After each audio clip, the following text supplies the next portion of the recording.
20,000 Leagues Under the Sea, the classic novel by Jules Verne. Part 1. Chapter 1. A shifting reef. The year 1866 was signalized by a remarkable incident, a mysterious and puzzling phenomenon which doubtless no one has yet forgotten. Not to mention rumors which agitated the maritime population and excited the public mind.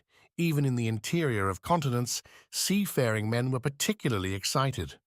Merchants, common sailors, captains of vessels, skippers, both of Europe and America, naval officers of all countries, and the governments of several states on the two continents were deeply interested in the matter.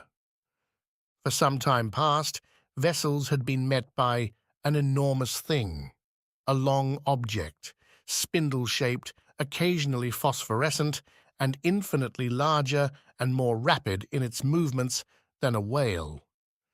The facts relating to this apparition, entered in various logbooks, agreed in most respects as to the shape of the object or creature in question, the untiring rapidity of its movements, its surprising power of locomotion, and the peculiar life with which it seemed endowed. If it was a cetacean, it surpassed in size all those hitherto classified in science.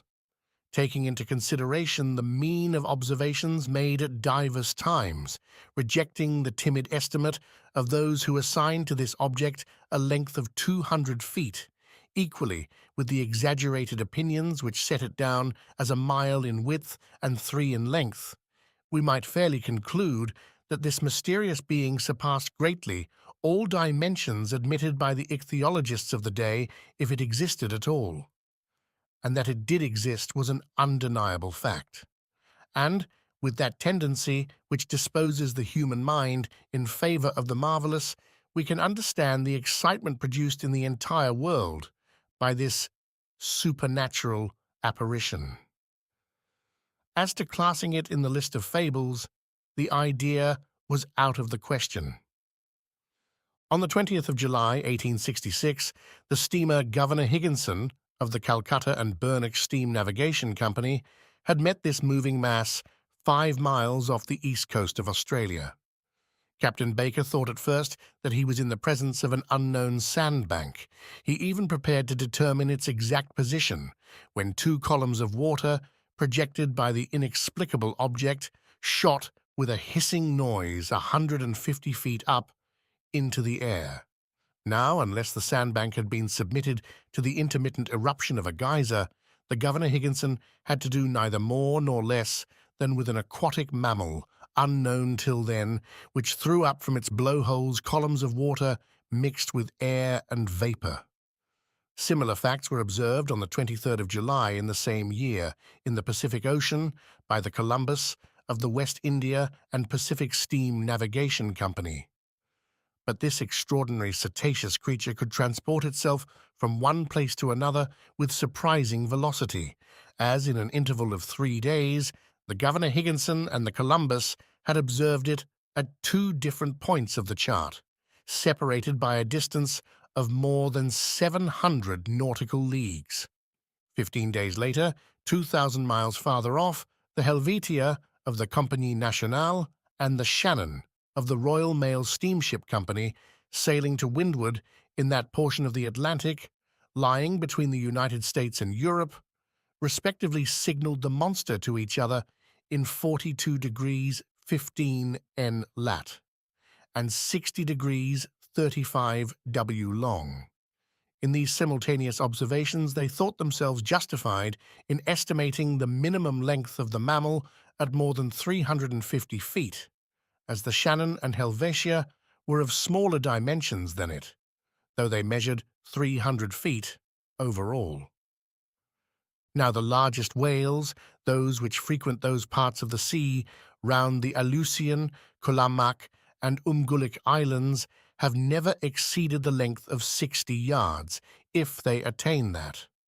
These reports arriving one after the other, with fresh observations made on board the transatlantic ship Peril, a collision which occurred between the Etna of the Inman line and the monster, a procès verbal directed by the officers of the French frigate Normandy, A very accurate survey made by the staff of Commodore Fitzjames on board the Lord Clyde greatly influenced public opinion.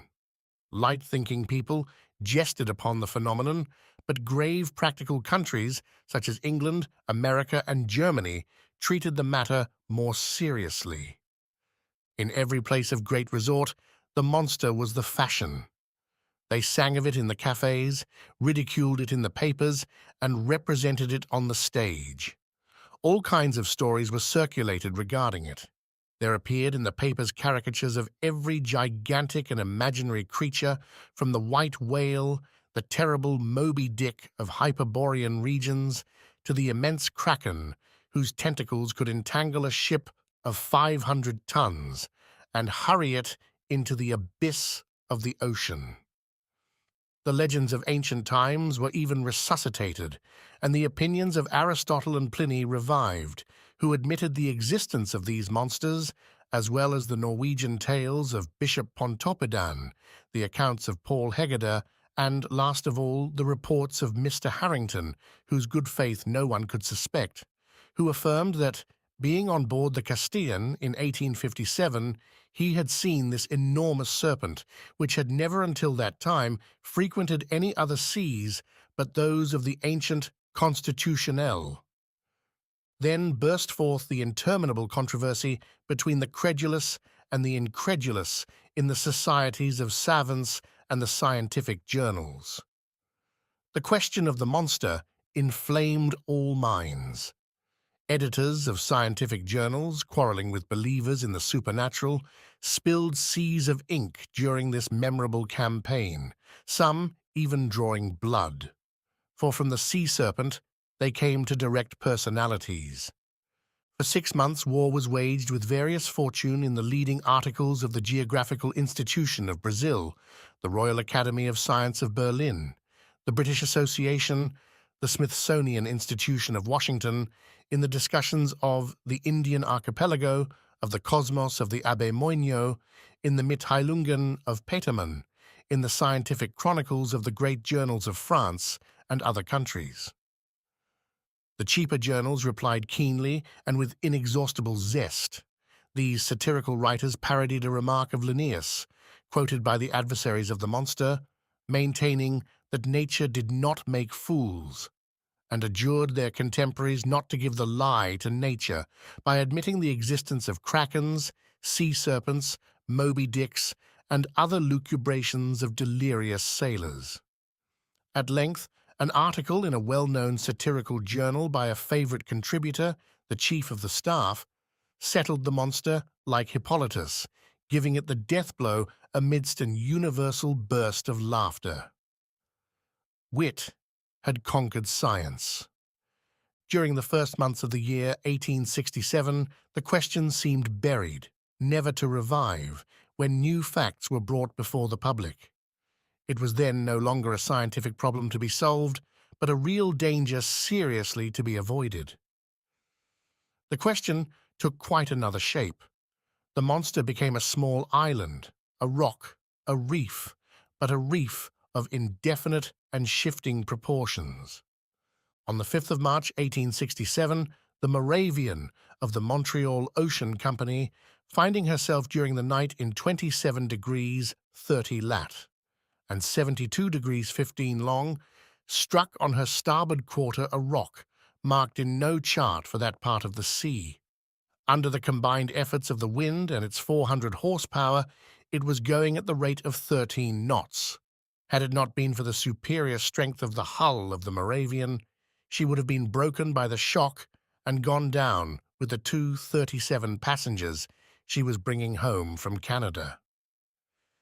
The accident happened about 5 o'clock in the morning, as the day was breaking. The officers of the quarterdeck hurried to the after part of the vessel. They examined the sea with the most scrupulous attention. They saw nothing but a strong eddy about 3 cables' length distant, as if the surface had been violently agitated. The bearings of the place were taken exactly, and the Moravian continued its route without apparent damage. Had it struck on a submerged rock or on an enormous wreck? They could not tell, but on examination of the ship's bottom when undergoing repairs, it was found that part of her keel was broken. This fact, so grave in itself, might perhaps have been forgotten like many others if 3 weeks after it had not been reenacted under similar circumstances. But thanks to the nationality of the victim of the shock, thanks to the reputation of the company to which the vessel belonged, the circumstance became extensively circulated. The 13th of April, 1867, the sea being beautiful, the breeze favourable, the Scotia of the Cunard Company's line found herself in 15 degrees 12 long and 45 degrees 37 lat. She was going at the speed of 13 knots and a half. At 17 minutes past 4 in the afternoon, whilst the passengers were assembled at lunch in the great saloon, a slight shock was felt on the hull of the Scotia, on her quarter, a little aft of the port paddle. The Scotia had not struck, but she had been struck, and seemingly by something rather sharp and penetrating than blunt. The shock had been so slight that no one had been alarmed, had it not been for the shouts of the carpenter's watch, who rushed on to the bridge, exclaiming, "We are sinking! We are sinking!" At first the passengers were much frightened, but Captain Anderson hastened to reassure them. The danger could not be imminent. The Scotia, divided into 7 compartments by strong partitions, could brave with impunity any leak. Captain Anderson went down immediately into the hold. He found that the sea was pouring into the 5th compartment, and the rapidity of the influx proved that the force of the water was considerable. Fortunately, this compartment did not hold the boilers, or the fires would have been immediately extinguished. Captain Anderson ordered the engines to be stopped at once, and one of the men went down to ascertain the extent of the injury. Some minutes afterwards they discovered the existence of a large hole, of 2 yards in diameter, in the ship's bottom. Such a leak could not be stopped, and the Scotia, her paddles half submerged, was obliged to continue her course. She was then 300 miles from Cape Clear, and after 3 days' delay, which caused great uneasiness in Liverpool, she entered the basin of the company. The engineers visited the Scotia, which was put in dry dock. They could scarcely believe it possible. At 2 yards and a half below watermark was a regular rent, in the form of an isosceles triangle. The broken place in the iron plates was so perfectly defined that it could not have been more neatly done by a punch. It was clear, then, that the instrument producing the perforation was not of a common stamp, and after having been driven with prodigious strength and piercing an iron plate 1/3/8 inches thick, had withdrawn itself by a retrograde motion truly inexplicable. Such was the last fact, which resulted in exciting once more the torrent of public opinion. From this moment, all unlucky casualties which could not be otherwise accounted for were put down to the monster. Upon this imaginary creature rested the responsibility of all these shipwrecks, which unfortunately were considerable, for of 3,000 ships whose loss was annually recorded at Lloyd's, the number of sailing and steamships supposed to be totally lost from the absence of all news amounted to not less than 200.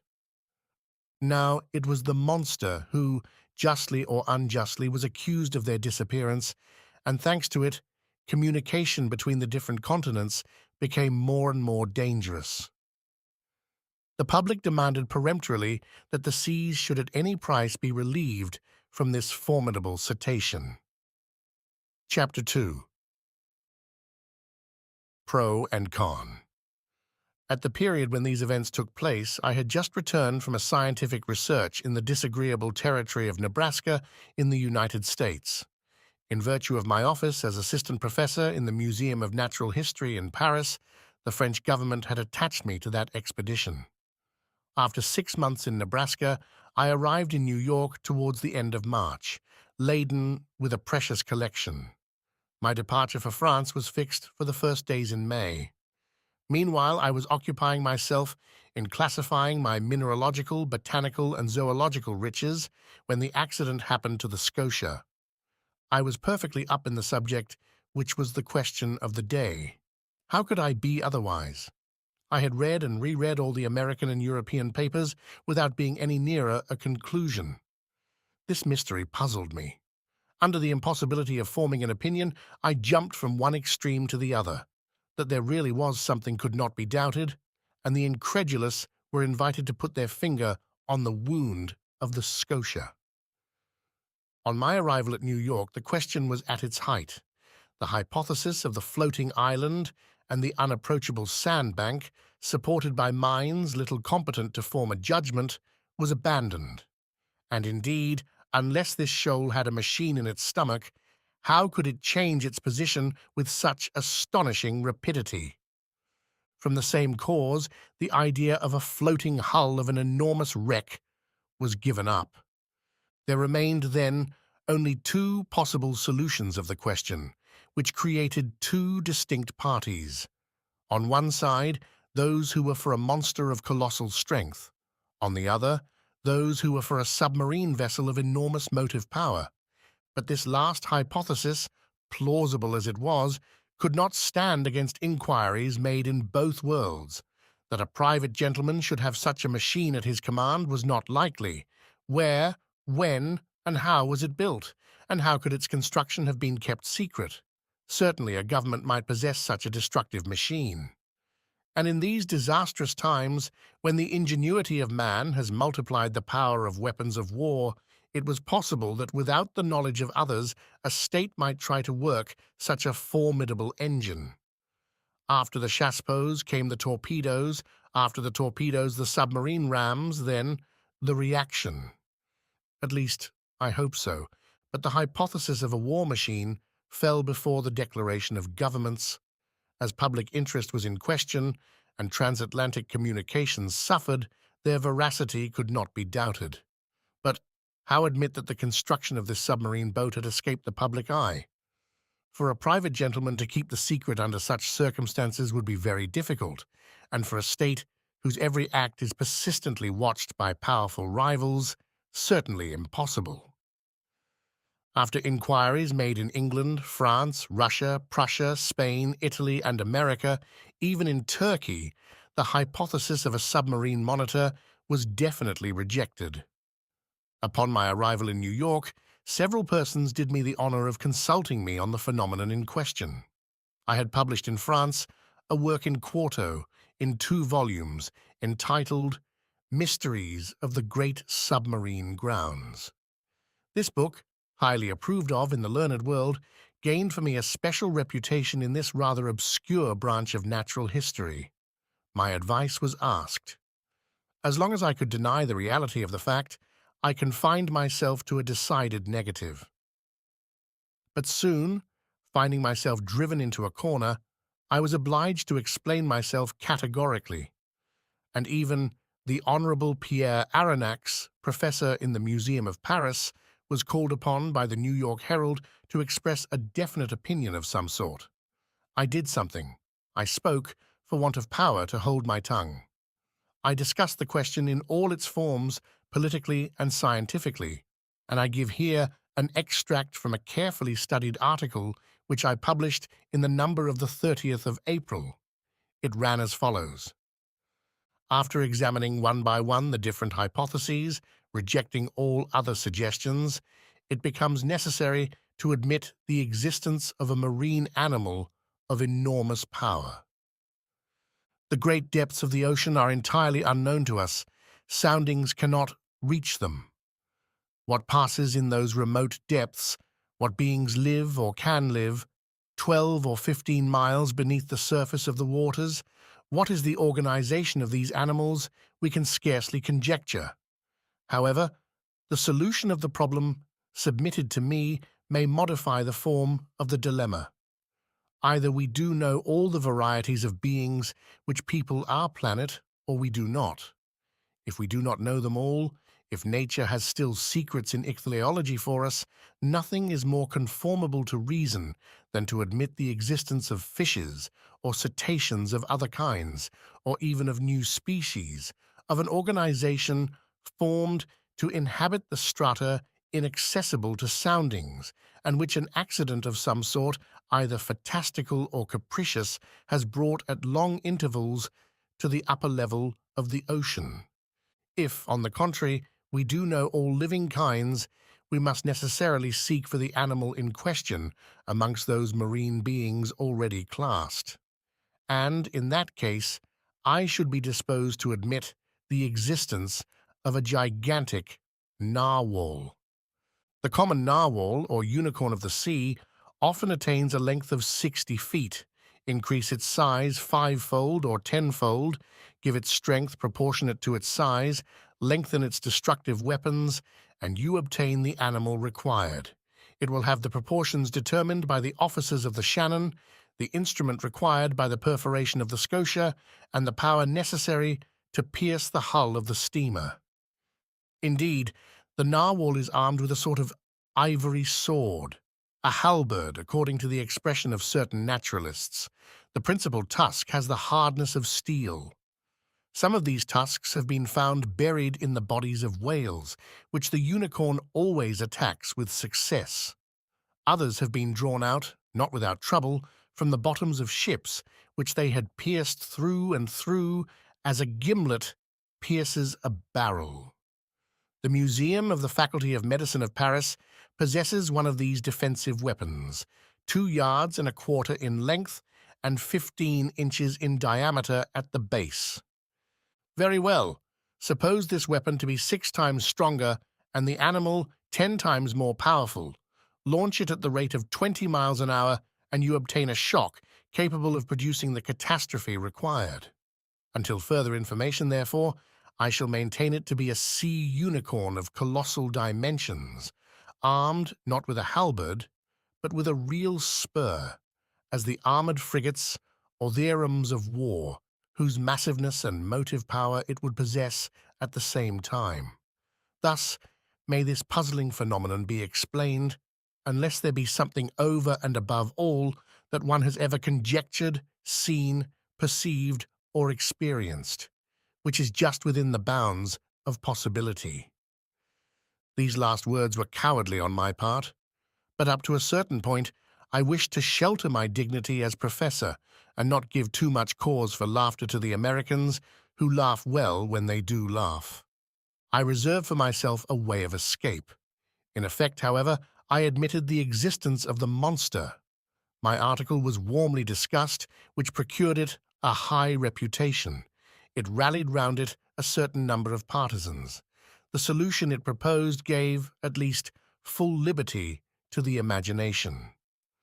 The human mind delights in grand conceptions of supernatural beings, and the sea is precisely their best vehicle, the only medium through which these giants, against which terrestrial animals, such as elephants or rhinoceroses, are as nothing, can be produced or developed.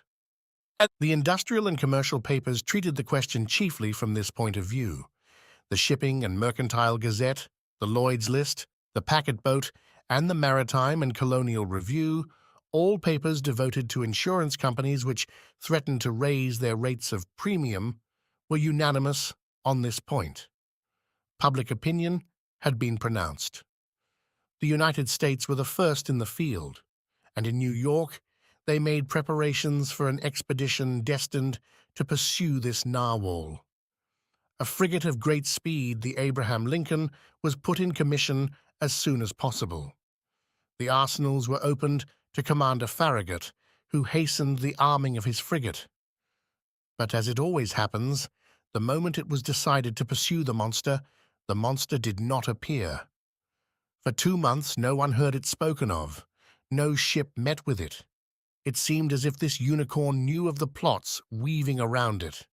It had been so much talked of, even through the Atlantic cable, that jesters pretended that this slender fly had stopped a telegram on its passage and was making the most of it. So when the frigate had been armed for a long campaign and provided with formidable fishing apparatus, no one could tell what course to pursue. Impatience grew apace, when on the 2nd of July they learned that a steamer of the line of San Francisco from California to Shanghai had seen the animal 3 weeks before in the North Pacific Ocean. The excitement caused by this news was extreme. The ship was revictualled and well stocked with coal. 3 hours before the Abraham Lincoln left Brooklyn Pier, I received a letter worded as follows. To Monsieur Aronnax, Professor in the Museum of Paris, Fifth Avenue Hotel, New York. Sir, if you will consent to join the Abraham Lincoln in this expedition, the government of the United States will with pleasure see France represented in the enterprise. Commander Farragut has a cabin at your disposal. Very cordially yours, J.B. Hobson, Secretary of Marine. Chapter 3. I form my resolution. 3 seconds before the arrival of J.B. Hobson's letter, I no more thought of pursuing the Unicorn than of attempting the passage of the North Sea. 3 seconds after reading the letter of the Honourable Secretary of Marine, I felt that my true vocation, the sole end of my life, was to chase this disturbing monster and purge it from the world. But I had just returned from a fatiguing journey, weary and longing for repose. I aspired to nothing more than again seeing my country, my friends, my little lodging by the Jardin des Plantes, my dear and precious collections. But nothing could keep me back. I forgot all, fatigue, friends and collections, and accepted without hesitation the offer of the American government. Besides, thought I, all roads lead back to Europe for my particular benefit, and I will not hurry me towards the coast of France. This worthy animal may allow itself to be caught in the seas of Europe for my particular benefit, and I will not bring back less than half a yard of his ivory halberd to the Museum of Natural History. But in the meanwhile, I must seek this narwhal in the North Pacific Ocean, which, to return to France, was taking the road to the Antipodes. Conseil, I called in an impatient voice. Conseil was my servant, a true devoted Flemish boy who had accompanied me in all my travels. I liked him, and he returned the liking well. He was phlegmatic by nature, regular from principle, zealous from habit, evincing little disturbance at the different surprises of life, very quick with his hands, and apt at any service required of him. And, despite his name, never giving advice, even when asked for it. Conseil had followed me for the last 10 years wherever science led. Never once did he complain of the length or fatigue of a journey, never make an objection to pack his portmanteau for whatever country it might be, or however far away, whether China or Congo. Besides all this, he had good health, which defied all sickness, and solid muscles, but no nerves. Good morals are understood. This boy was 30 years old, and his age to that of his master as 15 to 20. May I be excused for saying that I was 40 years old? But Conseil had one fault. He was ceremonious to a degree, and would never speak to me but in the third person, which was sometimes provoking. Conseil, said I again, beginning with feverish hands to make preparations for my departure. Certainly I was sure of this devoted boy. As a rule, I never asked him if it were convenient for him or not to follow me in my travels, but this time the expedition in question might be prolonged, and the enterprise might be hazardous in pursuit of an animal capable of sinking a frigate as easily as a nutshell. Here there was matter for reflection even to the most impassive man in the world. What would Conseil say? Conseil, I called a third time. Conseil appeared. Did you call, sir? Said he, entering. Yes, my boy. Make preparations for me and yourself, too. We leave in 2 hours. As you please, sir, replied Conseil quietly. Not an instant to lose. Lock in my trunk all travelling utensils, coats, shirts, and stockings, without counting as many as you can, and make haste. And your collections, sir? Observed Conseil. We will think of them by and by. What? The Archaeotherium, the Hyracotherium, the Oreodons, the Cheropotamus, and the other skins? They will keep them at the hotel. And your live babirusa, sir? They will feed it during our absence. Besides, I will give orders to forward our menagerie to France. We are not returning to Paris, then? Said Conseil. "Oh, certainly," I answered evasively, "by making a curve." "Will the curve please you, sir?" "Oh, it will be nothing. Not quite so direct a road, that is all. We take our passage in the Abraham Lincoln." "As you think proper, sir," coolly replied Conseil. "You see, my friend, it has to do with the monster, the famous narwhal. We are going to purge it from the seas. The author of a work in quarto in 2 volumes on the mysteries of the great submarine grounds cannot forbear embarking with Commander Farragut. A glorious mission, but a dangerous one. We cannot tell where we may go. These animals can be very capricious. But we will go whether or no. We have got a captain who is pretty wide awake." I opened a credit account for Babirusa, and, Conseil following, I jumped into a cab. Our luggage was transported to the deck of the frigate immediately. I hastened on board and asked for Commander Farragut. One of the sailors conducted me to the poop, where I found myself in the presence of a good-looking officer who held out his hand to me. "Monsieur Pierre Aronnax?" said he. "Himself," replied I. "Commander Farragut?" "You are welcome, Professor. Your cabin is ready for you." I bowed and desired to be conducted to the cabin destined for me. The Abraham Lincoln had been well chosen and equipped for her new destination. She was a frigate of great speed, fitted with high-pressure engines which admitted a pressure of 7 atmospheres.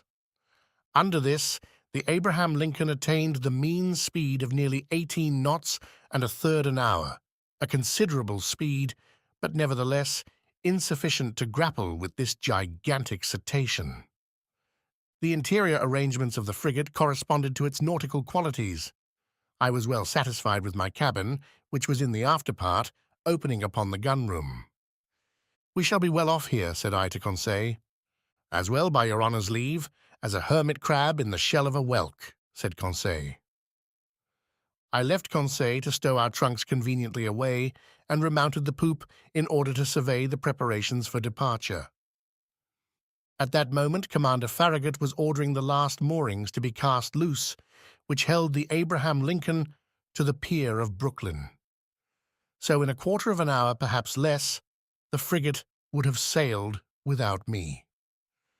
I should have missed this extraordinary, supernatural, and incredible expedition, the recital of which may well meet with some skepticism. But Commander Farragut would not lose a day nor an hour in scouring the seas in which the animal had been sighted. He sent for the engineer. "Is the steam full on?" asked he. "Yes, sir," replied the engineer. "Go ahead," cried Commander Farragut. The quay of Brooklyn, and all that part of New York bordering on the East River, was crowded with spectators. 3 cheers burst successively from 500,000 throats. Thousands of handkerchiefs were waved above the heads of the compact mass, saluting the Abraham Lincoln until she reached the waters of the Hudson, at the point of that elongated peninsula which forms the town of New York. Then the frigate, following the coast of New Jersey along the right bank of the beautiful river, covered with villas, passed between the forts, which saluted her with their heaviest guns. The Abraham Lincoln answered by hoisting the American colors 3 times, whose 39 stars shone resplendent from the mizzen peak. Then, modifying its speed to take the narrow channel marked by buoys placed in the inner bay, formed by Sandy Hook Point, it coasted the long, sandy beach, where some thousands of spectators gave it one final cheer. The escort of boats and tenders still followed the frigate, and did not leave her until they came abreast of the lightship, whose 2 lights marked the entrance of New York Channel. 6 bells struck, the pilot got into his boat and rejoined the little schooner which was waiting under our lee. The fires were made up, the screw beat the waves more rapidly, the frigate skirted the low yellow coast of Long Island, and at 8 bells, after having lost sight in the northwest of the lights of Fire Island, she ran at full steam onto the dark waters of the Atlantic. Chapter 4. Ned Land. Captain Farragut was a good seaman, worthy of the frigate he commanded. His vessel and he were one. He was the soul of it. On the question of the cetacean, there was no doubt in his mind, and he would not allow the existence of the animal to be disputed on board. He believed in it, as certain good women believe in the Leviathan, by faith, not by reason. The monster did exist, and he had sworn to rid the seas of it. He was a kind of Knight of Rhodes, a second Dieudonné de Gozon, going to meet the serpent which desolated the island. Either Captain Farragut would kill the narwhal, or the narwhal would kill the captain. There was no third course. The officers on board shared the opinion of their chief. They were ever chatting, discussing, and calculating the various chances of a meeting, watching narrowly the vast surface of the ocean. More than one took up his quarters voluntarily in the cross-trees, who would have cursed such a berth under any other circumstances. As long as the sun described its daily course, the rigging was crowded with sailors, whose feet were burnt to such an extent by the heat of the deck as to render it unbearable. Still, the Abraham Lincoln had not yet breasted the suspected waters of the Pacific. As to the ship's company, they desired nothing better than to meet the Unicorn, to harpoon it, hoist it on board, and dispatch it. They watched the sea with eager attention. Besides, Captain Farragut had spoken of a certain sum of $2,000 set apart for whoever should first sight the monster, were he cabin boy, common seaman, or officer. I leave you to judge how eyes were used on board the Abraham Lincoln. For my own part, I was not behind the others, and left to no one my share of daily observations. The frigate might have been called the Argus, for 100 reasons. Only one amongst us, Conseil, seemed to protest by his indifference against the question which so interested us all, and seemed to be out of keeping with the general enthusiasm on board. I have said that Captain Farragut had carefully provided his ship with every apparatus for catching the gigantic cetacean. No whaler had ever been better armed. We possessed every known engine, from the harpoon thrown by the hand to the barbed arrows of the blunderbuss and the explosive balls of the duck gun. On the forecastle lay the perfection of a breech-loading gun, very thick at the breech and very narrow in the bore, the model of which had been in the exhibition of 1867. This precious weapon of American origin could throw with ease a conical projectile of 9 pounds to a mean distance of 10 miles. Thus, the Abraham Lincoln wanted for no means of destruction, and, what was better still, she had on board Ned Land, the prince of harpooners. Ned Land was a Canadian with an uncommon quickness of hand, and who knew no equal in his dangerous occupation. Skill, coolness, audacity, and cunning he possessed in a superior degree, and it must be a cunning whale or a singularly cute cachalot to escape the stroke of his harpoon. Ned Land was about 40 years of age. He was a tall man, more than 6 feet high, strongly built, grave and taciturn, occasionally violent, and very passionate when contradicted. His person attracted attention, but above all the boldness of his look, which gave a singular expression to his face. Who calls himself Canadian calls himself French. And, little communicative as Ned Land was, I must admit that he took a certain liking for me. My nationality drew him to me, no doubt. It was an opportunity for him to talk and for me to hear that old language of Rabelais, which is still in use in some Canadian provinces. The harpooner's family was originally from Quebec and was already a tribe of hardy fishermen when this town belonged to France. Little by little, Ned Land acquired a taste for chatting, and I loved to hear the recital of his adventures in the polar seas. He related his fishing and his combats with natural poetry of expression. His recital took the form of an epic poem, and I seemed to be listening to a Canadian Homer singing the Iliad of the regions of the north. I am portraying this hardy companion as I really knew him. We are old friends now, united in that unchangeable friendship which is born and cemented amidst extreme dangers. Ah, brave Ned, I ask no more than to live 100 years longer, that I may have more time to dwell the longer on your memory. Now, what was Ned Land's opinion upon the question of the marine monster. I must admit that he did not believe in the unicorn and was the only one on board who did not share that universal conviction. He even avoided the subject which I one day thought it my duty to press upon him. One magnificent evening, the 30th of July, that is to say, 3 weeks after our departure, the frigate was abreast of Cape Blanc, 30 miles to leeward of the coast of Patagonia. We had crossed the Tropic of Capricorn, and the Straits of Magellan opened less than 700 miles to the south. Before 8 days were over, the Abraham Lincoln would be ploughing the waters of the Pacific. Seated on the poop, Ned Land and I were chatting of one thing and another as we looked at this mysterious sea, whose great depths had up to this time been inaccessible to the eye of man. I naturally led up the conversation to the giant unicorn and examined the various chances of success or failure of the expedition. But seeing that Ned Land let me speak without saying too much himself, I pressed him more closely. "Well, Ned," said I, "is it possible that you are not convinced of the existence of this cetacean that we are following? Have you any particular reason for being so incredulous?" The harpooner looked at me fixedly for some moments before answering, struck his broad forehead with his hand, a habit of his, as if to collect himself, and said at last, "Perhaps I have, Mr. Aronnax. But Ned, you, a whaler by profession, familiarized with all the great marine mammalia, you whose imagination might easily accept the hypothesis of enormous cetaceans, you ought to be the last to doubt under such circumstances." "That is just what deceives you, Professor," replied Ned. "That the vulgar should believe in extraordinary comets traversing space and in the existence of antediluvian monsters in the heart of the globe may well be. But neither astronomer nor geologist believes in such chimeras.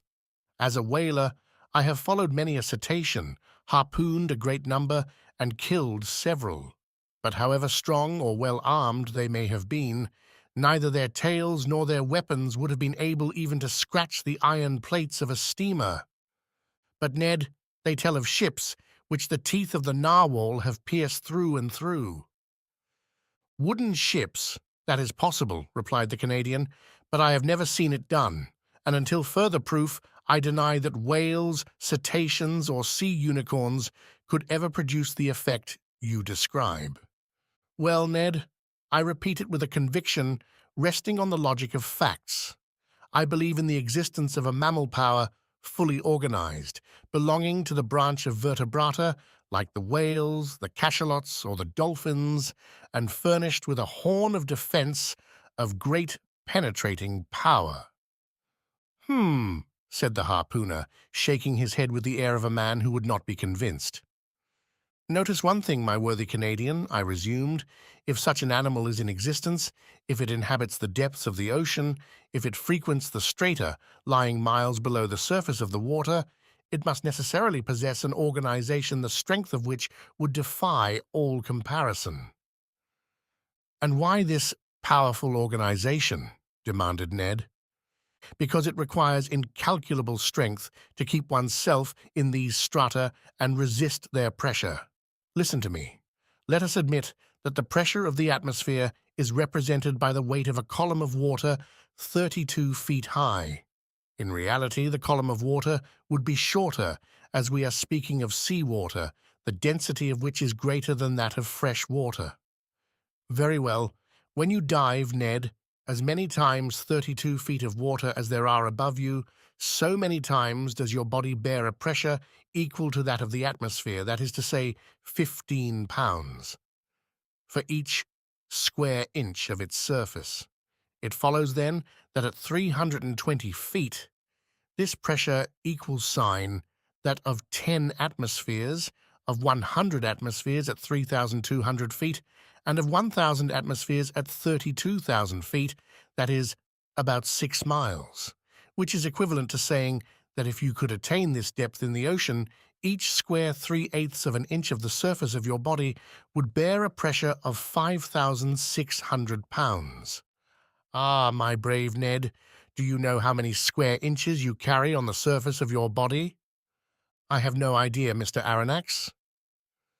About 6,500, and as in reality, the atmospheric pressure is about 15 pounds. To the square inch, your 6,500 square inches bear at this moment a pressure of 97,500 pounds. Without my perceiving it? Without your perceiving it. And if you are not crushed by such a pressure, it is because the air penetrates the interior of your body with equal pressure, hence perfect equilibrium between the interior and exterior pressure, which thus neutralize each other and which allows you to bear it without inconvenience. But in the water, it is another thing. Yes, I understand, replied Ned, becoming more attentive, because the water surrounds me but does not penetrate. Precisely, Ned, so that at 32 feet beneath the surface of the sea, you would undergo a pressure of 97,500 pounds. At 320 feet, 10 times that pressure. At 3,200 feet, 100 times that pressure. Lastly, at 32,000 feet, 1,000 times that pressure would be 97,500,000 olbs. That is to say, that you would be flattened as if you had been drawn from the plates of a hydraulic machine. "The devil!" exclaimed Ned. "Very well, my worthy harpooner, if some vertebrate, several hundred yards long and large in proportion, can maintain itself in such depths of those whose surface is represented by millions of square inches, that is, by tens of millions of pounds, we must estimate the pressure they undergo. Consider, then, what must be the resistance of their bony structure and the strength of their organization to withstand such pressure." "Why," exclaimed Ned Land, "they must be made of iron plates 8 inches thick, like the armored frigates." "As you say, Ned, and think what destruction such a mass would cause, if hurled with the speed of an express train against the hull of a vessel." "Yes, certainly, perhaps," replied the Canadian, shaken by these figures, but not yet willing to give in. "Well, have I convinced you?" "You have convinced me of one thing, sir, which is that, if such animals do exist at the bottom of the seas, they must necessarily be as strong as you say. But if they do not exist, mine obstinate harpooner, how explain the accident to the Scotia?" Chapter 5. At a venture. The voyage of the Abraham Lincoln was for a long time marked by no special incident. But one circumstance happened which showed the wonderful dexterity of Ned Land, and proved what confidence we might place in him. The 30th of June, the frigate spoke some American whalers, from whom we learned that they knew nothing about the narwhal. But one of them, the captain of the Monroe, knowing that Ned Land had shipped on board the Abraham Lincoln, begged for his help in chasing a whale they had in sight. Commander Farragut, desirous of seeing Ned Land at work, gave him permission to go on board the Monroe. And fate served our Canadians so well that instead of one whale, he harpooned two with a double blow, striking one straight to the heart and catching the other after some minutes' pursuit. Decidedly, if the monster ever had to do with Ned Land's harpoon, I would not bet in its favor. The frigate skirted the southeast coast of America with great rapidity. The 3rd of July, we were at the opening of the Straits of Magellan, level with Cape Vierge. But Commander Farragut would not take a tortuous passage, but doubled Cape Horn. The ship's crew agreed with him, and certainly it was possible that they might meet the narwhal in this narrow pass. Many of the sailors affirmed that the monster could not pass there, that he was too big for that. The 6th of July, about 3 o'clock in the afternoon, the Abraham Lincoln, at 15 miles to the south, doubled the solitary island, this lost rock at the extremity of the American continent, to which some Dutch sailors gave the name of their native town, Cape Horn. The course was taken towards the northwest, and the next day the screw of the frigate was at last beating the waters of the Pacific. "Keep your eyes open," called out the sailors, and they were opened widely. Both eyes and glasses, a little dazzled, it is true, by the prospect of $2,000, had not an instant's repose. Day and night they watched the surface of the ocean, and even Nautilus, whose faculty of seeing in the darkness multiplies their chances 100-fold, would have had enough to do to gain the prize. I myself, for whom money had no charms, was not the least attentive on board. Giving but few minutes to my meals, but a few hours to sleep, indifferent to either rain or sunshine, I did not leave the poop of the vessel. Now leaning on the netting of the forecastle, now on the taffrail, I devoured with eagerness the soft foam which whitened the sea as far as the eye could reach. And how often have I shared the emotion of the majority of the crew when some capricious whale raised its black back above the waves.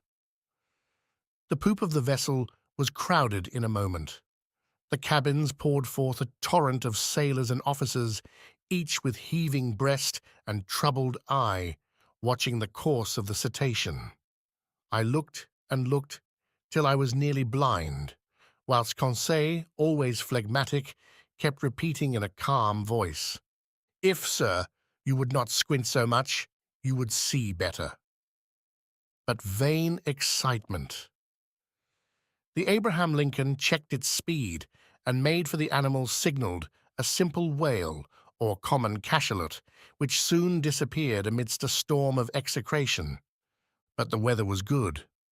The voyage was being accomplished under the most favourable auspices.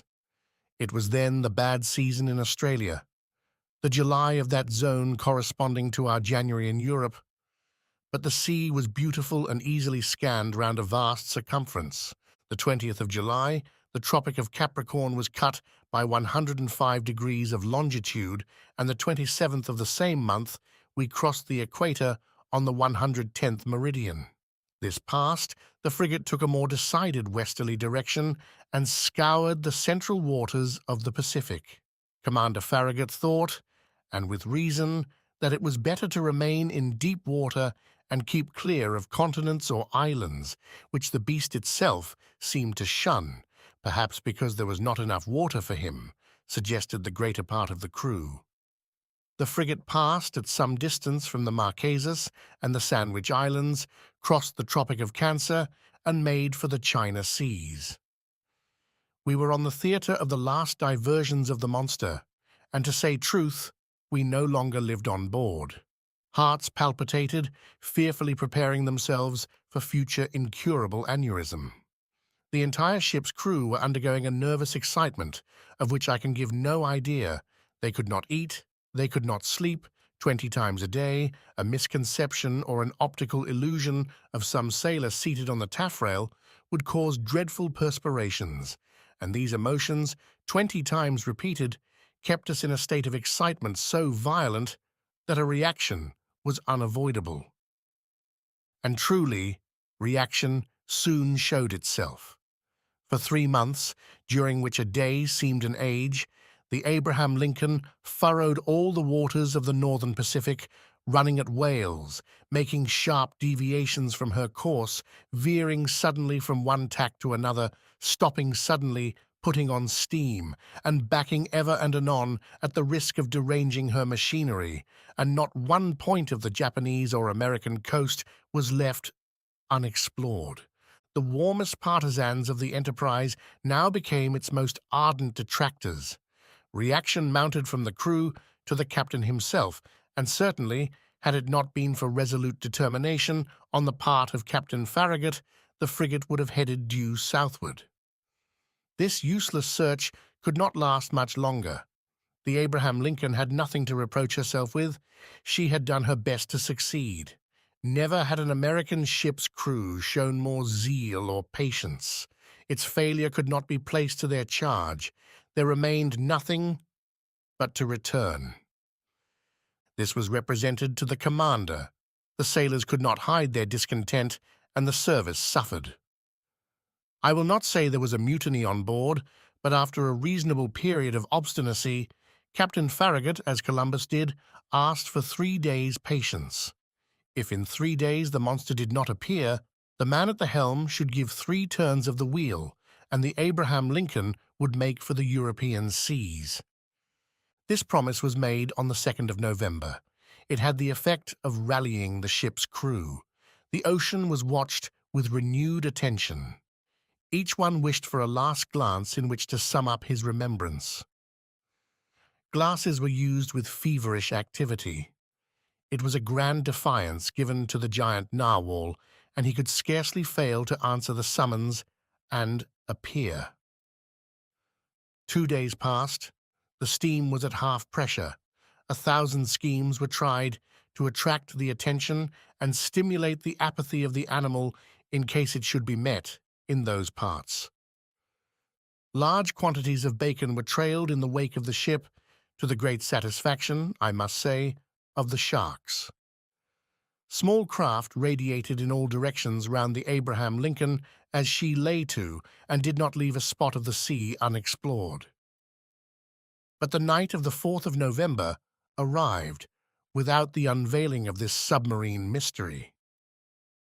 The next day, the 5th of November, at 12, the delay would, morally speaking, expire. After that time, Commander Farragut, faithful to his promise, was to turn the course to the southeast and abandon forever the northern regions of the Pacific. The frigate was then in 31 degrees 15 north latitude and 136 degrees 42 east longitude. The coast of Japan still remained less than 200 miles to leeward. Night was approaching. They had just struck 8 bells. Large clouds veiled the face of the moon. Then, in its first quarter, the sea undulated peaceably under the stern of the vessel. At that moment I was leaning forward on the starboard netting. Conseil, standing near me, was looking straight before him. The crew, perched in the ratlines, examined the horizon, which contracted and darkened by degrees.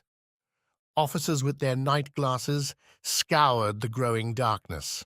Sometimes the ocean sparkled under the rays of the moon, which darted between 2 clouds. Then all trace of light was lost in the darkness.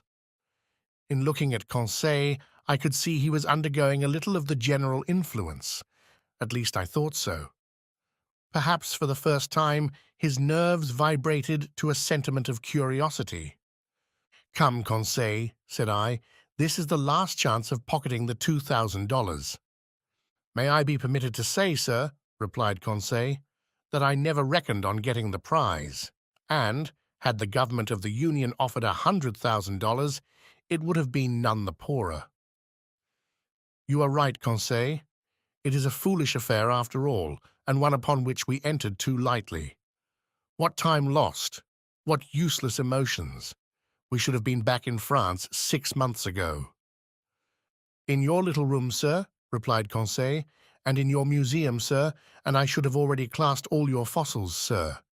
And the babirusa would have been installed in its cage in the Jardin des Plantes, and have drawn all the curious people of the capital. As you say, Conseil, I fancy we shall run a fair chance of being laughed at for our pains." "That's tolerably certain," replied Conseil quietly. "I think they will make fun of you, sir, and must I say it?" "Go on, my good friend." "Well, sir, you will only get your deserts." "Indeed." "When one has the honor of being a savant, as you are, sir, one should not expose one's self to—" Conseil had not time to finish his compliment. In the midst of general silence, a voice had just been heard. It was the voice of Ned Land shouting, "Look out there! The very thing we are looking for on our weather beam." Chapter 6. At full steam. At this cry, the whole ship's crew hurried towards the harpooner. Commander, officers, masters, sailors, cabin boys, even the engineers left their engines, and the stokers their furnaces. The order to stop her had been given, and the frigate now simply went on by her own momentum. The darkness was then profound, and however good the Canadian's eyes were, I asked myself how he had managed to see, and what he had been able to see. My heart beat as if it would break. But Ned Land was not mistaken, and we all perceived the object he pointed to. At 2 cables' length from the Abraham Lincoln on the starboard quarter, the sea seemed to be illuminated all over. It was not a mere phosphoric phenomenon. The monster emerged some fathoms from the water, and then threw out that very intense but inexplicable light mentioned in the report of several captains. This magnificent irradiation must have been produced by an agent of great shining power. The luminous part traced on the sea an immense oval, much elongated, the center of which condensed a burning heat, whose overpowering brilliancy died out by successive gradations. "It is only an agglomeration of phosphoric particles," cried one of the officers. "No, sir, certainly not," I replied. "Never did Pholades or Salpi produce such a powerful light. That brightness is of an essentially electrical nature. Besides, see, it moves. It is moving forwards, backwards. It is darting towards us." A general cry rose from the frigate. "Silence!" said the captain. "Up with the helm, reverse the engines." The steam was shut off, and the Abraham Lincoln, beating to port, described a semicircle. "Right the helm, go ahead," cried the captain. These orders were executed, and the frigate moved rapidly from the burning light. I was mistaken. She tried to sheer off, but the supernatural animal approached with a velocity double her own. We gasped for breath. Stupefaction more than fear made us dumb and motionless. The animal gained on us, sporting with the waves. It made the round of the frigate, which was then making 14 knots, and enveloped it with its electric rings like luminous dust. Then it moved away 2 or 3 miles, leaving a phosphorescent track, like those volumes of steam that the express trains leave behind. All at once, from the dark line of the horizon, whither it retired to gain its momentum, the monster rushed suddenly towards the Abraham Lincoln with alarming rapidity, stopped suddenly about 20 feet from the hull, and died out, not diving under the water, for its brilliancy did not abate, but suddenly, and as if the source of this brilliant emanation was exhausted. Then it reappeared on the other side of the vessel, as if it had turned and slid under the hull. Any moment a collision might have occurred which would have been fatal to us. However, I was astonished at the maneuvers of the frigate. She fled and did not attack. On the captain's face, generally so impassive, was an expression of unaccountable astonishment. "Mr. Aronnax," he said, "I do not know with what formidable being I have to deal, and I will not imprudently risk my frigate in the midst of this darkness. Besides, how attack this unknown thing? How defend one's self from it?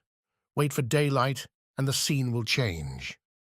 "You have no further doubt, Captain, of the nature of the animal?" "No, sir. It is evidently a gigantic narwhal, and an electric one." "Perhaps," added I, "one can only approach it with a gymnotus or a torpedo." "Undoubtedly," replied the captain. "If it possesses such dreadful power, it is the most terrible animal that ever was created. That is why, sir, I must be on my guard." The crew were on their feet all night. No one thought of sleep. The Abraham Lincoln, not being able to struggle with such velocity, had moderated its pace, and sailed at half speed. For its part, the narwhal, imitating the frigate, let the waves rock it at will, and seemed decided not to leave the scene of the struggle. Towards midnight, however, it disappeared, or, to use a more appropriate term, it died out, like a large glowworm. Had it fled? One could only fear, not hope. But at 7 minutes to 1 o'clock in the morning, a deafening whistling was heard, like that produced by a body of water rushing with great violence. The captain, Ned Land, and I were then on the poop, eagerly peering through the profound darkness. "Ned Land," asked the commander, "you have often heard the roaring of whales." "Often, sir, but never such whales the sight of which brought me in $2,000. If I can only approach within 4 harpoon lengths of it. But to approach it, said the commander. "I ought to put a whaler at your disposal?" "Certainly, sir. That will be trifling with the lives of my men." "And mine too," simply said the harpooner. Towards 2 o'clock in the morning, the burning light reappeared, not less intense, about 5 miles to windward of the Abraham Lincoln. Notwithstanding the distance and the noise of the wind and sea, one heard distinctly the loud strokes of the animal's tail and even its panting breath. It seemed that, at the moment that the enormous narwhal had come to take breath at the surface of the water, the air was engulfed in its lungs, like the steam in the vast cylinders of a machine of 2,000 horsepower. Thought I, a whale with the strength of a cavalry regiment would be a pretty whale. We were on the qui-vive till daylight and prepared for the combat. The fishing implements were laid along the hammock nettings. The second lieutenant loaded the blunderbusses, which could throw harpoons to the distance of a mile, and long duck guns with explosive bullets which inflicted mortal wounds even to the most terrible animals. Ned Land contented himself with sharpening his harpoon, a terrible weapon in his hands. At 6 o'clock day began to break, and with the first glimmer of light, the electric light of the narwhal disappeared. At 7 o'clock the day was sufficiently advanced, but a very thick sea fog obscured our view, and the best spy-glasses could not pierce it. That caused disappointment and anger. I climbed the mizzen-mast. Some officers were already perched on the mastheads. At 8 o'clock the fog lay heavily on the waves, and its thick scrolls rose little by little. The horizon grew wider and clearer at the same time. Suddenly, just as on the day before, Ned Land's voice was heard. "The thing itself on the port quarter!" cried the harpooner. Every eye was turned towards the point indicated. There, a mile and a half from the frigate, a long, blackish body emerged a yard above the waves. Its tail, violently agitated, produced a considerable eddy. Never did a caudal appendage beat the sea with such violence. An immense track of dazzling whiteness marked the passage of the animal and described a long curve. The frigate approached the cetacean. I examined it thoroughly. The reports of the Shannon and of the Helvetia had rather exaggerated its size, and I estimated its length at only 250 feet. As to its dimensions, I could only conjecture them to be admirably proportioned. While I watched this phenomenon, 2 jets of steam and water were ejected from its vents and rose to the height of 120 feet. Thus, I ascertained its way of breathing. I concluded definitely that it belonged to the vertebrate branch, class Mammalia. The crew waited impatiently for their chief's orders. The latter, after having observed the animal attentively, called the engineer. The engineer ran to him. "Sir," said the commander, "you have steam up?" "Yes, sir," answered the engineer. "Well, make up your fires and put on all steam." 3 hurrahs greeted this order. The time for the struggle had arrived. Some moments after, the 2 funnels of the frigate vomited torrents of black smoke, and the bridge quaked under the trembling of the boilers. The Abraham Lincoln, propelled by her wonderful screw, went straight at the animal. The latter allowed it to come within half a cable's length. Then, as if disdaining to dive, it took a little turn and stopped a short distance off.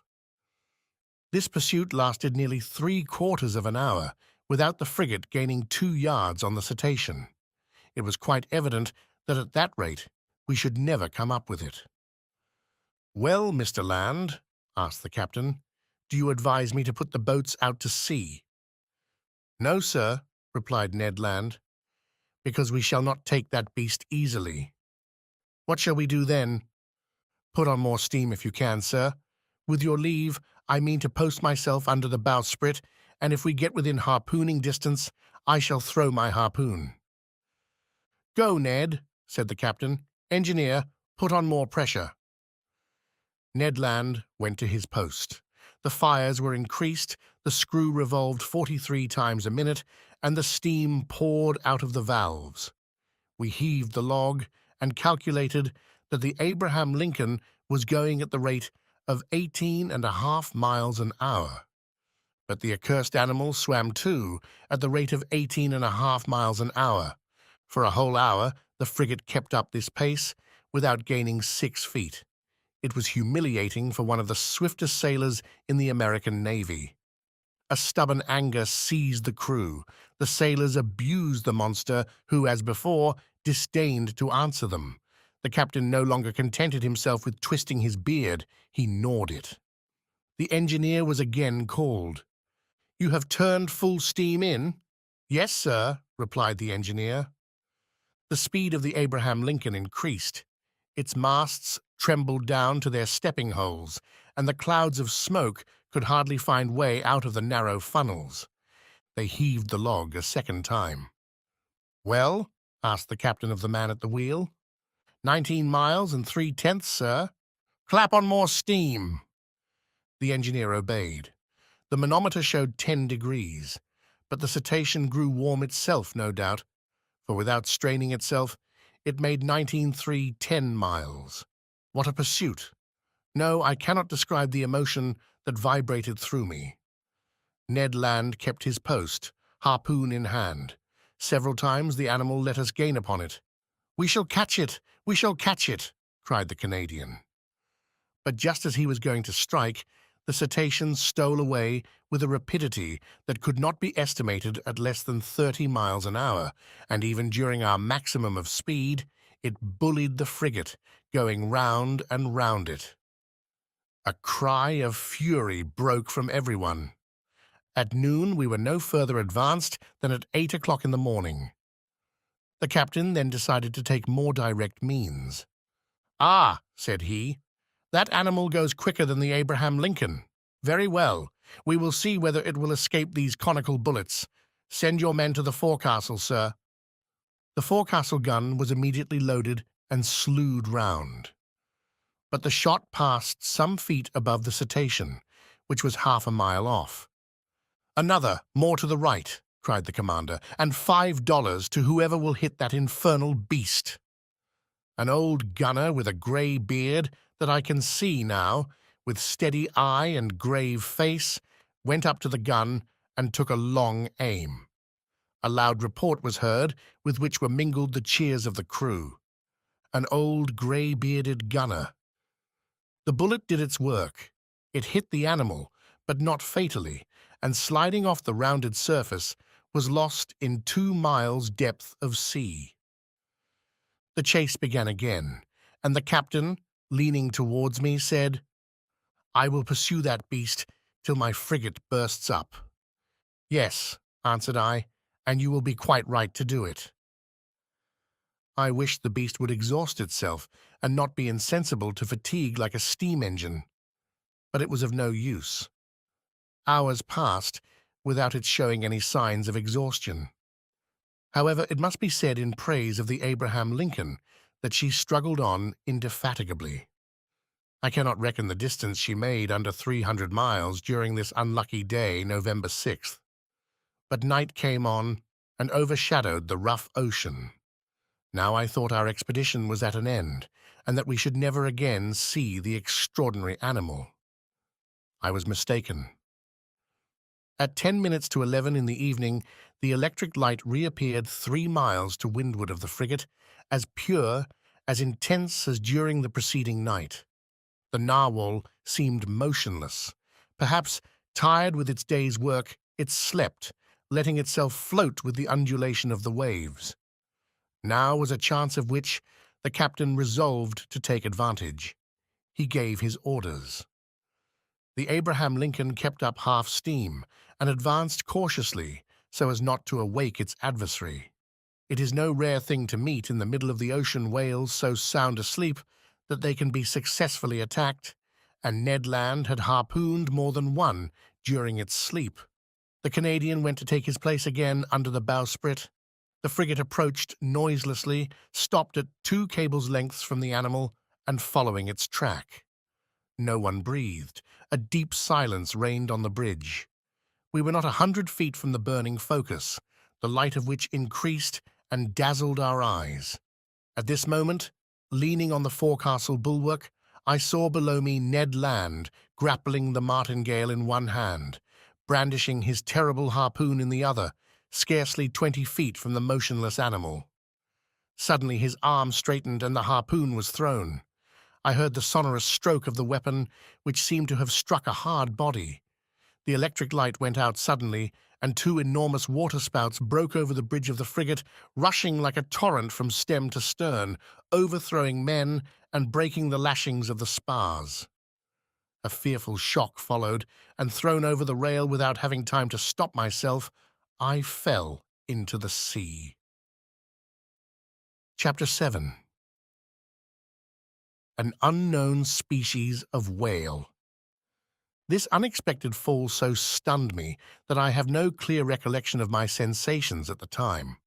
I was at first drawn down to a depth of about 20 feet. I am a good swimmer, though without pretending to rival Byron or Edgar Poe, who were masters of the art, and in that plunge I did not lose my presence of mind. Two vigorous strokes brought me to the surface of the water. My first care was to look for the frigate. Had the crew seen me disappear? Had the Abraham Lincoln veered round? Would the captain put out a boat? Might I hope to be saved? The darkness was intense.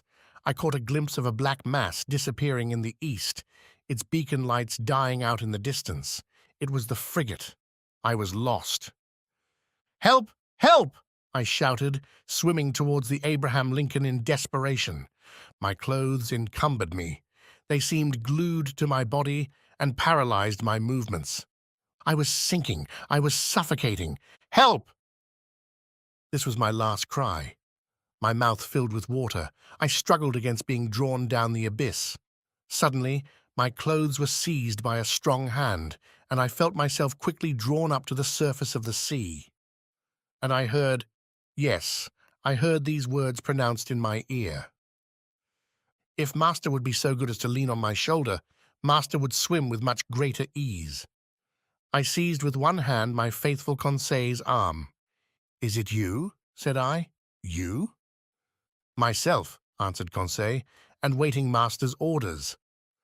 "That shock threw you as well as me into the sea?" "No, but being in my master's service, I followed him." The worthy fellow thought that was but natural. "And the frigate?" I asked.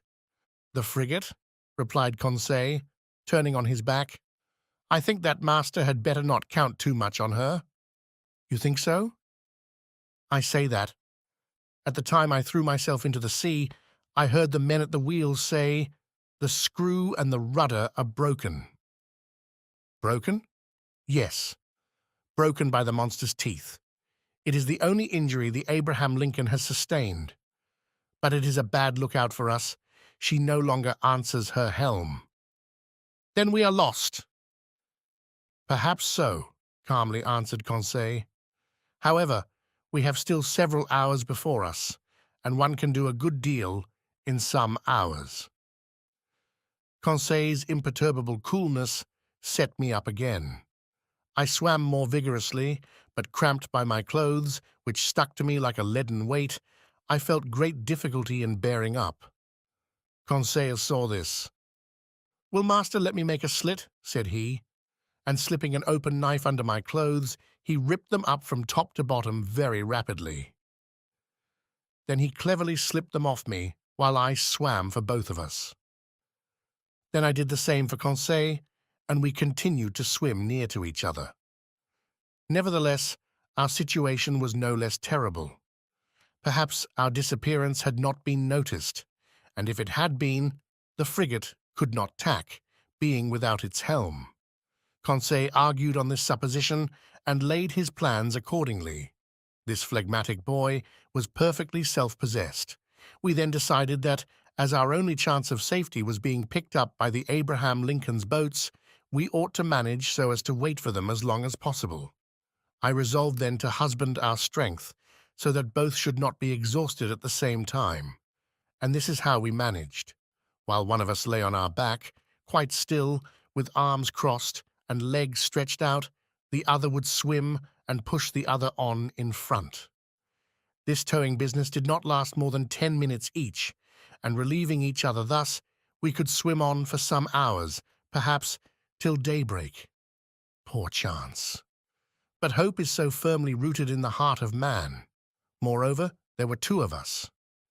Indeed, I declare, though it may seem improbable, if I sought to destroy all hope, if I wished to despair, I could not. The collision of the frigate with the cetacean had occurred about 11 o'clock the evening before. I reckoned then we should have 8 hours to swim before sunrise, an operation quite practicable if we relieved each other. The sea, very calm, was in our favor. Sometimes I tried to pierce the intense darkness that was only dispelled by the phosphorescence caused by our movements. I watched the luminous waves that broke over my hand, whose mirror-like surface was spotted with silvery rings. One might have said that we were in a bath of quicksilver. Near 1 o'clock in the morning, I was seized with dreadful fatigue. My limbs stiffened under the strain of violent cramp. Conseil was obliged to keep me up, and our preservation devolved on him alone. I heard the poor boy pant. His breathing became short and hurried. I found that he could not keep up much longer. Leave me, I said to him. Leave my master? Never, replied he. I would drown first. Just then, the moon appeared through the fringes of a thick cloud that the wind was driving to the east. The surface of the sea glittered with its rays. This kindly light reanimated us. My head got better again. I looked at all points of the horizon. I saw the frigate. She was 5 miles from us and looked like a dark mass, hardly discernible. But no boats. I would have cried out. But what good would it have been at such a distance? My swollen lips could utter no sounds. Conseil could articulate some words, and I heard him repeat at intervals, "Help! Help!" Our movements were suspended for an instant. We listened. It might be only a singing in the ear, but it seemed to me as if a cry answered the cry from Conseil. "Did you hear?" I murmured. "Yes, yes!" And Conseil gave one more despairing call. This time there was no mistake. A human voice responded to ours. Was it the voice of another unfortunate creature, abandoned in the middle of the ocean, some other victim of the shock sustained by the vessel? Or rather, was it a boat from the frigate that was hailing us in the darkness? Conseil made a last effort, and leaning on my shoulder, while I struck out in a despairing effort, he raised himself half out of the water, then fell back exhausted. "What did you see?" "I saw," murmured he. "I saw, but do not talk. Reserve all your strength." What had he seen? Then I know not why, the thought of the monster came into my head for the first time. But that voice. The time is past for Jonas to take refuge in whales' bellies. However, Conseil was towing me again. He raised his head sometimes, looked before us, and uttered a cry of recognition, which was responded to by a voice that came nearer and nearer. I scarcely heard it. My strength was exhausted, my fingers stiffened. My hand afforded me support no longer. My mouth, convulsively opening, filled with salt water. Cold crept over me. I raised my head for the last time. Then I sank. At this moment a hard body struck me. I clung to it. Then I felt that I was being drawn up, that I was brought to the surface of the water, that my chest collapsed. I fainted. It is certain that I soon came to, thanks to the vigorous rubbings that I received. I half opened my eyes.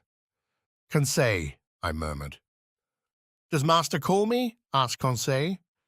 Just then, by the waning light of the moon, which was sinking down to the horizon, I saw a face which was not Conseil's, and which I immediately recognized.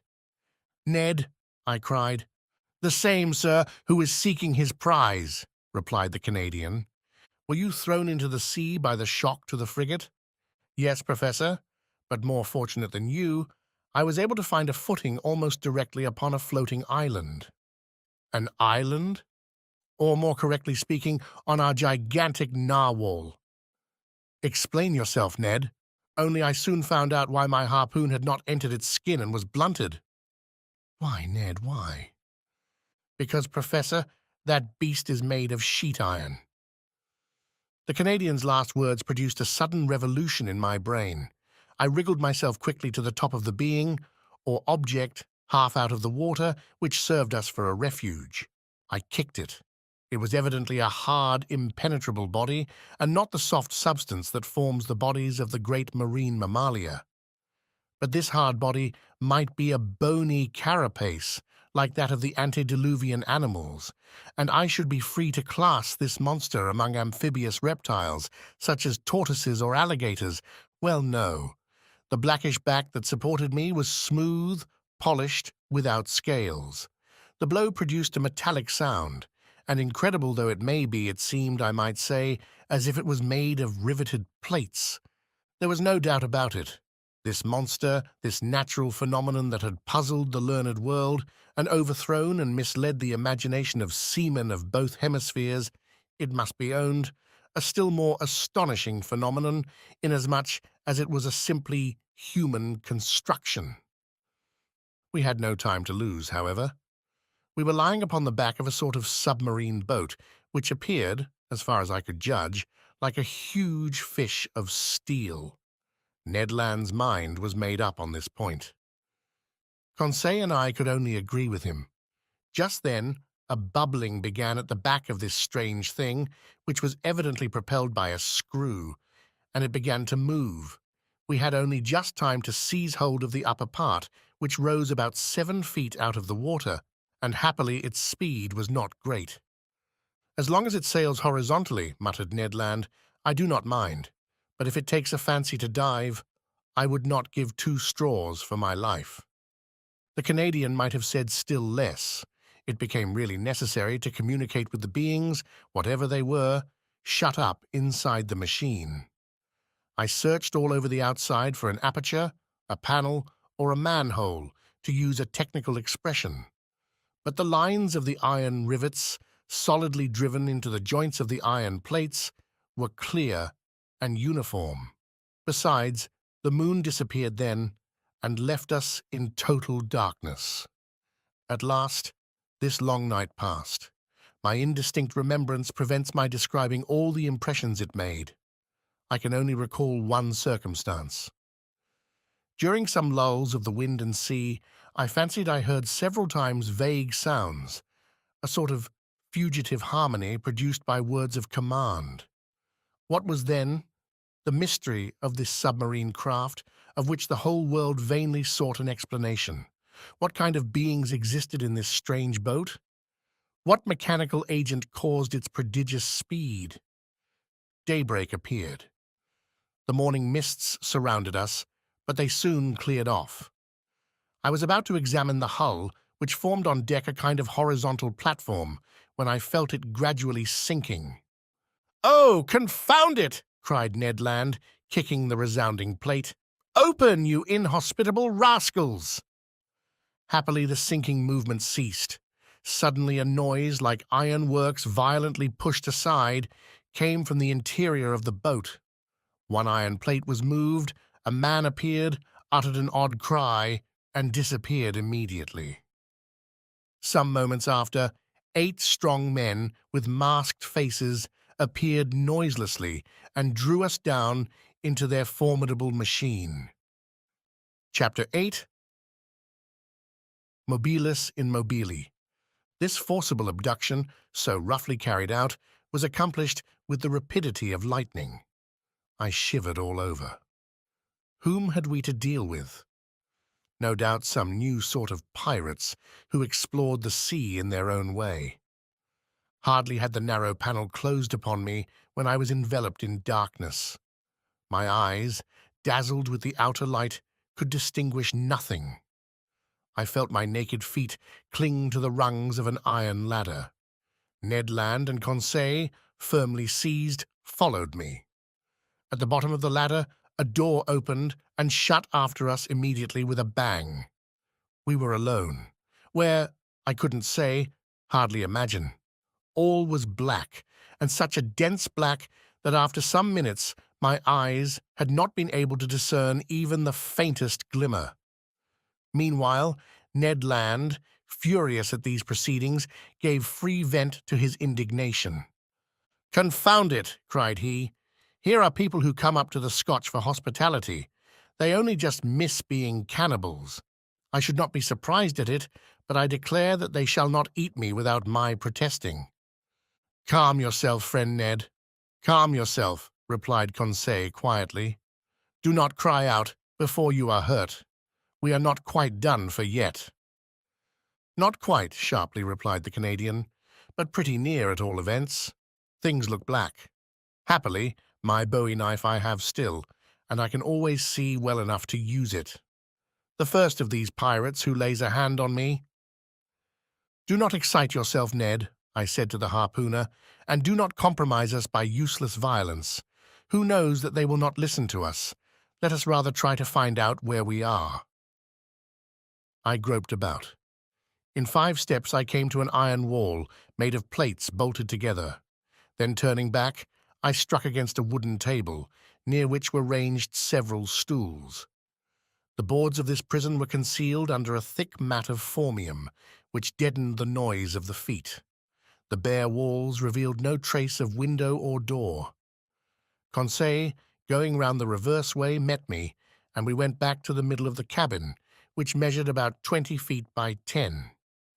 As to its height, Ned Land, in spite of his own great height, could not measure it. Half an hour had already passed without our situation being bettered, when the dense darkness suddenly gave way to extreme light. Our prison was suddenly lighted. That is to say, it became filled with a luminous matter so strong that I could not bear it at first. In its whiteness and intensity, I recognized that electric light which played round the submarine boat like a magnificent phenomenon of phosphorescence.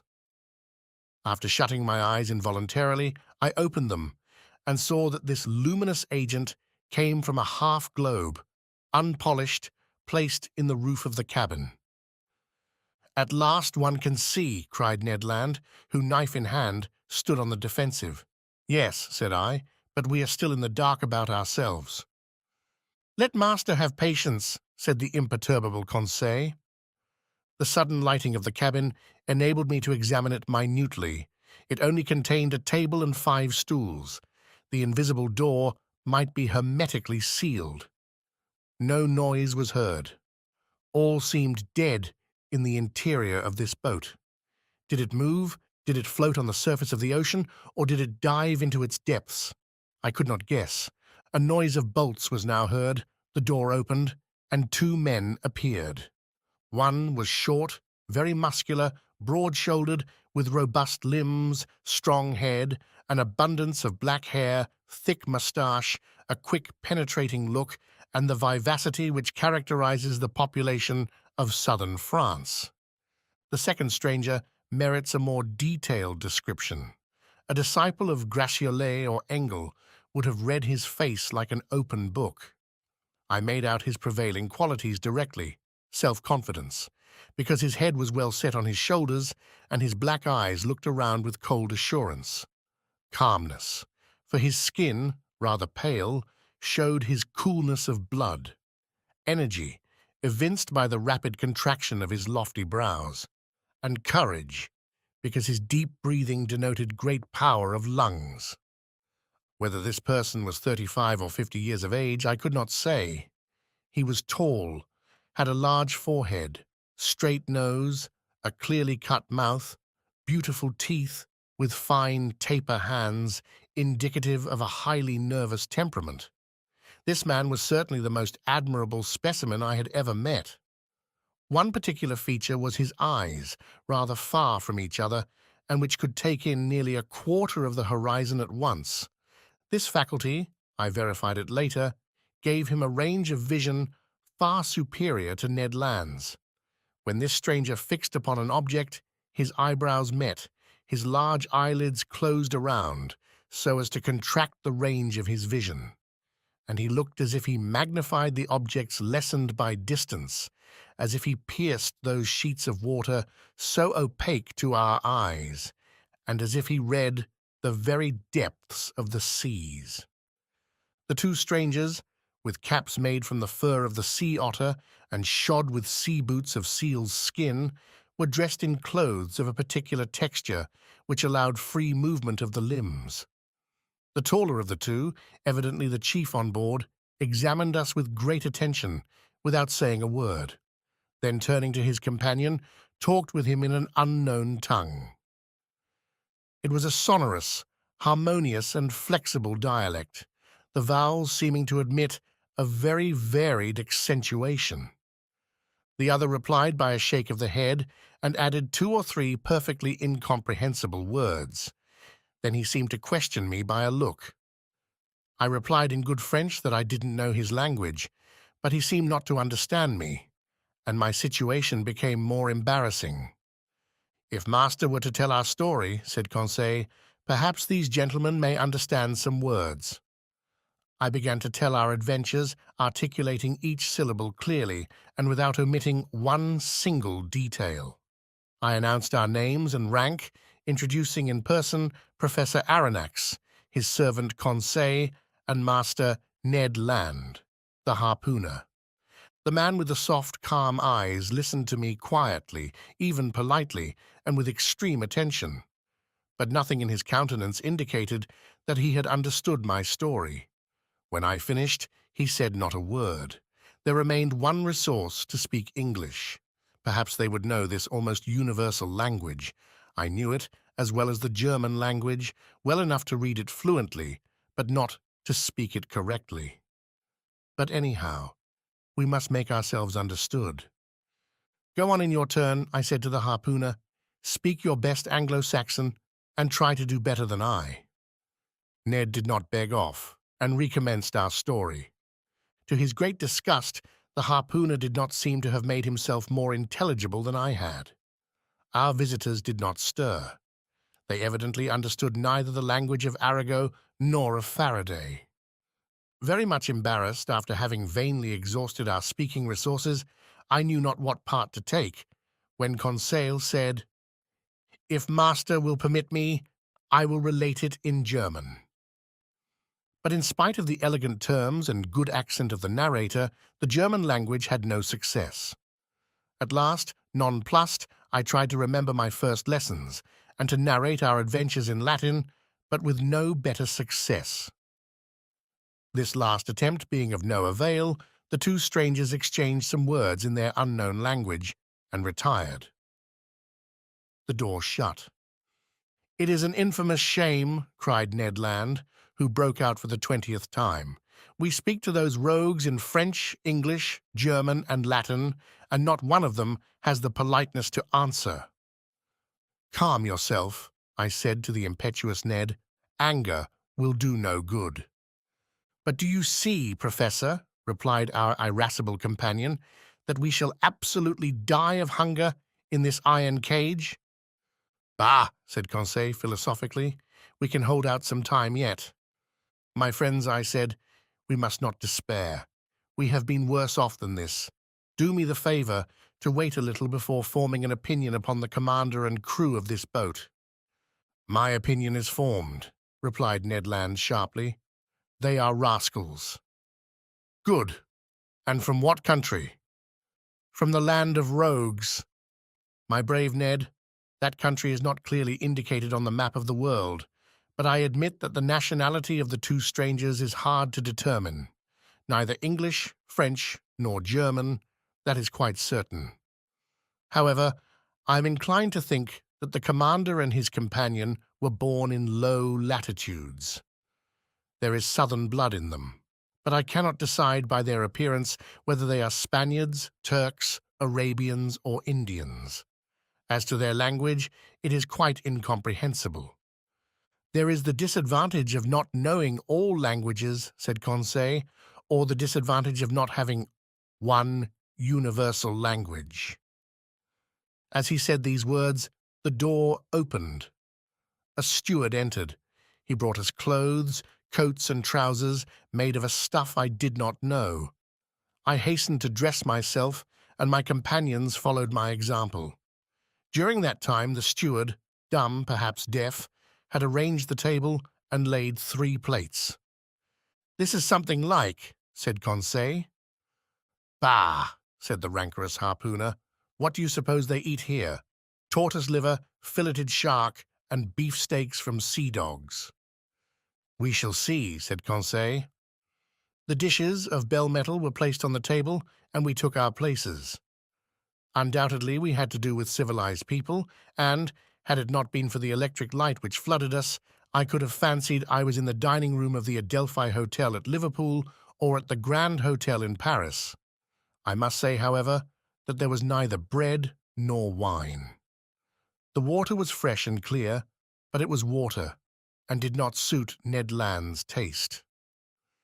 Amongst the dishes which were brought to us, I recognized several fish delicately dressed, but of some, although excellent, I could give no opinion, neither could I tell to what kingdom they belonged, whether animal or vegetable.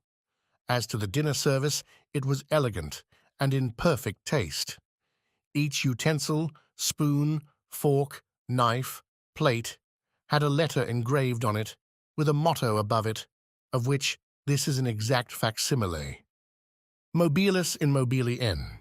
The letter N was no doubt the initial of the name of the enigmatical person who commanded at the bottom of the sea. Ned and Conseil did not reflect much. They devoured the food, and I did likewise.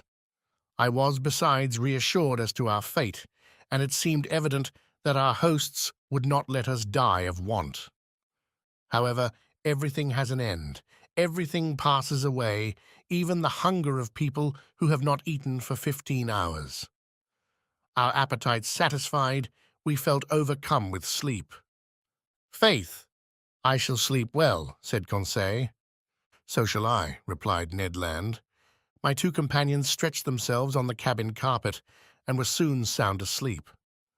For my own part, too many thoughts crowded my brain, too many insoluble questions pressed upon me, too many fancies kept my eyes half open.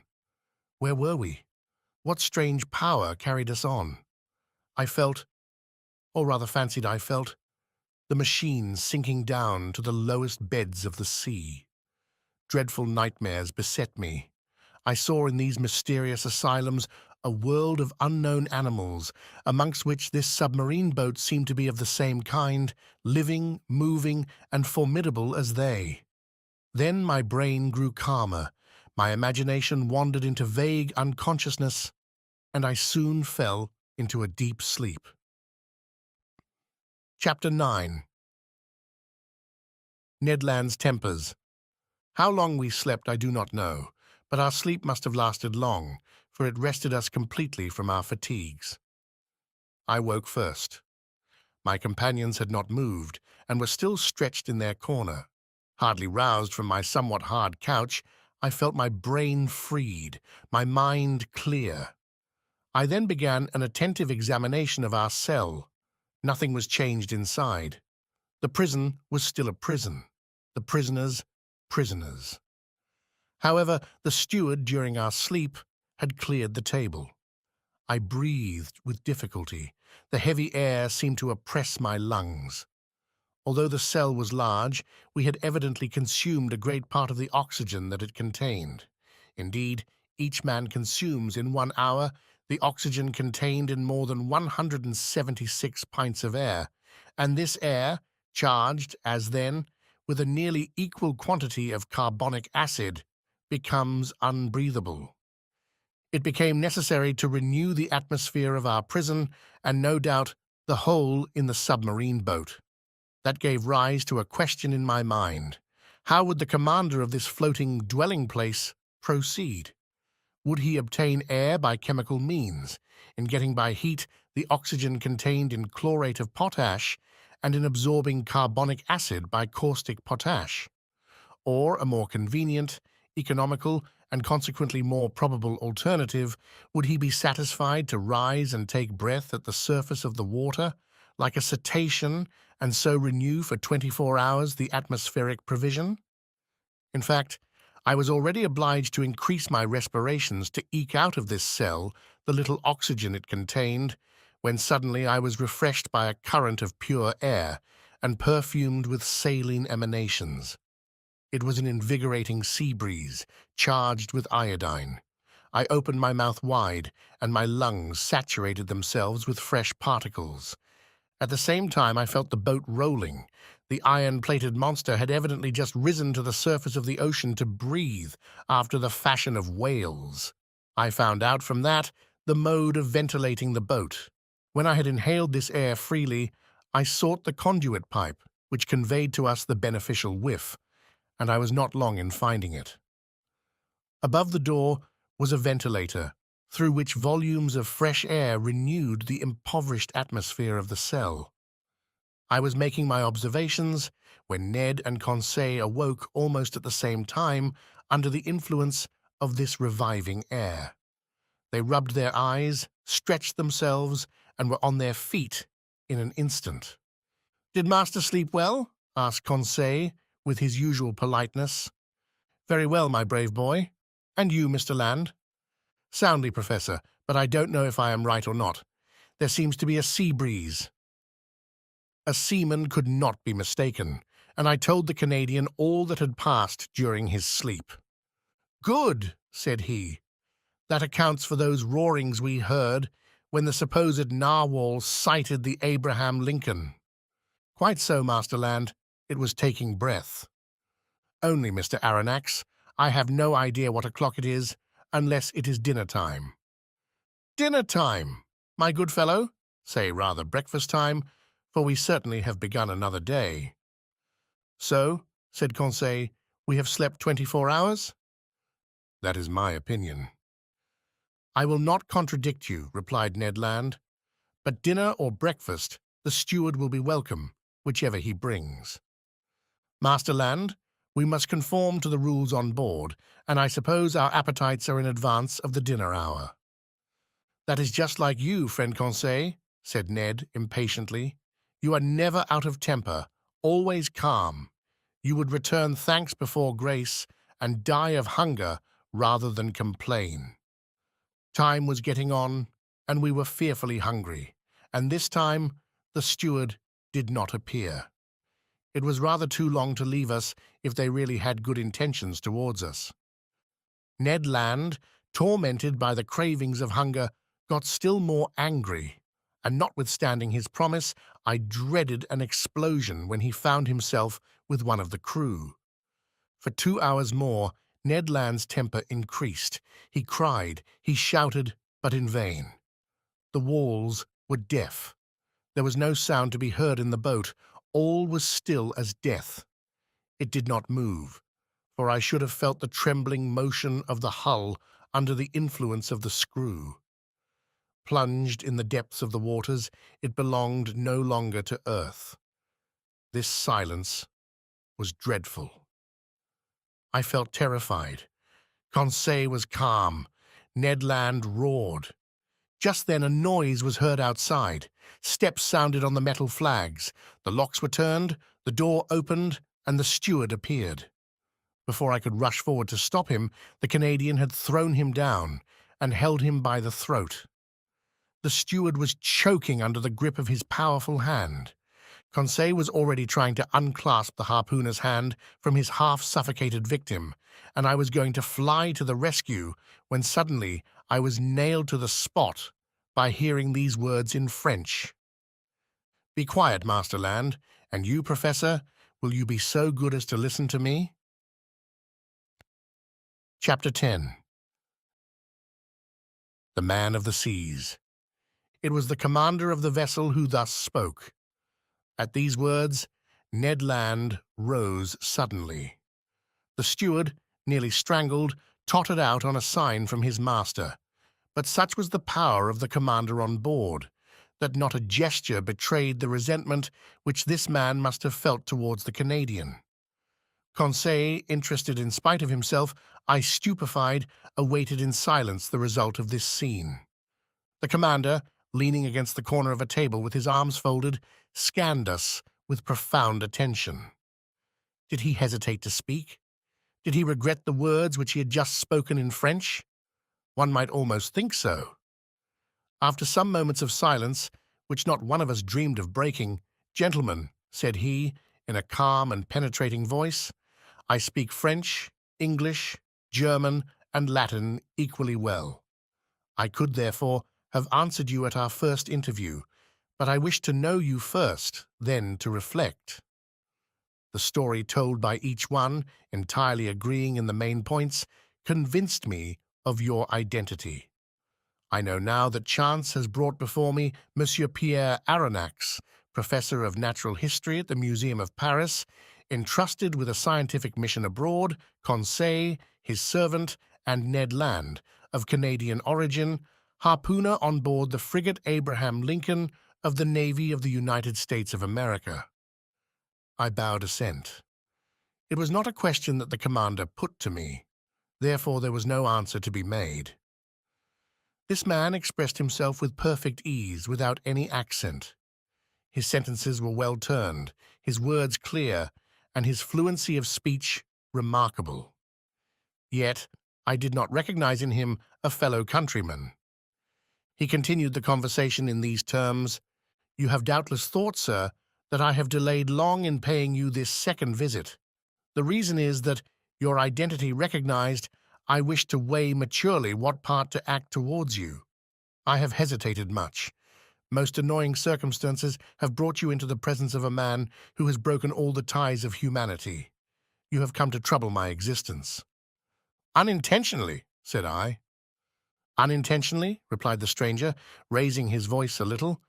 "Was it unintentionally that the Abraham Lincoln pursued me all over the seas? Was it unintentionally that you took passage in this frigate? Was it unintentionally that your cannonballs rebounded off the plating of my vessel? Was it unintentionally that Mr. Ned Land struck me with his harpoon?" I detected a restrained irritation in these words, but to these recriminations I had a very natural answer to make, and I made it. "Sir," said I, "no doubt you are ignorant of the discussions which have taken place concerning you in America and Europe. You do not know that divers accidents, caused by collisions with your submarine machine, have excited public feeling in the two continents. I omit the hypotheses without number by which it was sought to explain the inexplicable phenomenon of which you alone possess the secret. But you must understand that, in pursuing you over the high seas of the Pacific, the Abraham Lincoln believed itself to be chasing some powerful sea monster of which it was necessary to rid the ocean at any price." A half-smile curled the lips of the commander. Then, in a calmer tone, "Maranax," he replied, "dare you affirm that your frigate would not as soon have pursued and cannonaded a submarine boat as a monster?" This question embarrassed me, for certainly Captain Farragut might not have hesitated. He might have thought it his duty to destroy a contrivance of this kind, as he would a gigantic narwhal. "You understand then, sir," continued the stranger, "that I have the right to treat you as enemies?" I answered nothing, purposely. For what good would it be to discuss such a proposition when force could destroy the best arguments? "I have hesitated some time," continued the commander. "Nothing obliged me to show you hospitality. If I chose to separate myself from you, I should have no interest in seeing you again. I could place you upon the deck of this vessel, which has served you as a refuge. I could sink beneath the waters and forget that you had ever existed. Would not that be my right?" "It might be the right of a savage," I answered, "but not that of a civilized man." "Professor," replied the commander quickly, "I am not what you call a civilized man. I have done with society entirely, for reasons which I alone have the right of appreciating. I do not therefore obey its laws, and I desire you never to allude to them before me again." This was said plainly. A flash of anger and disdain kindled in the eyes of the unknown, and I had a glimpse of a terrible past in the life of this man. Not only had he put himself beyond the pale of human laws, but he had made himself independent of them, free in the strictest acceptation of the word, quite beyond their reach. Who then would dare to pursue him at the bottom of the sea when, on its surface, he defied all attempts made against him? What vessel could resist the shock of his submarine monitor? What cuirass, however thick, could withstand the blows of his spur? No man could demand from him an account of his actions. God, if he believed in one, his conscience, if he had one, were the sole judges to whom he was answerable. These reflections crossed my mind rapidly, whilst the stranger personage was silent, absorbed, and as if wrapped up in himself. I regarded him with fear mingled with interest, as doubtless Oedipus regarded the Sphinx. After rather a long silence, the commander resumed the conversation. "I have hesitated," said he, "but I have thought that my interest might be reconciled with that pity to which every human being has a right. You will remain on board my vessel, since fate has cast you there. You will be free, and in exchange for this liberty I shall only impose one single condition. Your word of honor to submit to it will suffice." "Speak, sir," I answered. "I suppose this condition is one which a man of honor may accept?" "Yes, sir, it is this. It is possible that certain events, unforeseen, may oblige me to consign you to your cabins for some hours or some days, as the case may be. As I desire never to use violence, I expect from you, more than all the others, a passive obedience. In thus acting, I take all the responsibility. I acquit you entirely, for I make it an impossibility for you to see what ought not to be seen. Do you accept this condition?" Then things took place on board which, to say the least, were singular, and which ought not to be seen by people who were not placed beyond the pale of social laws.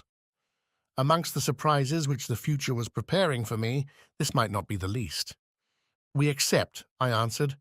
"Only I will ask your permission, sir, to address one question to you, one only." "Speak, sir." "You said that we should be free on board." "Entirely." "I ask you, then, what you mean by this liberty?" "Just the liberty to go, to come, to see, to observe even all that passes here, save under rare circumstances, the liberty, in short, which we enjoy ourselves, my companions and I." It was evident that we did not understand one another. "Pardon me, sir," I resumed, "but this liberty is only what every prisoner has of pacing his prison. It cannot suffice us." "It must suffice you, however." "What? We must renounce for ever seeing our country, our friends, our relations again?" "Yes, sir. But to renounce that unendurable worldly yoke which men believe to be liberty is not perhaps so painful as you think." "Well," exclaimed Ned Land, "never will I give my word of honor not to try to escape." "I did not ask you for your word of honor, Master Land," answered the commander coldly. "Sir," I replied, beginning to get angry in spite of myself, "you abuse your situation towards us. It is cruelty." "No, sir, it is clemency. You are my prisoners of war. I keep you when I could, by a word, plunge you into the depths of the ocean. You attacked me. You came to surprise a secret which no man in the world must penetrate, the secret of my whole existence. And you think that I am going to send you back to that world which must know me no more? Never. In retaining you, it is not you whom I guard. It is myself." These words indicated a resolution taken on the part of the commander against which no arguments would prevail. "So, sir," I rejoined, "you give us simply the choice between life and death?" "Simply." "My friends," said I, "to a question thus put, there is nothing to answer. But no word of honor binds us to the master of this vessel." "None, sir," answered the unknown. Then, in a gentler tone, he continued, "Now, permit me to finish what I have to say to you. I know you, Monsieur Aronnax. You and your companions will not perhaps have so much to complain of in the chance which has bound you to my fate. You will find amongst the books which are my favorite study the work which you have published on the depths of the sea. I have often read it. You have carried out your work as far as terrestrial science permitted you, but you do not know all. You have not seen all. Let me tell you then, Professor, that you will not regret the time passed on board my vessel. You are going to visit the land of marvels. These words of the commander had a great effect upon me. I cannot deny it. My weak point was touched, and I forgot for a moment that the contemplation of these sublime subjects was not worth the loss of liberty. Besides, I trusted to the future to decide this grave question, so I contented myself with saying, "By what name ought I to address you?" "Sir," replied the commander, "I am nothing to you but Captain Nemo, and you and your companions are nothing to me but the passengers of the Nautilus." Captain Nemo called. A steward appeared. The captain gave him his orders in that strange language which I did not understand. Then, turning towards the Canadian and Conseil, "A repast awaits you in your cabin," said he. "Be so good as to follow this man. And now, Monsieur Aronnax, our breakfast is ready. Permit me to lead the way." "I'm at your service, Captain." I followed Captain Nemo, and as soon as I had passed through the door, I found myself in a kind of passage lighted by electricity, similar to the waist of a ship. After we had proceeded a dozen yards, a second door opened before me. I then entered a dining room, decorated and furnished in severe taste. High oaken sideboards, inlaid with ebony, stood at the two extremities of the room, and upon their shelves glittered china, porcelain, and glass of inestimable value. The plate on the table sparkled in the rays which the luminous ceiling shed around, while the light was tempered and softened by exquisite paintings. In the center of the room was a table richly laid out. Captain Nemo indicated the place I was to occupy.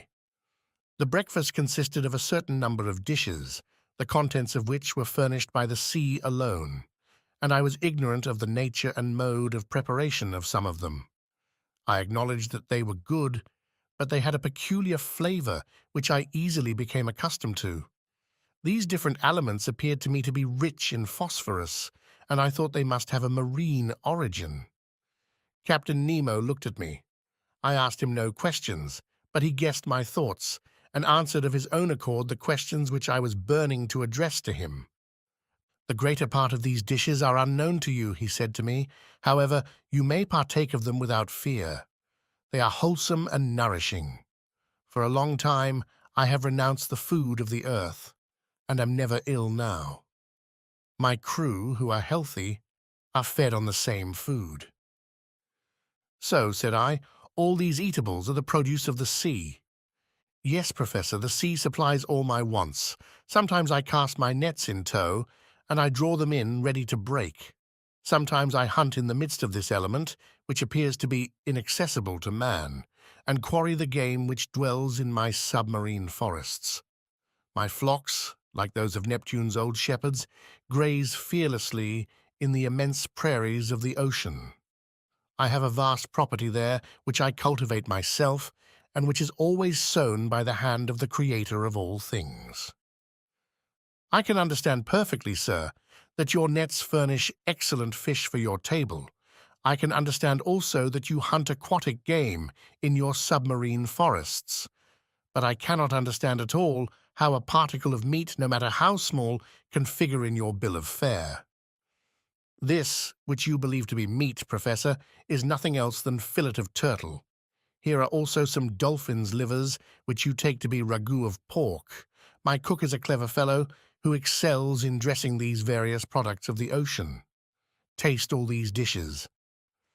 Here is a preserve of holothuria, which a Malay would declare to be unrivaled in the world. Here is a cream, of which the milk has been furnished by the cetacea, and the sugar by the great fucus of the North Sea. And lastly, permit me to offer you some preserve of anemones, which is equal to that of the most delicious fruits." I tasted, more from curiosity than as a connoisseur, whilst Captain Nemo enchanted me with his extraordinary stories. "You like the sea, Captain?" "Yes, I love it. The sea is everything.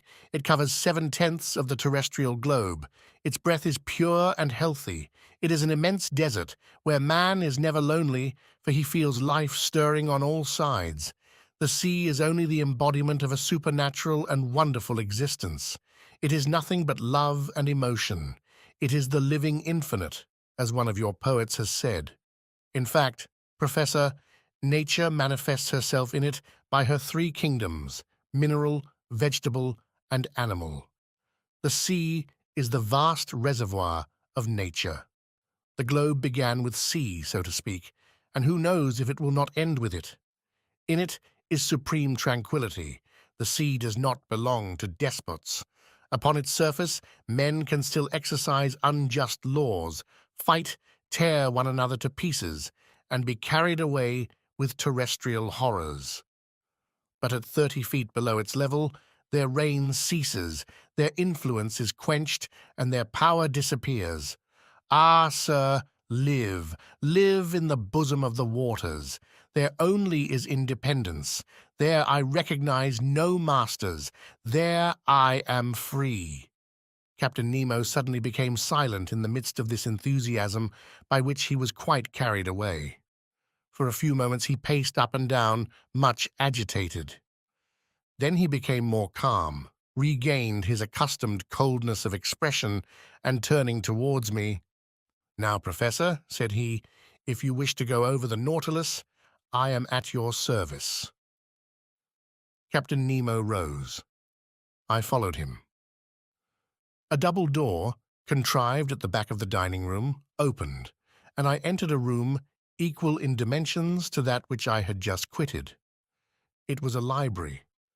High pieces of furniture of black-violet ebony inlaid with brass supported upon their wide shelves a great number of books, uniformly bound. They followed the shape of the room, terminating at the lower part in huge divans covered with brown leather, which were curved to afford the greatest comfort. Light movable desks, made to slide in and out at will, allowed one to rest one's book while reading. In the center stood an immense table covered with pamphlets, amongst which were some newspapers already of old date. The electric light flooded everything. It was shed from 4 unpolished globes half sunk in the volutes of the ceiling.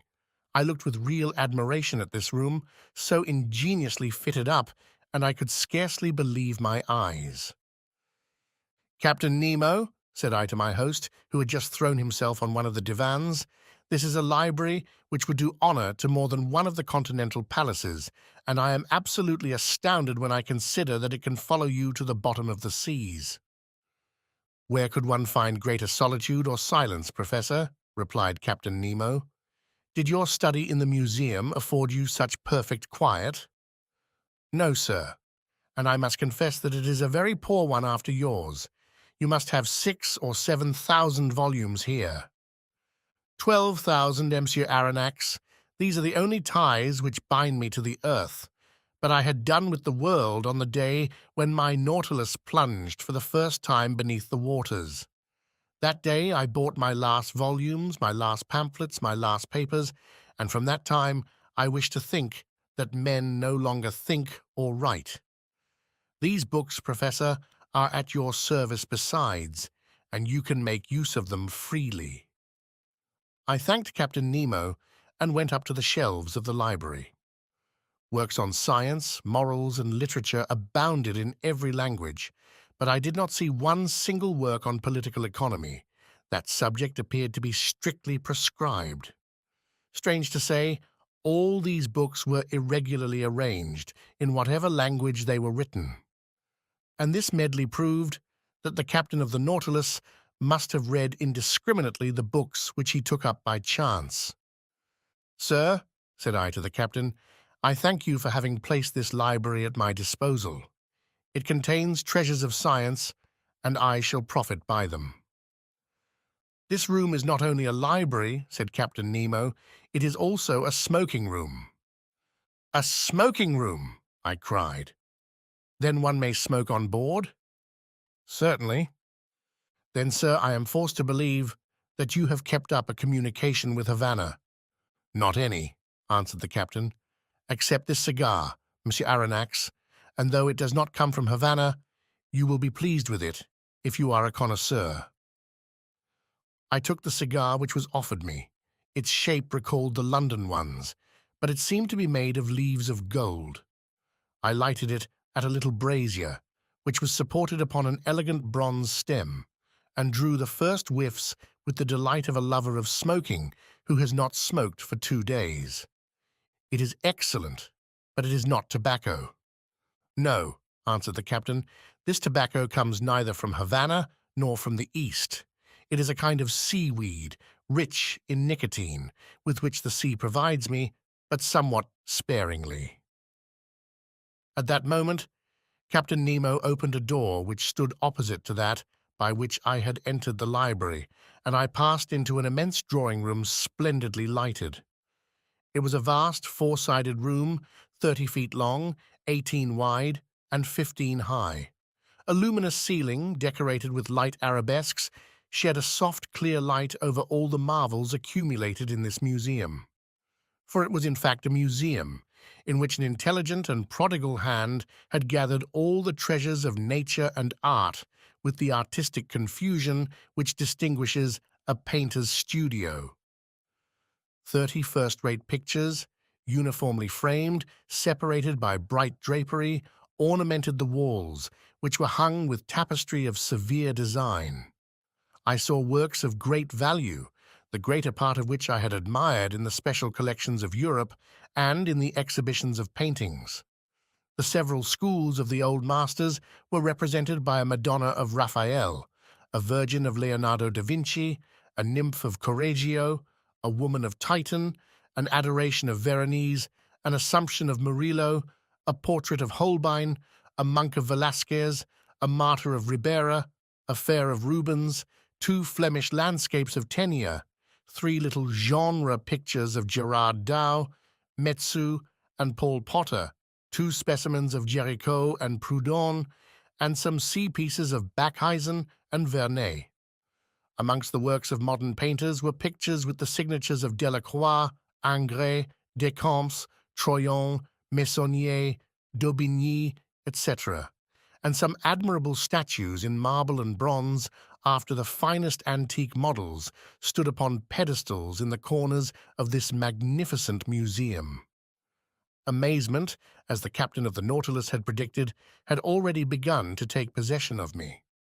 "Professor," said this strange man, "you must excuse the unceremonious way in which I receive you and the disorder of this room." "Sir," I answered, "without seeking to know who you are, I recognize in you an artist." "An amateur, nothing more, sir. Formerly I loved to collect these beautiful works created by the hand of man. I sought them greedily and ferreted them out indefatigably, and I have been able to bring together some objects of great value. These are my last souvenirs of that world, which is dead to me. In my eyes, your modern artists are already old. They have 2 or 3,000 years of existence.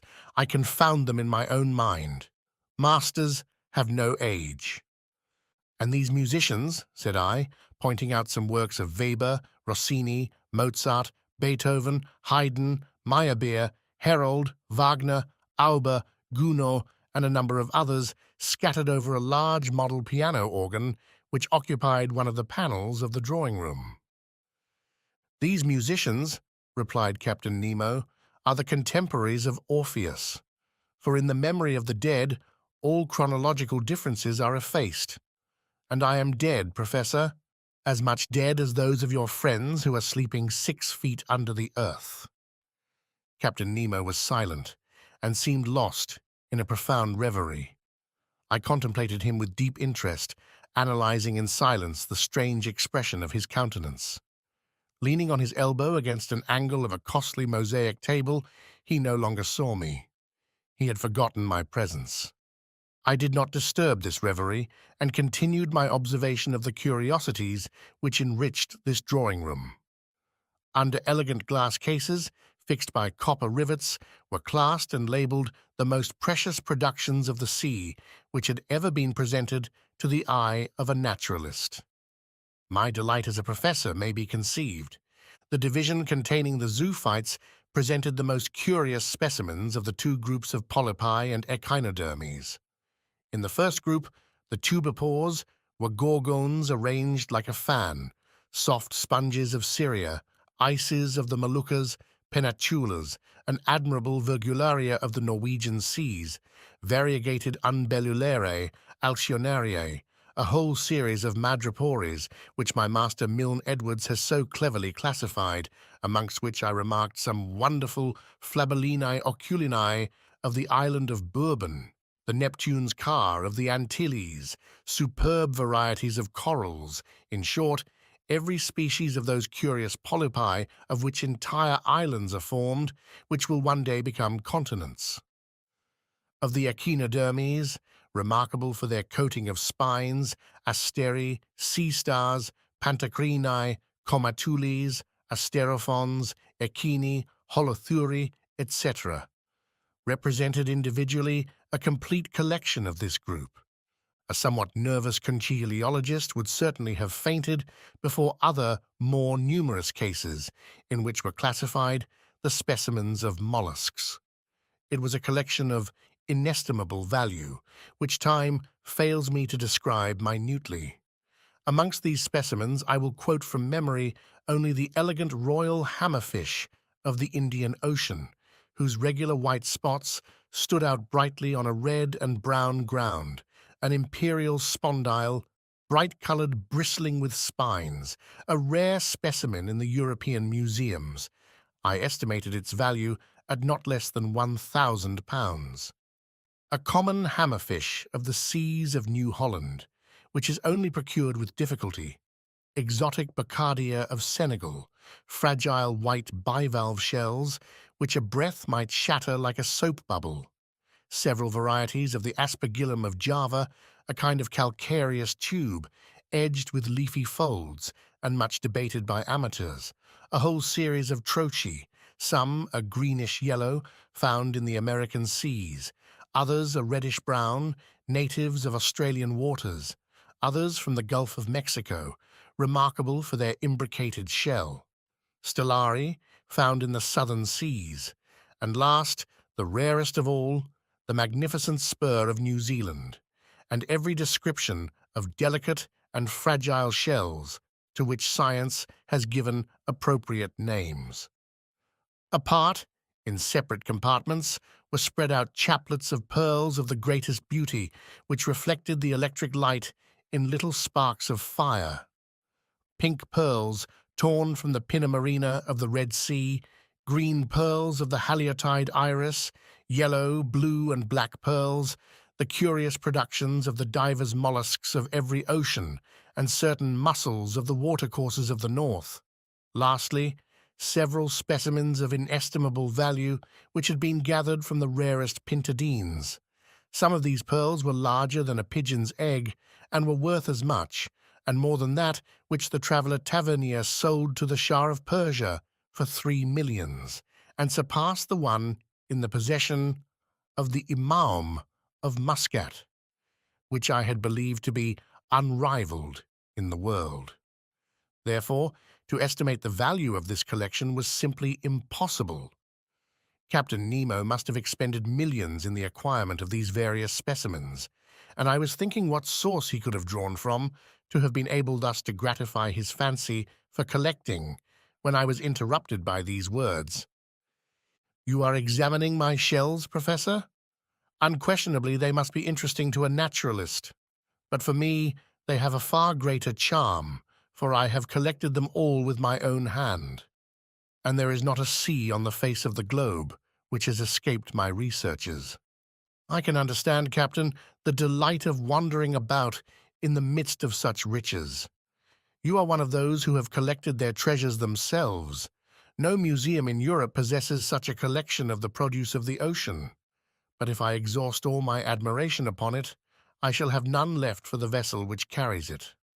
I do not wish to pry into your secrets, but I must confess that this Nautilus with the motive power which is confined in it, the contrivances which enable it to be worked, the powerful agent which propels it, all excite my curiosity to the highest pitch. I see suspended on the walls of this room instruments of whose use I am ignorant. You will find these same instruments in my own room, Professor, where I shall have much pleasure in explaining their use to you. But first come and inspect the cabin which is set apart for your own use. You must see how you will be accommodated on board the Nautilus.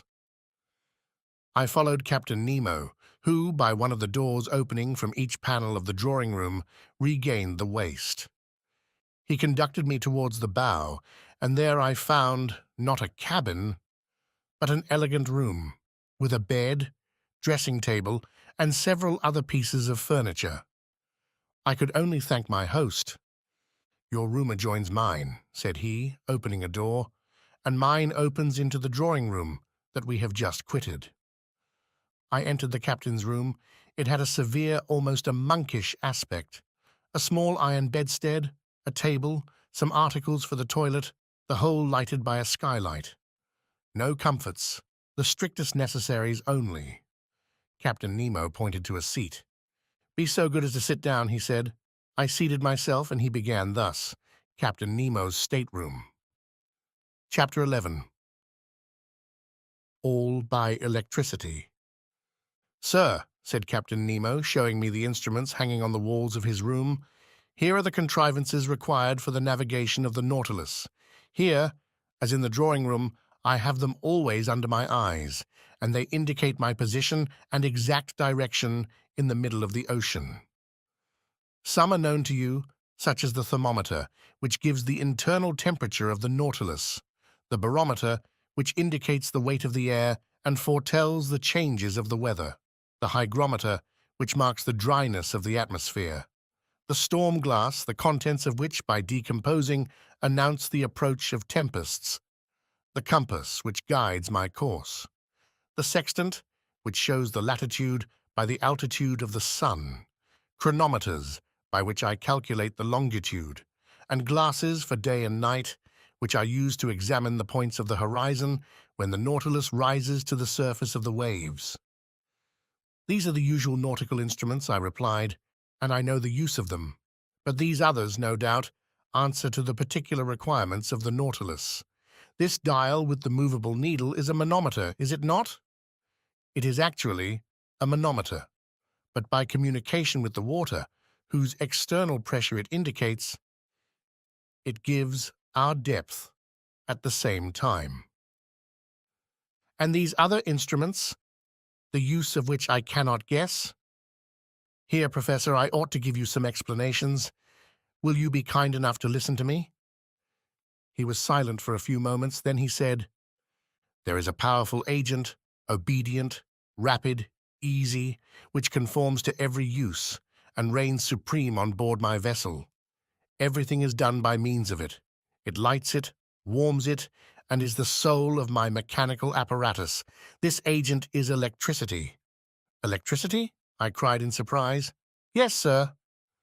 "Nevertheless, Captain, you possess an extreme rapidity of movement which does not agree with the power of electricity. Until now, its dynamic force has remained under restraint and has only been able to produce a small amount of power." "Professor," said Captain Nemo, "my electricity is not everybody's. You know what seawater is composed of. In 1,000 grams are found 96.5%, of water and about 223%, of chloride, of sodium, then, in a smaller quantity, chlorides of magnesium and of potassium, bromide of magnesium, sulfate of magnesia, sulfate, and carbonate of lime. You see, then, that chloride of sodium forms a large part of it, so it is this sodium that I extract from seawater and of which I compose my ingredients. I owe all to the ocean. It produces electricity, and electricity gives heat, light, motion, and, in a word, life to the Nautilus." "But not the air you breathe?" "Oh, I could manufacture the air necessary for my consumption, but it is useless. because I go up to the surface of the water when I please. However, if electricity does not furnish me with air to breathe, it works at least the powerful pumps that are stored in spacious reservoirs and which enable me to prolong at need, and as long as I will, my stay in the depths of the sea. It gives a uniform and unintermittent light which the sun does not. Now look at this clock. It is electrical and goes with a regularity that defies the best chronometers. I have divided it into 24 hours, like the Italian clocks, because for me there is neither night nor day, sun nor moon, but only that factitious light that I take with me to the bottom of the sea. Look, just now, it is 10 o'clock in the morning. Exactly. Another application of electricity. This dial hanging in front of us indicates the speed of the Nautilus. An electric thread puts it in communication with the screw, and the needle indicates the real speed. Look, now we are spinning along with a uniform speed of 15 miles an hour.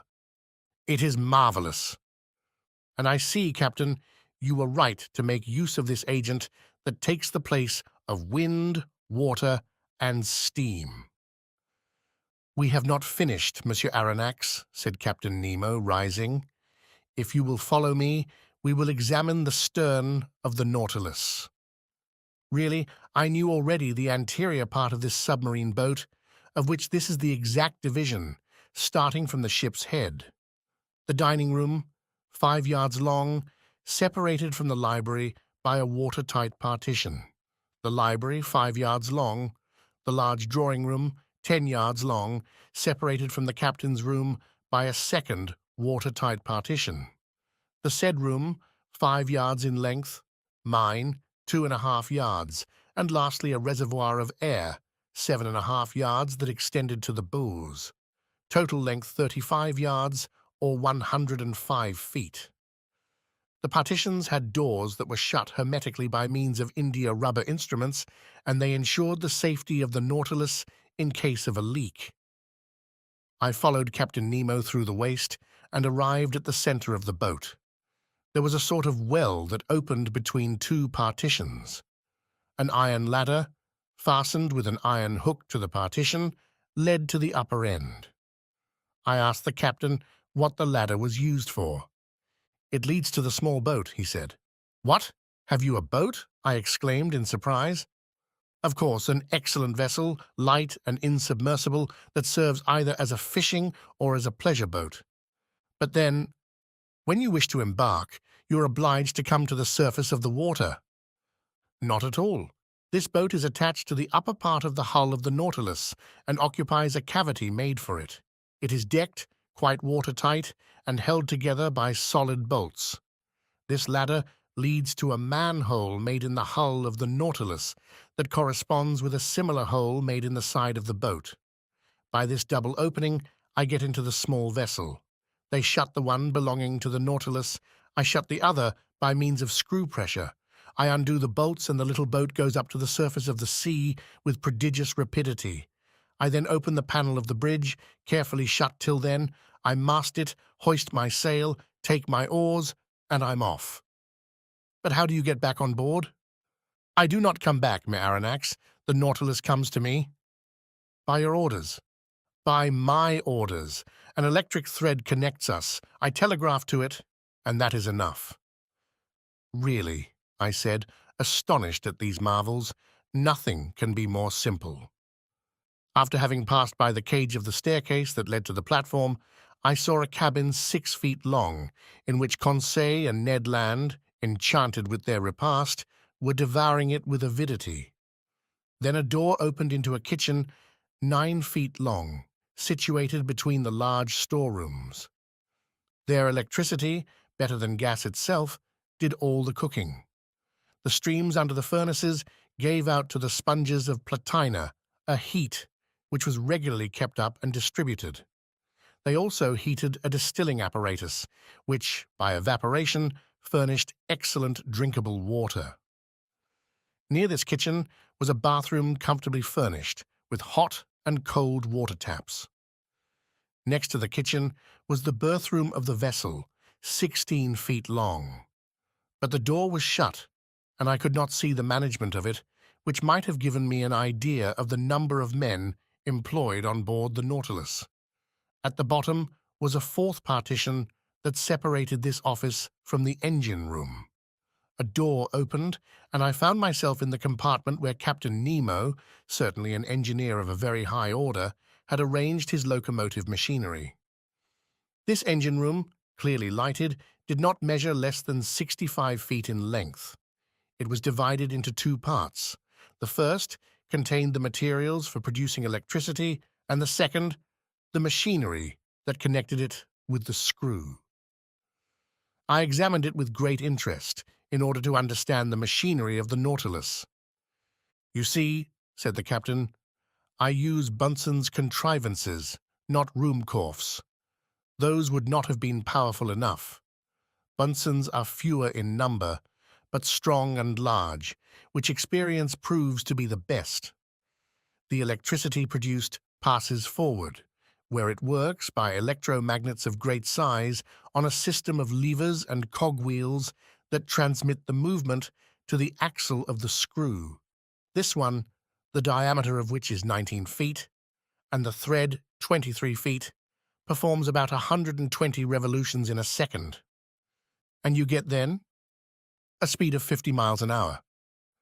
I have seen the Nautilus maneuver before the Abraham Lincoln, and I have my own ideas as to its speed. But this is not enough. We must see where we go. We must be able to direct it to the right, to the left, above, below. How do you get to the great depths where you find an increasing resistance which is rated by hundreds of atmospheres? How do you return to the surface of the ocean? And how do you maintain yourselves in the requisite medium? Am I asking too much?" "Not at all, Professor," replied the captain with some hesitation, "since you may never leave this submarine boat. Come into the saloon. It is our usual study, and there you will learn all you want to know about the Nautilus." Chapter 12. Some figures. A moment after, we were seated on a divan in the saloon smoking. The captain showed me a sketch that gave the plan, section, and elevation of the Nautilus. Then he began his description in these words. "Here, Monsieur Aronnax, are the several dimensions of the boat you are in. It is an elongated cylinder with conical ends. It is very like a cigar in shape, a shape already adopted in London in several constructions of the same sort. The length of this cylinder, from stem to stern, is exactly 232 feet, and its maximum breadth is 26 feet. It is not built quite like your long-voyage steamers, but its lines are sufficiently long and its curves prolonged enough to allow the water to slide off easily and oppose no obstacle to its passage. These two dimensions enable you to obtain, by a simple calculation, the surface and cubic contents of the Nautilus. Its area measures 6,032 feet, and its contents about 1,500 cubic yards. That is to say, when completely immersed, it displaces 50,000 feet of water or weighs 1,500 tons. When I made the plans for this submarine vessel, I meant that 9/10 should be submerged. Consequently, it ought only to displace 9/10 of its bulk, that is to say, only to weigh that number of tons. I ought not, therefore, to have exceeded that weight, constructing it on the aforesaid dimensions. The Nautilus is composed of two hulls, one inside, the other outside, joined by T-shaped irons, which render it very strong. Indeed, owing to this cellular arrangement, it resists like a block, as if it were solid. Its sides cannot yield. It coheres spontaneously, and not by the closeness of its rivets, and the homogeneity of its construction, due to the perfect union of the materials, enables it to defy the roughest seas. These two hulls are composed of steel plates, whose density is from 0.7 to 0.8 that of water. The first is not less than 2 inches and a half thick and weighs 394 tons. The second envelope, the keel, 20 inches high and 10 thick, weighs alone 62 tons. The engine, the ballast, The several accessories and apparatus appendages, the partitions and bulkheads, weigh 961.62 tons. Do you follow all this? I do. Then, when the Nautilus is afloat under these circumstances, 1/10 is out of the water. Now, if I have made reservoirs of a size equal to this tenth or capable of holding 150 tons, and if I fill them with water, the boat, weighing then 1507 tons, will be completely immersed. That would happen, Professor. These reservoirs are in the lower parts of the Nautilus. I turn on taps and they fill, and the vessel sinks that had just been level with the surface. Well, Captain, but now we come to the real difficulty. I can understand your rising to the surface, but diving below the surface, does not your submarine contrivance encounter a pressure and consequently undergo an upward thrust of 1 atmosphere for every 30 feet of water, just about 15 pounds per square inch? Just so, sir. Then, unless you quite fill the Nautilus, I do not see how you can draw it down to those depths. Professor, you must not confound statics with dynamics, or you will be exposed to grave errors. There is very little labor spent in attaining the lower regions of the ocean, for all bodies have a tendency to sink. When I wanted to find out the necessary increase of weight required to sink the Nautilus, I had only to calculate the reduction of volume that seawater acquires according to the depth. That is evident. Now, if water is not absolutely incompressible, it is at least capable of very slight compression. Indeed, after the most recent calculations, this reduction is only 0.000436 of an atmosphere for each 30 feet of depth. If we want to sink 3,000 feet, I should keep account of the reduction of bulk under a pressure equal to that of a column of water of 1,000 feet. The calculation is easily verified. Now, I have supplementary reservoirs capable of holding 100 tons. Therefore, I can sink to a considerable depth. When I wish to rise to the level of the sea, I only let off the water and empty all the reservoirs if I want the Nautilus to emerge from the 10th part of her total capacity. I had nothing to object to these reasonings. I admit your calculations, Captain, I replied. I should be wrong to dispute them since daily experience confirms them, but I foresee a real difficulty in the way. What, sir? When you are about 1,000 feet deep, the walls of the Nautilus bear a pressure of 100 atmospheres. If then, just now, you were to empty the supplementary reservoirs, to lighten the vessel, and to go up to the surface, the pumps must overcome the pressure of 100 atmospheres, which is 1,500 pounds per square inch. From that, a power that electricity alone can give, said the captain hastily. I repeat, sir, that the dynamic power of my engines is almost infinite. The pumps of the Nautilus have an enormous power, as you must have observed when their jets of water burst like a torrent upon the Abraham Lincoln. Besides, I use subsidiary reservoirs only to attain a mean depth of 750 to 1,000 fathoms, and that with a view of managing my machines. Also, when I have a mind to visit the depths of the ocean, 5 or 6 miles below the surface, I make use of slower but not less infallible means. What are they, Captain? That involves my telling you how the Nautilus is worked. I am impatient to learn. To steer this boat to starboard or port, to turn, in a word, following a horizontal plan, I use an ordinary rudder fixed on the back of the stern post and with one wheel and some tackle to steer by. But I can also make the Nautilus rise and sink and rise by a vertical movement by means of 2 inclined planes fastened to its sides, opposite the center of flotation, planes that move in every direction and that are worked by powerful levers from the interior. If the planes are kept parallel with the boat, it moves horizontally. If slanted, the Nautilus, according to this inclination and under the influence of the screw, either sinks diagonally or rises diagonally as it suits me, and even if I wish to rise more quickly to the surface, I ship the screw and the pressure of the water causes the Nautilus to rise vertically like a balloon filled with hydrogen. Bravo, Captain. But how can the steersman follow the route in the middle of the waters? The steersman is placed in a glazed box that is raised about the hull of the Nautilus and furnished with lenses. Are these lenses capable of resisting such pressure? Perfectly.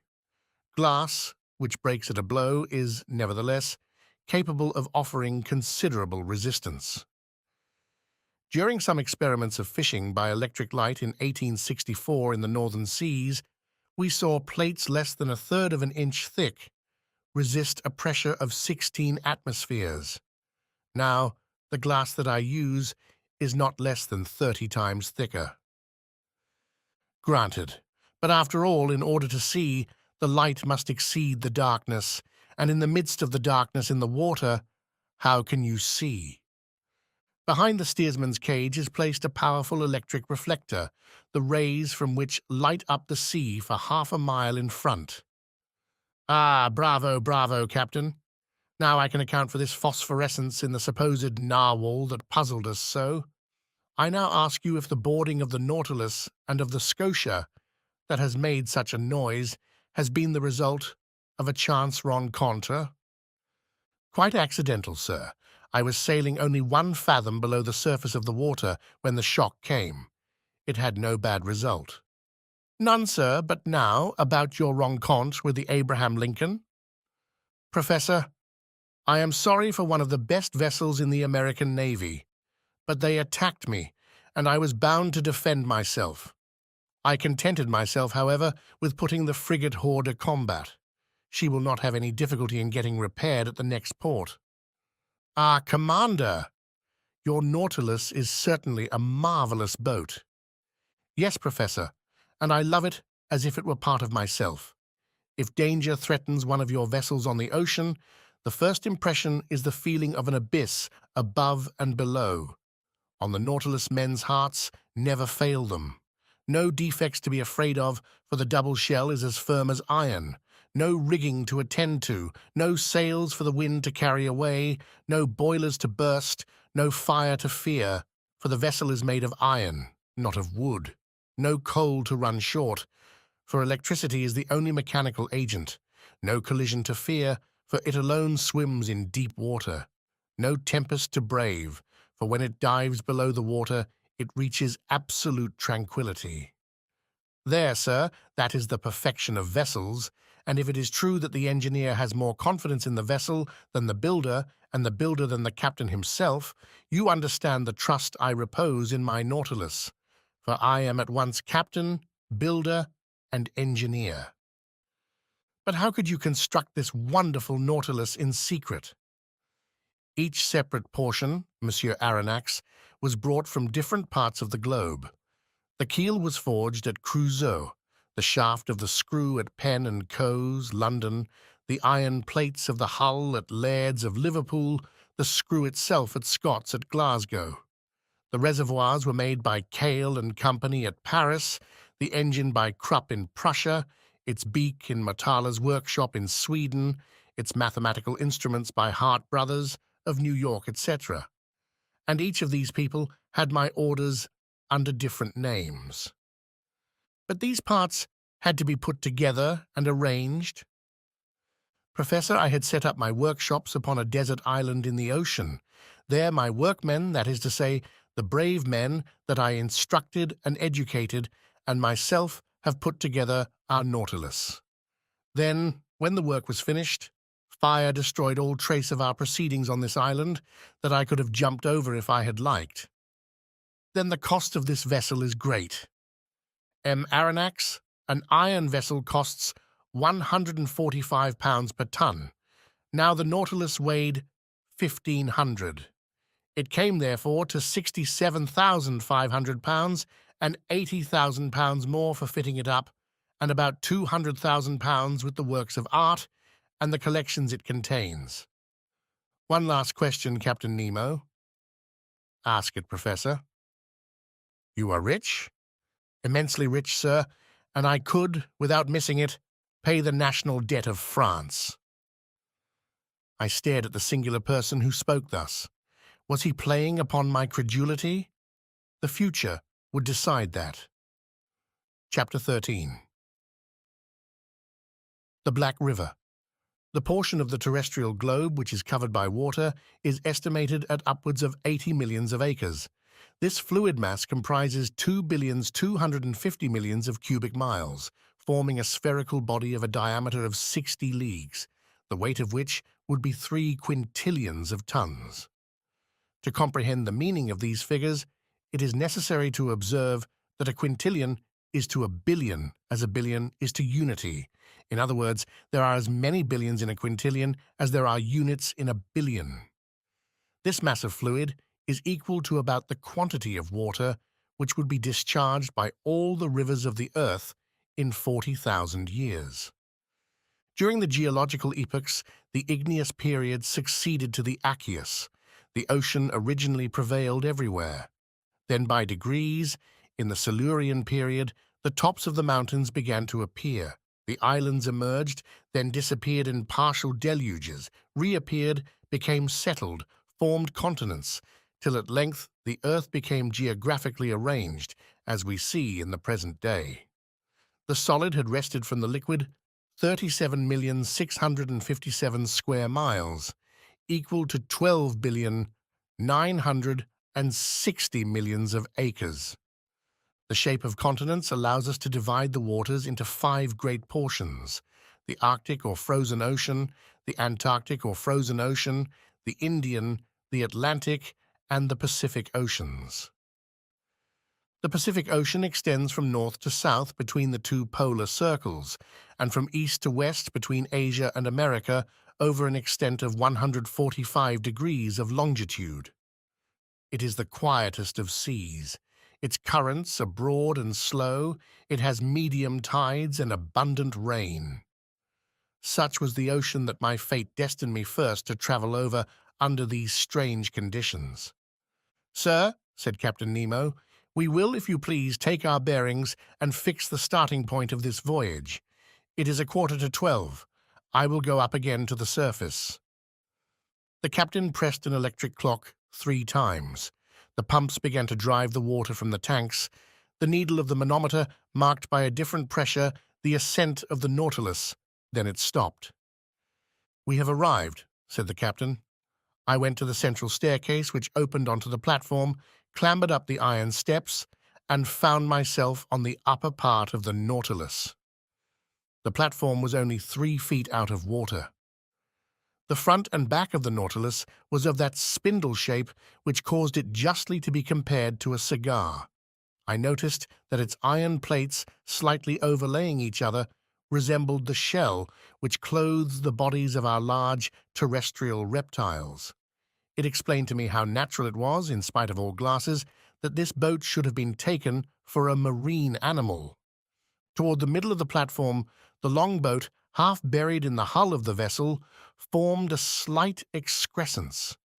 Fore and aft rose 2 cages of medium height, with inclined sides, and partly closed by thick lenticular glasses. One destined for the steersman who directed the Nautilus, the other containing a brilliant lantern to give light on the road. The sea was beautiful, the sky pure. Scarcely could the long vehicle feel the broad undulations of the ocean. A light breeze from the east rippled the surface of the waters. The horizon, free from fog, made observation easy. Nothing was in sight. Not a quicksand, not an island. A vast desert. Captain Nemo, by the help of his sextant, took the altitude of the sun, which ought also to give the latitude. He waited for some moments till its disk touched the horizon. Whilst taking observations, not a muscle moved. The instrument could not have been more motionless in a hand of marble. Captain Nemo took the sun's altitude. 12 o'clock, sir," said he. "When you like." I cast a last look upon the sea, slightly yellowed by the Japanese coast, and descended to the saloon. "And now, sir, I leave you to your studies," added the captain. "Our course is E.N.E. Our depth is 26 fathoms. Here are maps on a large scale, by which you may follow it. The saloon is at your disposal, and with your permission, I will retire." Captain Nemo bowed, and I remained alone, lost in thoughts all bearing on the commander of the Nautilus. For a whole hour was I deep in these reflections, seeking to pierce this mystery so interesting to me. Then my eyes fell upon the vast planisphere spread upon the table, and I placed my finger on the very spot where the given latitude and longitude crossed. The sea has its large rivers like the continents. They are special currents known by their temperature and their color. The most remarkable of these is known by the name of the Gulf Stream. Science has decided on the globe the direction of 5 principal currents, one in the North Atlantic, a second in the South, a third in the North Pacific, a fourth in the South, and a fifth in the Southern Indian Ocean. It is even probable that a 6th current existed at one time or another in the Northern Indian Ocean, when the Caspian and Aral Seas formed but one vast sheet of water. At this point indicated on the planisphere, one of these currents was rolling, the Kuro-Shivo of the Japanese, the Black River, which, leaving the Gulf of Bengal, where it is warmed by the perpendicular rays of a tropical sun, crosses the Straits of Malacca along the coast of Asia, turns into the North Pacific to the Aleutian Islands, carrying with it trunks of camphor trees and other indigenous productions, and edging the waves of the ocean with the pure indigo of its warm water. It was this current that the Nautilus was to follow. I followed it with my eye, saw it lose itself in the vastness of the Pacific, and felt myself drawn with it, when Ned Land and Conseil appeared at the door of the saloon. My 2 brave companions remained petrified at the sight of the wonders spread before them. "Where are we? Where are we?" exclaimed the Canadian. "In the museum at Quebec?" "My friends," I answered, making a sign for them to enter, "you are not in Canada, but on board the Nautilus, 50 yards below the level of the sea." "But, Monsieur Aronnax," said Ned Land, "can you tell me how many men there are on board? 10, 20, 50, 100? "I cannot answer you, Mr. Land. It is better to abandon for a time all idea of seizing the Nautilus or escaping from it. This ship is a masterpiece of modern industry, and I should be sorry not to have seen it. Many people would accept the situation forced upon us, if only to move amongst such wonders. So be quiet, and let us try and see what passes around us." "See," exclaimed the harpooner, "but we can see nothing in this iron prison. We are sailing, blindly." Ned Land had scarcely pronounced these words when all was suddenly darkness. The luminous ceiling was gone, and so rapidly that my eyes received a painful impression. We remained mute, not stirring, and not knowing what surprise awaited us, whether agreeable or disagreeable. A sliding noise was heard. One would have said that panels were working at the sides of the Nautilus. "It is the end of the end," said Ned Land. Suddenly, light broke at each side of the saloon, through 2 oblong openings. The liquid mass appeared vividly lit up by the electric gleam. 2 crystal plates separated us from the sea. At first I trembled at the thought that this frail partition might break, but strong bands of copper bound them, giving an almost infinite power of resistance. The sea was distinctly visible for a mile all round the Nautilus. What a spectacle! What pen can describe it? Who could paint the effects of the light through those transparent sheets of water, and the softness of the successive gradations from the lower to the superior strata of the ocean? We know the transparency of the sea, and that its clearness is far beyond that of rock water. The mineral and organic substances which it holds in suspension heightens its transparency.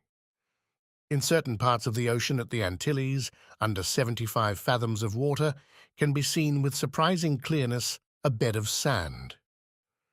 The penetrating power of the solar rays does not seem to cease for a depth of 150 fathoms. But in this middle fluid, travelled over by the Nautilus, the electric brightness was produced even in the bosom of the waves. It was no longer luminous water, but liquid light. On each side, a window opened into this unexplored abyss. The obscurity of the saloon showed to advantage the brightness outside, and we looked out as if this pure crystal had been the glass of an immense aquarium. "You wished to see, friend Ned? Well, you see now." "Curious, curious," muttered the Canadian, who, forgetting his ill temper, seemed to submit to some irresistible attraction. And one would come further than this to admire such a sight. "Ah," thought I to myself, "I understand the life of this man. He has made a world apart for himself, in which he treasures all his greatest wonders." For 2 whole hours, an aquatic army escorted the Nautilus. During their games, their bounds, while rivaling each other in beauty, brightness, and velocity, I distinguished the green laber, the banded mullet, marked by a double line of black, the round-tailed goby of a white color with violet spots on the back, the Japanese scombrus, a beautiful mackerel of those seas with a blue body and silvery head, the brilliant azuras, whose name alone defies description. Some banded spares with variegated fins of blue and yellow, the woodcocks of the seas, some specimens of which attain a yard in length, Japanese salamanders, spider lampreys, serpents 6 feet long, with eyes small and lively, and a huge mouth bristling with teeth, with many other species. Our imagination was kept at its height. Interjections followed quickly on each other. Ned named the fish, and Conseil classed them. I was in ecstasies with the vivacity of their movements and the beauty of their forms. Never had it been given to me to surprise these animals, alive and at liberty in their natural element. I will not mention all the varieties which passed before my dazzled eyes, all the collection of the seas of China and Japan. These fish, more numerous than the birds of the air, came, attracted no doubt, by the brilliant focus of the electric light. Suddenly there was daylight in the saloon, the iron panels closed again, and the enchanting vision disappeared. But for a long time I dreamt on, till my eyes fell on the instruments hanging on the partition. The compass still showed the course to be ENE. The manometer indicated a pressure of 5 atmospheres, equivalent to a depth of 25 fathoms, and the electric log gave a speed of 15 miles an hour. I expected Captain Nemo, but he did not appear. The clock marked the hour of 5. Ned Land and Conseil returned to their cabin, and I retired to my chamber. My dinner was ready. It was composed of turtle soup, made of the most delicate hawksbills, of a surmullet served with puff paste, the liver of which, prepared by itself, was most delicious, and fillets of the emperor holocanthus, the savor of which seemed to me superior even to salmon. I passed the evening reading, writing, and thinking. Then sleep overpowered me, and I stretched myself on my couch of zostera and slept profoundly, whilst the Nautilus was gliding rapidly through the current of the Black River. Chapter 14. A Note of Invitation. The next day was the 9th of November. I awoke after a long sleep of 12 hours. Conseil came, according to custom, to know how I had passed the night and to offer his services. He had left his friend the Canadian sleeping like a man who had never done anything else all his life. I let the worthy fellow chatter as he pleased, without caring to answer him. I was preoccupied by the absence of the captain during our sitting of the day before, and hoping to see him today. As soon as I was dressed, I went into the saloon. It was deserted. I plunged into the study of the shell treasures hidden behind the glasses. I revelled also in great herbals filled with the rarest marine plants, which, although dried up, retained their lovely colours. Amongst these precious hydrophytes I remarked some Vorticelli, Pavonarii, delicate cerames with scarlet tints, some fan-shaped agari, and some notabili like flat mushrooms, which at one time used to be classed as zoophytes. In short, a perfect series of algae. The whole day passed without my being honored by a visit from Captain Nemo. The panels of the saloon did not open. Perhaps they did not wish us to tire of these beautiful things. The course of the Nautilus was E&E. Her speed, 12 knots, the depth below the surface between 25 and 30 fathoms. The next day, 10th of November, the same desertion, the same solitude. I did not see one of the ship's crew. Ned and Conseil spent the greater part of the day with me. They were astonished at the inexplicable absence of the captain. Was this singular man ill? Had he altered his intentions with regard to us? After all, as Conseil said, we enjoyed perfect liberty, we were delicately and abundantly fed. Our host kept to his terms of the treaty. We could not complain, and indeed the singularity of our fate reserved such wonderful compensation for us that we had no right to accuse it as yet.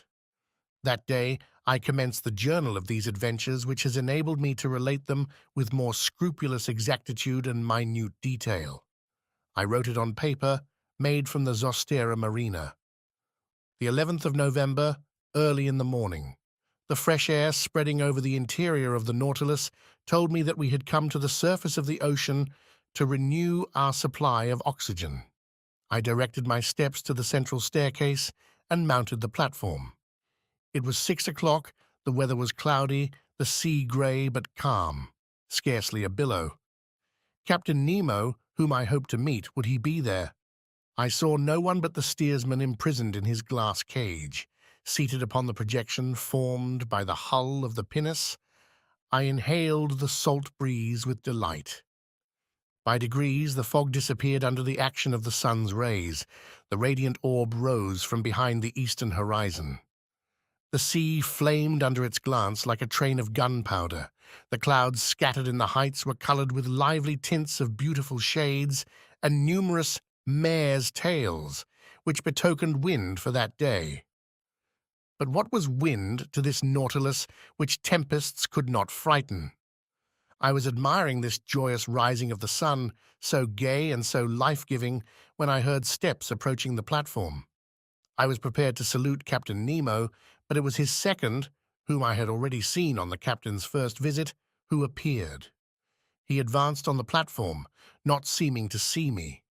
With his powerful glass to his eye, he scanned every point of the horizon with great attention. This examination over, he approached the panel and pronounced a sentence in exactly these terms. I have remembered it, for every morning it was repeated under exactly the same conditions. It was thus worded, Nautron respok lorni virch. What it meant, I could not say. These words pronounced, the second descended. I thought that the Nautilus was about to return to its submarine navigation. I regained the panel and returned to my chamber. 5 days sped thus, without any change in our situation. Every morning I mounted the platform, the same phrase was pronounced by the same individual. But Captain Nemo did not appear. I had made up my mind that I should never see him again, when, on the 16th of November, on returning to my room with Ned and Conseil, I found upon my table a note addressed to me. I opened it impatiently. It was written in a bold, clear hand, the characters rather pointed, recalling the German type. The note was worded as follows. 16th of November, 1867.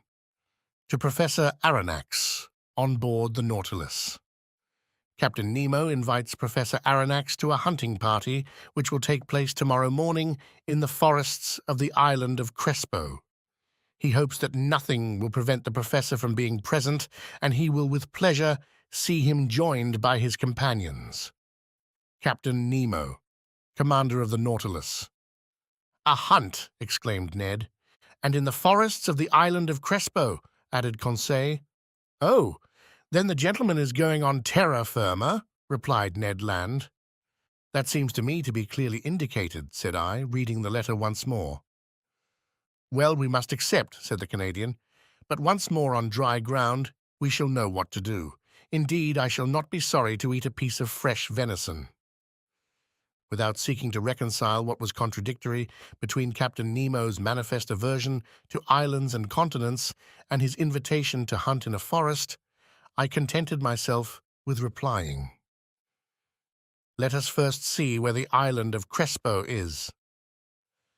I consulted the planisphere, and in 32 degrees 40 north lat, and 157 degrees 50 west long, I found a small island, recognized in 1801 by Captain Crespo and marked in the ancient Spanish maps as Roca de la Plata, the meaning of which is the Silver Rock. We were then about 1,800 miles from our starting point, and the course of the Nautilus, a little changed, was bringing it back towards the southeast. I showed this little rock lost in the midst of the North Pacific to my companions. "If Captain Nemo does sometimes go on dry ground," said I, "he at least chooses desert islands." Ned Land shrugged his shoulders without speaking, and Conseil and he left me. After supper, which was served by the steward mute and impassive, I went to bed, not without some anxiety. The next morning, the 17th of November, on awakening, I felt that the Nautilus was perfectly still.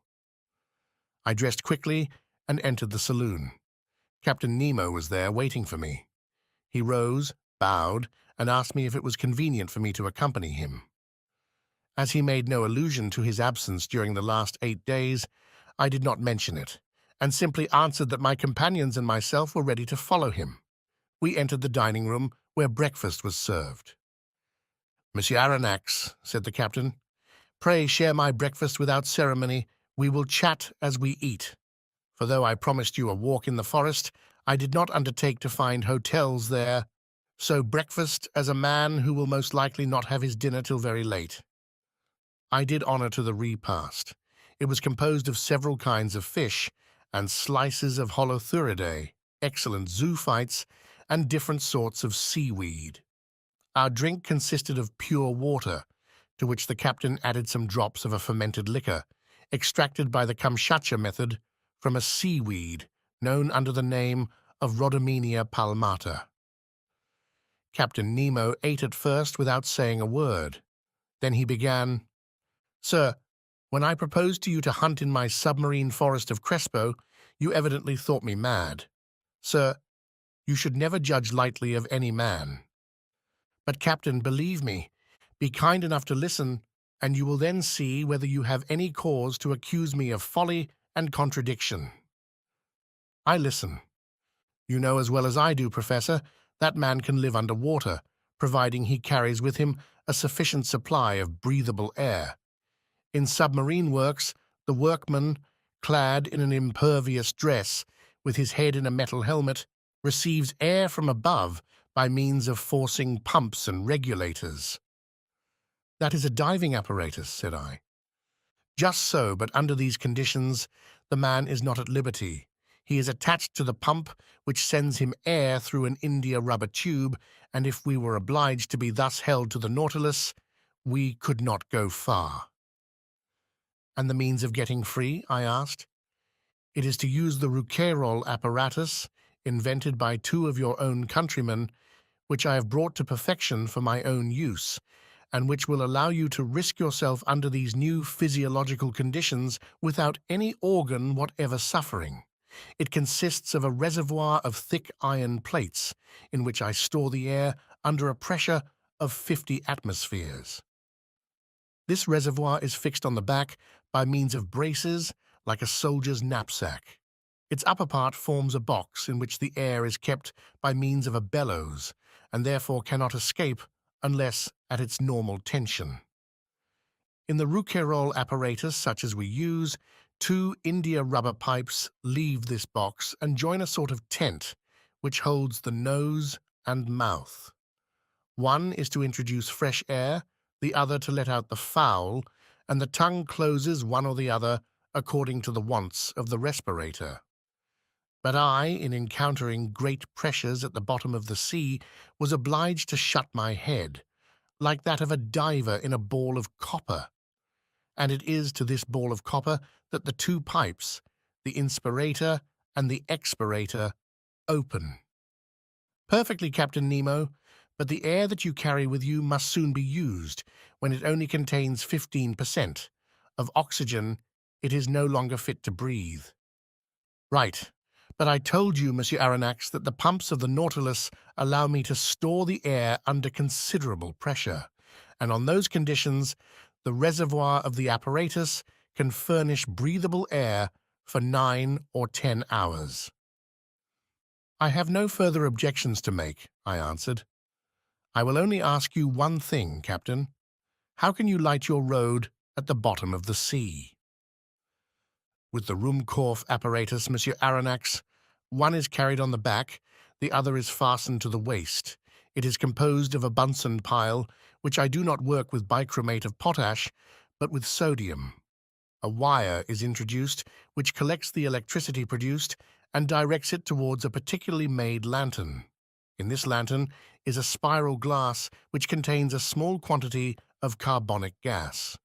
When the apparatus is at work, this gas becomes luminous, giving out a white and continuous light. Thus provided, I can breathe and I can see. Captain Nemo, to all my objections you make such crushing answers that I dare no longer doubt. But if I am forced to admit the Rouquayrol and Ruhmkorff apparatus, I must be allowed some reservations with regard to the gun I am to carry. But it is not a gun for powder, answered the captain. Then it is an air gun. Doubtless. How would you have me manufacture gunpowder on board without either saltpeter, sulphur, or charcoal? Besides, I added, to fire under water, in a medium 855 times denser than the air, we must conquer very considerable resistance. That would be no difficulty. There exist guns, according to Fulton, perfected in England by Philip Coles and Burley, in France by Fursey, and in Italy by Landi, which are furnished with a peculiar system of closing which can fire under these conditions. But I repeat, having no powder, I use air under great pressure, which the pumps of the Nautilus furnish abundantly. But this air must be rapidly used. Well, have I not my Rouquayrol reservoir, which can furnish it at need? A tap is all that is required. Besides, Monsieur Aronnax, you must see yourself that during our submarine hunt we can spend but little air and but few balls. But it seems to me that in this twilight and in the midst of this fluid, which is very dense compared with the atmosphere, shots could not go far nor easily prove mortal. Sir, on the contrary, with this gun every blow is mortal, and however lightly the animal is touched, it falls as if struck by a thunderbolt. Why? Because the balls sent by this gun are not ordinary balls, but little cases of glass, invented by Leniebruck, an Austrian chemist, of which I have a large supply. These glass cases are covered with a case of steel and weighted with a pellet of lead. They are real Leyden bottles into which the electricity is forced to a very high tension. With the slightest shock they are discharged, and the animal, however strong it may be, falls dead. I must tell you that these cases are size number 4, and that the charge for an ordinary gun would be 10. I will argue no longer, I replied, rising from the table. I have nothing left me but to take my gun. At all events, I will go where you go.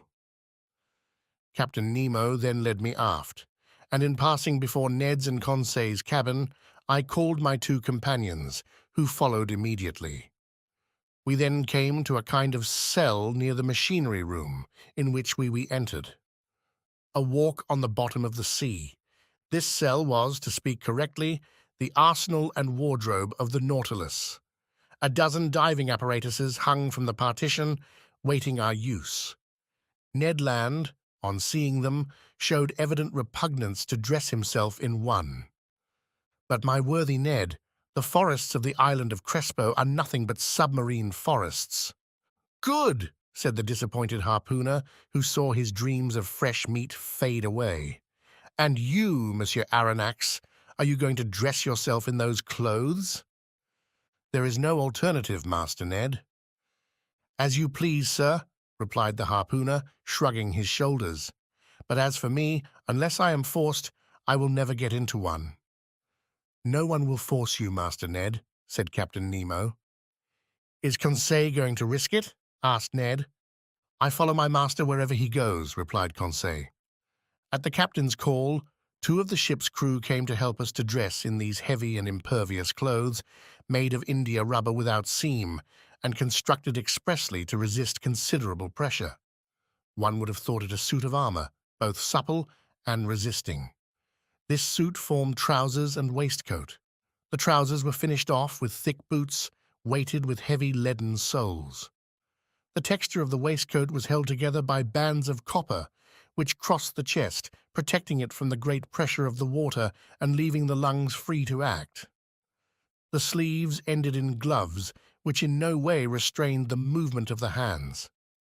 There was a vast difference noticeable between these consummate apparatuses and the old cork breastplates, jackets, and other contrivances in vogue during the 18th century. Captain Nemo and one of his companions, a sort of Hercules who must have possessed great strength, Conseil and myself, were soon enveloped in the dresses. There remained nothing more to be done but to enclose our heads in the metal box.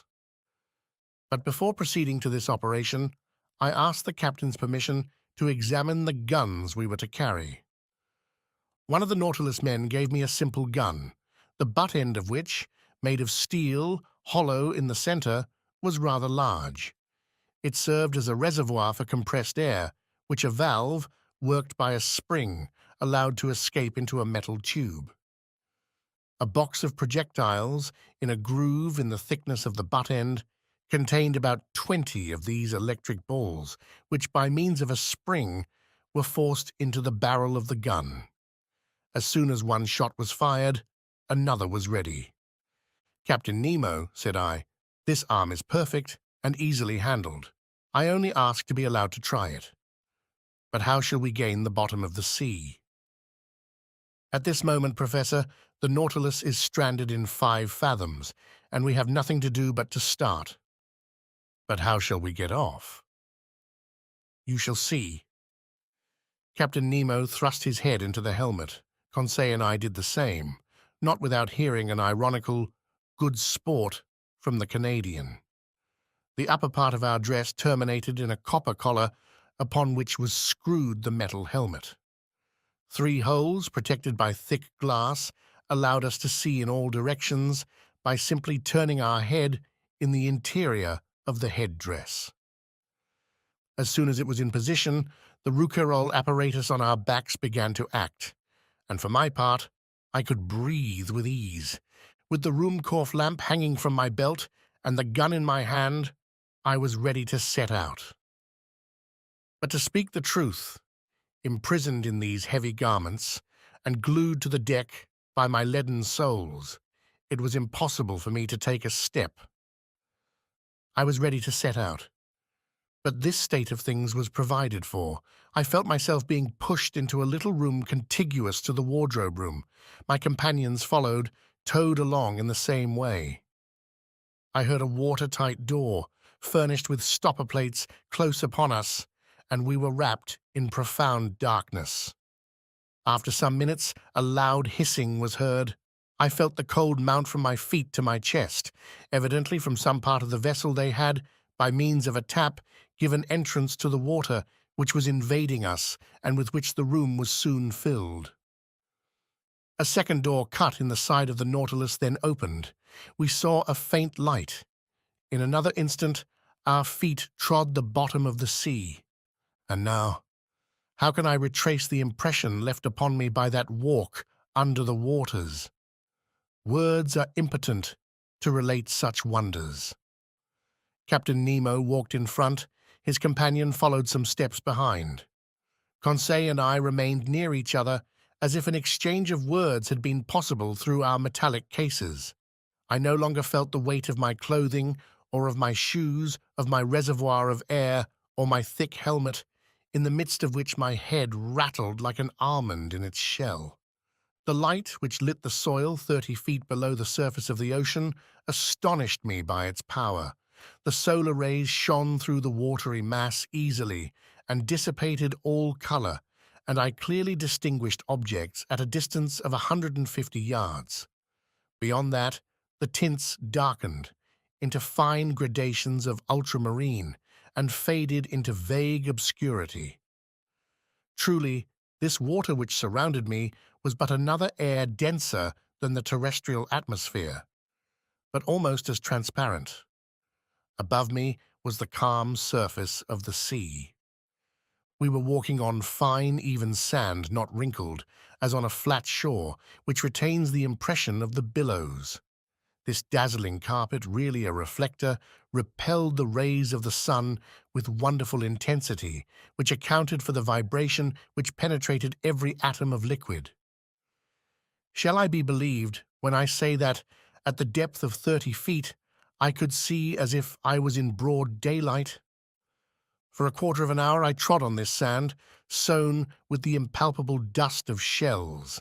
The hull of the Nautilus, resembling a long shoal, disappeared by degrees, but its lantern, when darkness should overtake us in the waters, would help to guide us on board by its distinct rays.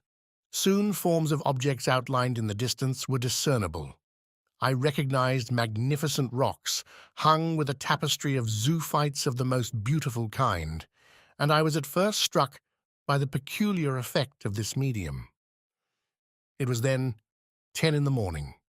The rays of the sun struck the surface of the waves at rather an oblique angle, and at the touch of their light, decomposed by refraction as through a prism, flowers, rocks, plants, shells, and polypi were shaded at the edges by the 7 solar colors.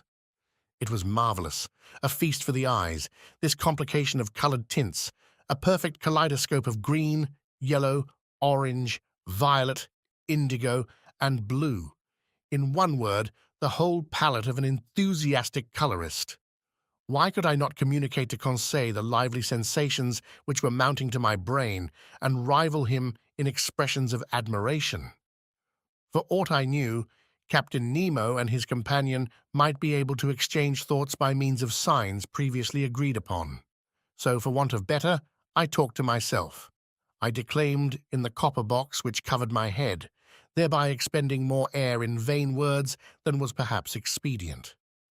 Various kinds of isis, clusters of pure tuft coral, prickly fungi, and anemones formed a brilliant garden of flowers, enameled with porphyry, decked with their collarets of blue tentacles, sea stars studding the sandy bottom, together with asterophytons like fine lace, embroidered by the hands of naiads, whose festoons were waved by the gentle undulations caused by our walk. It was a real grief to me to crush under my feet the brilliant specimens of mollusks which strewed the ground by thousands, of hammerheads, donaceae, veritable bounding shells, of staircases and red helmet shells, angel wings, and many others produced by this inexhaustible ocean. But we were bound to walk, so we went on, whilst above our heads waved shoals of physallides, leaving their tentacles to float in their train, medusae whose umbrellas of opal or rose-pink, escalloped with a band of blue, sheltered us from the rays of the sun, and fiery pelagiae, which, in the darkness, would have strewn our path with phosphorescent light. All these wonders I saw in the space of a quarter of a mile, scarcely stopping, and following Captain Nemo, who beckoned me on by signs. Soon the nature of the soil changed.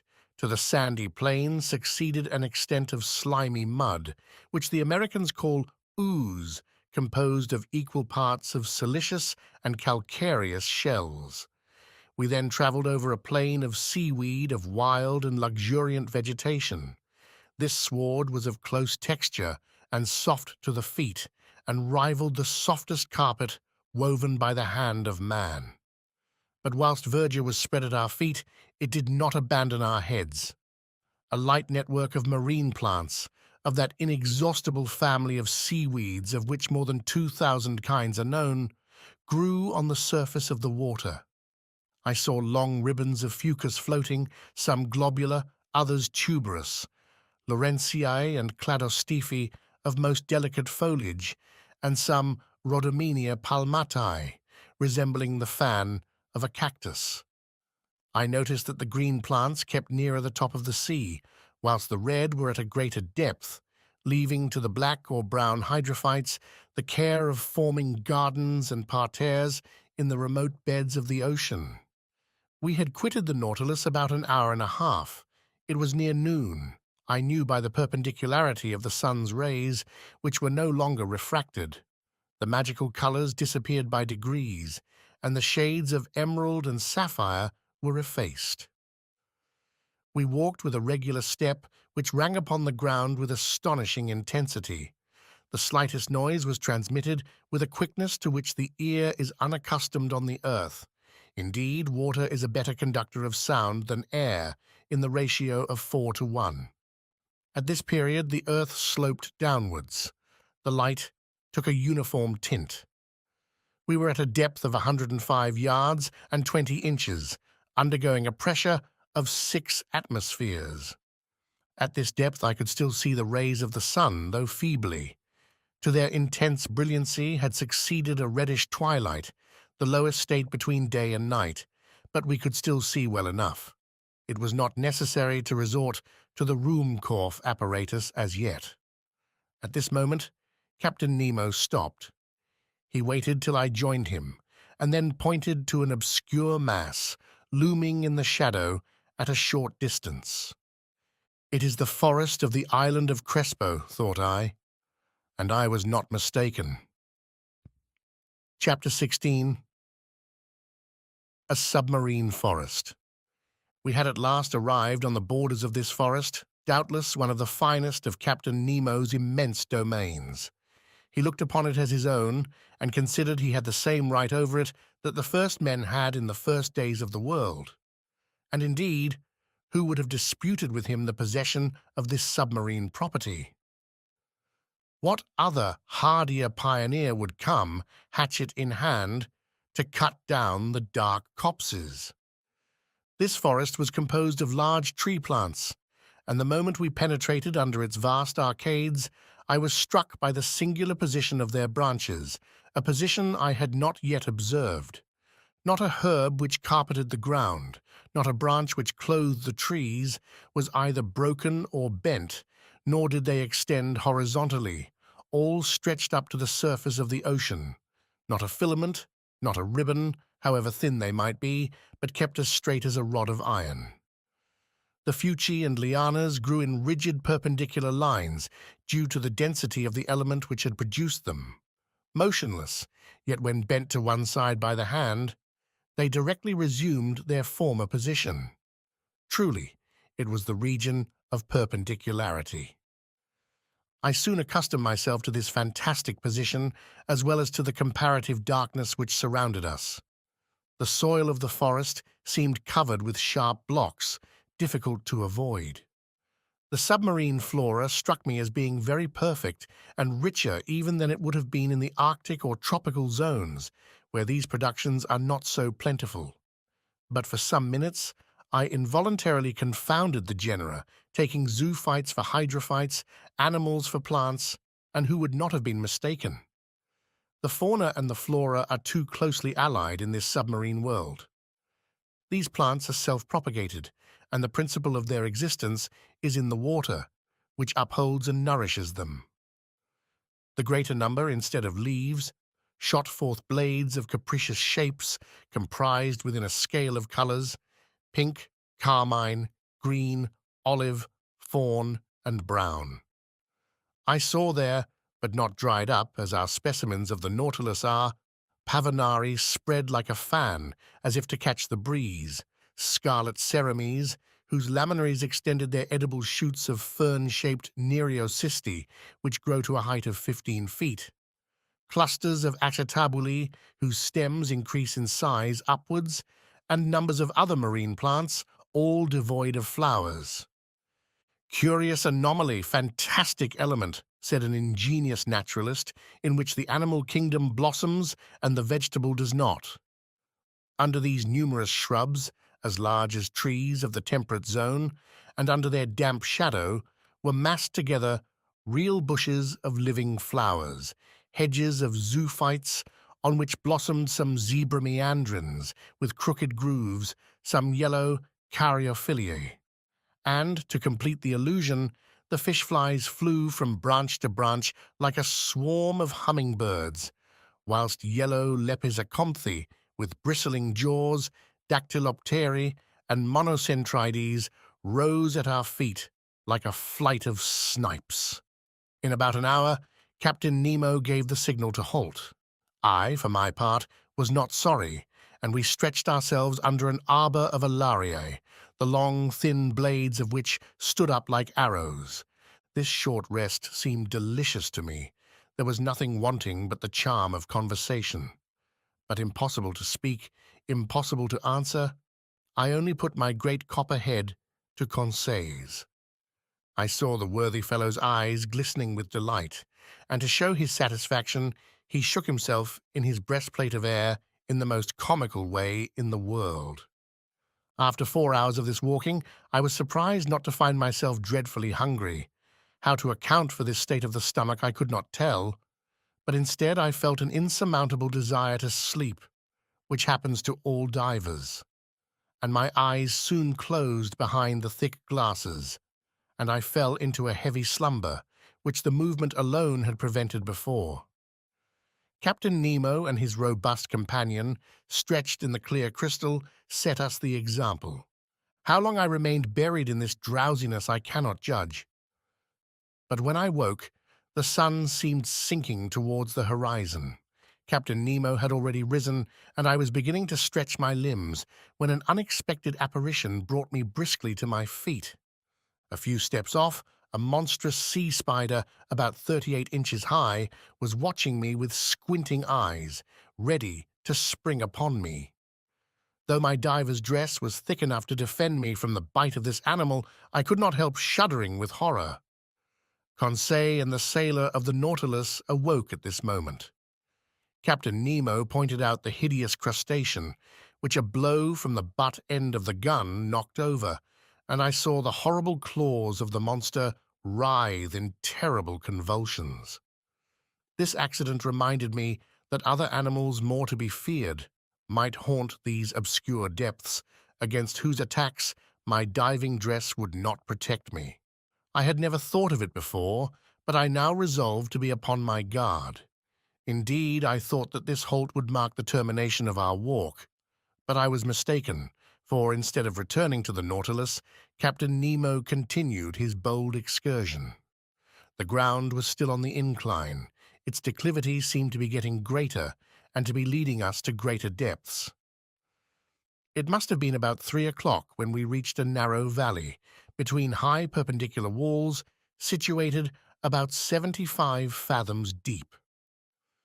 Thanks to the perfection of our apparatus, we were 45 fathoms below the limit which nature seems to have imposed on man as to his submarine excursions.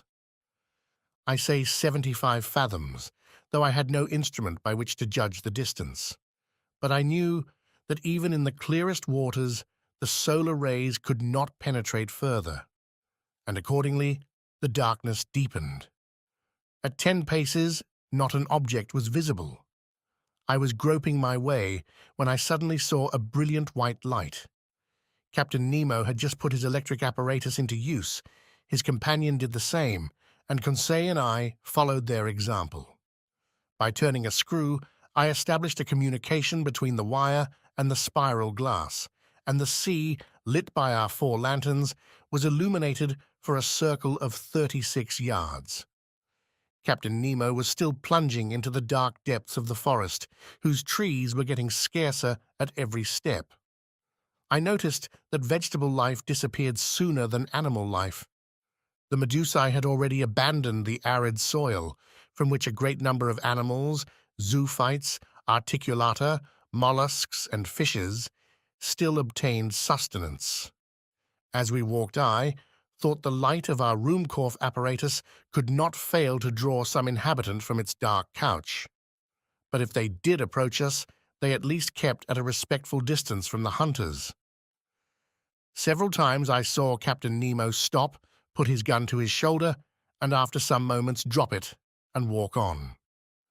At last, after about 4 hours, this marvelous excursion came to an end.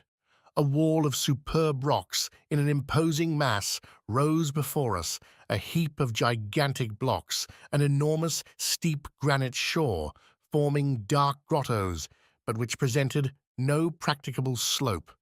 It was the prop of the island of Crespo. It was the Earth. Captain Nemo stopped suddenly. A gesture of his brought us all to a halt, and however desirous I might be to scale the wall, I was obliged to stop. Here ended Captain Nemo's domains, and he would not go beyond them. Further on was a portion of the globe he might not trample upon. The return began. Captain Nemo had returned to the head of his little band, directing their course without hesitation. I thought we were not following the same road to return to the Nautilus. The new road was very steep and consequently very painful.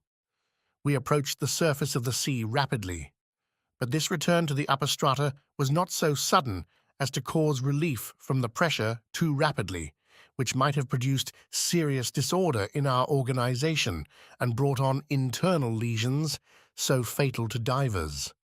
Very soon, light reappeared and grew, and the sun being low on the horizon, the refraction edged the different objects with a spectral ring. At 10 yards and a half deep, we walked amidst a shoal of little fishes of all kinds, more numerous than the birds of the air and also more agile. But no aquatic game worthy of a shot had as yet met our gaze, when at that moment I saw the captain shoulder his gun quickly and follow a moving object into the shrubs. He fired. I heard a slight hissing, and a creature fell stunned at some distance from us. It was a magnificent sea otter, an enhydrus, the only exclusively marine quadruped. This otter was 5 feet long and must have been very valuable. Its skin, chestnut brown above and silvery underneath, would have made one of those beautiful furs so sought after in the Russian and Chinese markets. The fineness and the luster of its coat would certainly fetch 80 pounds. I admired this curious mammal, with its rounded head ornamented with short ears, its round eyes and white whiskers like those of a cat, with webbed feet and nails and tufted tail. This precious animal, hunted and tracked by fishermen, has now become very rare and taken refuge chiefly in the northern parts of the Pacific, or probably its race would soon become extinct. Captain Nemo's companion took the beast, threw it over his shoulder, and we continued our journey. For 1 hour, a plain of sand lay stretched before us. Sometimes it rose to within 2 yards and some inches of the surface of the water. I then saw our image clearly reflected, drawn inversely, and above us appeared an identical group, reflecting our movements and our actions. In a word, like us in every point, except that they walked with their heads downward and their feet in the air. Another effect I noticed, which was the passage of thick clouds, which formed and vanished rapidly. But on reflection, I understood that these seeming clouds were due to the varying thickness of the reeds at the bottom, and I could even see the fleecy foam which their broken tops multiplied on the water, and the shadows of large birds passing above our heads, whose rapid flight I could discern on the surface of the sea. On this occasion, I was witness to one of the finest gunshots which ever made the nerves of a hunter thrill. A large bird of great breadth of wing, clearly visible, approached, hovering over us. Captain Nemo's companion shouldered his gun and fired when it was only a few yards above the waves. The creature fell stunned, and the force of its fall brought it within the reach of dexterous hunter's grasp. It was an albatross of the finest kind, Our march had not been interrupted by this incident. For 2 hours we followed these sandy plains, then fields of algae very disagreeable to cross. Candidly, I could do no more when I saw a glimmer of light, which for a half-mile broke the darkness of the waters. It was the lantern of the Nautilus. Before 20 minutes were over, we should be on board, and I should be able to breathe with ease, for it seemed that my reservoir supplied air very deficient in oxygen. But I did not reckon on an accidental meeting, which delayed our arrival for some time. I had remained some steps behind, when I presently saw Captain Nemo coming hurriedly towards me. With his strong hand, he bent me to the ground, his companion doing the same to Conseil. At first, I knew not what to think of this sudden attack, but I was soon reassured by seeing the captain lie down beside me and remain immovable. I was stretched on the ground, just under the shelter of a bush of algae, when, raising my head, I saw some enormous mass, casting phosphorescent gleams, pass blusteringly by. My blood froze in my veins as I recognized two formidable sharks which threatened us. It was a couple of tintarillas, terrible creatures with enormous tails and a dull, glassy stare, the phosphorescent matter ejected from holes pierced around the muzzle. Monstrous brutes, which would crush a whole man in their iron jaws. I did not know whether Conseil stopped to classify them. For my part, I noticed their silver bellies and their huge mouths bristling with teeth from a very unscientific point of view, and more as a possible victim than as a naturalist. Happily, the voracious creatures do not see well. They pass without seeing us, brushing us with their brownish fins, and we escaped by a miracle from a danger certainly greater than meeting a tiger full face in the forest. Half an hour after, guided by the electric light, we reached the Nautilus. The outside door had been left open, and Captain Nemo closed it as soon as we had entered the first cell. He then pressed a knob. I heard the pumps working in the midst of the vessel. I felt the water sinking from around me, and in a few moments the cell was entirely empty. The inside door then opened, and we entered the vestry. There our diving dress was taken off, not without some trouble, and fairly worn out from want of food and sleep. I returned to my room in great wonder at this surprising excursion at the bottom of the sea. Chapter 17. 4,000 Leagues Under the Pacific. The next morning, the 18th of November, I had quite recovered from my fatigues of the day before, and I went up onto the platform just as the second lieutenant was uttering his daily phrase. I was admiring the magnificent aspect of the ocean when Captain Nemo appeared. He did not seem to be aware of my presence and began a series of astronomical observations. Then, when he had finished, he went and leant on the cage of the watchlight and gazed abstractedly on the ocean. In the meantime, a number of the sailors of the Nautilus, all strong and healthy men, had come up onto the platform. They came to draw up the nets that had been laid all night. These sailors were evidently of different nations, although the European type was visible in all of them. I recognized some unmistakable Irishmen, Frenchmen, some Sclaves, and a Greek or a Candiote. They were civil, and only used that odd language among themselves, the origin of which I could not guess, neither could I question them. The nets were hauled in.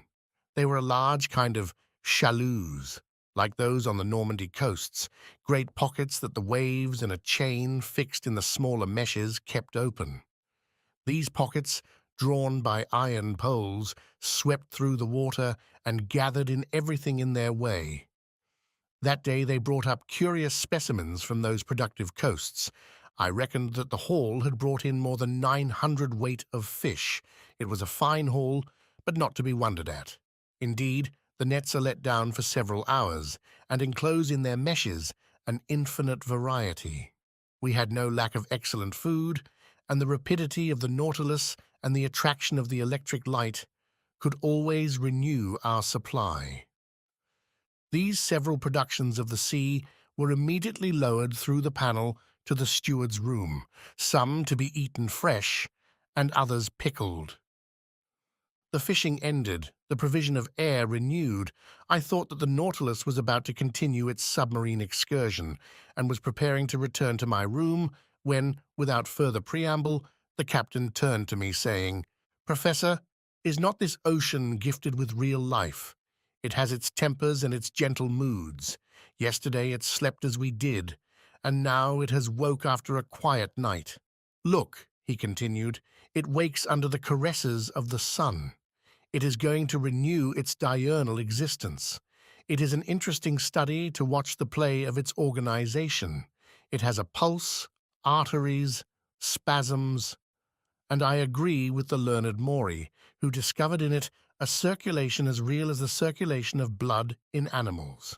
Yes, the ocean has indeed circulation, and to promote it, the Creator has caused things to multiply in it, caloric, salt, and animalculae."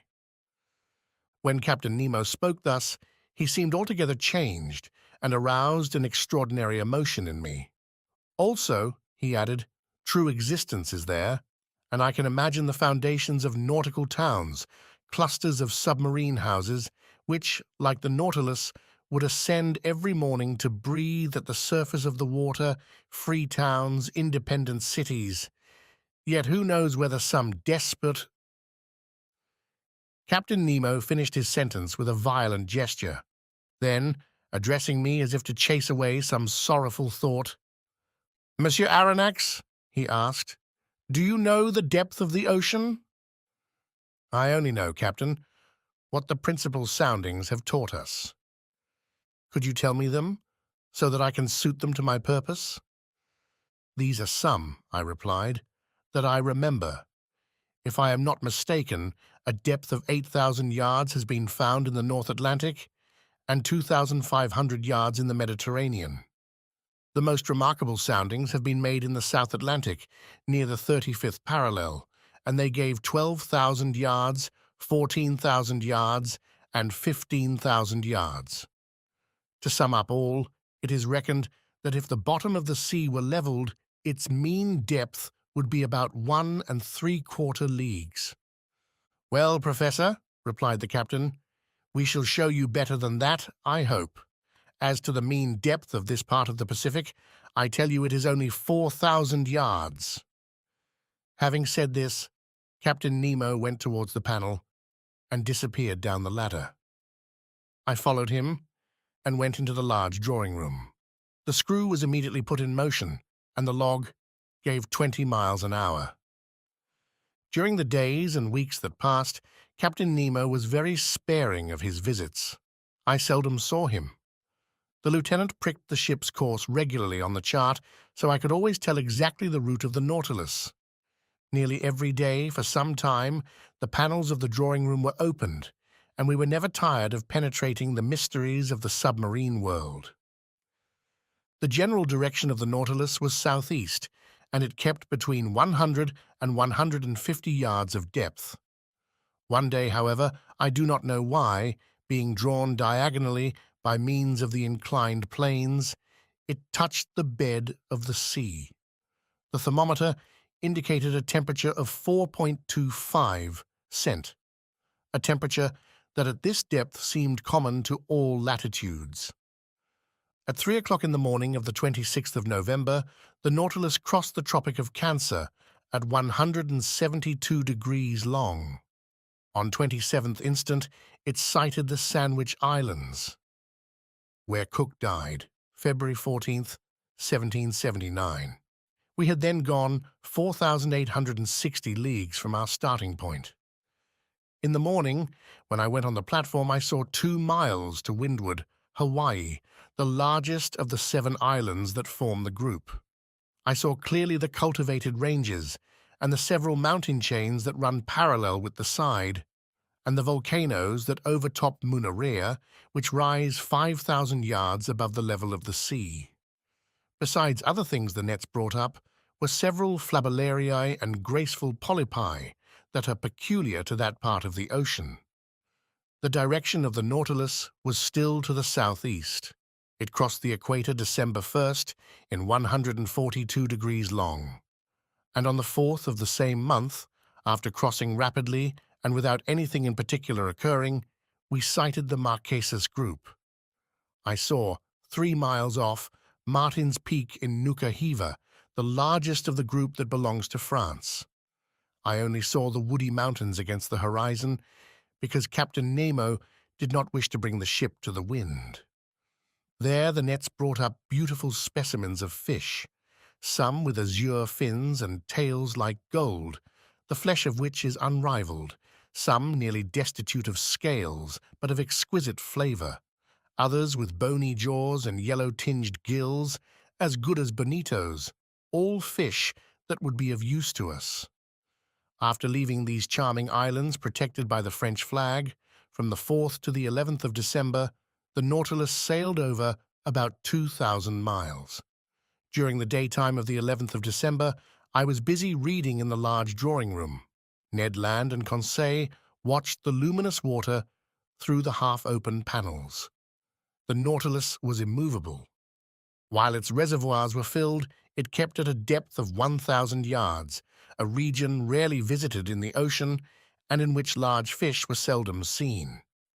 I was then reading a charming book by Jean Mace, The Slaves of the Stomach, and I was learning some valuable lessons from it when Conseil interrupted me. "Will Master come here a moment?" he said in a curious voice. "What is the matter, Conseil?" "I want Master to look." I rose, went, and leaned on my elbows before the panes and watched. In a full electric light, an enormous black mass, quite immovable, was suspended in the midst of the waters. I watched it attentively, seeking to find out the nature of this gigantic cetacean.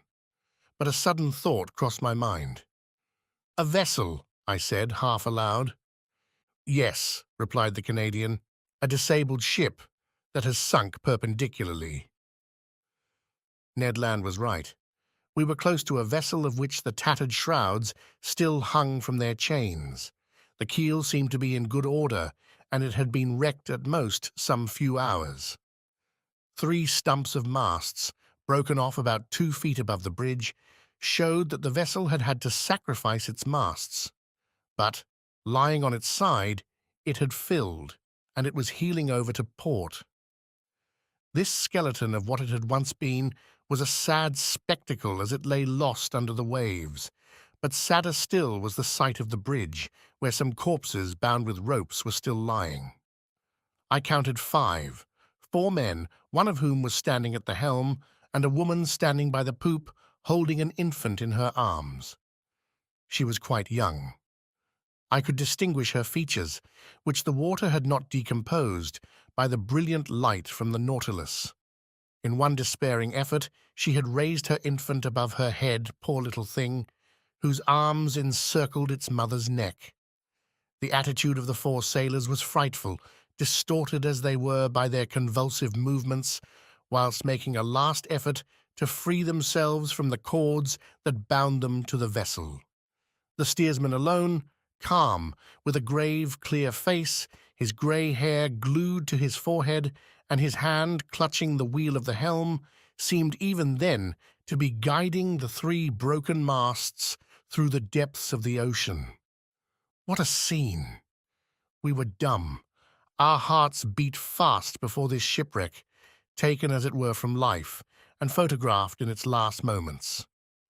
And I saw already, coming towards it with hungry eyes, enormous sharks, attracted by the human flesh. However, the Nautilus, turning, went round the submerged vessel, and in one instant I read on the stern, "The Florida, Sunderland." Chapter 18. Vanikoro. This terrible spectacle was the forerunner of the series of maritime catastrophes that the Nautilus was destined to meet with in its route.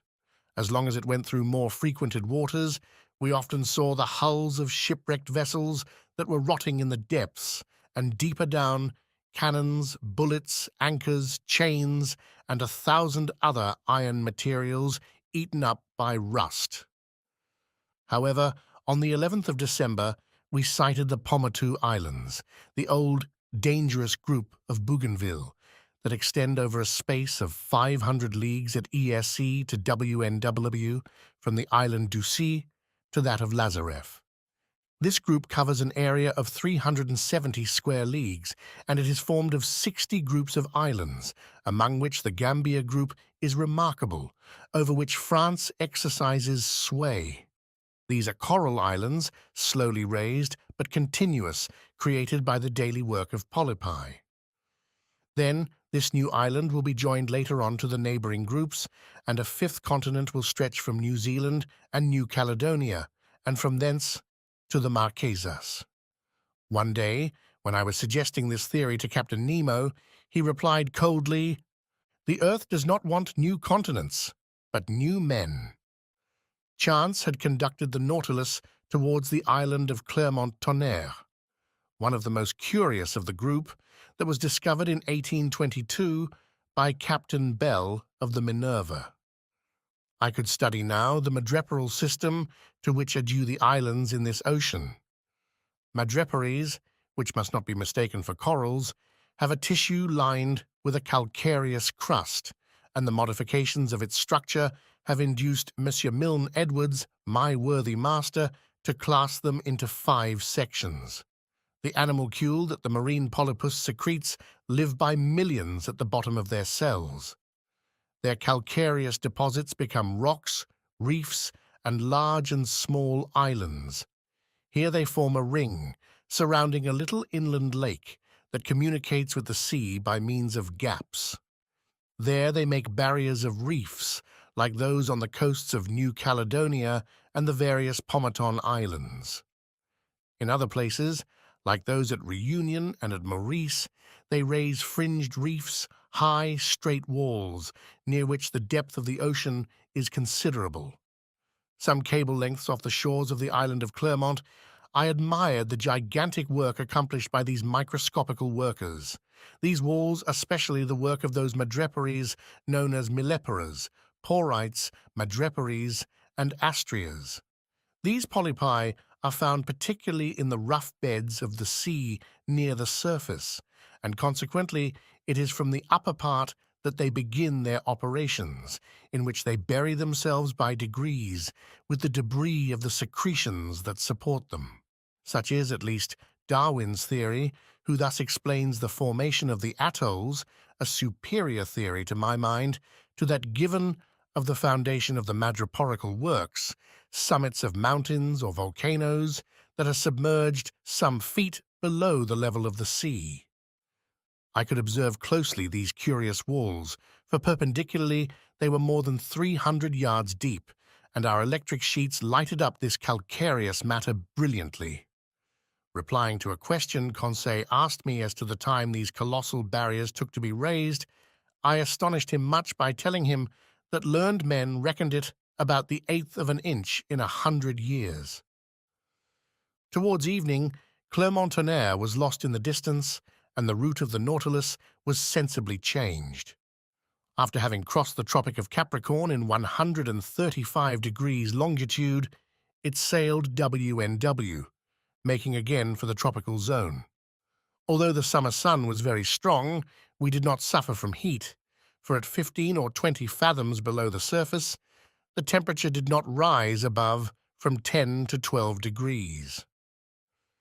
On 15th of December, we left to the east the bewitching group of the Societies and the graceful Tahiti, Queen of the Pacific.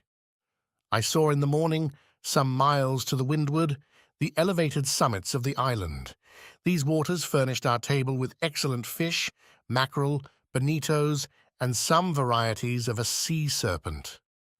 On the 25th of December, the Nautilus sailed into the midst of the New Hebrides, discovered by Quiros in 1606, and that Bougainville explored in 1768, and to which Cook gave its present name in 1773. This group is composed principally of 9 large islands that form a band of 120 leagues NNS to SSW between 15 degrees and 2 degrees S lat, and 164 DEG, and 168 degrees long. We passed tolerably near to the island of Auru, that at noon looked like a mass of green woods surmounted by a peak of great height. That day being Christmas Day, Ned Land seemed to regret sorely the non-celebration of Christmas, the family fete of which Protestants are so fond.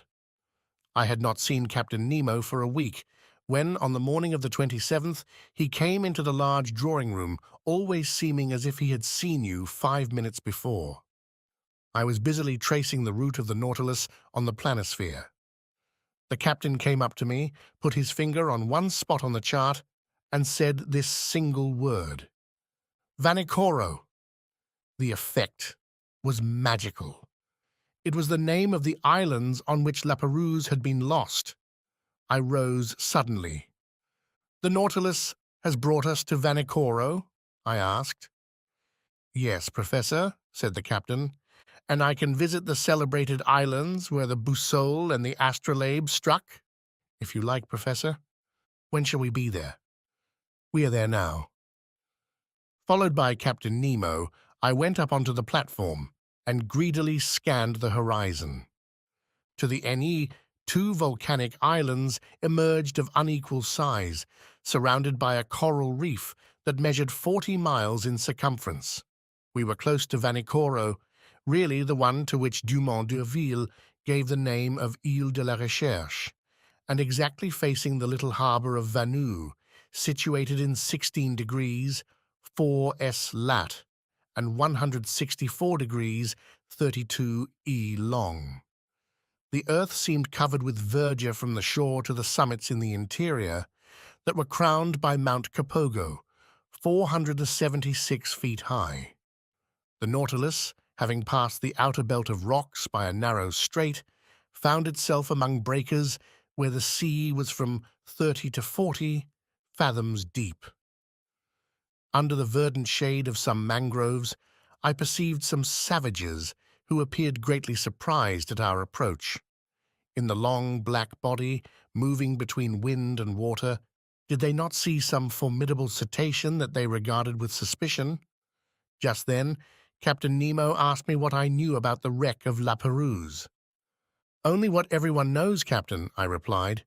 "And could you tell me what everyone knows about it?" he inquired, ironically. "Easily." I related to him all that the last works of Dumont d'Urville had made known, works from which the following is a brief account. La Perouse and his second, Captain de Langle, were sent by Louis XVII in 1785 on a voyage of circumnavigation. They embarked in the corvette Boussole and the Astrolabe, neither of which were again heard of. In 1791, the French government, justly uneasy as to the fate of these 2 sloops, manned 2 large merchantmen, the Recherche and the Espérance, which left Brest the 28th of September under the command of Bruni d'Entrecasteaux. 2 months after, they learned from Bowen, commander of the Albemarle, that the debris of shipwrecked vessels had been seen on the coasts of New Georgia. But d'Entrecasteaux, ignoring this communication, rather uncertain besides, directed his course towards the Admiralty Islands, mentioned in a report of Captain Hunter's as being the place where La Perouse was wrecked. They sought in vain. The Espérance and the Recherche passed before Vanikoro without stopping there, and in fact, this voyage was most disastrous, as it cost d'Entrecasteaux his life, and those of 2 of his lieutenants besides several of his crew. Captain Dillon, a shrewd old Pacific sailor, was the first to find unmistakable traces of the wrecks. On the 15th of May, 1824, his vessel, the St. Patrick, passed close to Tikopia, one of the New Hebrides. There, a Lascar came alongside in a canoe, sold him the handle of a sword in silver that bore the print of characters engraved on the hilt. The Lascar pretended that 6 years before, during a stay at Vanikoro, he had seen 2 Europeans that belonged to some vessels that had run aground on the reefs some years ago. Dillon guessed that he meant La Perouse, whose disappearance had troubled the whole world. He tried to get on to Vanikoro, where, according to the Lascar, he would find numerous debris of the wreck, but winds and tides prevented him. Dillon returned to Calcutta. There he interested the Asiatic Society and the Indian Company in his discovery. A vessel, to which was given the name of the Recherche, was put at his disposal, and he set out, the 23rd of January, 1827, accompanied by a French agent. The Recherche, after touching at several points in the Pacific, cast anchor before Vanikoro, the 7th of July, 1827, in that same harbour of Vanu where the Nautilus was at this time. There it collected numerous relics of the wreck: iron utensils, anchors, pulley strops, swivel guns, and 18 pounds, shot, fragments of astronomical instruments, a piece of crownwork, and a bronze clock bearing this inscription: Bazin ma fate, the mark of the foundry of the arsenal at Brest, about 1785. There could be no further doubt. Dillon, having made all inquiries, stayed in the unlucky place till October. Then he quitted Vanikoro and directed his course towards New Zealand, put into Calcutta the 7th of April, 1828, and returned to France, where he was warmly welcomed by Charles O'Eath. But at the same time, without knowing Dillon's movements, Dumont d'Urville had already set out to find the scene of the wreck, and they had learned from a whaler that some medals and a cross of St. Louis had been found in the hands of some savages of Louisiade and New Caledonia. Dumont d'Urville, commander of the Astrolabe, had then sailed, and 2 months after Dillon had left Vanikoro, he put into Hobart Town.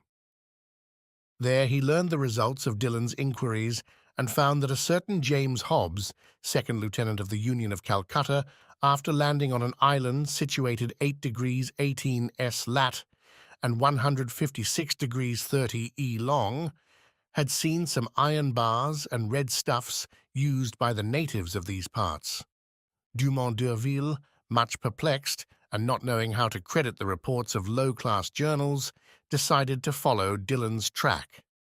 On the 10th of February, 1828, the Astrolabe appeared off Tikopia and took as guide and interpreter a deserter found on the island, made his way to Vanikoro, sighted it on the 12th inst, lay among the reefs until the 14th, and not until the 20th did he cast anchor within the barrier in the harbour of Vanu. On the 23rd, several officers went round the island and brought back some unimportant trifles. The natives, adopting a system of denials and evasions, refused to take them to the unlucky place. This ambiguous conduct led them to believe that the natives had ill-treated the castaways, and indeed they seemed to fear that Dumont d'Urville had come to avenge La Pérouse and his unfortunate crew.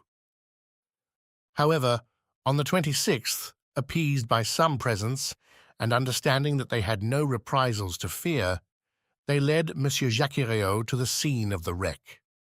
There, in 3 or 4 fathoms of water, between the reefs of Pacou and Vanu, lay anchors, cannons, pigs of lead and iron, embedded in the limy concretions. The large boat and the whaler belonging to the Astrolabe were sent to this place, and not without some difficulty, their crews hauled up an anchor weighing 1,800 pounds, a brass gun, some pigs of iron, and 2 copper swivel guns. Dumont d'Urville, questioning the natives, learned too that La Pérouse, after losing both his vessels on the reefs of this island, had constructed a smaller boat, only to be lost a second time. Where? No one knew. But the French government, fearing that Dumont d'Urville was not acquainted with Dillon's movements, had sent the sloop Bayonnaise, commanded by Leguerant de Tromelin, to Vanikoro, which had been stationed on the west coast of America. The Bayonnaise cast her anchor before Vanikoro some months after the departure of the Astrolabe, but found no new document, but stated that the savages had respected the monument to La Pérouse. That is the substance of what I told Captain Nemo. So, he said, no one knows now where the 3rd vessel perished that was constructed by the castaways on the island of Vanikoro? No one knows. Captain Nemo said nothing, but signed to me to follow him into the large saloon. The Nautilus sank several yards below the waves, and the panels were opened. I hastened to the aperture, and under the crustaceans of coral covered with fungi, siphonules, alcyons, madrepores, through myriads of charming fish, girelles, glyphocidri, pomphorides, diacopes, and holocenters, I recognized certain debris that the drags had not been able to tear up. Iron stirrups, anchors, cannons, bullets, capstan fittings, the stem of a ship, all objects clearly proving the wreck of some vessel, and now carpeted with living flowers. While I was looking on this desolate scene, Captain Nemo said in a sad voice, "Commander La Pérouse set out the 7th of December, 1785, with his vessels La Boussole and the Astrolabe. He first cast anchor at Botany Bay, visited the Friendly Isles, New Caledonia, then directed his course towards Santa Cruz and put into Namuka, one of the Hapai group. Then his vessels struck on the unknown reefs of Vanikoro. The Boussole, which went first, ran aground on the southerly coast. The Astrolabe went to its help and ran aground too. The first vessel was destroyed almost immediately. The second, stranded under the wind, resisted some days. The natives made the castaways welcome. They installed themselves in the island and constructed a smaller boat with the debris of the two large ones. Some sailors stayed willingly at Vanikoro. The others, weak and ill, set out with La Pérouse. They directed their course towards the Solomon Islands, and there perished with everything on the westerly coast of the chief island of the group, between Capes Deception and Satisfaction. How do you know that? By this, that I found on the spot where was the last wreck. Captain Nemo showed me a tin plate box, stamped with the French arms and corroded by the salt water. He opened it, and I saw a bundle of papers, yellow but still readable. They were the instructions of the naval minister to Commander La Pérouse, annotated in the margin in Louisa Feytine's handwriting. "Ah, it is a fine death for a sailor," said Captain Nemo at last. "A coral tomb makes a quiet grave, and I trust that I and my comrades will find no other." Chapter 19. Torres Straits. During the night of the 27th or 28th of December, the Nautilus left the shores of Vanikoro with great speed. Her course was southwesterly, and in 3 days she had gone over the 750 leagues that separated it from La Pérouse's group and the southeast point of Papua. Early on the 1st of January, 1863, Conseil joined me on the platform. "Master, will you permit me to wish you a happy new year?" "What, Conseil, exactly as if I was at Paris in my study at the Jardin des Plantes? Well, I accept your good wishes and thank you for them. Only, I will ask you what you mean by a happy new year under our circumstances. Do you mean the year that will bring us to the end of our imprisonment, or the year that sees us continue this strange voyage?" "Really, I do not know how to answer, Master. We are sure to see curious things, and for the last 2 months we have not had time for dullness. The last marvel is always the most astonishing, and if we continue this progression, I do not know how it will end. It is my opinion that we shall never again see the like. I think then, with no offense to Master, that a happy year would be one in which we could see everything." On the 2nd of January we had made 11,340 miles, or 5,250 French leagues, since our starting point in the Japan seas. Before the ship's head stretched the dangerous shores of the Coral Sea on the northeast coast of Australia.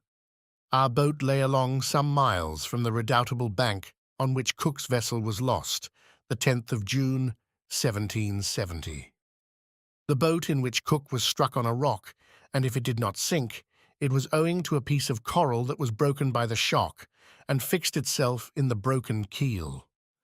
I had wished to visit the reef, 360 leagues long, against which the sea, always rough, broke with great violence, with a noise like thunder. But just then, the inclined planes drew the Nautilus down to a great depth, and I could see nothing of the high coral walls. I had to content myself with the different specimens of fish brought up by the nets. I remarked, among others, some Germans, a species of mackerel as large as a tunny, with bluish sides and striped with transverse bands that disappear with the animal's life. These fish followed us in shoals and furnished us with very delicate food. We took also a large number of giltheads, about 1.5 inches long, tasting like dories, and flying parapeds like submarine swallows, which, in dark nights, light alternately the air and water with their phosphorescent light. Among the mollusks and zoophytes, I found in the meshes of the net several species of alcyonarians, echini, hammers, spurs, dials, ceretes, and hyaliae. The flora was represented by beautiful floating seaweeds, laminariae, and macrocysts, impregnated with the mucilage that transudes through their pores, and among which I gathered an admirable Nemastoma geliniarois that was classed among the natural curiosities of the museum. 2 days after crossing the Coral Sea, the 4th of January, we sighted the Papuan coasts. On this occasion, Captain Nemo informed me that his intention was to get into the Indian Ocean by the Strait of Torres. His communication ended there. The Torres Straits are nearly 34 leagues wide, but they are obstructed by an innumerable quantity of islands, islets, breakers, and rocks that make its navigation almost impracticable, so that Captain Nemo took all needful precautions to cross them. The Nautilus, floating betwixt wind and water, went at a moderate pace. Her screw, like a cetacean's tail, beat the waves slowly. Profiting by this, I and my 2 companions went up on to the deserted platform. Before us was the steersman's cage, and I expected that Captain Nemo was there directing the course of the Nautilus. I had before me the excellent charts of the Straits of Torres, and I consulted them attentively. Round the Nautilus, the sea dashed furiously. The course of the waves, that went from southeast to northwest at the rate of 2.5 miles, broke on the coral that showed itself here and there. "This is a bad sea," remarked Ned Land. "Detestable indeed, and one that does not suit a boat like the Nautilus. The captain must be very sure of his route, for I see there pieces of coral that would do for its keel if it only touched them slightly." Indeed, the situation was dangerous, but the Nautilus seemed to slide like magic off these rocks. It did not follow the routes of the Astrolabe and the Zélé exactly, for they proved fatal to Dumont d'Urville. It bore more northwards, coasted the islands of Murray, and came back to the southwest towards Cumberland Passage.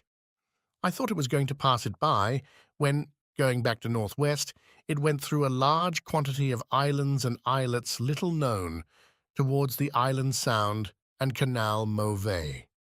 I wondered if Captain Nemo, foolishly imprudent, would steer his vessel into that pass where Dumont d'Urville's 2 corvettes touched, when, swerving again and cutting straight through to the west, he steered for the island of Gilboa. It was then 3 in the afternoon. The tide began to recede, being quite full. The Nautilus approached the island that I still saw, with its remarkable border of screw pines. He stood off it at about 2 miles distant. Suddenly a shock overthrew me. The Nautilus just touched a rock and stayed immovable, laying lightly to port side. When I rose, I perceived Captain Nemo and his lieutenant on the platform. They were examining the situation of the vessel and exchanging words in their incomprehensible dialect. She was situated thus. 2 miles on the starboard side appeared Gilboa, stretching from north to west like an immense arm. Towards the south and east, some coral showed itself, left by the ebb. We had run aground, and in one of those seas where the tides are middling, A sorry matter for the floating of the Nautilus. However, the vessel had not suffered, for her keel was solidly joined. But if she could neither glide off nor move, she ran the risk of being forever fastened to these rocks, and then Captain Nemo's submarine vessel would be done for. I was reflecting thus when the captain, cool and calm, always master of himself, approached me. "An accident?" I asked. "No, an incident. But an incident that will oblige you perhaps to become an inhabitant of this land from which you flee." Captain Nemo looked at me curiously and made a negative gesture, as much as to say that nothing would force him to set foot on terra firma again. Then he said, "Besides, Monsieur Aronnax, the Nautilus is not lost. It will carry you yet into the midst of the marvels of the ocean. Our voyage is only begun, and I do not wish to be deprived so soon of the honor of your company." "However, Captain Nemo," I replied, without noticing the ironical turn of his phrase, "the Nautilus ran aground in open sea. Now the tides are not strong in the Pacific, and if you cannot lighten the Nautilus, I do not see how it will be reinflated." "The tides are not strong in the Pacific? You are right there, Professor. But in Torres Straits one finds still a difference of 1.5 yards between the level of high and low seas. Today is the 4th of January, and in 5 days the moon will be full. Now I shall be very much astonished if that satellite does not raise these masses of water sufficiently and render me a service that I should be indebted to her for." Having said this, Captain Nemo, followed by his lieutenant, redescended to the interior of the Nautilus. As to the vessel, it moved not, and was immovable, as if the coralline polypi had already walled it up with their indestructible cement. "Well, sir," said Ned Land, who came up to me after the departure of the captain. "Well, friend Ned, we will wait patiently for the tide on the 9th instant, for it appears that the moon will have the goodness to put it off again." "Really?" "Really. And this captain is not going to cast anchor at all, since the tide will suffice," said Conseil simply. The Canadian looked at Conseil, then shrugged his shoulders. "Sir, you may believe me when I tell you that this piece of iron will navigate neither on nor under the sea again. It is only fit to be sold for its weight. I think, therefore, that the time has come to part company with Captain Nemo.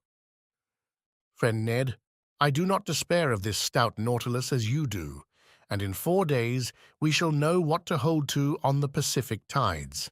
Besides, flight might be possible if we were in sight of the English or Provençal coast, but on the Papuan shores it is another thing. And it will be time enough to come to that extremity if the Nautilus does not recover itself again, which I look upon as a grave event. But do they know, at least, how to act circumspectly? There is an island. On that island there are trees. Under those trees, terrestrial animals, bearers of cutlets and roast beef, to which I would willingly give a trial." "In this, friend Ned is right," said Conseil, "and I agree with him. Could not master obtain permission from his friend Captain Nemo to put us on land, if only so as not to lose the habit of treading on the solid parts of our planet?" "I can ask him, but he will refuse." "Will master risk it?" asked Conseil, "and we shall know how to rely upon the captain's amiability."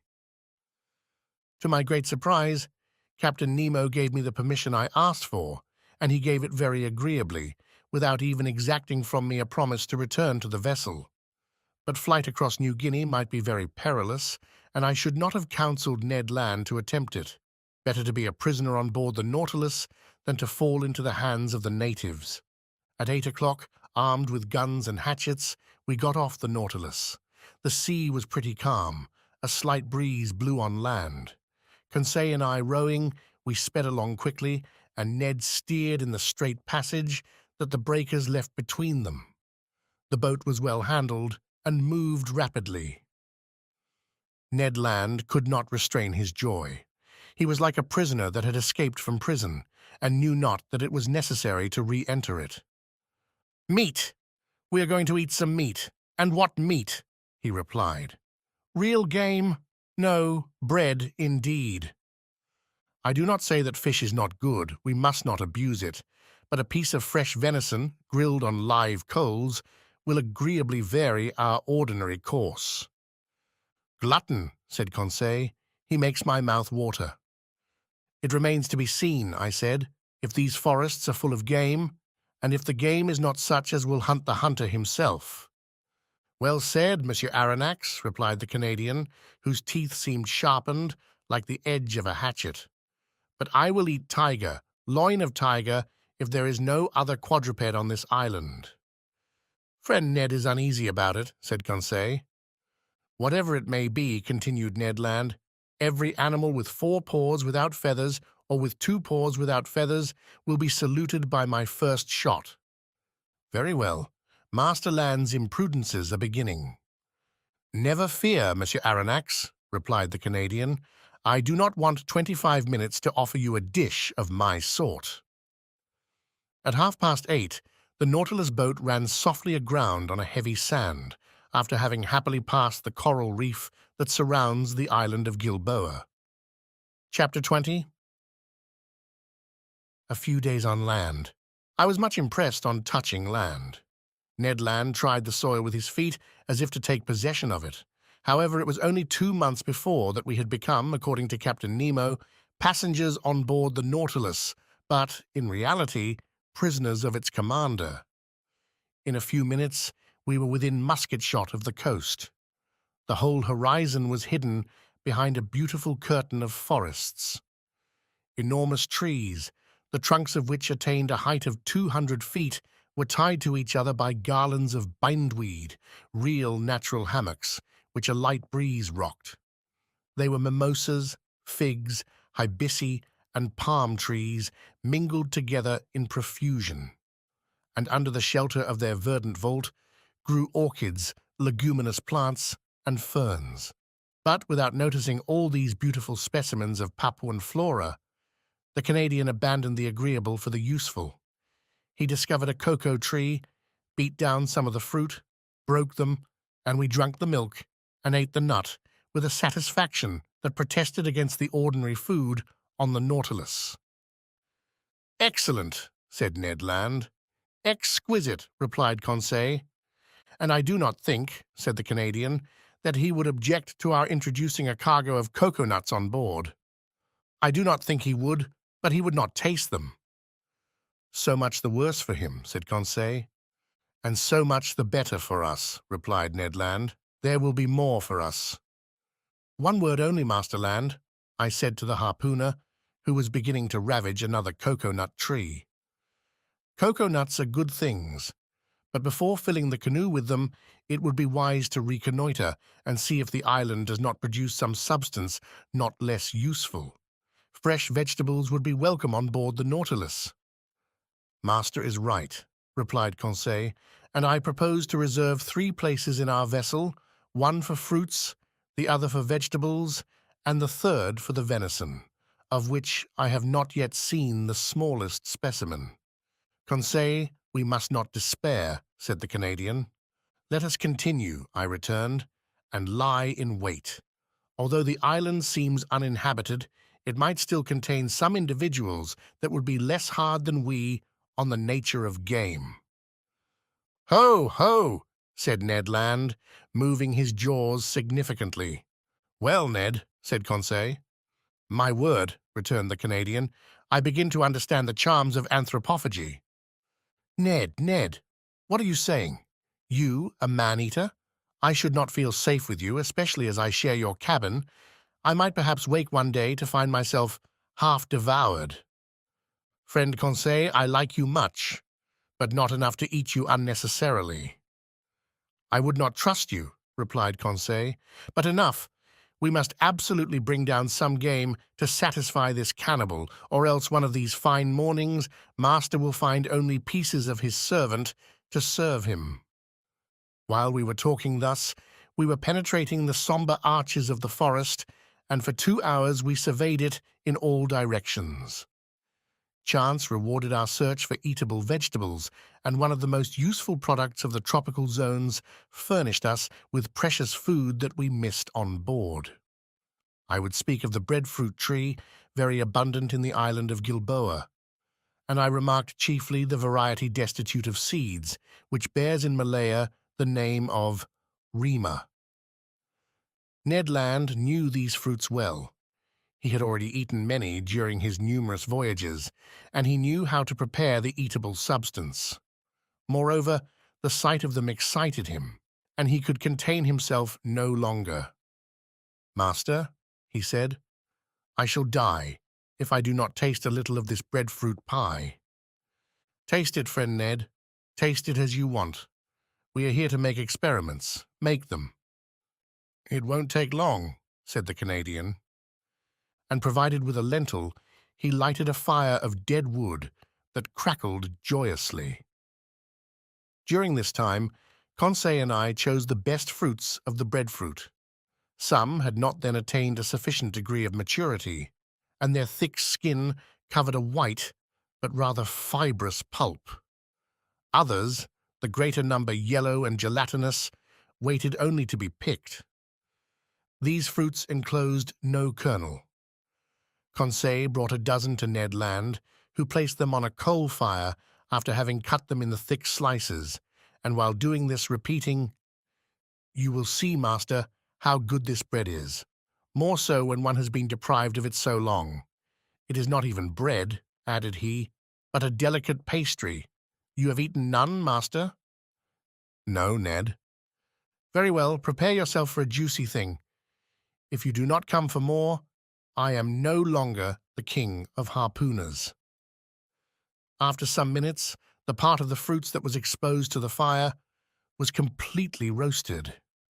The interior looked like a white pasty, a sort of soft crumb, the flavor of which was like that of an artichoke. It must be confessed this bread was excellent, and I ate of it with great relish. "What time is it now?" asked the Canadian. 2 o'clock at least," replied Conseil. "How time flies on firm ground," sighed Ned Land. "Let us be off," replied Conseil.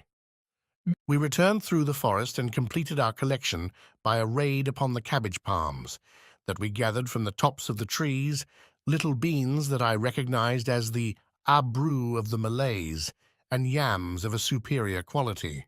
We were loaded when we reached the boat. But Ned Land did not find his provisions sufficient. Fate, however, favored us.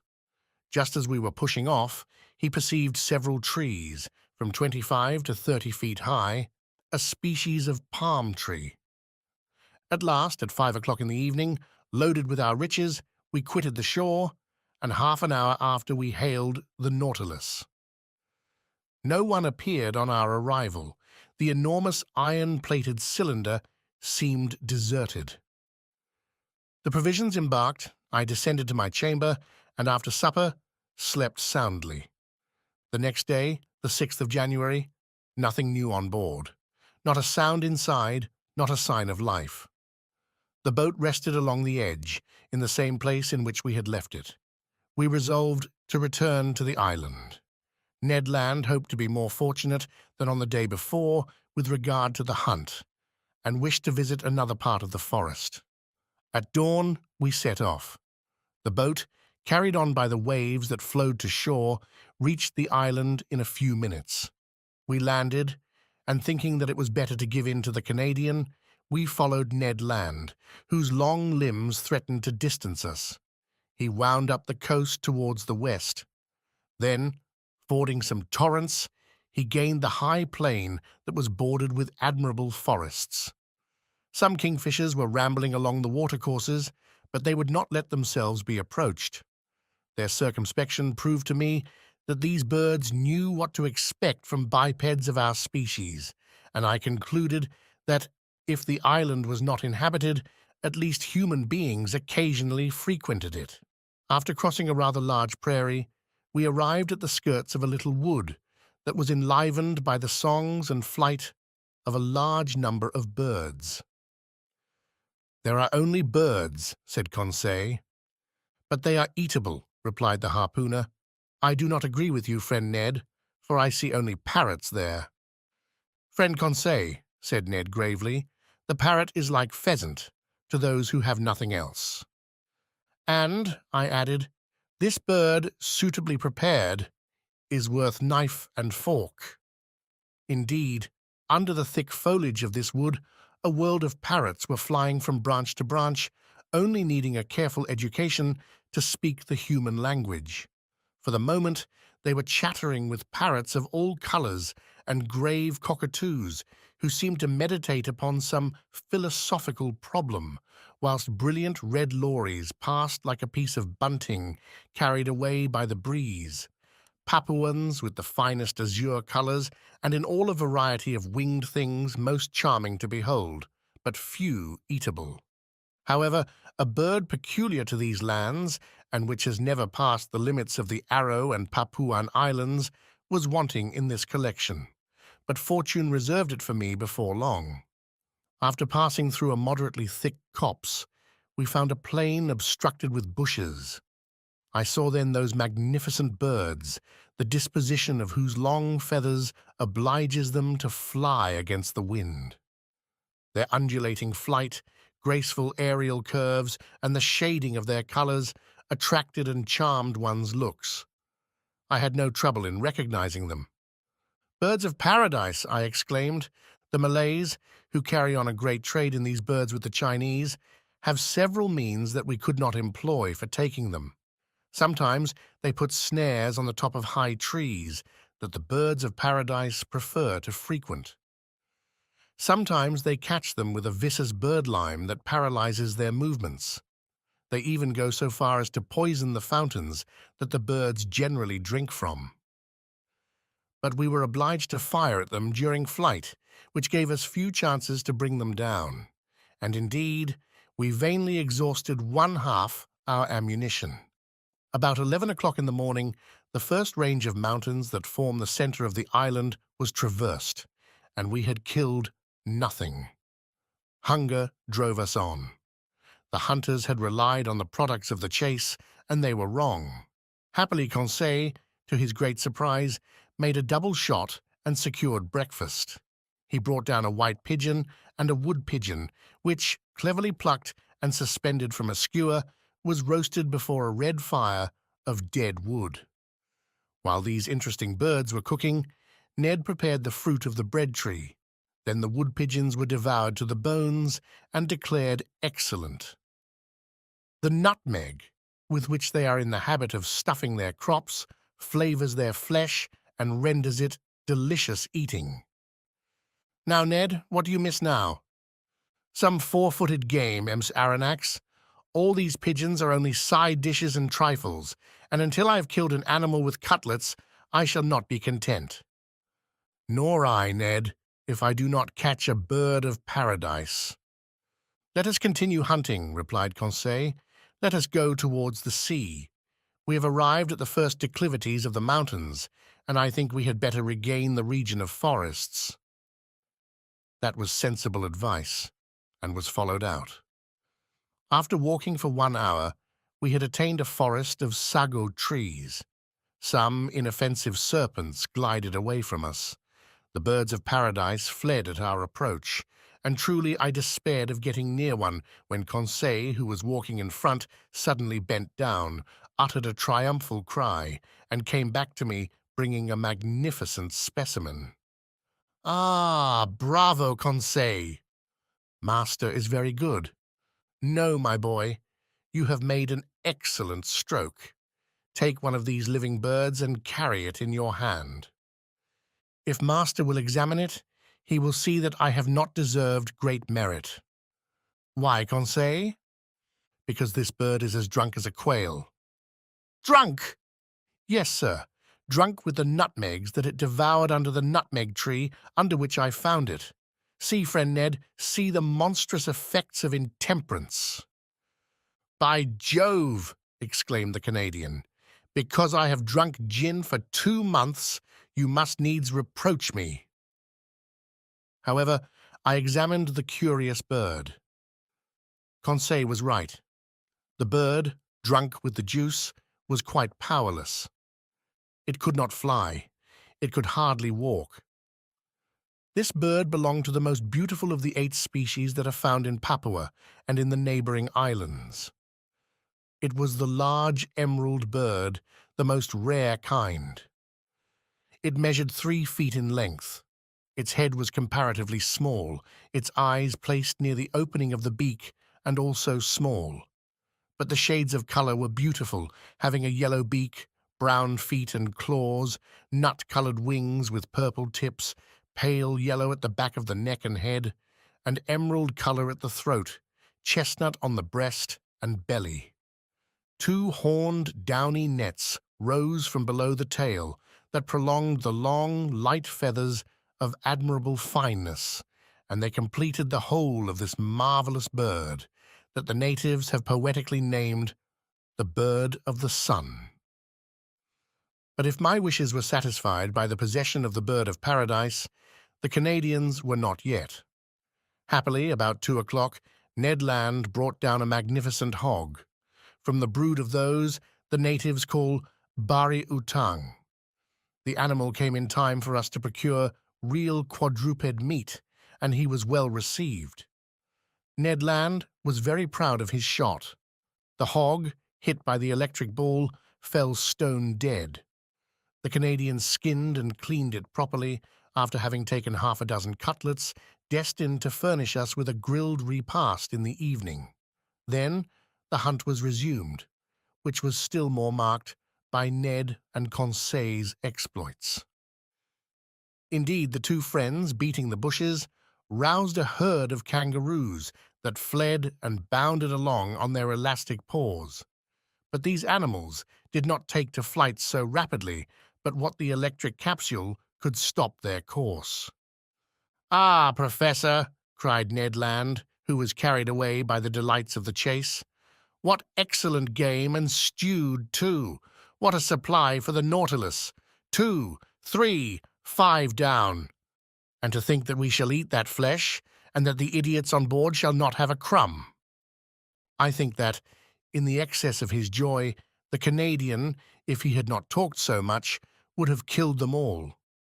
But he contented himself with a single dozen of these interesting marsupials. These animals were small. They were a species of those kangaroo rabbits that live habitually in the hollows of trees, and whose speed is extreme. But they are moderately fat, and furnish, at least, estimable food. We were very satisfied with the results of the hunt. Happy Ned proposed to return to this enchanting island the next day, for he wished to depopulate it of all the eatable quadrupeds. But he had reckoned without his host. At 6 o'clock in the evening we had regained the shore. Our boat was moored to the usual place. The Nautilus, like a long rock, emerged from the waves 2 miles from the beach. Ned Land, without waiting, occupied himself about the important dinner business. He understood all about cooking well. The bari autang, grilled on the coals, soon scented the air with a delicious odor. Indeed, the dinner was excellent. 2 wood pigeons completed this extraordinary menu. The sago pasty, the artocarpus bread, some mangoes, 6 pineapples, and the liquor fermented from some cocoa nuts overjoyed us. I even think that my worthy companion's ideas had not all the plainness desirable. "Suppose we do not return to the Nautilus this evening," said Conseil. "Suppose we never return," added Ned Land. Just then, a stone fell at our feet and cut short the harpooner's proposition. Chapter 21. Captain Nemo's Thunderbolt. We looked at the edge of the forest without rising, my hand stopping in the action of putting it to my mouth, Ned Land's completing its office. "Stones do not fall from the sky," remarked Conseil, "or they would merit the name aerolites." A second stone, carefully aimed, that made a savory pigeon's leg fall from Conseil's hand, gave still more weight to his observation. We all 3 arose, shouldered our guns, and were ready to reply to any attack. "Are they apes?" cried Ned Land. "Very nearly they are savages." "To the boat," I said, hurrying to the sea. It was indeed necessary to beat a retreat, for about 20 natives armed with bows and slings appeared on the skirts of a copse that masked the horizon to the right, hardly 100 steps from us. Our boat was moored about 60 feet from us. The savages approached us, not running, but making hostile demonstrations. Stones and arrows fell thickly. Ned Land had not wished to leave his provisions, and in spite of his imminent danger, his pig on one side and kangaroos on the other, he went tolerably fast. In 2 minutes, we were on the shore.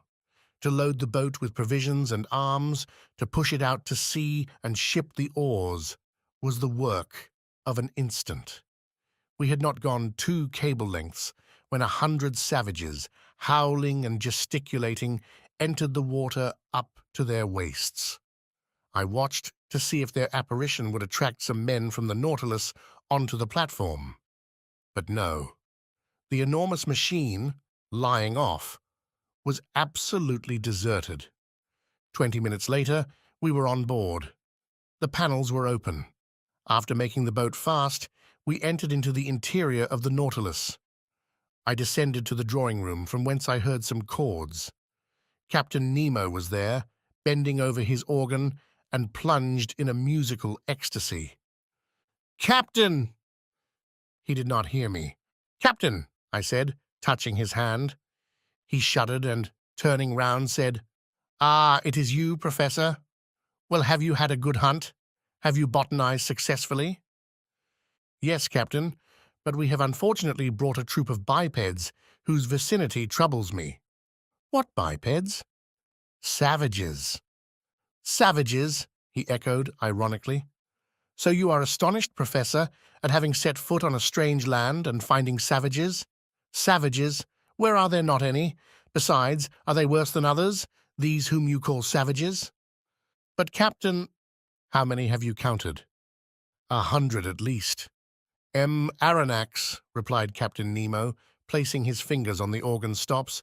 "When all the natives of Papua are assembled on this shore, the Nautilus will have nothing to fear from their attacks." The captain's fingers were then running over the keys of the instrument, and I remarked that he touched only the black keys, which gave his melodies an essentially Scotch character.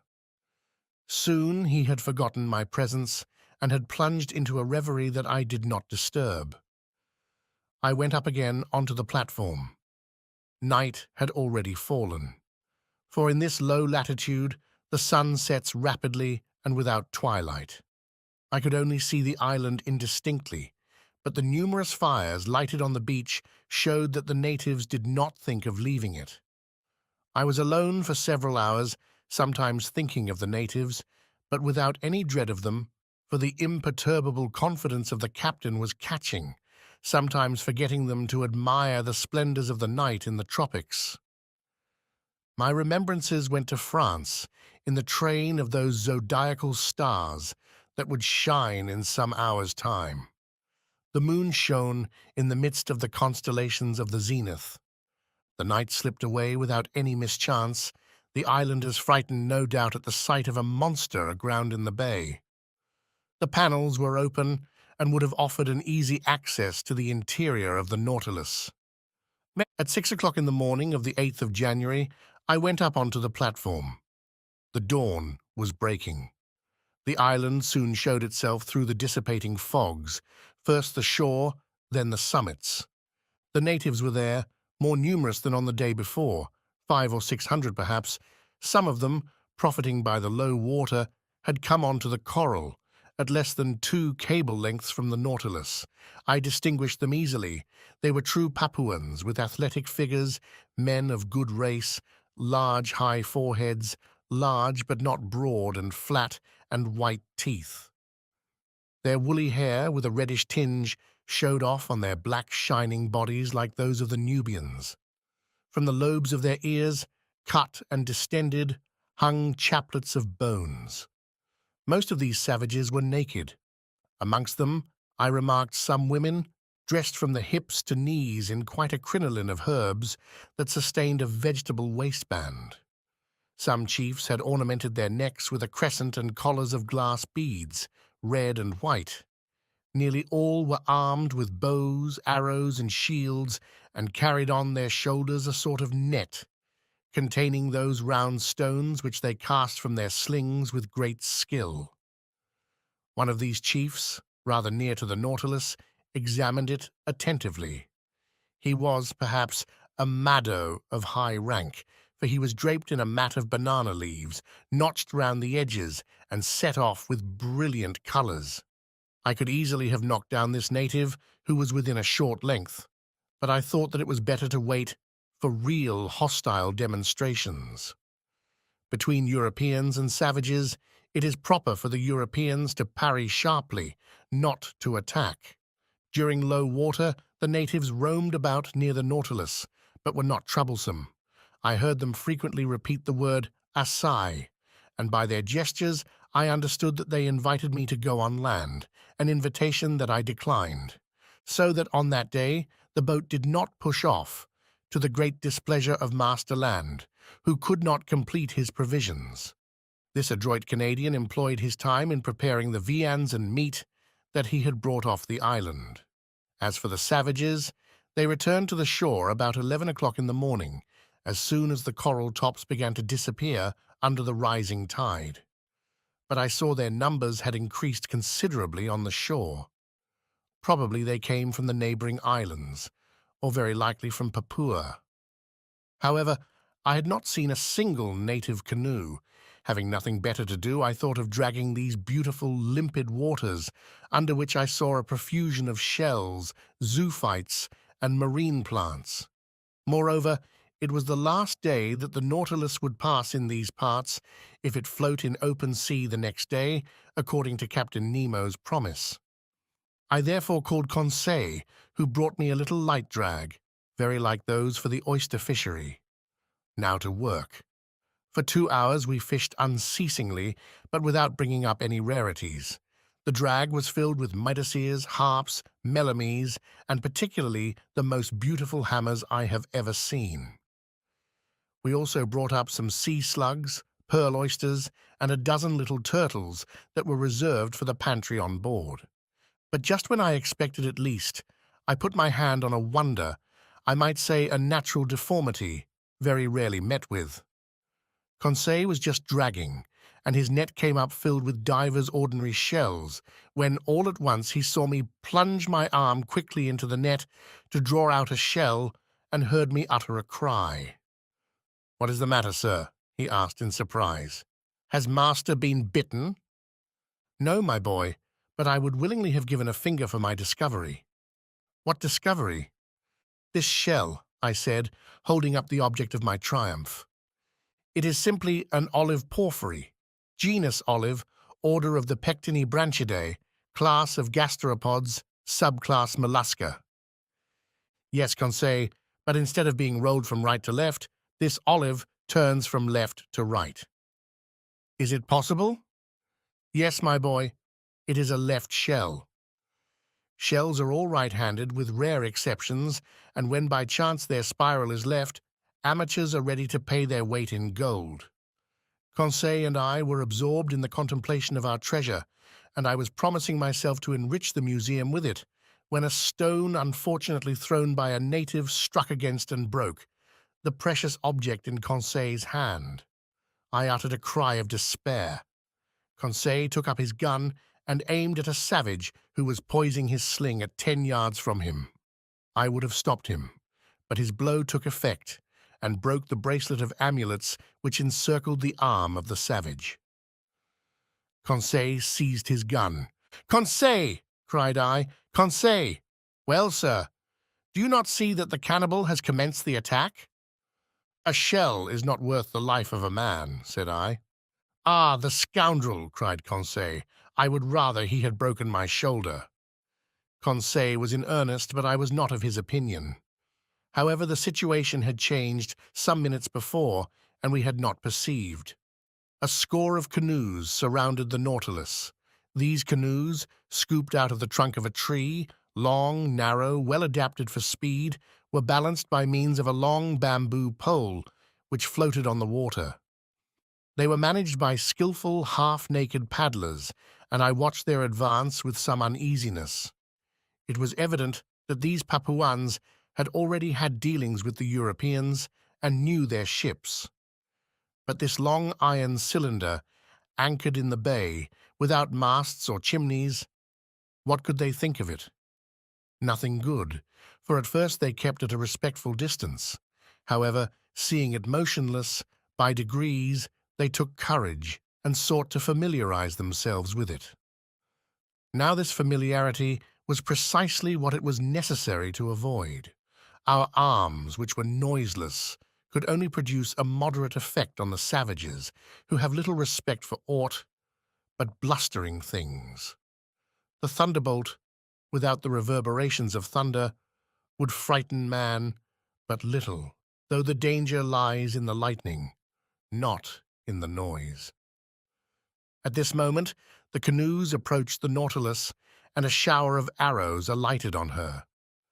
I went down to the saloon, but found no one there.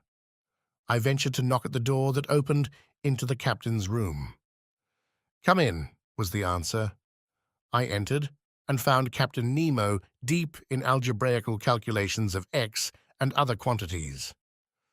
"I am disturbing you," said I, for courtesy's sake. "That is true, Monsieur Aronnax," replied the captain, "but I think you have serious reasons for wishing to see me." "Very grave ones.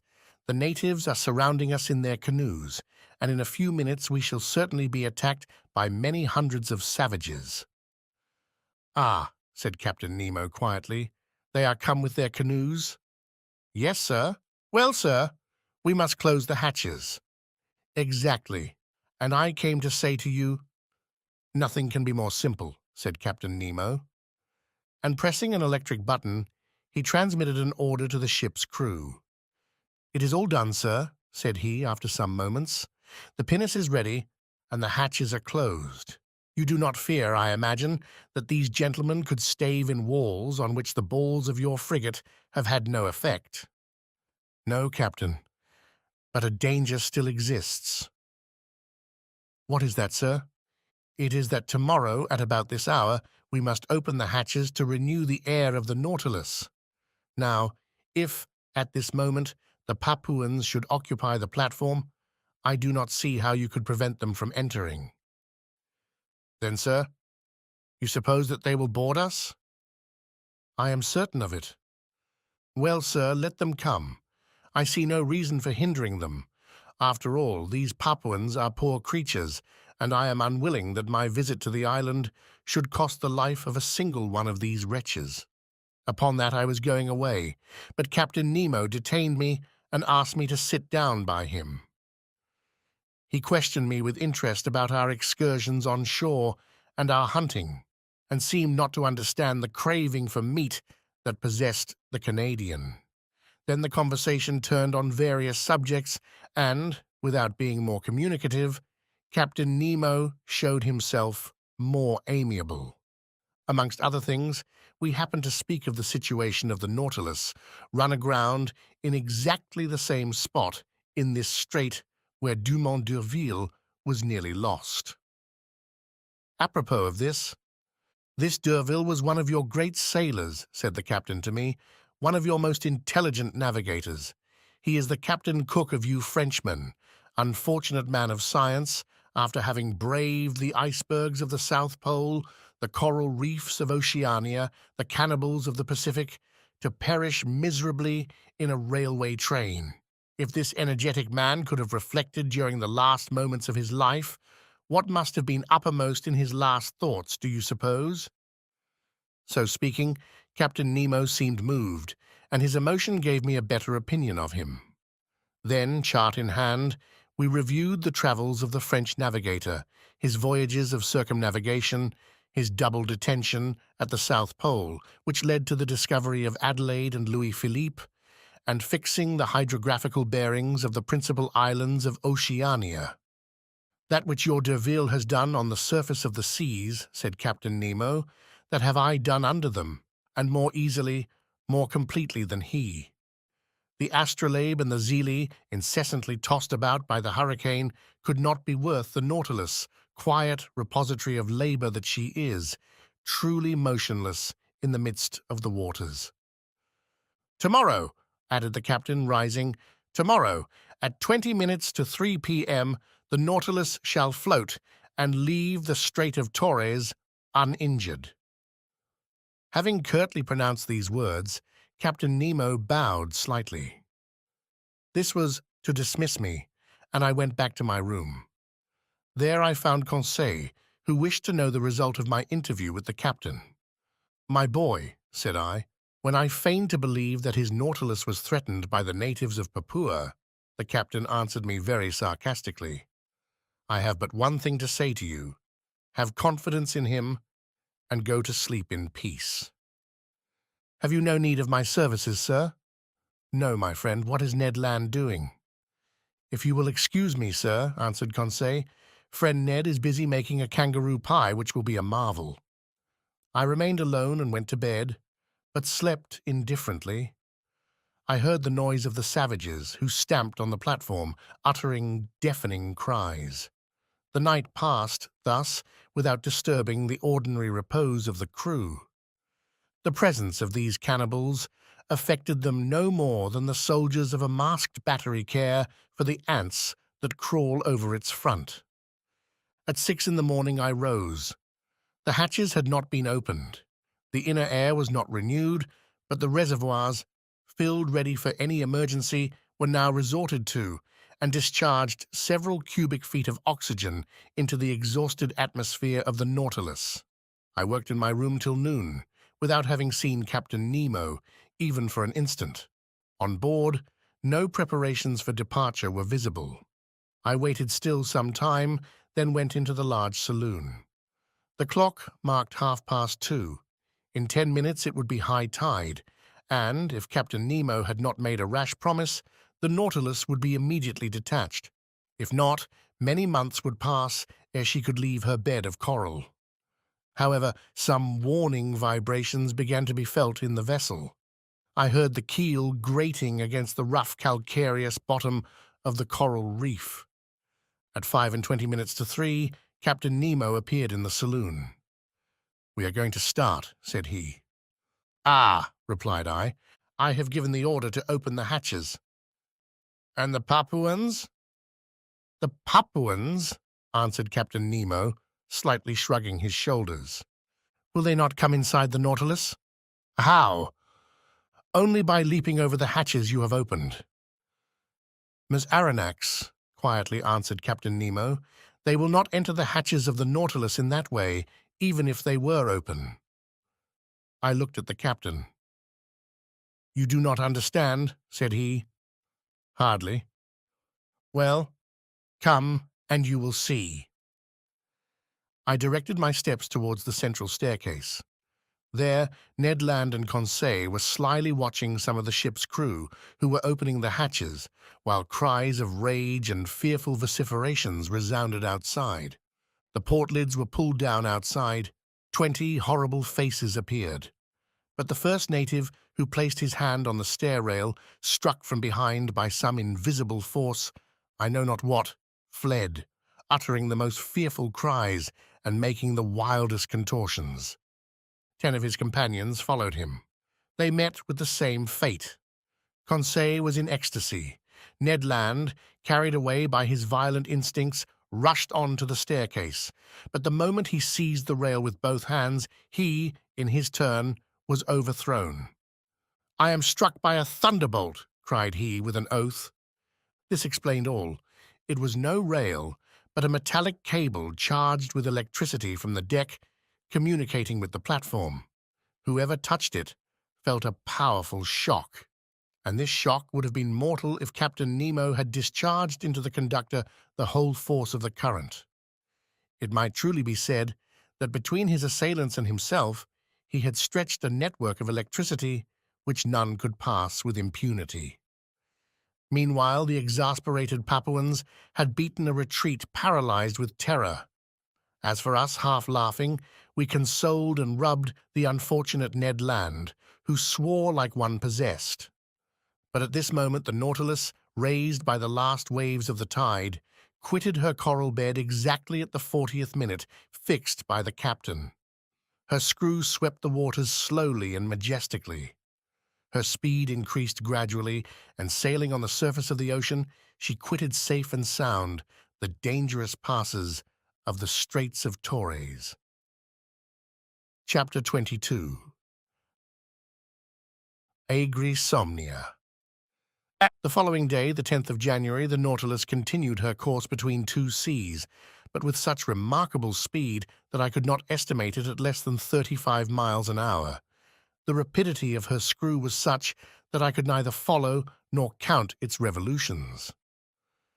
When I reflected that this marvelous electric agent, after having afforded motion, heat, and light to the Nautilus, still protected her from outward attack and transformed her into an ark of safety which no profane hand might touch without being thunderstricken, my admiration was unbounded, and from the structure it extended to the engineer who had called it into existence. Our course was directed to the west, and on the 11th of January we doubled Cape Wessel, situation in 135 degrees long, and 10 degrees S lat, which forms the east point of the Gulf of Carpentaria. The reefs were still numerous, but more equalized and marked on the chart with extreme precision. The Nautilus easily avoided the breakers of Money to port and the Victoria Reefs to starboard, placed at 130 degrees long, and on the 10th parallel, which we strictly followed. On the 13th of January, Captain Nemo arrived in the Sea of Timor and recognized the island of that name in 122 degrees long.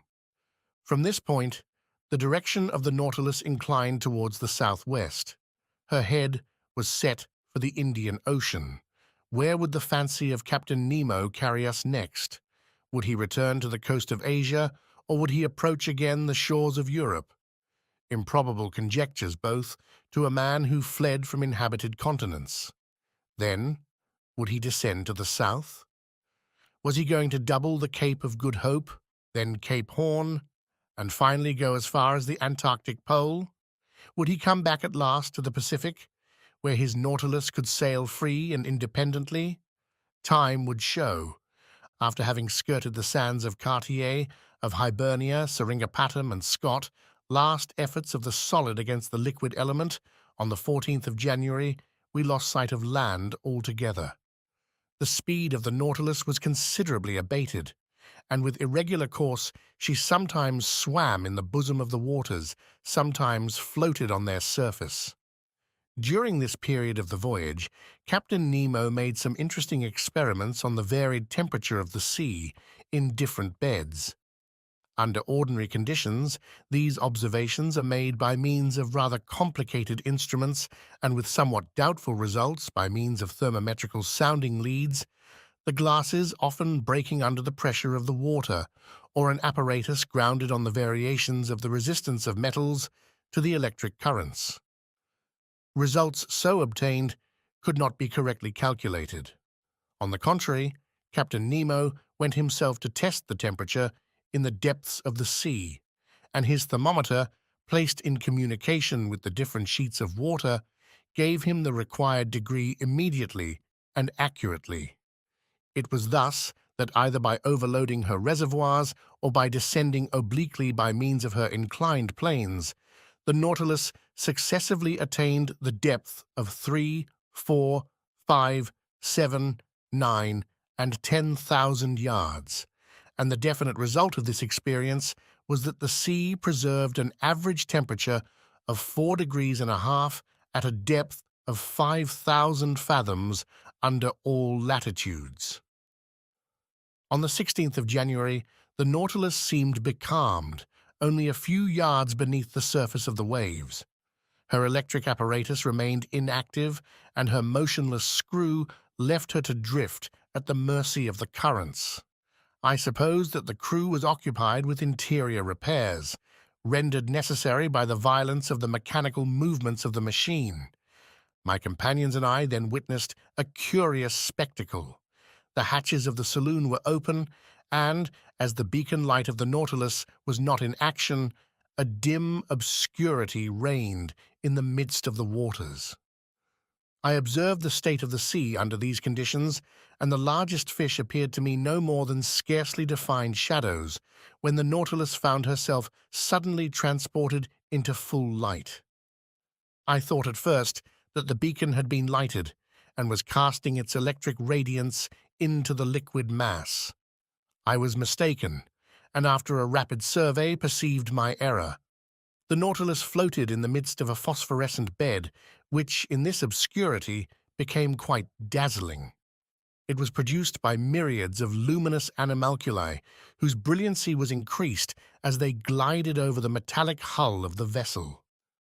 I was surprised by lightning in the midst of these luminous sheets, as though they had been rivulets of lead melted in an ardent furnace, or metallic masses brought to a white heat, so that by force of contrast certain portions of light appeared to cast a shade in the midst of the general ignition, from which all shade seemed banished. No, this was not the calm irradiation of our ordinary lightning. There was unusual life and vigor.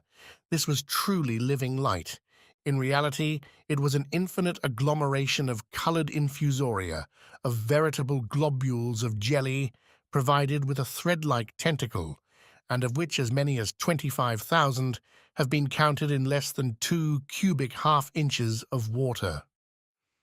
During several hours the Nautilus floated in these brilliant waves, and our admiration increased as we watched the marine monsters disporting themselves like salamanders.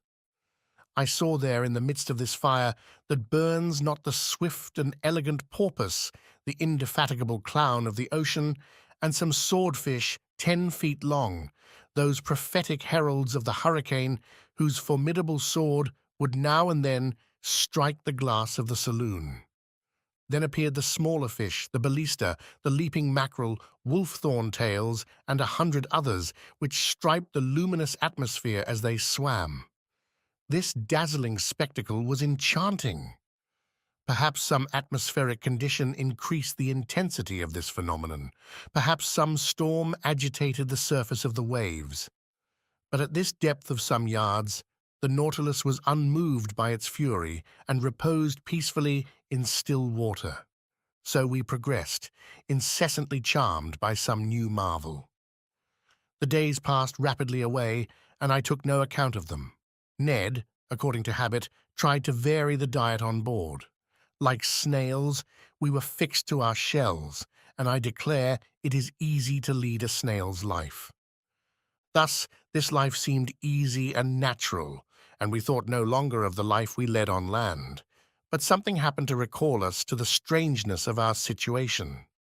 On the 18th of January, the Nautilus was in 105 degrees long and 15 degrees S lat.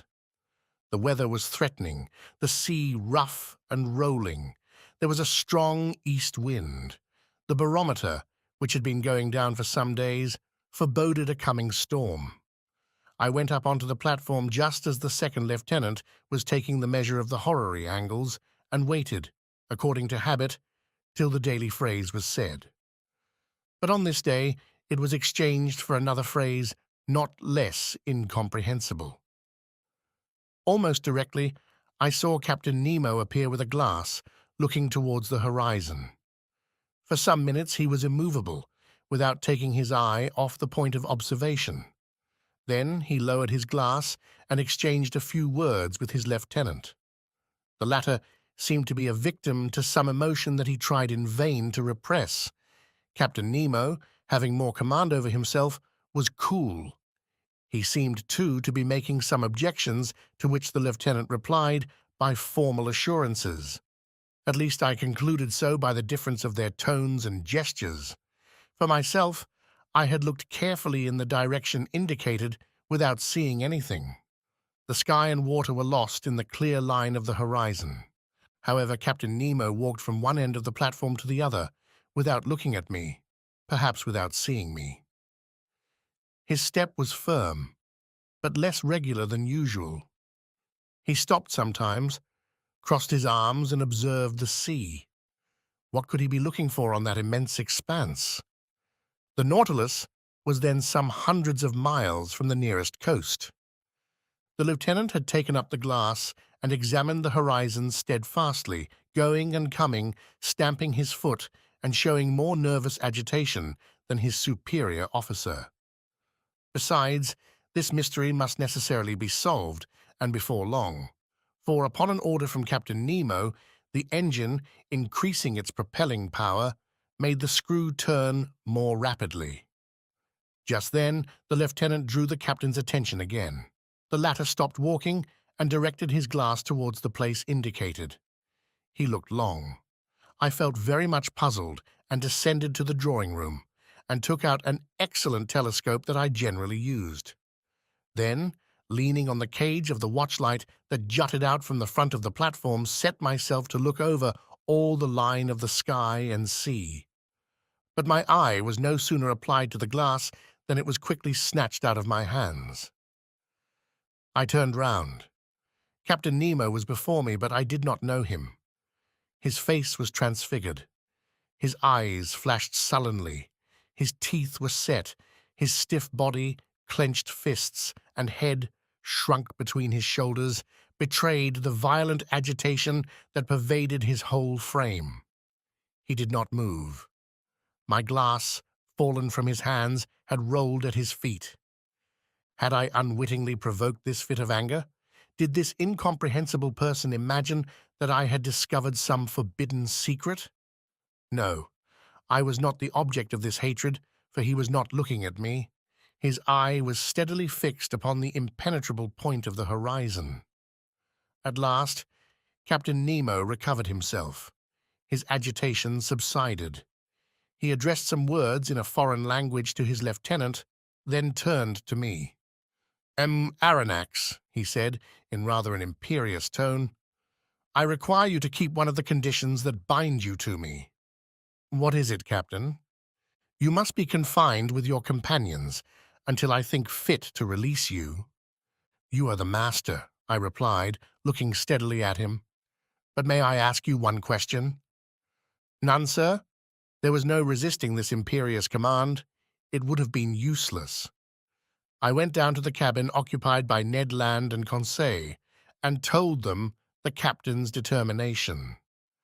You may judge how this communication was received by the Canadian. But there was not time for altercation. 4 of the crew waited at the door and conducted us to that cell where we had passed our first night on board the Nautilus. Ned Land would have remonstrated, but the door was shut upon him. Will master tell me what this means? Asked Conseil. I told my companions what had passed. They were as much astonished as I, and equally at a loss how to account for it. Meanwhile, I was absorbed in my own reflections, and could think of nothing but the strange fear depicted in the captain's countenance. I was utterly at a loss to account for it when my cogitations were disturbed by these words from Ned Land. "Hello? Breakfast is ready." And indeed the table was laid. Evidently Captain Nemo had given this order at the same time that he had hastened the speed of the Nautilus. "Will master permit me to make a recommendation?" asked Conseil. "Yes, my boy." "Well, it is that master breakfasts. It is prudent, for we do not know what may happen." "You are right, Conseil." "Unfortunately," said Ned Land, "they have only given us the ship's fare." "Friend Ned," asked Conseil, "what would you have said if the breakfast had been entirely forgotten?" This argument cut short the harpooner's recriminations. We sat down to table. The meal was eaten in silence. Just then, the luminous globe that lighted the cell went out and left us in total darkness. Ned Land was soon asleep, and what astonished me was that Conseil went off into a heavy slumber. I was thinking what could have caused his irresistible drowsiness when I felt my brain becoming stupefied. In spite of my efforts to keep my eyes open, they would close. A painful suspicion seized me. Evidently, soporific substances had been mixed with the food we had just taken. Imprisonment was not enough to conceal Captain Nemo's projects from us. Sleep was more necessary. I then heard the panels shut. The undulations of the sea, which caused a slight rolling motion, ceased. Had the Nautilus quitted the surface of the ocean? Had it gone back to the motionless bed of water? I tried to resist sleep. It was impossible. My breathing grew weak. I felt a mortal cold freeze my stiffened and half-paralyzed limbs. My eyelids, like leaden caps, fell over my eyes. I could not raise them. A morbid sleep, full of hallucinations, bereft me of my being. Then the visions disappeared and left me in complete insensibility. Chapter 23. The Coral Kingdom. The next day I woke with my head singularly clear. To my great surprise, I was in my own room. My companions, no doubt, had been reinstated in their cabin without having perceived it any more than I. Of what had passed during the night, they were as ignorant as I was, and to penetrate this mystery, I only reckoned upon the chances of the future. I then thought of quitting my room. Was I free again, or a prisoner? Quite free. I opened the door, went to the half-deck, went up the central stairs. The panels, shut the evening before, were open. I went onto the platform. Ned Land and Conseil waited there for me. I questioned them. They knew nothing. Lost in a heavy sleep, in which they had been totally unconscious, they had been astonished at finding themselves in their cabin. As for the Nautilus, it seemed quiet and mysterious as ever. It floated on the surface of the waves at a moderate pace. Nothing seemed changed on board. The second lieutenant then came onto the platform and gave the usual order below. As for Captain Nemo, he did not appear. Of the people on board, I only saw the impassive steward, who served me with his usual dumb regularity. About 2 o'clock, I was in the drawing-room, busied in arranging my notes, when the captain opened the door and appeared. I bowed. He made a slight inclination in return, without speaking. I resumed my work, hoping that he would perhaps give me some explanation of the events of the preceding night. He made none. I looked at him. He seemed fatigued. His heavy eyes had not been refreshed by sleep. His face looked very sorrowful. He walked to and fro, sat down and got up again, took a chance book, put it down, consulted his instruments without taking his habitual notes, and seemed restless and uneasy. At last he came up to me and said, "Are you a doctor, Monsieur Aronnax?" I so little expected such a question that I stared some time at him without answering. "Are you a doctor?" he repeated. "Several of your colleagues have studied medicine." "Well," said I am a doctor and resident surgeon to the hospital. I practiced several years before entering the museum." "Very well, sir." My answer had evidently satisfied the captain, but not knowing what he would say next, I waited for other questions, reserving my answers according to circumstances. "M. Aronnax, will you consent to prescribe for one of my men?" he asked. "Is he ill?" "Yes. I am ready to follow you." "Come, then." I own my heartbeat. I do not know why. I saw a certain connection between the illness of one of the crew and the events of the day before, and this mystery interested me at least as much as the sick man. Captain Nemo conducted me to the poop of the Nautilus and took me into a cabin situated near the sailors' quarters. There, on a bed, lay a man about 40 years of age, with a resolute expression of countenance, a true type of an Anglo-Saxon. I leant over him. He was not only ill, he was wounded. His head, swathed in bandages covered with blood, lay on a pillow. I undid the bandages, and the wounded man looked at me with his large eyes and gave no sign of pain as I did it. It was a horrible wound. The skull, shattered by some deadly weapon, left the brain exposed, which was much injured. Clots of blood had formed in the bruised and broken mass, in color like the dregs of wine. There was both contusion and suffusion of the brain. His breathing was slow, and some spasmodic movements of the muscles agitated his face. I felt his pulse. It was intermittent. The extremities of the body were growing cold already, and I saw death must inevitably ensue. After dressing the unfortunate man's wounds, I readjusted the bandages on his head and turned to Captain Nemo. "What caused this wound?" I asked.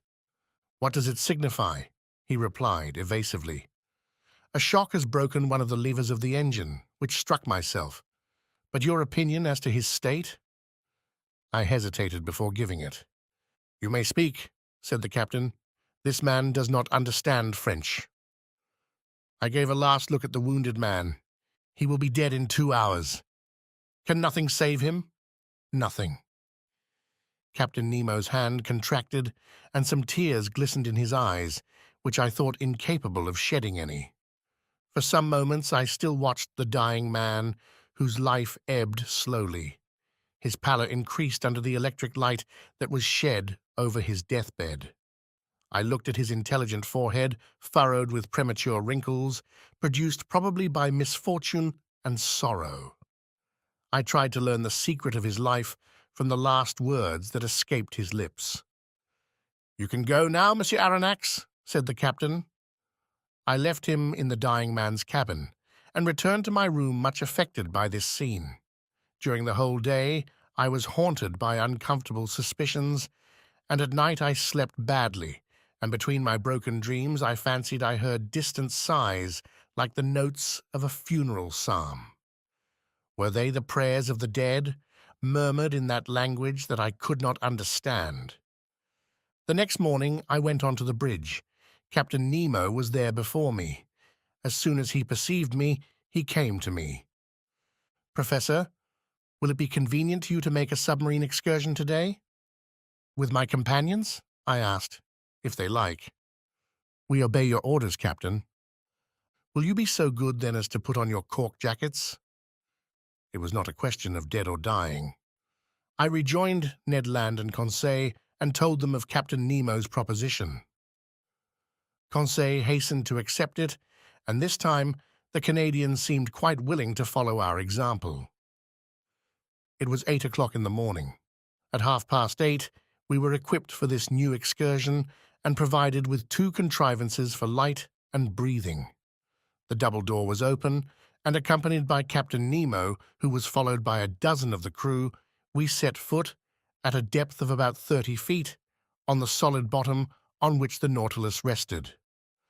A slight declivity ended in an uneven bottom at 15 fathoms depth. This bottom differed entirely from the one I had visited on my first excursion under the waters of the Pacific Ocean. Here there was no fine sand, no submarine prairies, no sea forest. I immediately recognized that marvelous region in which, on that day, the captain did the honors to us. It was the Coral Kingdom. The light produced 1,000 charming varieties, playing in the midst of the branches that were so vividly colored. I seemed to see the membraneous and cylindrical tubes tremble beneath the undulation of the waters.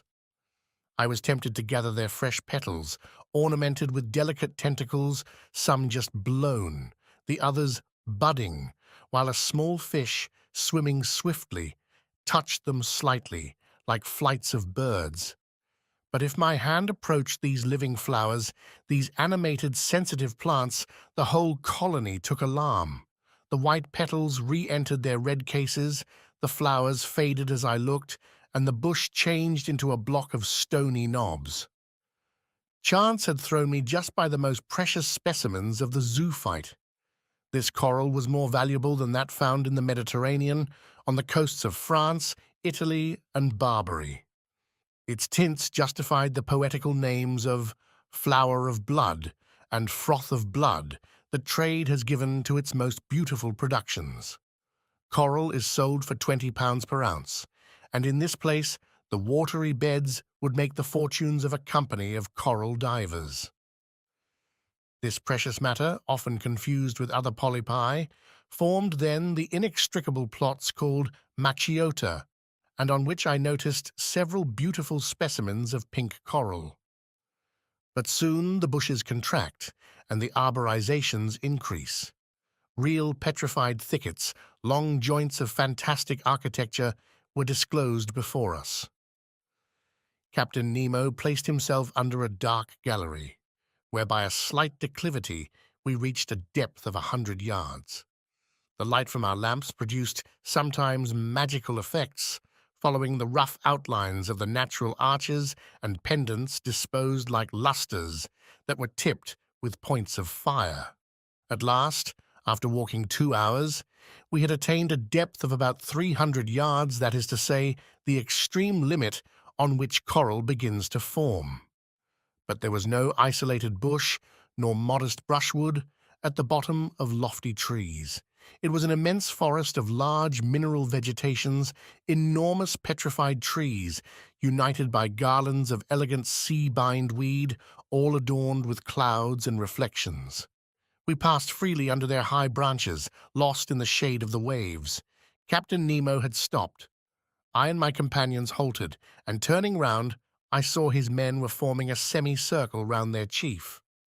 Watching attentively, I observed that 4 of them carried on their shoulders an object of an oblong shape. We occupied in this place the center of a vast glade surrounded by the lofty foliage of the submarine forest. Our lamps threw over this place a sort of clear twilight that singularly elongated the shadows on the ground. At the end of the glade the darkness increased, and was only relieved by little sparks reflected by the points of coral. Ned Land and Conseil were near me. We watched, and I thought I was going to witness a strange scene. On observing the ground, I saw that it was raised in certain places by slight excrescences encrusted with limy deposits and disposed with a regularity that betrayed the hand of man. In the midst of the glade, on a pedestal of rocks roughly piled up, stood a cross of coral that extended its long arms that one might have thought were made of petrified blood. Upon a sign from Captain Nemo, one of the men advanced, and at some feet from the cross he began to dig a hole with a pickaxe that he took from his belt. I understood all. This glade was a cemetery, this hole a tomb, this oblong object the body of the man who had died in the night. The captain and his men had come to bury their companion in this general resting place at the bottom of this inaccessible ocean. The grave was being dug slowly.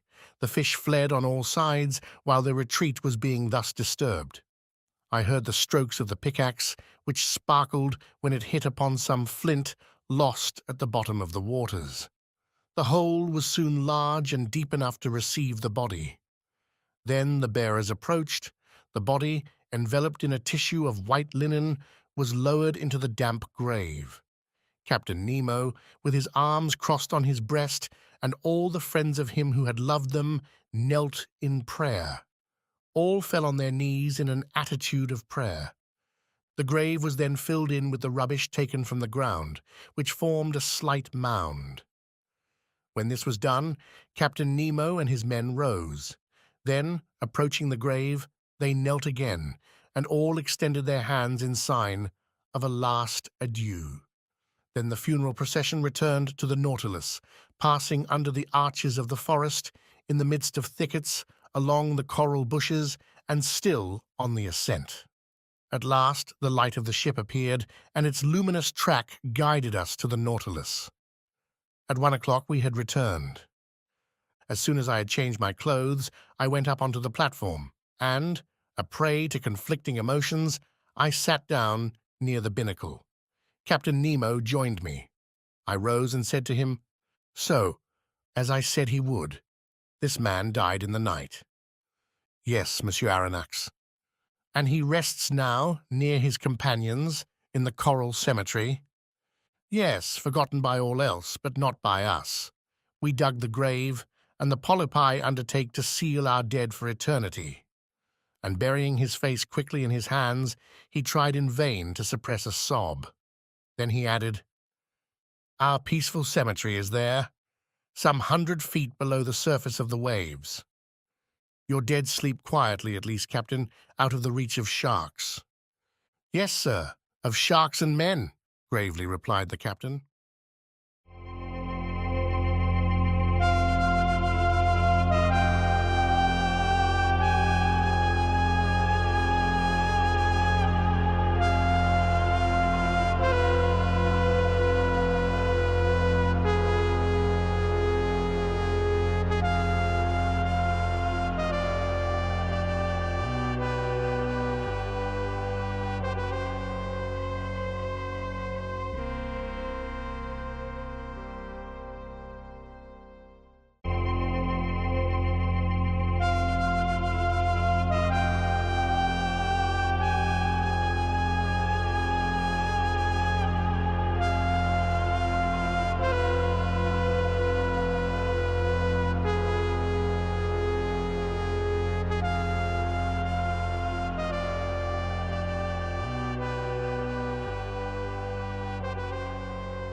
"20,000 Leagues Under the Sea," the famous and classic story by Jules Verne. Part 2. Chapter 1. The Indian Ocean. We now come to the second part of our journey under the sea. The first ended with the moving scene in the coral cemetery, which left such a deep impression on my mind. Thus, in the midst of this great sea, Captain Nemo's life was passing, even to his grave, which he had prepared in one of its deepest abysses. There, not one of the ocean's monsters could trouble the last sleep of the crew of the Nautilus, of those friends riveted to each other in death as in life. "Nor any man either," had added the captain. Still the same fierce, implacable defiance towards human society. I could no longer content myself with the theory which satisfied Conseil. That worthy fellow persisted in seeing in the commander of the Nautilus one of those unknown savants who return mankind contempt for indifference. For him, he was a misunderstood genius who, tired of Earth's deceptions, had taken refuge in this inaccessible medium, where he might follow his instincts freely. To my mind, this explains but one side of Captain Nemo's character. Indeed, the mystery of that last night during which we had been chained in prison, the sleep and the precautions so violently taken by the captain of snatching from my eyes the glass I had raised to sweep the horizon, the mortal wound of the man, due to an unaccountable shock of the Nautilus, all put me on a new track. No, Captain Nemo was not satisfied with shunning man. His formidable apparatus not only suited his instinct of freedom, but perhaps also the design of some terrible retaliation. At this moment, nothing is clear to me. I catch but a glimpse of light amidst all the darkness, and I must confine myself to writing as events shall dictate. That day, the 24th of January, 1868, at noon, the second officer came to take the altitude of the sun. I mounted the platform, lit a cigar, and watched the operation. It seemed to me that the man did not understand French. For several times I made remarks in a loud voice, which must have drawn from him some involuntary sign of attention, if he had understood them, but he remained undisturbed and dumb. As he was taking observations with the sextant, one of the sailors of the Nautilus, the strong man who had accompanied us on our first submarine excursion to the island of Crespo, came to clean the glasses of the lantern. I examined the fittings of the apparatus, the strength of which was increased 100-fold by lenticular rings, placed similar to those in a lighthouse and which projected their brilliance in a horizontal plane. The electric lamp was combined in such a way as to give its most powerful light.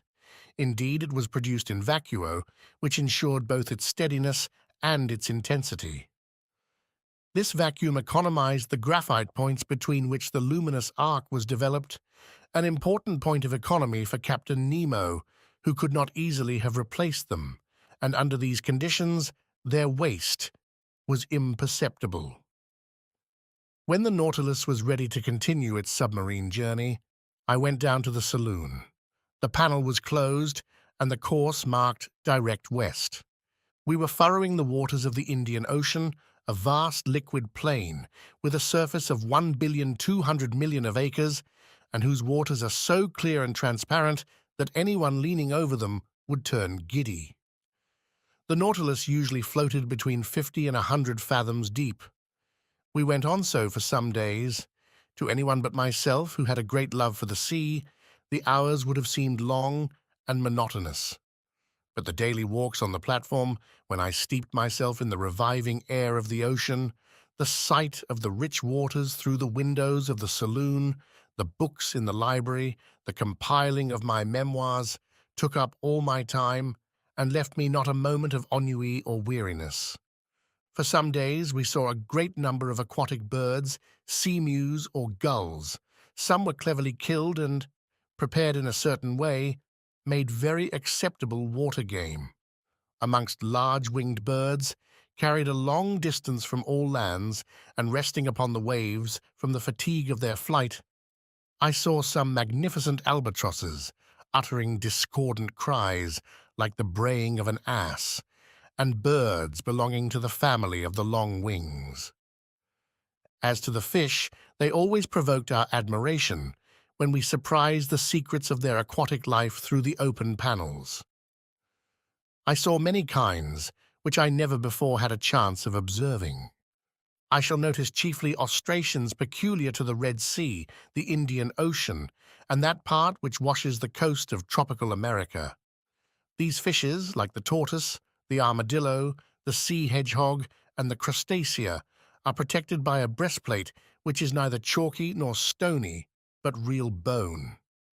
In some, it takes the form of a solid triangle, in others of a solid quadrangle. Amongst the triangular, I saw some 1.5 inches in length with wholesome flesh and a delicious flavour. They are brown at the tail and yellow at the fins, and I recommend their introduction into fresh water to which a certain number of sea fish easily accustom themselves.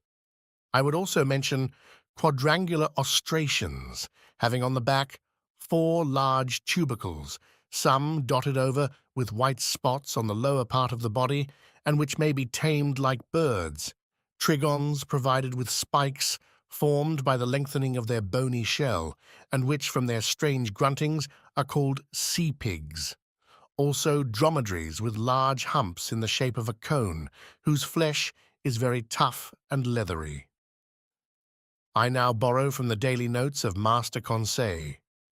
Certain fish of the genus Petrodon peculiar to those seas, with red backs and white chests, which are distinguished by 3 rows of longitudinal filaments, and some electrical 7 inches long, decked in the liveliest colours.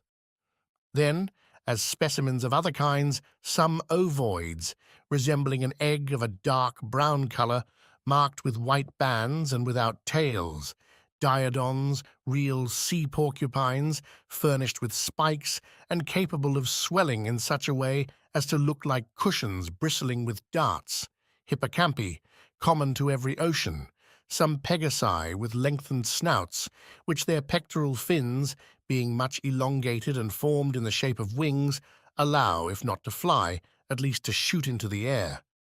Pigeon spatulae with tails covered with many rings of shell.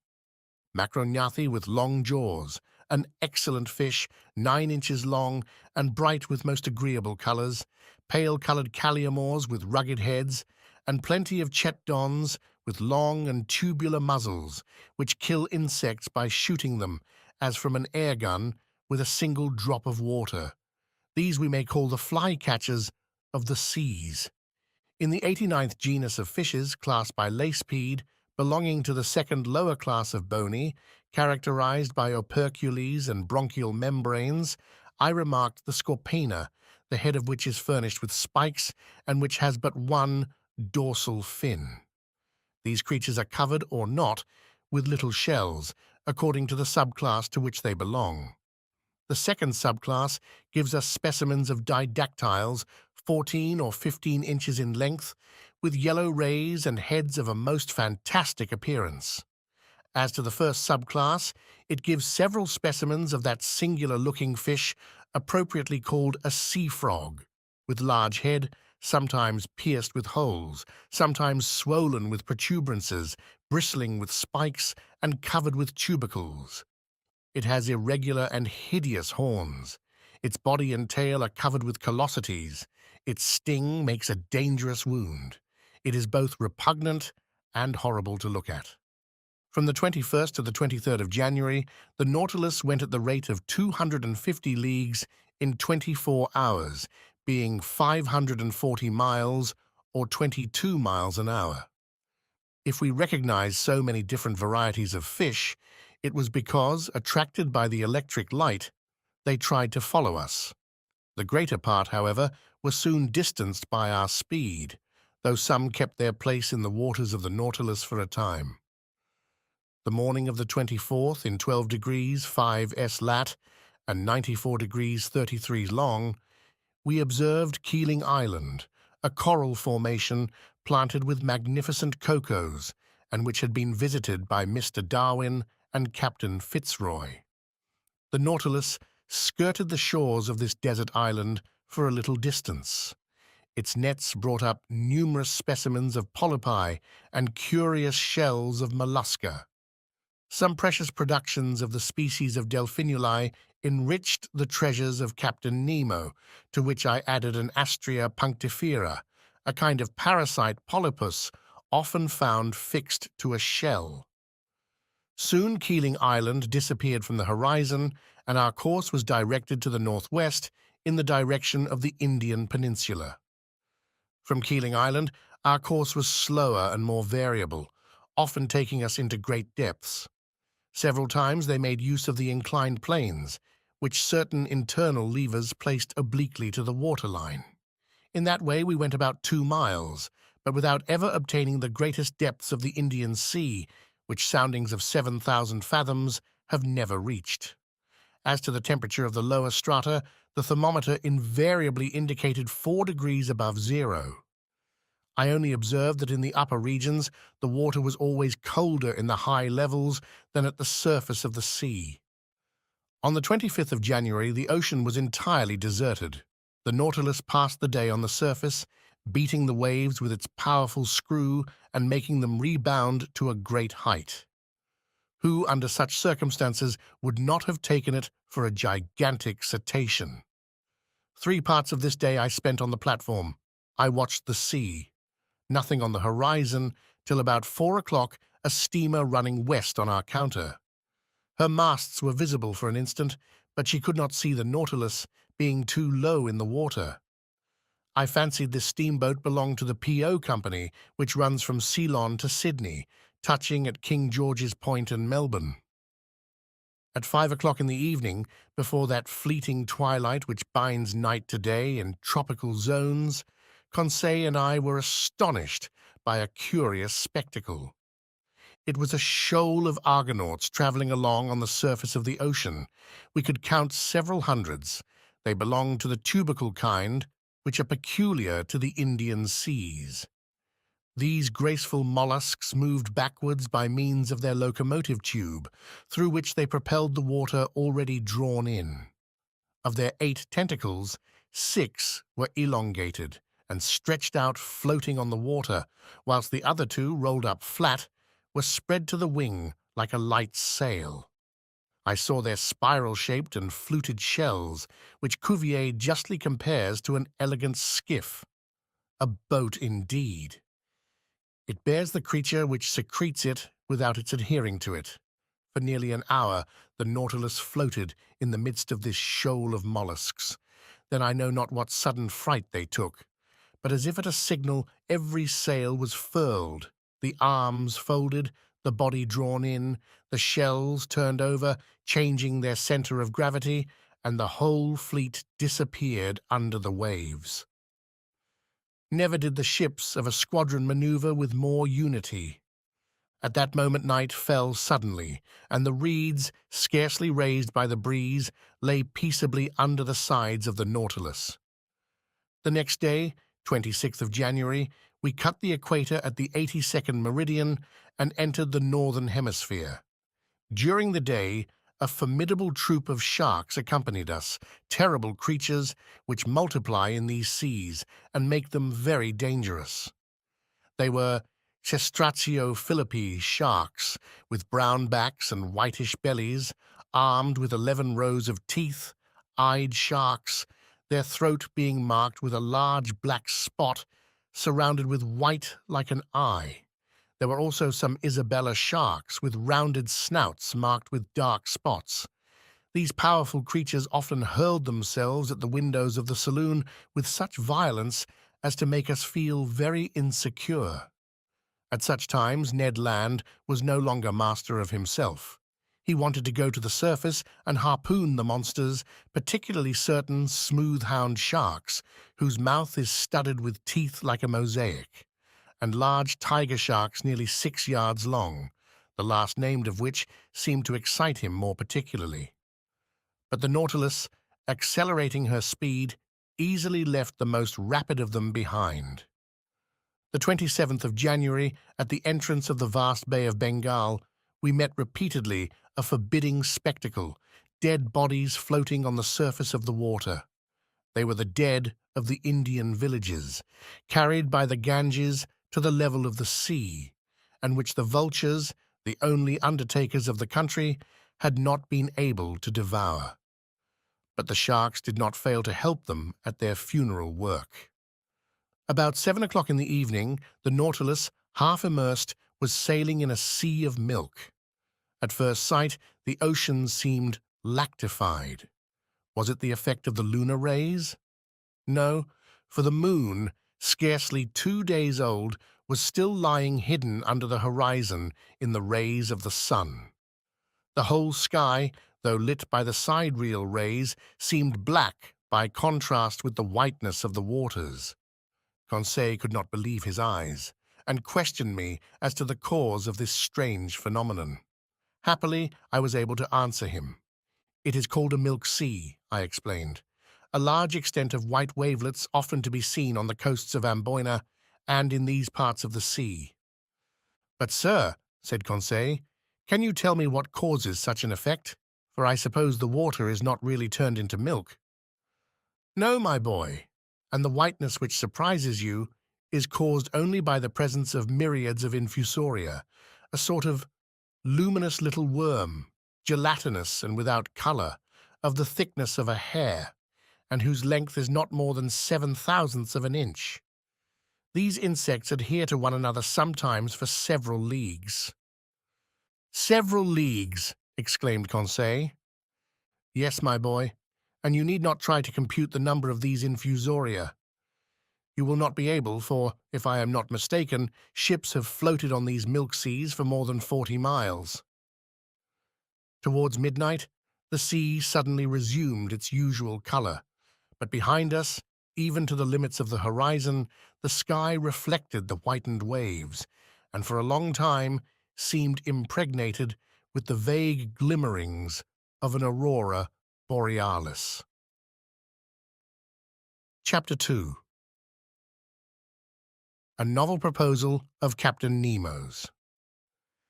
On the 28th of February, when at noon the Nautilus came to the surface of the sea, in 9 degrees 4 N lat, there was land in sight about 8 miles to westward. The first thing I noticed was a range of mountains about 2,000 feet high, the shapes of which were most capricious. On taking the bearings, I knew that we were nearing the island of Ceylon, the pearl which hangs from the lobe of the Indian peninsula. Captain Nemo and his second appeared at this moment. The captain glanced at the map, then, turning to me, said, "The island of Ceylon, noted for its pearl fisheries. Would you like to visit one of them, Monsieur Aronnax?" "Certainly, Captain." "Well, the thing is easy, though if we see the fisheries, we shall not see the fishermen. The annual exportation has not yet begun. Never mind. I will give orders to make for the Gulf of Mannar, where we shall arrive in the night." The captain said something to his second, who immediately went out. Soon the Nautilus returned to her native element, and the manometer showed that she was about 30 feet deep. "Well, sir," said Captain Nemo, "you and your companions shall visit the Bank of Mannar, and if by chance some fisherman should be there, we shall see him at work." "Agreed, Captain." By the by, Monsieur Aronnax, you are not afraid of sharks? Sharks, exclaimed I. This question seemed a very hard one. Well, continued Captain Nemo, I admit, Captain, that I'm not yet very familiar with that kind of fish. We are accustomed to them, replied Captain Nemo, and in time you will be too. However, we shall be armed, and on the road we may be able to hunt some of the tribe. It is interesting. So, till tomorrow, sir, and early. This said in a careless tone, Captain Nemo left the saloon. Now, if you were invited to hunt the bear in the mountains of Switzerland, what would you say? Very well, tomorrow we will go and hunt the bear. If you were asked to hunt the lion in the plains of Atlas, or the tiger in the Indian jungles, what would you say? Ha! Ha! It seems we are going to hunt the tiger or the lion. But when you are invited to hunt the shark in its natural element, you would perhaps reflect before accepting the invitation. As for myself, I passed my hand over my forehead, on which stood large drops of cold perspiration. Let us reflect, said I, and take our time. Hunting otters in submarine forests, as we did in the island of Crespo, will pass, but going up and down at the bottom of the sea, where one is almost certain to meet sharks, is quite another thing. I know well that in certain countries, particularly in the Andaman Islands, the Negroes never hesitate to attack them with a dagger in one hand and a running noose in the other. But I also know that few who affront those creatures ever return alive. However, I am not a Negro, and if I were, I think a little hesitation in this case would not be ill-timed. At this moment, Conseil and the Canadian entered, quite composed and even joyous. They knew not what awaited them. "Faith, sir," said Ned Land, "your Captain Nemo, the devil take him, has just made us a very pleasant offer." "Ah," said I, "you know?" "If agreeable to you, sir," interrupted Conseil, "the commander of the Nautilus has invited us to visit the magnificent Ceylon fisheries tomorrow in your company. He did it kindly and behaved like a real gentleman." "He said nothing more?" "Nothing more, sir, except that he had already spoken to you of this little walk." "Sir," said Conseil, "would you give us some details of the pearl fishery?" "As to the fishing itself," I asked, "or the incidents which—" "On the fishing," replied the Canadian, "before entering upon the ground, it is as well to know something about it." "Very well, sit down, my friends, and I will teach you." Ned and Conseil seated themselves on an ottoman, and the first thing the Canadian asked was, "Sir, what is a pearl?" "My worthy Ned," I answered, "to the poet, a pearl is a tear of the sea. To the Orientals, it is a drop of dew solidified. To the ladies, it is a jewel of an oblong shape, of a brilliancy of mother-of-pearl substance, which they wear on their fingers, their necks, or their ears.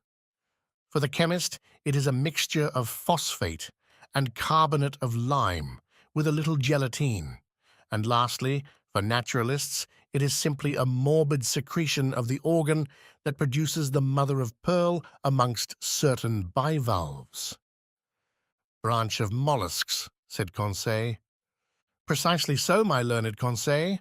And amongst these testacea, the ear-shell, the tridacni, the turbots, in a word, all those which secrete mother-of-pearl, that is, the blue, bluish, violet, or white substance which lines the interior of their shells, are capable of producing pearls." "Mussels, too?" asked the Canadian. "Yes, mussels of certain waters in Scotland, Wales, Ireland, Saxony, Bohemia, and France." "Good. For the future I shall pay attention," replied the Canadian. "But," I continued, "the particular mollusk which secretes the pearl is the pearl oyster, the Meleagrina margaritifert, that precious pintadine. The pearl is nothing but a nacreous formation, deposited in a globular form, either adhering to the oyster shell or buried in the folds of the creature. On the shell, it is fast. In the flesh, it is loose, but always has for a kernel A small, hard substance, maybe a barren egg, maybe a grain of sand, around which the pearly matter deposits itself year after year successively and by thin concentric layers. "Are many pearls found in the same oyster?" asked Conseil. "Yes, my boy, some are a perfect casket. One oyster has been mentioned, though I allow myself to doubt it, as having contained no less than 150 sharks." "150 sharks!" exclaimed Ned Land. "Did I say sharks?" said I hurriedly. "I meant to say 150 pearls. Sharks would not be sense." "Certainly not," said Conseil. "But will you tell us now by what means they extract these pearls?" "They proceed in various ways. When they adhere to the shell, the fishermen often pull them off with pincers. But the most common way is to lay the oysters on mats of the seaweed which covers the banks. Thus they die in the open air, and at the end of 10 days they are in a forward state of decomposition. They are then plunged into large reservoirs of seawater. Then they are opened and washed." "The price of these pearls varies according to their size?" asked Conseil. "Not only according to their size," I answered, "but also according to their shape, their water, that is, their color, and their luster, that is, that bright and diapered sparkle which makes them so charming to the eye. The most beautiful are called virgin pearls or paragons. They are formed alone in the tissue of the mollusk, are white, often opaque, and sometimes have the transparency of an opal. They are generally round or oval.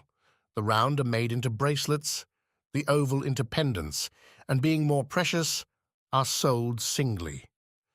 Those adhering to the shell of the oyster are more irregular in shape and are sold by weight. Lastly, in a lower order, are classed those small pearls known under the name of seed pearls. They are sold by measure and are especially used in embroidery for church ornaments." "But," said Conseil, "is this pearl fishery dangerous?" "No," I answered quickly, "particularly if certain precautions are taken." "What does one risk in such a calling?" said Ned Land. "The swallowing of some mouthfuls of sea-water?" "As you say, Ned. By the by," said I, trying to take Captain Nemo's careless tone, "are you afraid of sharks, brave Ned?" "Aye," replied the Canadian, "a harpooner by profession. It is my trade to make light of them." "But," said I, "it is not a question of fishing for them with an iron swivel, hoisting them into the vessel, cutting off their tails with a blow of a chopper, ripping them up, and throwing their heart into the sea." "Then it is a question of—" "Precisely. In the water?" "In the water." "Faith with a good harpoon. You know, sir, these sharks are ill-fashioned beasts. They turn on their bellies to seize you, and in that time—" Ned Land had a way of saying seize, which made my blood run cold. "Well, and you, Conseil, what do you think of sharks?" "Me?" said Conseil. "I will be frank, sir." So much the better, thought I. If you, sir, mean to face the sharks, I do not see why your faithful servant should not face them with you. Chapter 3. A Pearl of 10 Millions. The next morning at 4 o'clock, I was awakened by the steward whom Captain Nemo had placed at my service. I rose hurriedly, dressed, and went into the saloon. Captain Nemo was awaiting me. "Aronnax," said he, "are you ready to start?" "I am ready." "Then please to follow me." "And my companions, Captain?" "They have been told and are waiting." "Are we not to put on our divers' dresses?" asked I. "Not yet. I have not allowed the Nautilus to come too near this coast, and we are some distance from the Manar bank. But the boat is ready and will take us to the exact point of disembarking, which will save us a long way. It carries our diving apparatus, which we will put on when we begin our submarine journey." Captain Nemo conducted me to the central staircase, which led on the platform. Ned and Conseil were already there, delighted at the idea of the pleasure party which was preparing. 5 sailors from the Nautilus with their oars waited in the boat, which had been made fast against the side. The night was still dark. Layers of clouds covered the sky, allowing but few stars to be seen. I looked on the side where the land lay and saw nothing but a dark line enclosing 3 parts of the horizon, from southwest to northwest. The Nautilus, having returned during the night up the western coast of Ceylon, was now west of the bay, or rather gulf, formed by the mainland and the island of Mannar. There, under the dark waters, stretched the Pintadine Bank, an inexhaustible field of pearls, the length of which is more than 20 miles. Captain Nemo, Ned Land, Conseil and I took our places in the stern of the boat. The master went to the tiller. His 4 companions leaned on their oars. The painter was cast off, and we sheered off. The boat went towards the south. The oarsmen did not hurry. I noticed that their strokes, strong in the water, only followed each other every 10 seconds, according to the method generally adopted in the Navy. Whilst the craft was running by its own velocity, the liquid drops struck the dark depths of the waves crisply, like spats of melted lead. A little billow, spreading wide, gave a slight roll to the boat, and some samphire reeds flapped before it. We were silent. What was Captain Nemo thinking of? Perhaps of the land he was approaching and which he found too near to him, contrary to the Canadian's opinion, who thought it too far off. As to Conseil, he was merely there from curiosity. About 5:30, the first tints on the horizon showed the upper line of coast more distinctly. Flat enough in the east, it rose a little to the south. 5 miles still lay between us, and it was indistinct, owing to the mist on the water. At 6 o'clock it became suddenly daylight, with that rapidity peculiar to tropical regions, which know neither dawn nor twilight. The solar rays pierced the curtain of clouds, piled up on the eastern horizon, and the radiant orb rose rapidly. I saw land distinctly, with a few trees scattered here and there. The boat neared Mannar Island, which was rounded to the south. Captain Nemo rose from his seat and watched the sea. At a sign from him, the anchor was dropped, but the chains scarcely ran, for it was little more than a yard deep, and this spot was one of the highest points of the bank of Pintadines. "Here we are, Monsieur Aronnax," said Captain Nemo. "You see that enclosed bay? Here in a month will be assembled the numerous fishing boats of the exporters, and these are the waters their divers will ransack so boldly. Happily this bay is well situated for that kind of fishing. It is sheltered from the strongest winds. The sea is never very rough here, which makes it favorable for the divers' work. We will now put on our dresses and begin our walk."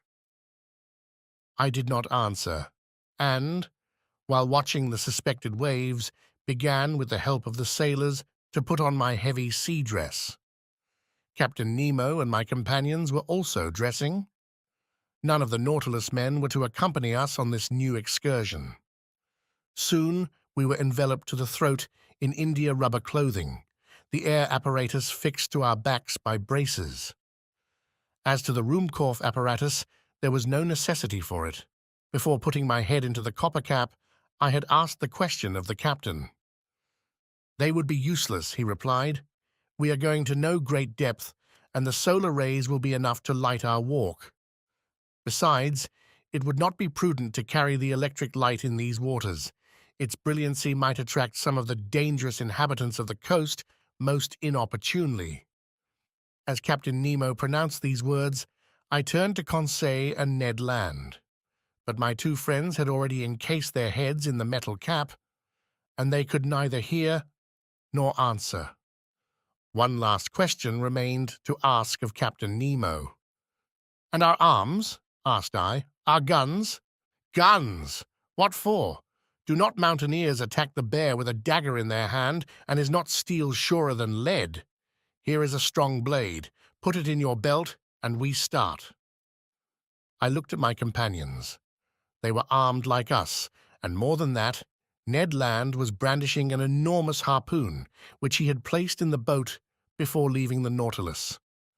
Then, following the captain's example, I allowed myself to be dressed in the heavy copper helmet, and our reservoirs of air were at once in activity. An instant after we were landed, one after the other, in about 2 yards of water upon an even sand. Captain Nemo made a sign with his hand, and we followed him by a gentle declivity till we disappeared under the waves.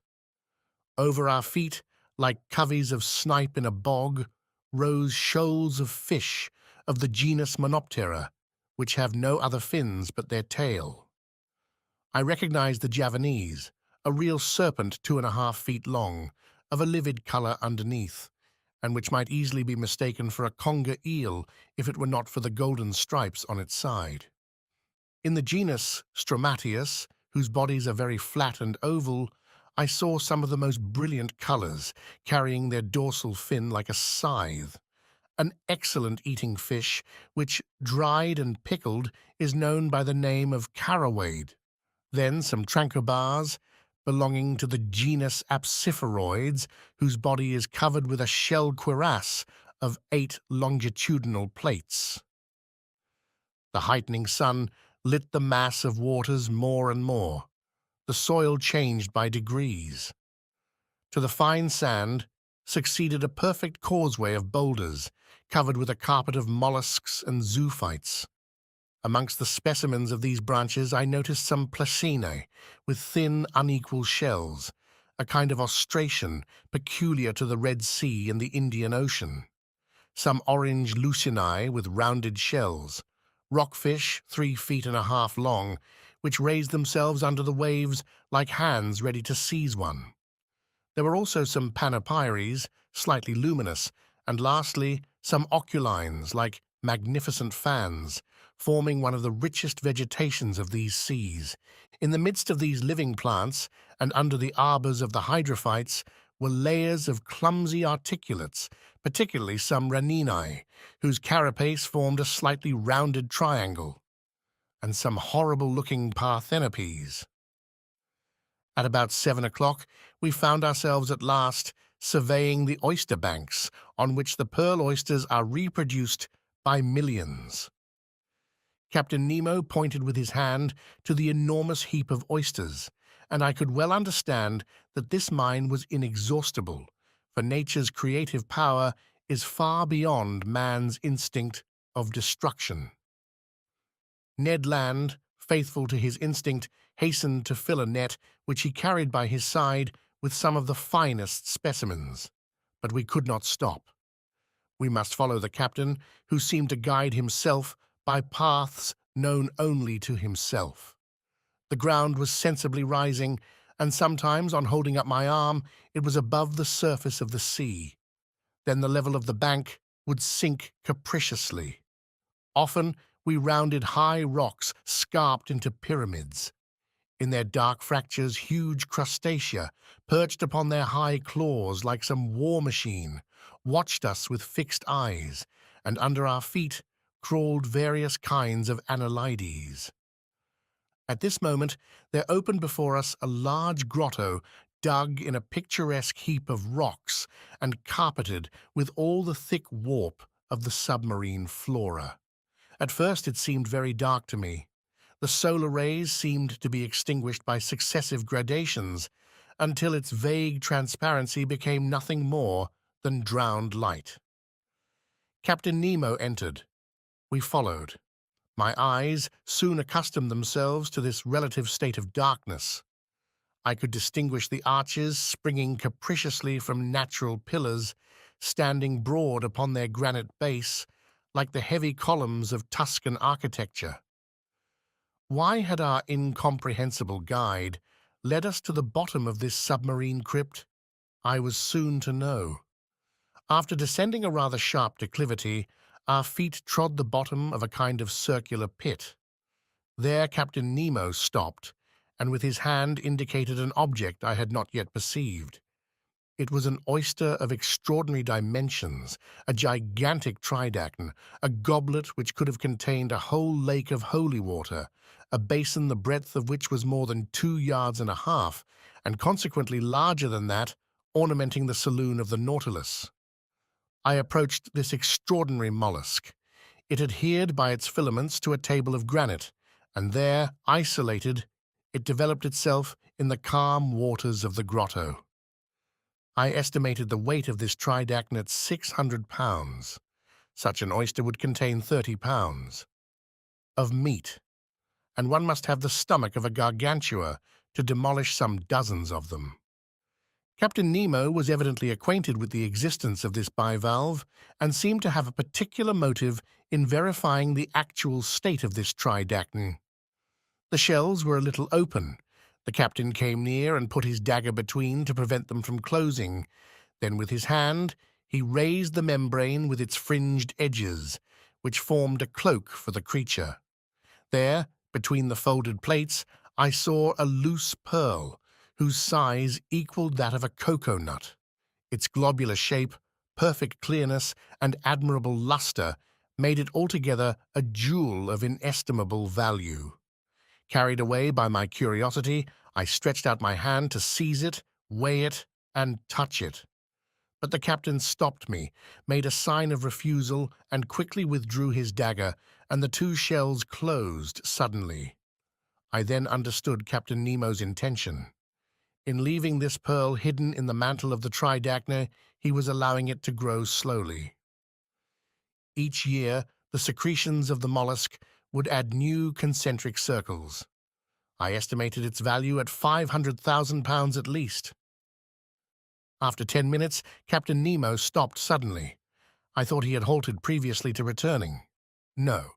By a gesture he bade us crouch beside him in a deep fracture of the rock.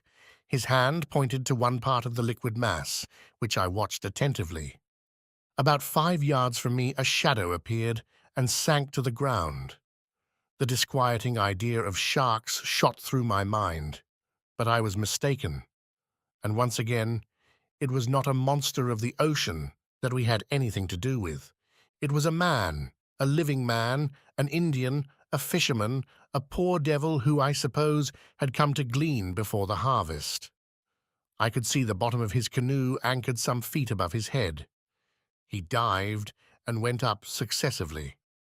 A stone held between his feet, cut in the shape of a sugar loaf, whilst a rope fastened him to his boat, helped him to descend more rapidly. This was all his apparatus. Reaching the bottom, about 5 yards deep, he went on his knees and filled his bag with oysters picked up at random. Then he went up, emptied it, pulled up his stone, and began the operation once more, which lasted 30 seconds. The diver did not see us. The shadow of the rock hid us from sight. And how should this poor Indian ever dream that men, beings like himself, should be there under the water, watching his movements and losing no detail of the fishing? Several times he went up in this way and dived again. He did not carry away more than 10 at each plunge, for he was obliged to pull them from the bank, to which they adhered by means of their strong byssus. And how many of those oysters for which he risked his life had no pearl in them? I watched him closely. His maneuvers were regular, and for the space of half an hour no danger appeared to threaten him. I was beginning to accustom myself to the sight of this interesting fishing, when suddenly, as the Indian was on the ground, I saw him make a gesture of terror, rise, and make a spring to return to the surface of the sea. I understood his dread. A gigantic shadow appeared just above the unfortunate diver. It was a shark of enormous size advancing diagonally, his eyes on fire and his jaws open. I was mute with horror and unable to move. The voracious creature shot towards the Indian, who threw himself on one side to avoid the shark's fins, but not its tail, for it struck his chest and stretched him on the ground. This scene lasted but a few seconds. The shark returned, and turning on his back, prepared himself for cutting the Indian in two, when I saw Captain Nemo rise suddenly, and then, dagger in hand, walk straight to the monster, ready to fight face to face with him. The very moment the shark was going to snap the unhappy fisherman in two, he perceived his new adversary and, turning over, made straight towards him. I can still see Captain Nemo's position. Holding himself well together, he waited for the shark with admirable coolness, and when it rushed at him, threw himself on one side with wonderful quickness, avoiding the shock and burying his dagger deep into its side. But it was not all over. A terrible combat ensued. A terrible combat began. The shark had seemed to roar, if I might say so. The blood rushed in torrents from its wound. The sea was dyed red, and through the opaque liquid I could distinguish nothing more. Nothing more until the moment when, like lightning, I saw the undaunted captain hanging on to one of the creature's fins, struggling, as it were, hand to hand with the monster and dealing successive blows at his enemy, yet still unable to give a decisive one. The shark's struggles agitated the water with such fury that the rocking threatened to upset me. I wanted to go to the captain's assistance, but nailed to the spot with horror, I could not stir. I saw the haggard eye. I saw the different phases of the fight. The captain fell to the earth, upset by the enormous mass which leant upon him. The shark's jaws opened wide, like a pair of factory shears, and it would have been all over with the captain. But, quick as thought, harpoon in hand, Ned Land rushed towards the shark and struck it with its sharp point. The waves were impregnated with a mass of blood. They rocked under the shark's movements, which beat them with indescribable fury. Ned Land had not missed his aim. It was the monster's death rattle. Struck to the heart, it struggled in dreadful convulsions, the shock of which overthrew Conseil. But Ned Land had disentangled the captain, who, getting up without any wound, went straight to the Indian, quickly cut the cord which held him to his stone, took him in his arms, and, with a sharp blow of his heel, mounted to the surface. We all three followed in a few seconds, saved by a miracle, and reached the fisherman's boat. Captain Nemo's first care was to recall the unfortunate man to life again. I did not think he could succeed. I hope so, for the poor creature's immersion was not long. But the blow from the shark's tail might have been his death blow. Happily, with the captain's and Conseil's sharp friction, I saw consciousness return by degrees. He opened his eyes. What was his surprise, his terror even, at seeing 4 great copperheads leaning over him. And above all, what must he have thought when Captain Nemo, drawing from the pocket of his dress a bag of pearls, placed it in his hand. This munificent charity from the man of the waters to the poor Cingalese was accepted with a trembling hand. His wondering eyes showed that he knew not to what superhuman beings he owed both fortune and life.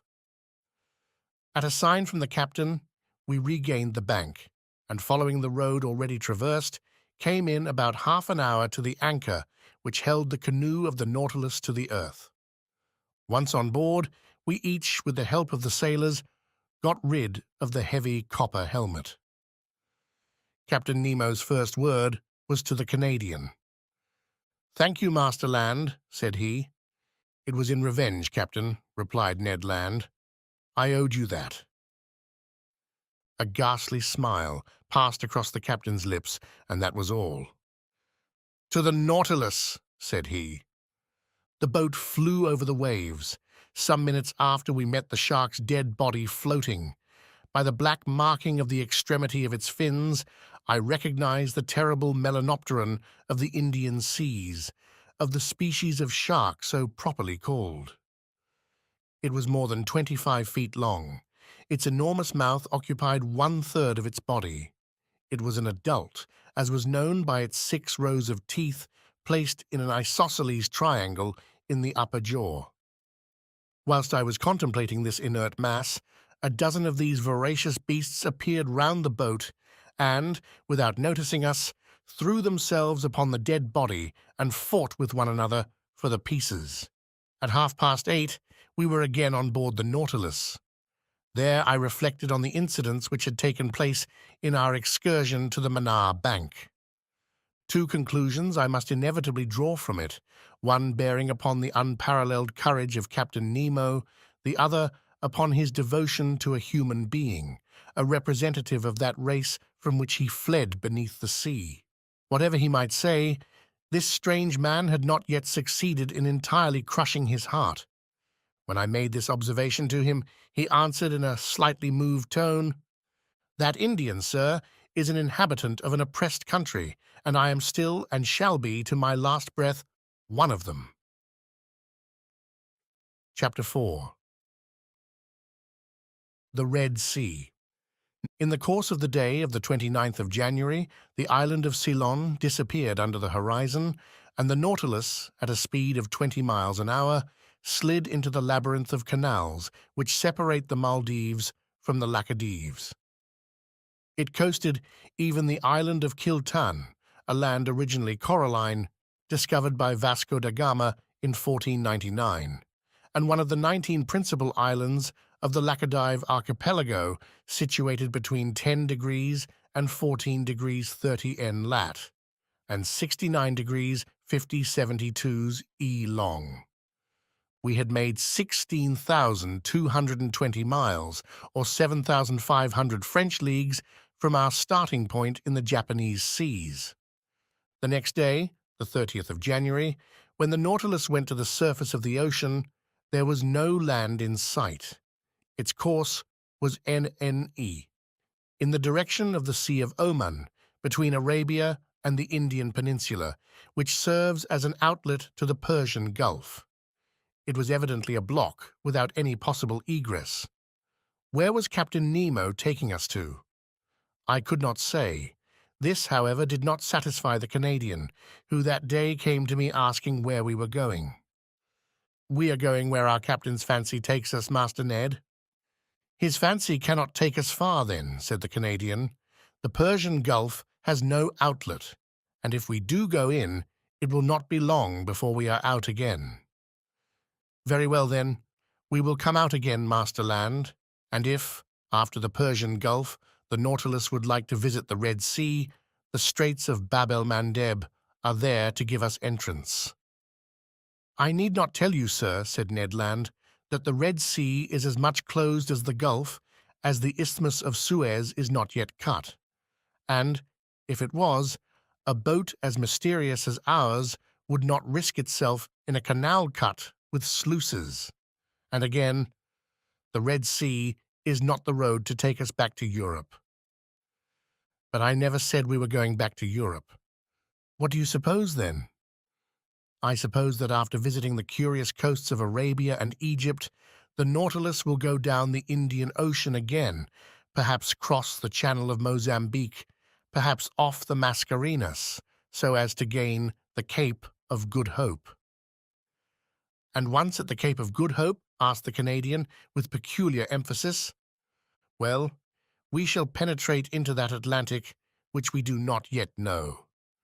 "Ah, friend Ned, you are getting tired of this journey under the sea. You are surfeited with the incessantly varying spectacle of submarine wonders. For my part, I shall be sorry to see the end of a voyage which it is given to so few men to make." For 4 days, till the 3rd of February, the Nautilus scoured the Sea of Oman at various speeds and at various depths. It seemed to go at random, as if hesitating as to which road it should follow, but we never passed the Tropic of Cancer.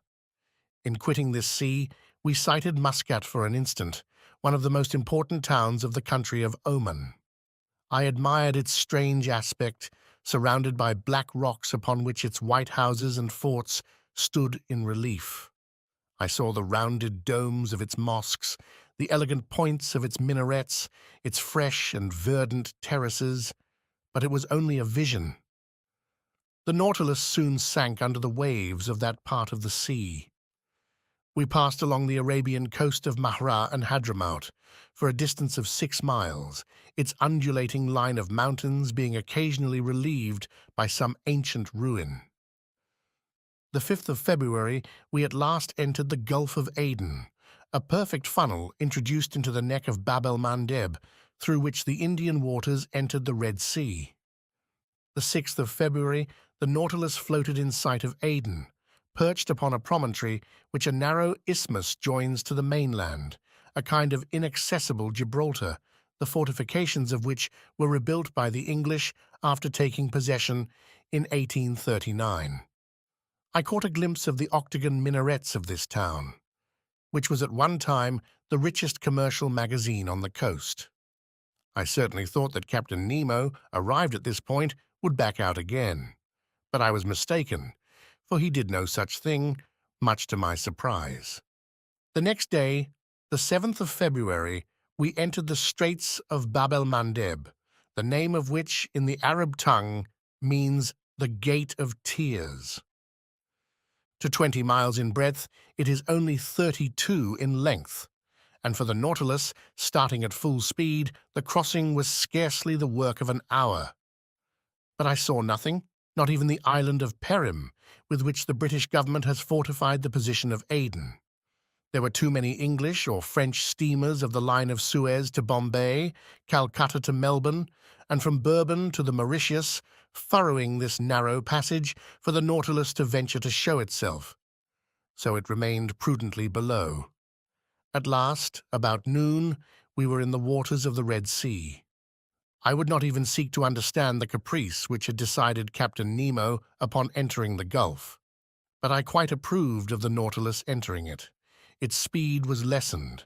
Sometimes it kept on the surface, sometimes it dived to avoid a vessel, and thus I was able to observe the upper and lower parts of this curious sea.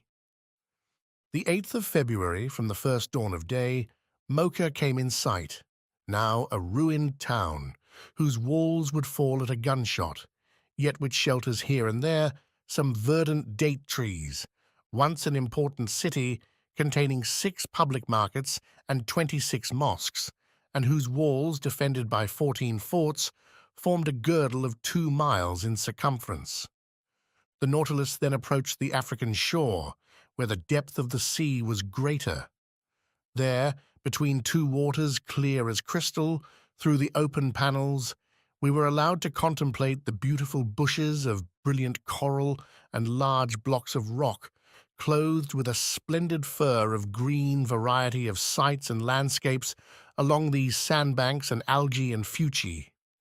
What an indescribable spectacle, and what variety of sights and landscapes along these sandbanks and volcanic islands which bound the Libyan coast. But where these shrubs appeared in all their beauty was on the eastern coast, which the Nautilus soon gained. It was on the coast of Tehama, for there not only did this display of zoophytes flourish beneath the level of the sea, but they also formed picturesque interlacings which unfolded themselves about 60 feet above the surface, more capricious but less highly coloured than those whose freshness was kept up by the vital power of the waters. What charming hours I passed thus at the window of the saloon! What new specimens of submarine flora and fauna did I admire under the brightness of our electric lantern! The 9th of February, the Nautilus floated in the broadest part of the Red Sea, which is comprised between Suakin on the west coast and Komfida on the east coast, with a diameter of 90 miles. That day at noon, after the bearings were taken, Captain Nemo mounted the platform where I happened to be, and I was determined not to let him go down again without at least pressing him regarding his ulterior projects. As soon as he saw me, he approached and graciously offered me a cigar. "Well, sir, does this Red Sea please you? Have you sufficiently observed the wonders it covers, its fishes, its zoophytes, its parterres of sponges, and its forests of coral? Did you catch a glimpse of the towns on its borders?" "Yes, Captain Nemo," I replied, "and the Nautilus is wonderfully fitted for such a study. Ah, it is an intelligent boat." "Yes, sir, intelligent and invulnerable. It fears neither the terrible tempests of the Red Sea, nor its currents, nor its sandbanks." "Certainly," said I, "this sea is quoted as one of the worst, and in the time of the ancients, if I am not mistaken, its reputation was detestable."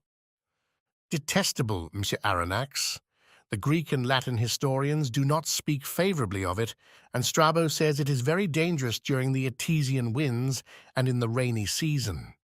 The Arabian Edrisi portrays it under the name of the Gulf of Kulzum and relates that vessels perished there in great numbers on the sandbanks and that no one would risk sailing in the night.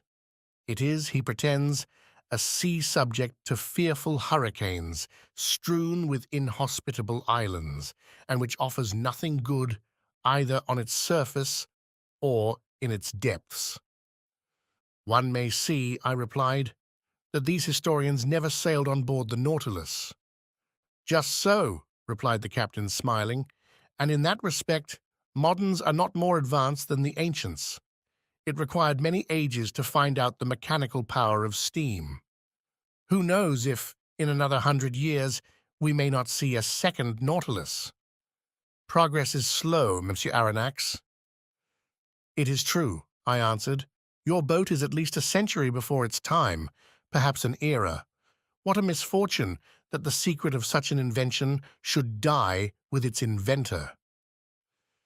Captain Nemo did not reply. After some minutes' silence, he continued. You were speaking of the opinions of ancient historians upon the dangerous navigation of the Red Sea. It is true, said I, but were not their fears exaggerated? Yes and no, Monsieur Aronnax, replied Captain Nemo, who seemed to know the Red Sea by heart. That which is no longer dangerous for a modern vessel, well-rigged, strongly built, and master of its own course, thanks to obedient steam, offered all sorts of perils to the ships of the ancients. Picture to yourself those first navigators venturing in ships made of planks sewn with the cords of the palm tree, saturated with the grease of the sea dog, and covered with powdered resin.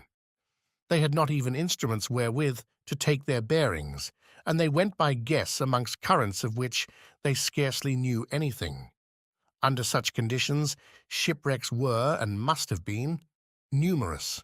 But in our time, steamers running between Suez and the South Seas have nothing more to fear from the fury of this gulf, in spite of contrary trade winds.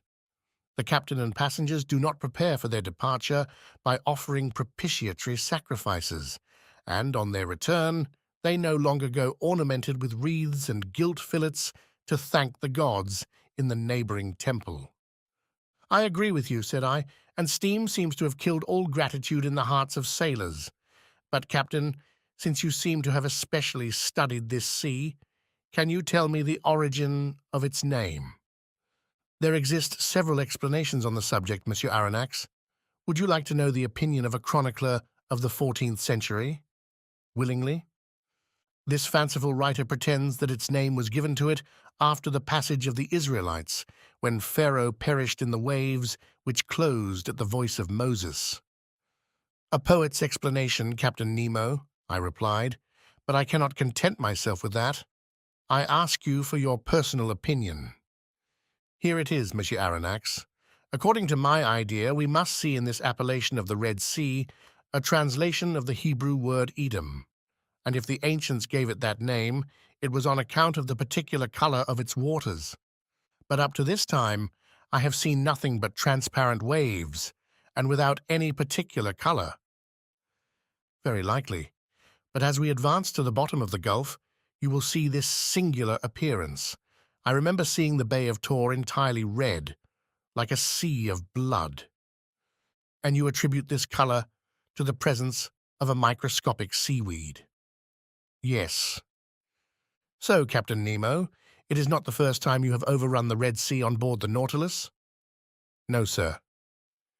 As you spoke a while ago of the passage of the Israelites and of the catastrophe to the Egyptians, I will ask whether you have met with the traces under the water of this great historical fact? No, sir, and for a good reason.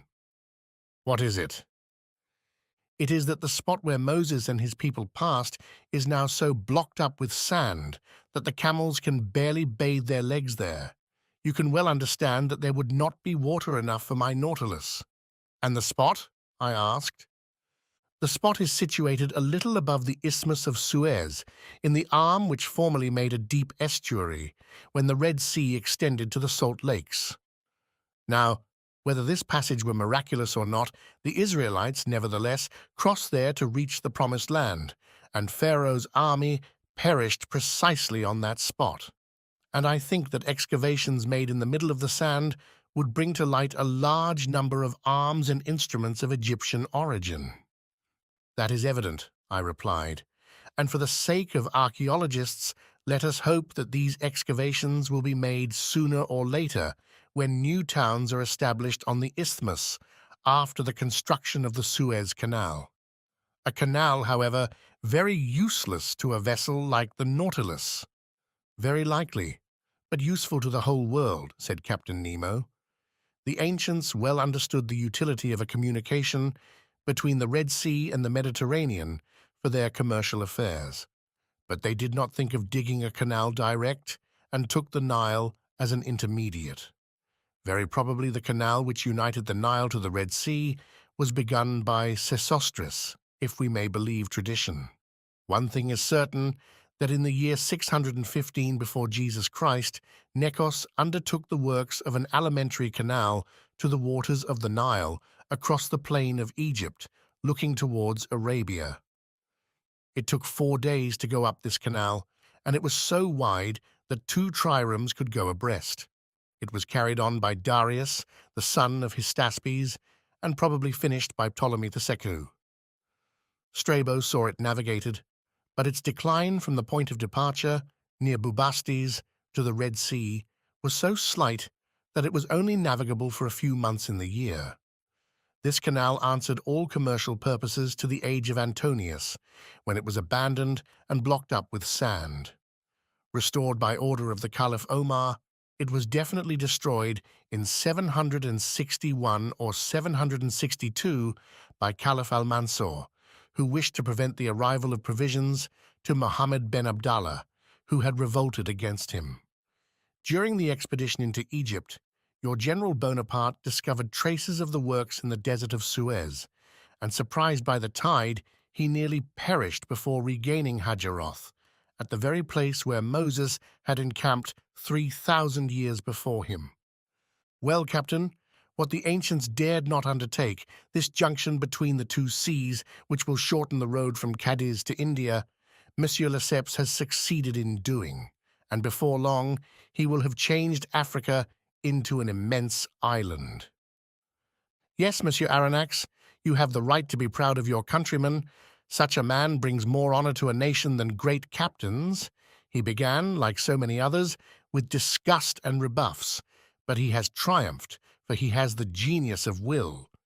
And it is sad to think that a work like that, which ought to have been an international work, and which would have sufficed to make a reign illustrious, should have succeeded by the energy of one man. All honor to Monsieur Lesseps.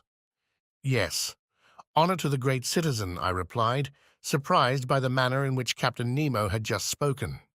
Unfortunately, he continued, I cannot take you through the Suez Canal, but you will be able to see the long jetty of Port Said after tomorrow, when we shall be in the Mediterranean. The Mediterranean, I exclaimed. Yes, sir. Does that astonish you?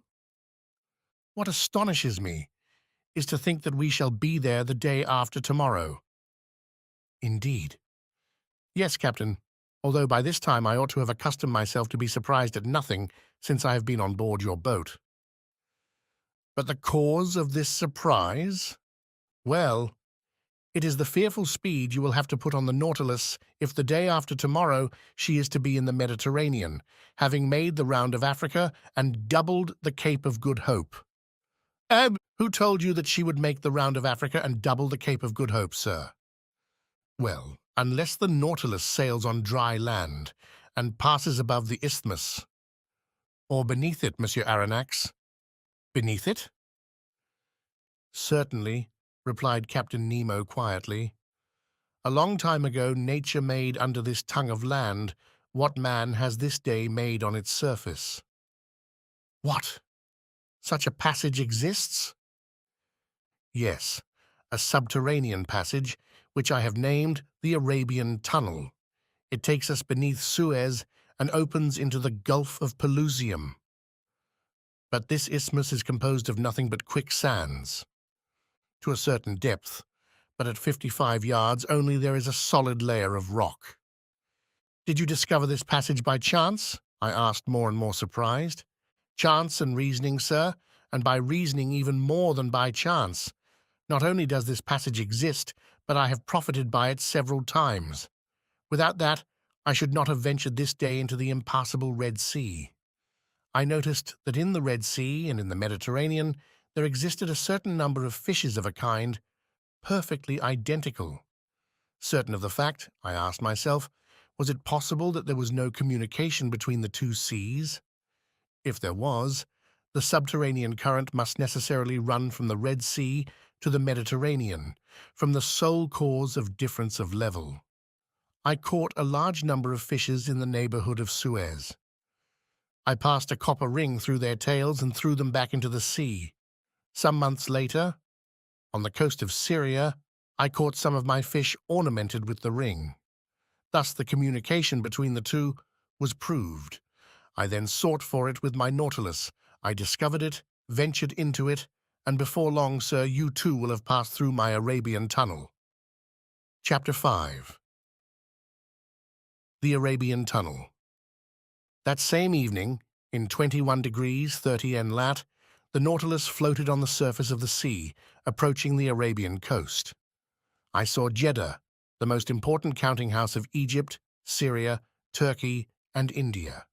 I distinguished clearly enough its buildings, the vessels anchored at the quays, and those whose draught of water obliged them to anchor in the roads.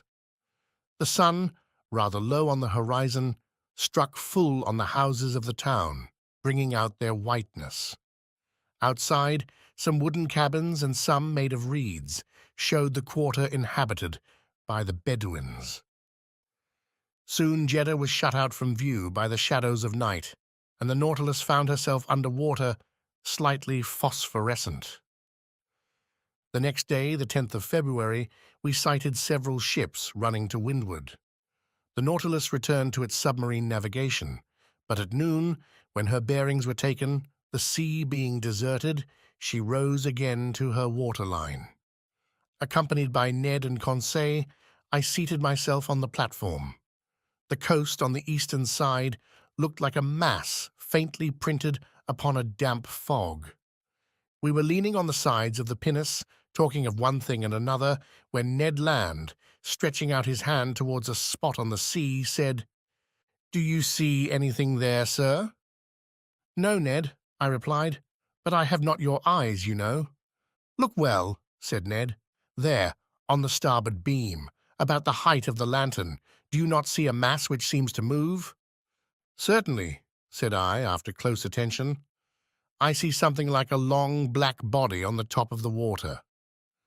And certainly before long, the black object was not more than a mile from us. It looked like a great sandbank deposited in the open sea. It was a gigantic dugong. Ned Land looked eagerly. His eyes shone with covetousness at the sight of the animal.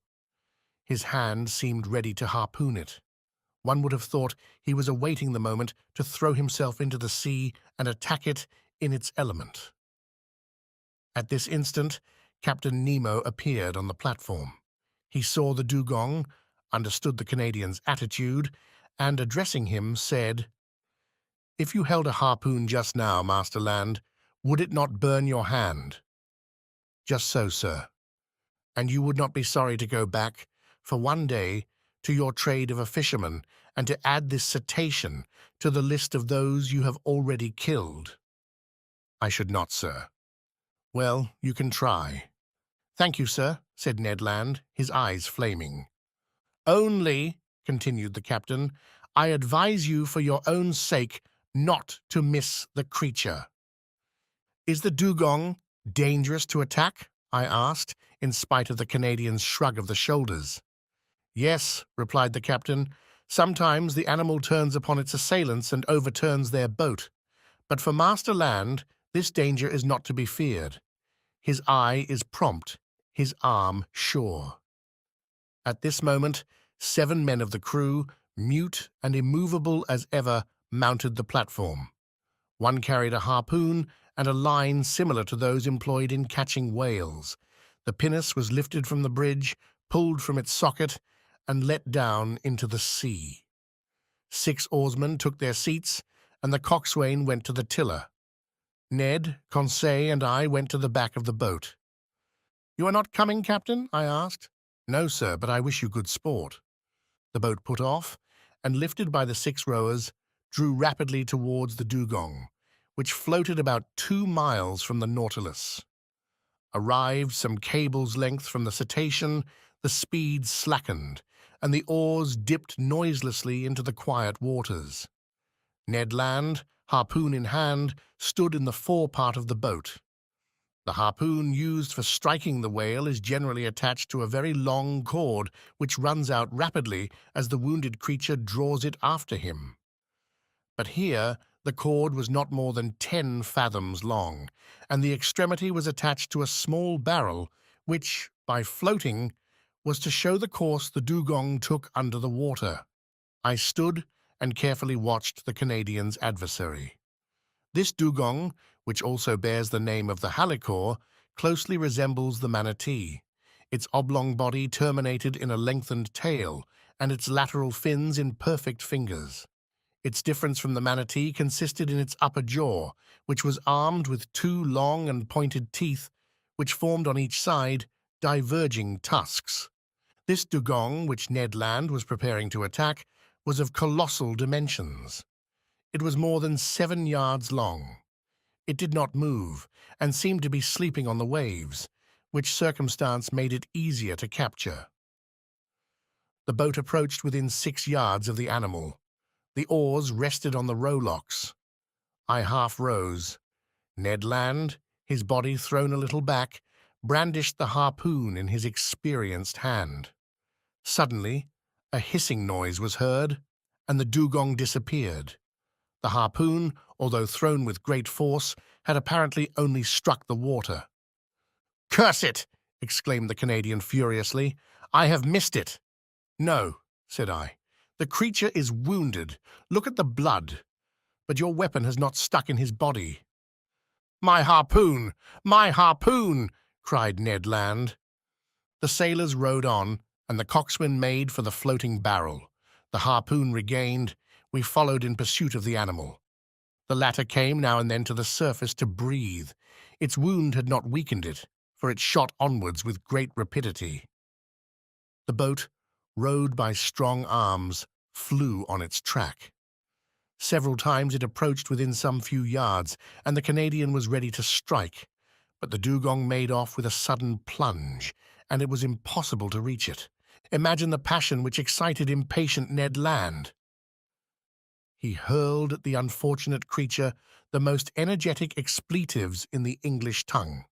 For my part, I was only vexed to see the dugong escape all our attacks. We pursued it without relaxation for an hour, and I began to think it would prove difficult to capture when the animal, possessed with the perverse idea of vengeance of which he had cause to repent, turned upon the pinnace and assailed us in its turn. This maneuver did not escape the Canadian. "Look out!" he cried. The coxswain said some words in his outlandish tongue, doubtless warning the men to keep on their guard. The dugong came within 20 feet of the boat, stopped, sniffed the air briskly with its large nostrils, not pierced at the extremity, but in the upper part of its muzzle. Then, taking a spring, he threw himself upon us. The pinnace could not avoid the shock, and half upset, shipped at least 2 tons of water, which had to be emptied, but thanks to the coxswain, we caught it sideways, not full front, so we were not quite overturned. While Ned Land, clinging to the bows, belaboured the gigantic animal with blows from his harpoon, the creature's teeth were buried in the gunwale, and it lifted the whole thing out of the water as a lion does a roebuck. We were upset over one another, and I know not how the adventure would have ended if the Canadian, still enraged with the beast, had not struck it to the heart. I heard its teeth grind on the iron plate, and the dugong disappeared, carrying the harpoon with him. But the barrel soon returned to the surface, and shortly after the body of the animal, turned on its back. The boat came up with it, took it in tow, and made straight for the Nautilus. It required tackle of enormous strength to hoist the dugong onto the platform. It weighed 10,000 pounds. The next day, the 11th of February, the larder of the Nautilus was enriched by some more delicate game. A flight of sea swallows rested on the Nautilus. It was a species of the Sterna nilotica, peculiar to Egypt. Its beak is black, head grey and pointed, the eye surrounded by white spots, the back, wings and tail of a greyish colour, the belly and throat white, and claws red.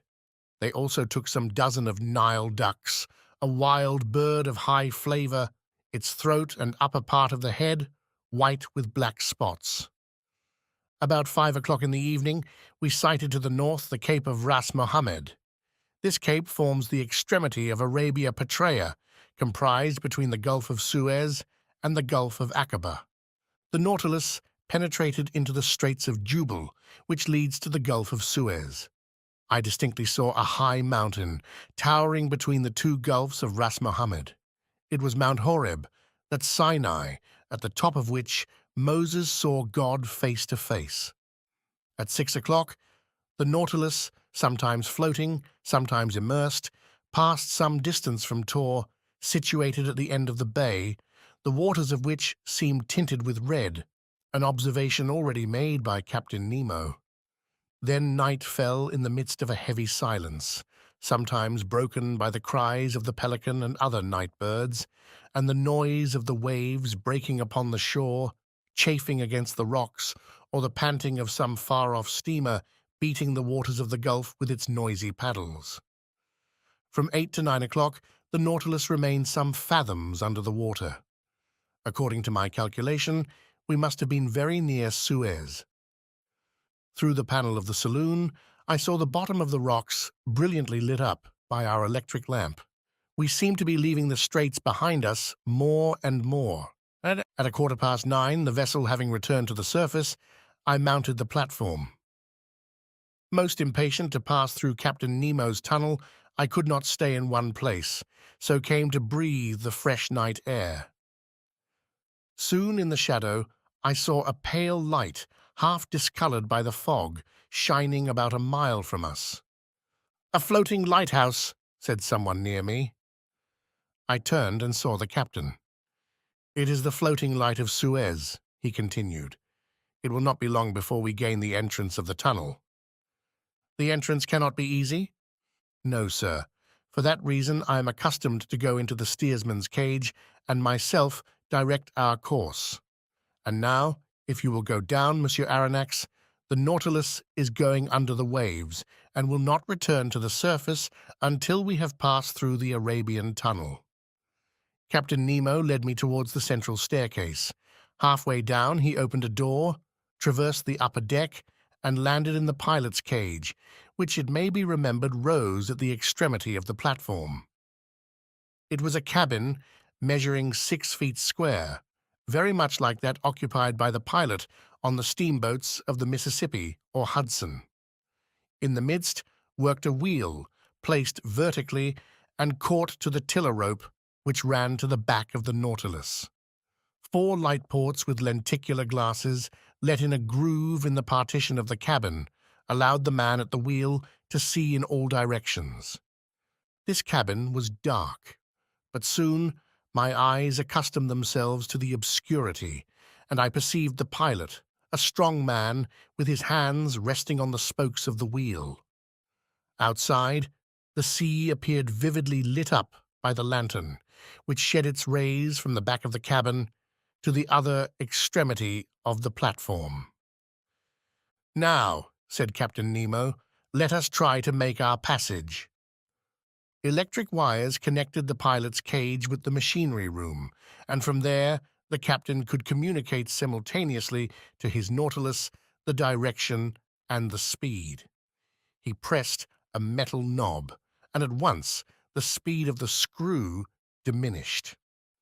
I looked in silence at the high, straight wall we were running by at this moment, the immovable base of a massive sandy coast. We followed it thus for an hour, only some few yards off. Captain Nemo did not take his eye from the knob, suspended by its two concentric circles in the cabin. At a simple gesture, the pilot modified the course of the Nautilus every instant. I had placed myself at the port scuttle and saw some magnificent substructures of coral, zoophytes, seaweed, and fucus agitating their enormous claws, which stretched out from the fissures of the rock. At 10:15, the captain himself took the helm. A large gallery, black and deep, opened before us. The Nautilus went boldly into it. A strange roaring was heard round its sides. It was the waters of the Red Sea, which the incline of the tunnel precipitated violently towards the Mediterranean. The Nautilus went with the torrent, rapid as an arrow, in spite of the efforts of the machinery, which, in order to offer more effective resistance, beat the waves with reversed screw. On the walls of the narrow passage, I could see nothing but brilliant rays, straight lines, furrows of fire, traced by the great speed under the brilliant electric light. My heart beat fast. At 10:35, Captain Nemo quitted the helm and, turning to me, said, "The Mediterranean." In less than 20 minutes, the Nautilus, carried along by the torrent, had passed through the Isthmus of Suez. Chapter 6. The Grecian Archipelago. The next day, the 12th of February, at the dawn of day, the Nautilus rose to the surface. I hastened on to the platform. 3 miles to the south, the dim outline of Pelusium was to be seen. A torrent had carried us from one sea to another. About 7 o'clock, Ned and Conseil joined me. "Well, Sir Naturalist," said the Canadian, in a slightly jovial tone, "and the Mediterranean?" "We are floating on its surface, friend Ned." "What?" said Conseil. "This very night?" "Yes, this very night. In a few minutes we have passed this impassable isthmus." "I do not believe it," replied the Canadian. "Then you are wrong, Master Land," I continued. "This low coast, which rounds off to the south, is the Egyptian coast, and you who have such good eyes, Ned, you can see the jetty of Port Said stretching into the sea." The Canadian looked attentively. "Certainly you are right, sir, and your captain is a first-rate man. We are in the Mediterranean." "Good. Now, if you please, let us talk of our own little affair, but so that no one hears us." I saw what the Canadian wanted, and in any case I thought it better to let him talk, as he wished it. So we all three went and sat down near the lantern, where we were less exposed to the spray of the blades. "Now, Ned, we listen. What have you to tell us?" "What I have to tell you is very simple. We are in Europe, and before Captain Nemo's caprices drag us once more to the bottom of the polar seas or lead us into Oceania, I ask to leave the Nautilus. I wished in no way to shackle the liberty of my companions, but I certainly felt no desire to leave Captain Nemo.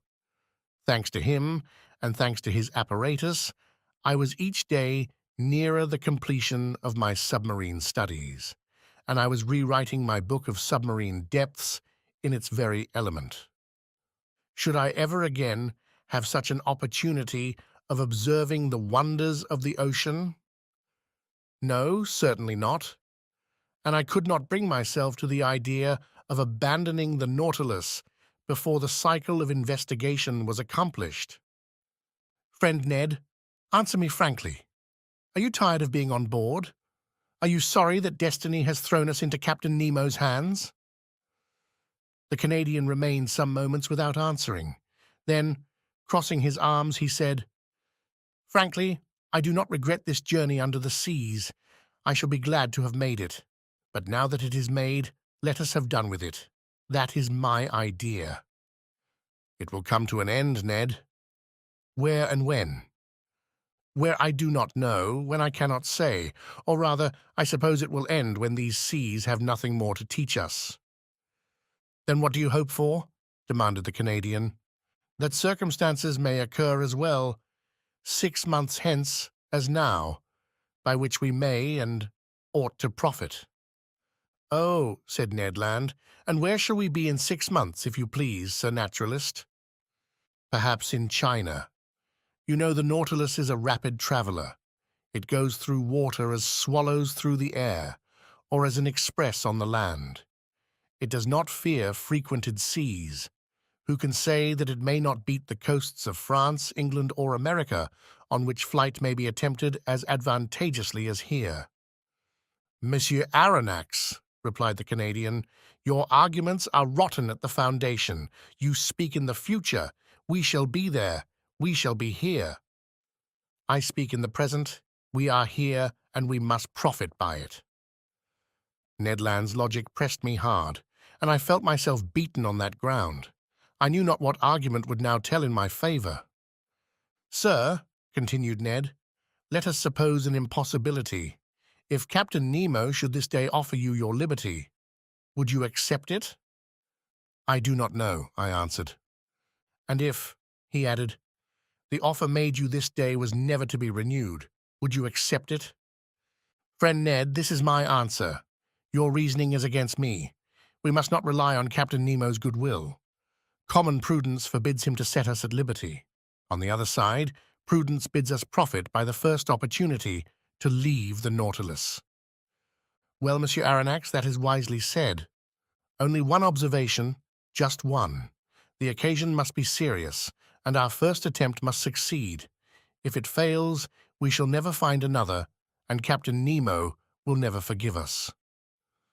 "All that is true," replied the Canadian, "but your observation applies equally to all attempts at flight, whether in 2 years' time or in 2 days. But the question is still this: if a favorable opportunity presents itself, it must be seized." "Agreed. And now, Ned, will you tell me what you mean by a favorable opportunity?" "It will be that which, on a dark night, will bring the Nautilus a short distance from some European coast." "And you will try and save yourself by swimming?" "Yes, if we were near enough to the bank, and if the vessel was floating at the time, not if the bank was far away and the boat was under the water." "And in that case?" "In that case I should seek to make myself master of the pinnace. I know how it is worked. We must get inside, and the bolts once drawn, we shall come to the surface of the water, without even the pilot, who is in the bows, perceiving our flight." "Well, Ned, watch for the opportunity, but do not forget that a hitch will ruin us." "I will not forget, sir." "And now, Ned, would you like to know what I think of your project?"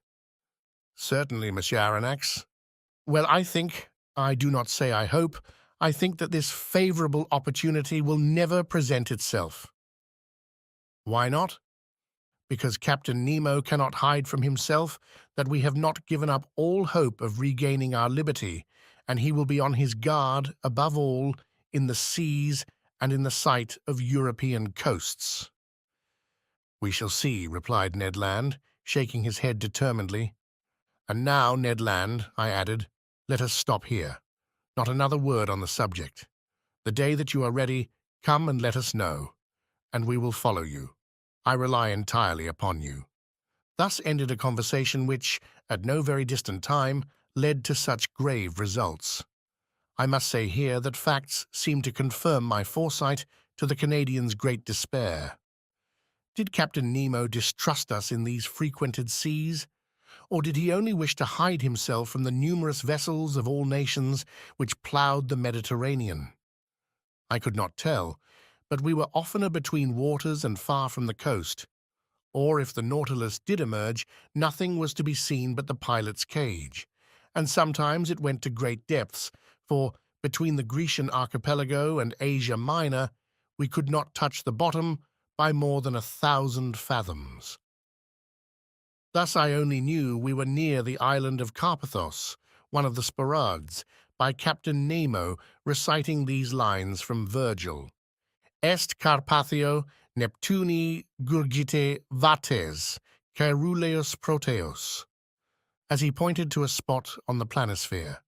It was indeed the ancient abode of Proteus, the old shepherd of Neptune's flocks, now the island of Scarpanto, situated between Rhodes and Crete.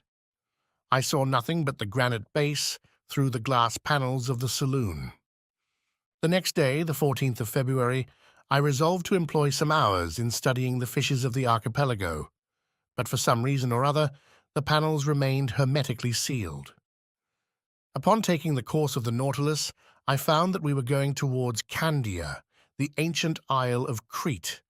At the time I embarked on the Abraham Lincoln, the whole of this island had risen in insurrection against the despotism of the Turks. But how the insurgents had fared since that time I was absolutely ignorant, and it was not Captain Nemo, deprived of all land communications, who could tell me. I made no allusion to this event when that night I found myself alone with him in the saloon. Besides, he seemed to be taciturn and preoccupied. Then, contrary to his custom, he ordered both panels to be opened, and going from one to the other, observed the mass of waters attentively. To what end I could not guess.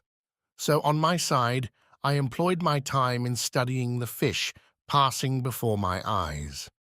In the midst of the waters, a man appeared, a diver, carrying at his belt a leathern purse. It was not a body abandoned to the waves. It was a living man, swimming with a strong hand, disappearing occasionally to take breath at the surface. I turned towards Captain Nemo, and in an agitated voice exclaimed, "A man shipwrecked! He must be saved at any price." "A man! A shipwrecked sailor!" I cried. The captain did not answer me, but came and leaned against the panel. The man had approached, and, with his face flattened against the glass, was looking at us.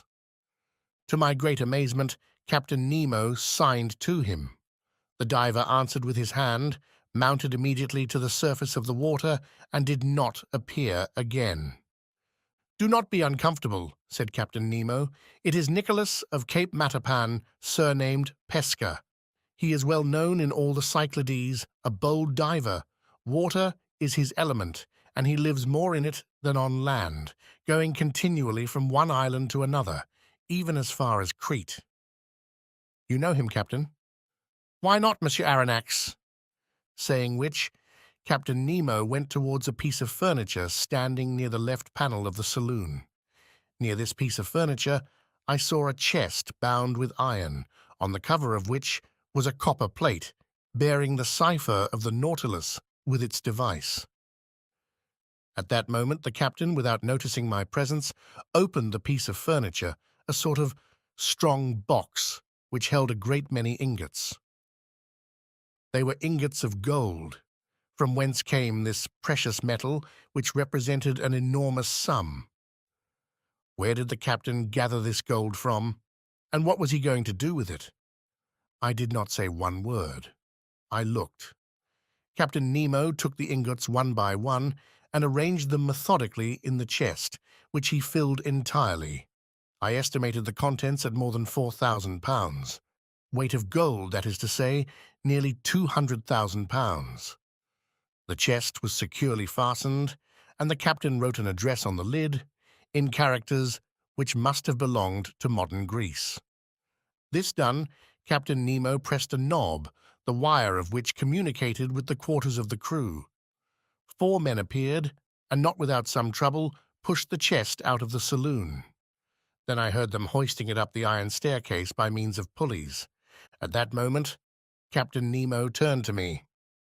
"And you were saying, sir?" said he. "I was saying nothing, Captain."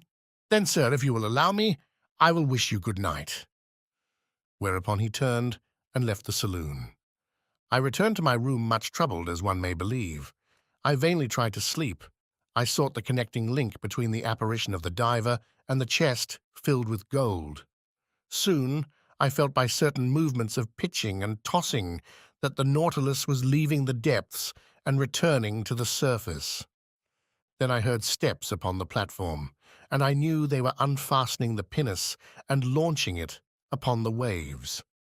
For one instant it struck the side of the Nautilus, then all noise ceased. 2 hours after, the same noise, the same going and coming was renewed. The boat was hoisted on board, replaced in its socket, and the Nautilus again plunged under the waves. So these millions had been transported to their address. To what point of the continent? Who was Captain Nemo's correspondent? The next day I related to Conseil and the Canadian the events of the night, which had excited my curiosity to the highest degree. My companions were not less surprised than myself. "But where does he take his millions to?" asked Ned Land. To that there was no possible answer. I returned to the saloon after having breakfast and set to work. Till 5 o'clock in the evening I employed myself in arranging my notes. At that moment, ought I to attribute it to some peculiar idiosyncrasy, I felt so great a heat that I was obliged to take off my coat. It was strange, for we were under low latitudes, and even then the Nautilus, submerged as it was, ought to experience no change of temperature. I looked at the manometer.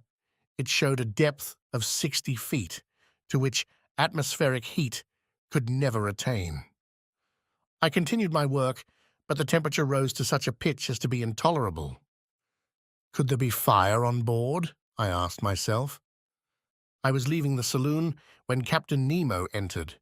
He approached the thermometer, consulted it, and turning to me said, 42 degrees. "I have noticed it, Captain," I replied, "and if it gets much hotter, we cannot bear it."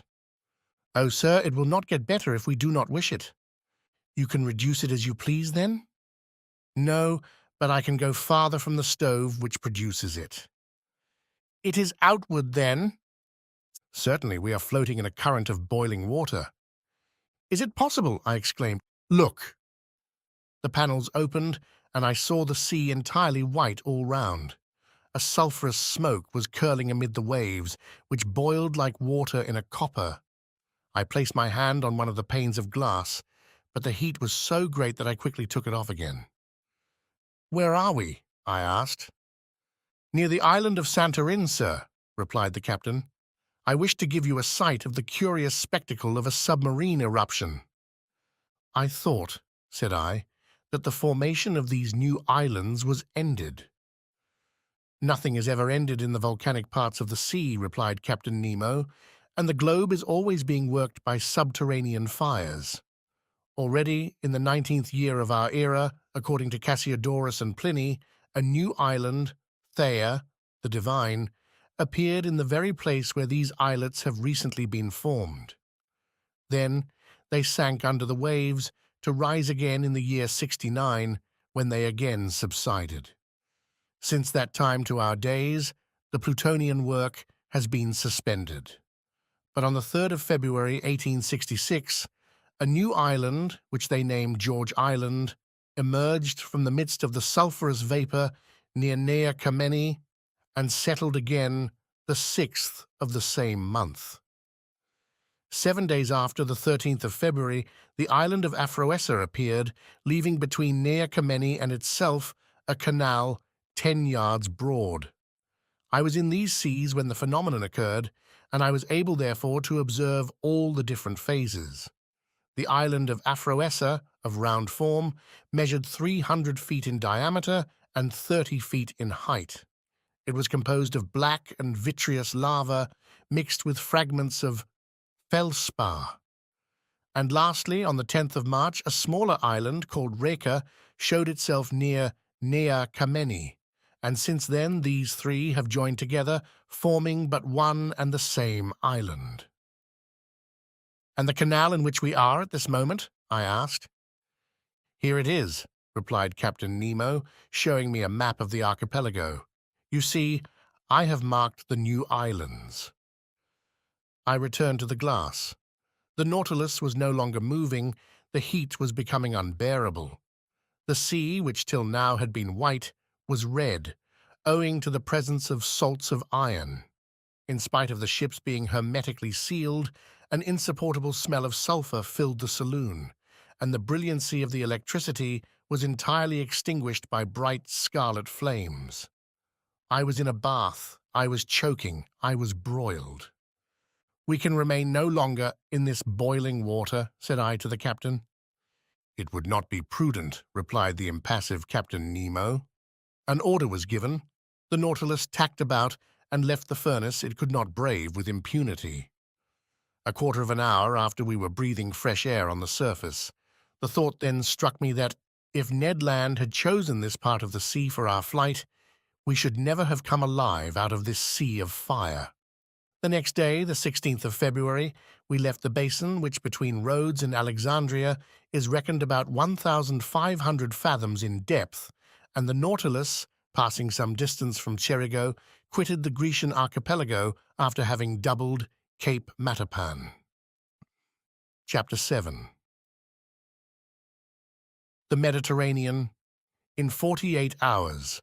The Mediterranean, the blue sea par excellence, the great sea of the Hebrews, the sea of the Greeks, the mare nostrum of the Romans, bordered by orange trees, aloes, cacti, and sea pines, embalmed with the perfume of the myrtle, surrounded by rude mountains, saturated with pure and transparent air, but incessantly worked by underground fires, a perfect battlefield in which Neptune and Pluto still dispute the empire of the world. It is upon these banks and on these waters, says Michelet, that man is renewed in one of the most powerful climates of the globe. But beautiful as it was, I could only take a rapid glance at the basin, whose superficial area is 2 million of square yards. Even Captain Nemo's knowledge was lost to me, for this puzzling person did not appear once during our passage at full speed. I estimated the course which the Nautilus took under the waves of the sea at about 600 leagues, and it was accomplished in 48 hours. Starting on the morning of the 16th of February from the shores of Greece, we had crossed the Straits of Gibraltar by sunrise on the 18th. It was plain to me that this Mediterranean, enclosed in the midst of those countries which he wished to avoid, was distasteful to Captain Nemo. Those waves and those breezes brought back too many remembrances, if not too many regrets. Here he had no longer that independence and that liberty of gait which he had when in the open seas, and his Nautilus felt itself cramped between the close shores of Africa and Europe. Our speed was now 25 miles an hour. It may be well understood that Ned Land, to his great disgust, was obliged to renounce his intended flight. He could not launch the pinnace, going at the rate of 12 or 13 yards every second. To quit the Nautilus under such conditions would be as bad as jumping from a train going at full speed, an imprudent thing, to say the least of it. Besides, our vessel only mounted to the surface of the waves at night to renew its stock of air. It was steered entirely by the compass and the log. I saw no more of the interior of this Mediterranean than a traveller by express train perceives of the landscape which flies before his eyes. That is to say, the distant horizon, and not the nearer objects which pass like a flash of lightning. We were then passing between Sicily and the coast of Tunis.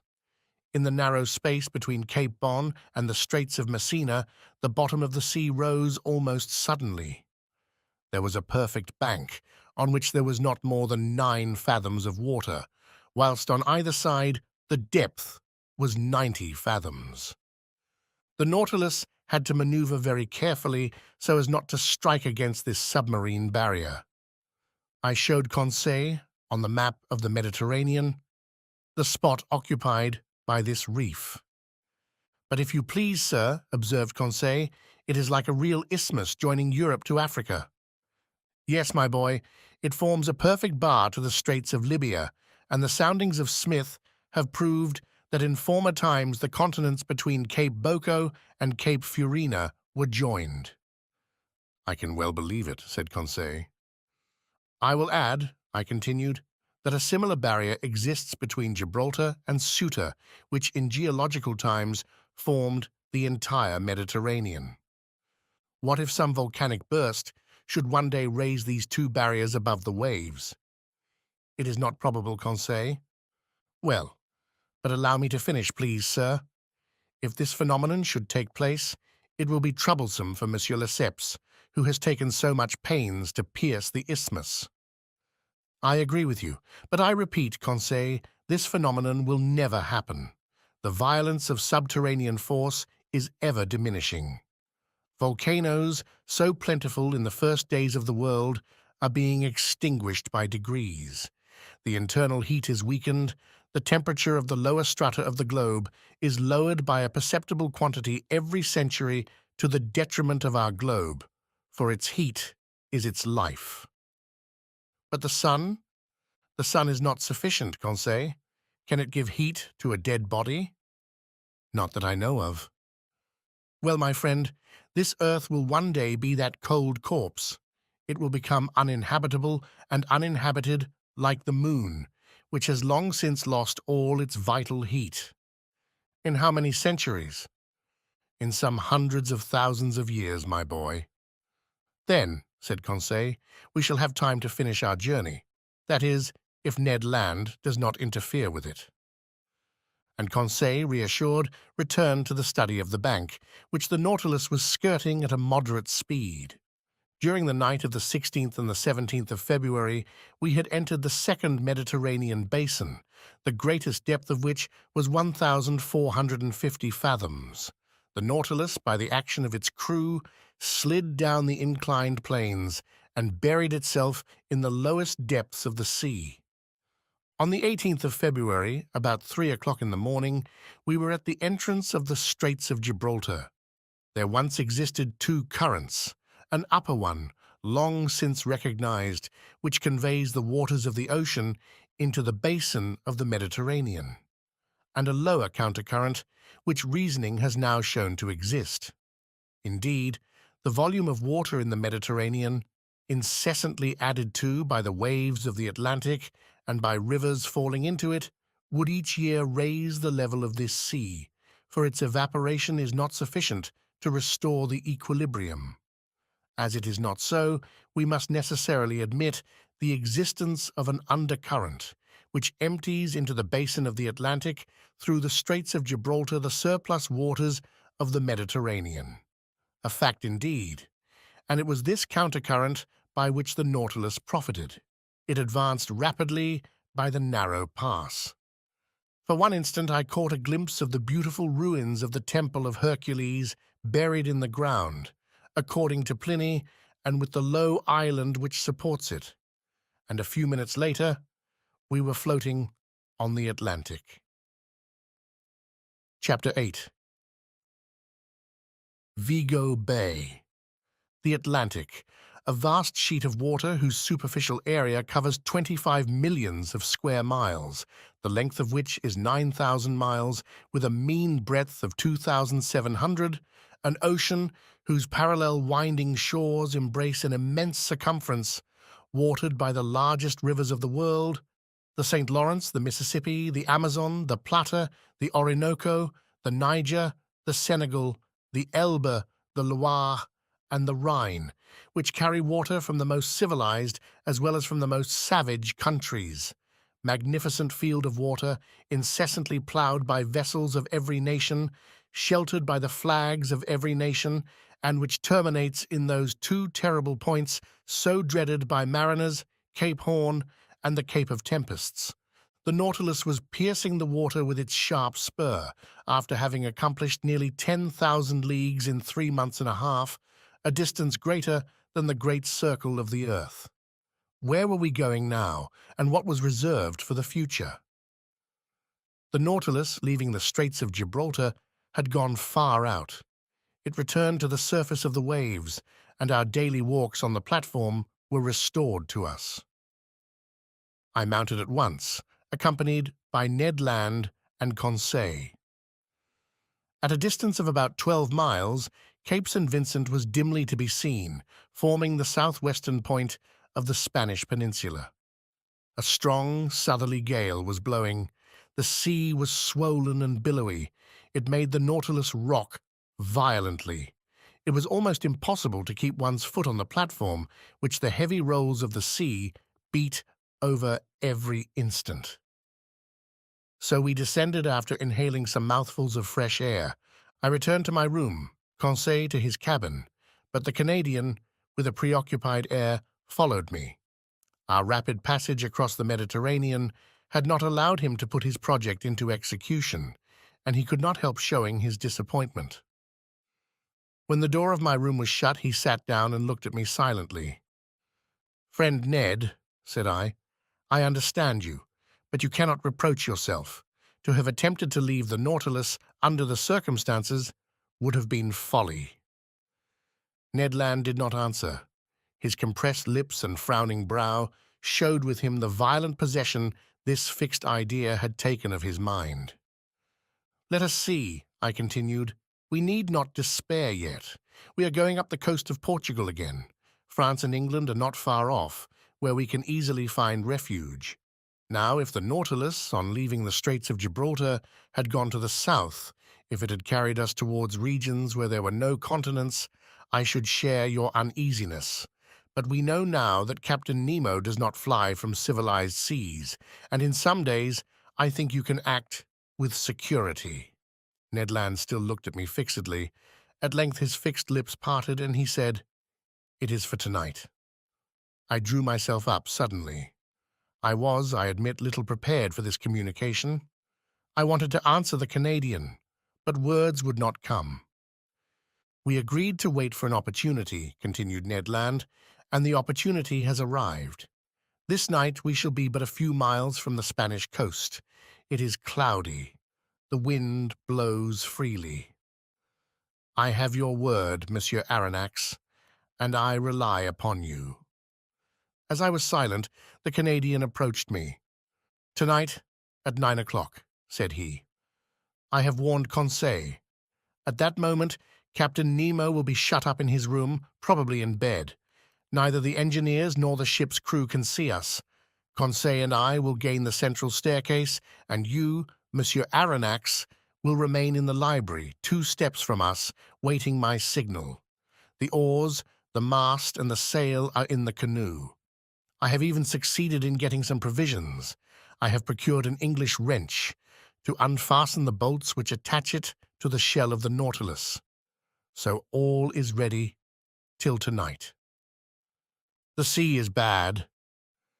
"That I allow," replied the Canadian, "but we must risk that. Liberty is worth paying for.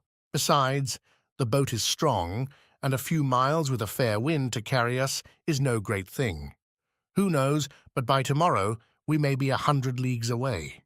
Let circumstances only favor us, and by 10 or 11 o'clock we shall have landed on some spot of terra firma, alive or dead. But adieu, now, till tonight." With these words the Canadian withdrew, leaving me almost dumb. I had imagined that, the chance gone, I should have time to reflect and discuss the matter. My obstinate companion had given me no time, and after all, what could I have said to him? Ned Land was perfectly right. There was almost the opportunity to profit by. Could I retract my word and take upon myself the responsibility of compromising the future of my companions? Tomorrow, Captain Nemo might take us far from all land. At that moment, a rather loud hissing noise told me that the reservoirs were filling and that the Nautilus was sinking under the waves of the Atlantic. A sad day I passed, between the desire of regaining my liberty of action and of abandoning the wonderful Nautilus and leaving my submarine studies incomplete. What dreadful hours I passed thus, sometimes seeing myself and companions safely landed, sometimes wishing, in spite of my reason, that some unforeseen circumstance would prevent the realization of Ned Land's project. Twice I went to the saloon. I wished to consult the compass. I wished to see if the direction the Nautilus was taking was bringing us nearer or taking us farther from the coast. But no, the Nautilus kept in Portuguese waters. I must therefore take my part and prepare for flight. My luggage was not heavy. My notes, nothing more. As to Captain Nemo, I asked myself what he would think of our escape, what trouble, what wrong it might cause him, and what he might do in case of its discovery or failure. Certainly I had no cause to complain of him. On the contrary, never was hospitality freer than his. In leaving him, I could not be taxed with ingratitude. No oath bound us to him. It was on the strength of circumstances he relied, and not upon our word, to fix us forever. I had not seen the captain since our visit to the island of Santorin. Would chance bring me to his presence before our departure? I wished it, and I feared it at the same time. I listened if I could hear him walking the room contiguous to mine. No sound reached my ear. I felt an unbearable uneasiness. This day of waiting seemed eternal. Hours struck too slowly to keep pace with my impatience. My dinner was served in my room as usual. I ate but little. I was too preoccupied. I left the table at 7 o'clock. 120 minutes, I counted them, still separated me from the moment in which I was to join Ned Land. My agitation redoubled. My pulse beat violently. I could not remain quiet. I went and came, hoping to calm my troubled spirit by constant movement. The idea of failure in our bold enterprise was the least painful of my anxieties. But the thought of seeing our project discovered before leaving the Nautilus, of being brought before Captain Nemo, irritated or, what was worse, saddened at my desertion, made my heart beat. I wanted to see the saloon for the last time. I descended the stairs and arrived in the museum where I had passed so many useful and agreeable hours. I looked at all its riches, all its treasures, like a man on the eve of an eternal exile who was leaving, never to return.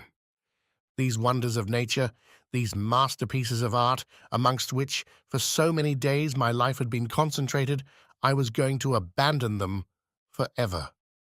I should like to have taken a last look through the windows of the saloon into the waters of the Atlantic.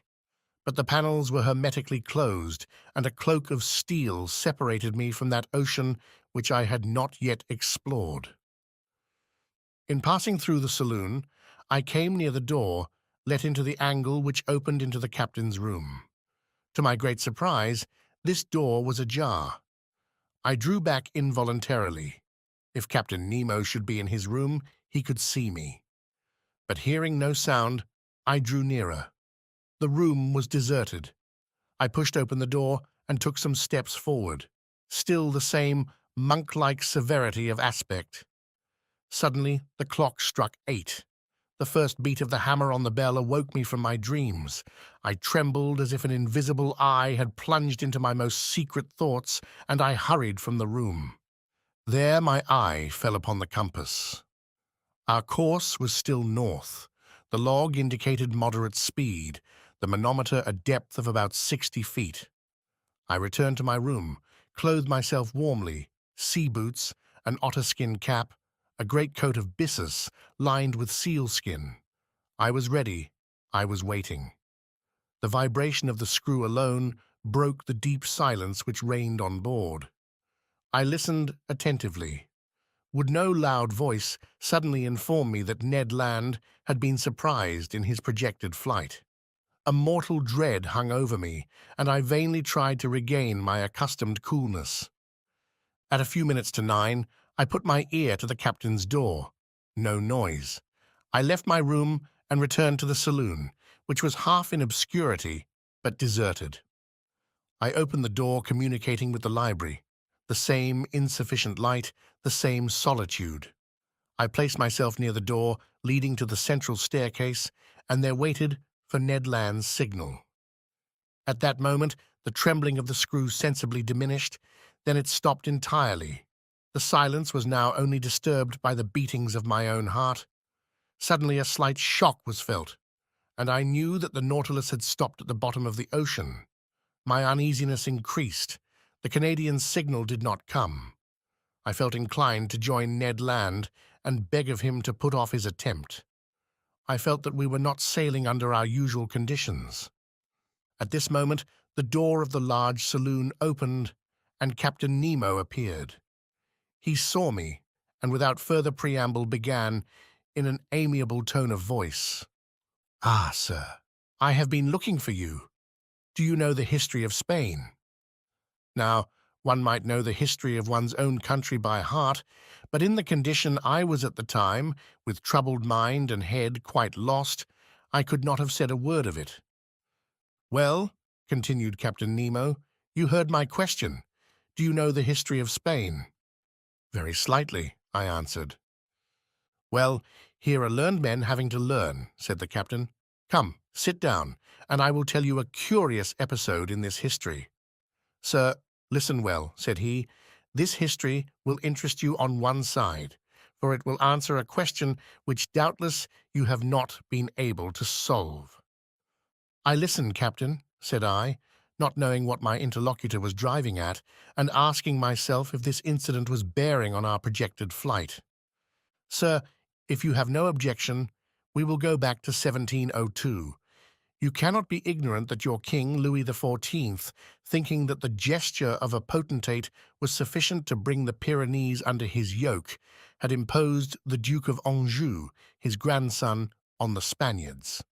This prince reigned more or less badly under the name of Philip V, and had a strong party against him abroad.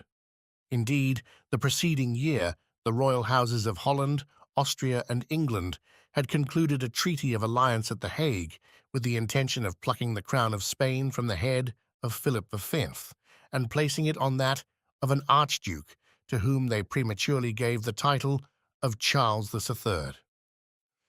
Spain must resist this coalition, but she was almost entirely unprovided with either soldiers or sailors. However, money would not fail them, provided that their galleons laden with gold and silver from America once entered their ports. And about the end of 1702, they expected a rich convoy which France was escorting with a fleet of 23 vessels, commanded by Admiral Chateau Renaud, for the ships of the coalition were already beating the Atlantic. This convoy was to go to Cadiz, but the admiral, hearing that an English fleet was cruising in those waters, resolved to make for a French port. The Spanish commanders of the convoy objected to this decision. They wanted to be taken to a Spanish port, and if not to Cadiz, into Vigo Bay, situated on the northwest coast of Spain, and which was not blocked. Admiral Chateau Renaud had the rashness to obey this injunction, and the galleons entered Vigo Bay. Unfortunately, it formed an open road which could not be defended in any way. They must therefore hasten to unload the galleons before the arrival of the combined fleet, and time would not have failed them had not a miserable question of rivalry suddenly arisen. "You are following the chain of events?" asked Captain Nemo. "Perfectly," said I, not knowing the end proposed by this historical lesson. I will continue. This is what passed. The merchants of Cadiz had a privilege by which they had the right of receiving all merchandise coming from the West Indies. Now, to disembark these ingots at the port of Vigo was depriving them of their rights. They complained at Madrid, and obtained the consent of the weak-minded Philip that the convoy, without discharging its cargo, should remain sequestered in the roads of Vigo until the enemy had disappeared. But whilst coming to this decision, on the 22nd of October, 1702, the English vessels arrived in Vigo Bay, when Admiral Chateau Renaud, in spite of inferior forces, fought bravely. But, seeing that the treasure must fall into the enemy's hands, he burnt and scuttled every galleon, which went to the bottom with their immense riches. Captain Nemo stopped.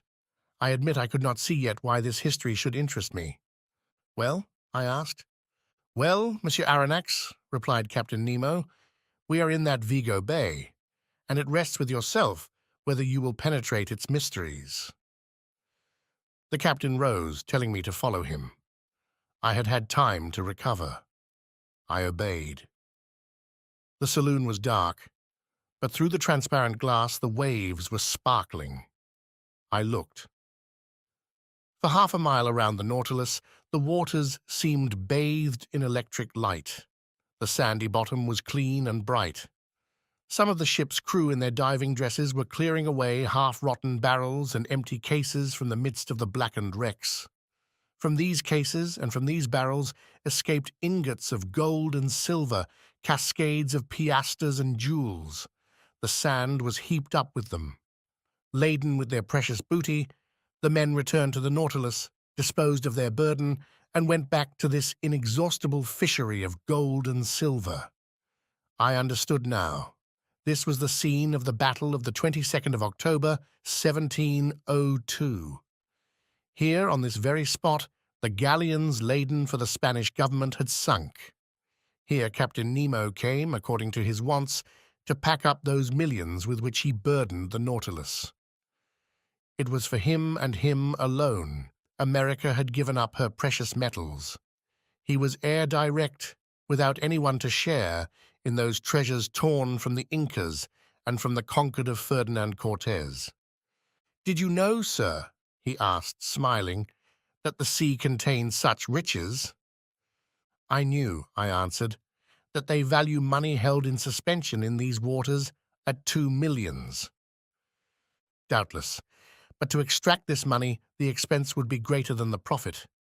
Here, on the contrary, I have but to pick up what man has lost, and not only in Vigo Bay, but in 1,000 other ports where shipwrecks have happened and which are marked on my submarine map. Can you understand now the source of the millions I am worth?" "I understand, Captain, but allow me to tell you that in exploring Vigo Bay, you have only been beforehand with a rival society." "And which?" "A society which has received from the Spanish government the privilege of seeking those buried galleons. The shareholders are led on by the allurement of an enormous bounty, for they value these rich shipwrecks at 500 millions. 500 millions they were," answered Captain Nemo, "but they are so no longer." "Just so," said I, "and a warning to those shareholders would be an act of charity. But who knows if it would be well received? What gamblers usually regret above all is less the loss of their money than of their foolish hopes.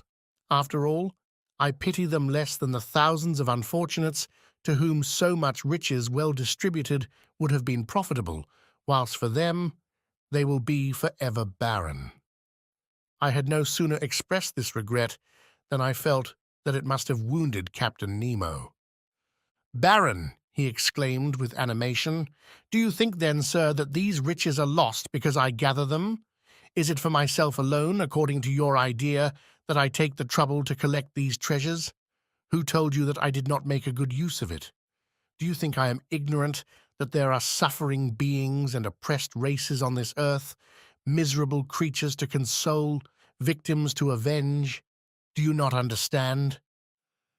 Captain Nemo stopped at these last words, regretting perhaps that he had spoken so much, but I had guessed that, whatever the motive which had forced him to seek independence under the sea, it had left him still a man, that his heart still beat for the sufferings of humanity, and that his immense charity was for oppressed races as well as individuals.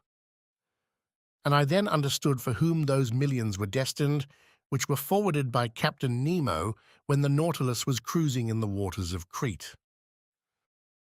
Chapter 9. A Vanished Continent. The next morning, the 19th of February, I saw the Canadian enter my room. I expected this visit. He looked very disappointed. "Well, sir," said he. "Well, Ned, fortune was against us yesterday." "Yes, that captain must needs stop exactly at the hour we intended leaving his vessel." "Yes, Ned, he had business at his banker's." "His banker's?" "Or rather, his banking house. By that I mean the ocean, where his riches are safer than in the chests of the state." I then related to the Canadian the incidents of the preceding night, hoping to bring him back to the idea of not abandoning the captain.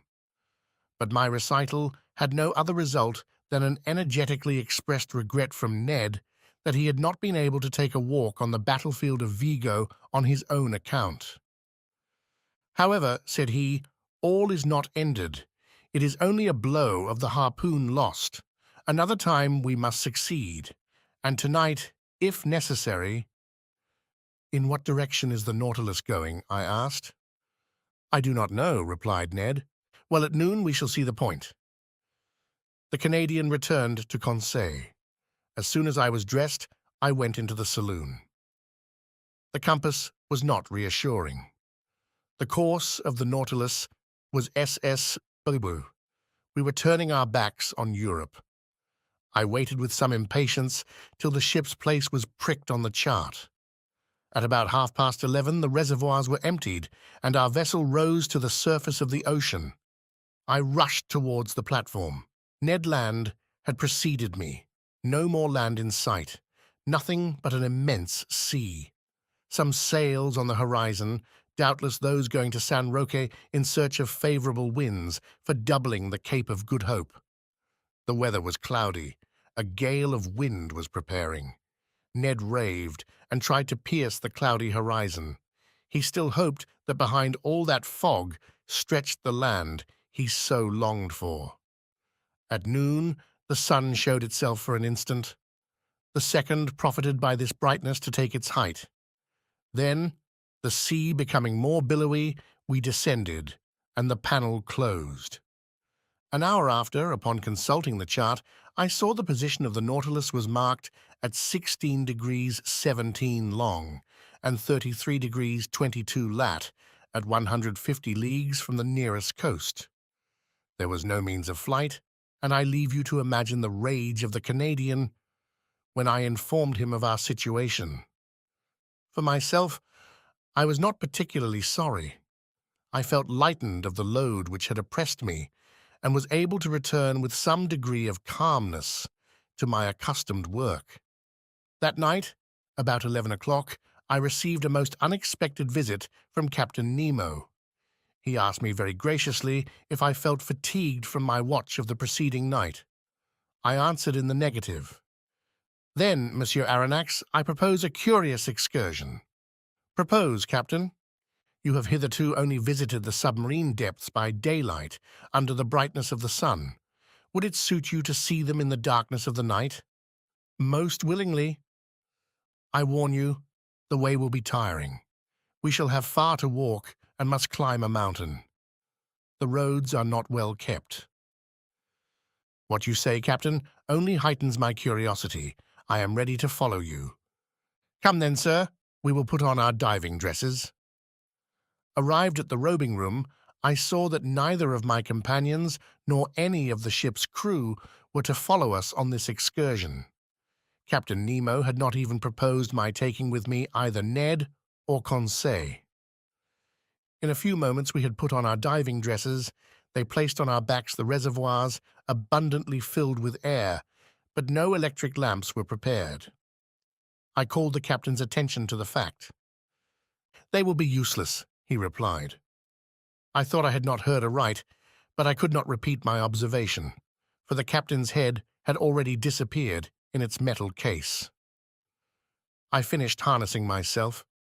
I felt them put an iron-pointed stick into my hand, and some minutes later, after going through the usual form, we set foot on the bottom of the Atlantic at a depth of 150 fathoms.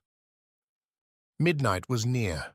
The waters were profoundly dark, but Captain Nemo pointed out in the distance a reddish spot, a sort of large light shining brilliantly about 2 miles from the Nautilus. What this fire might be, what could feed it, why and how it lit up the liquid mass, I could not say. In any case, it did light our way, vaguely, it is true, but I soon accustomed myself to the peculiar darkness, and I understood, under such circumstances, the uselessness of the Ruhmkorff apparatus. As we advanced, I heard a kind of pattering above my head. The noise redoubling, sometimes producing a continual shower, I soon understood the cause. It was rain falling violently and crisping the surface of the waves. Instinctively, the thought flashed across my mind that I should be wet through, by the water, in the midst of the water. I could not help laughing at the odd idea.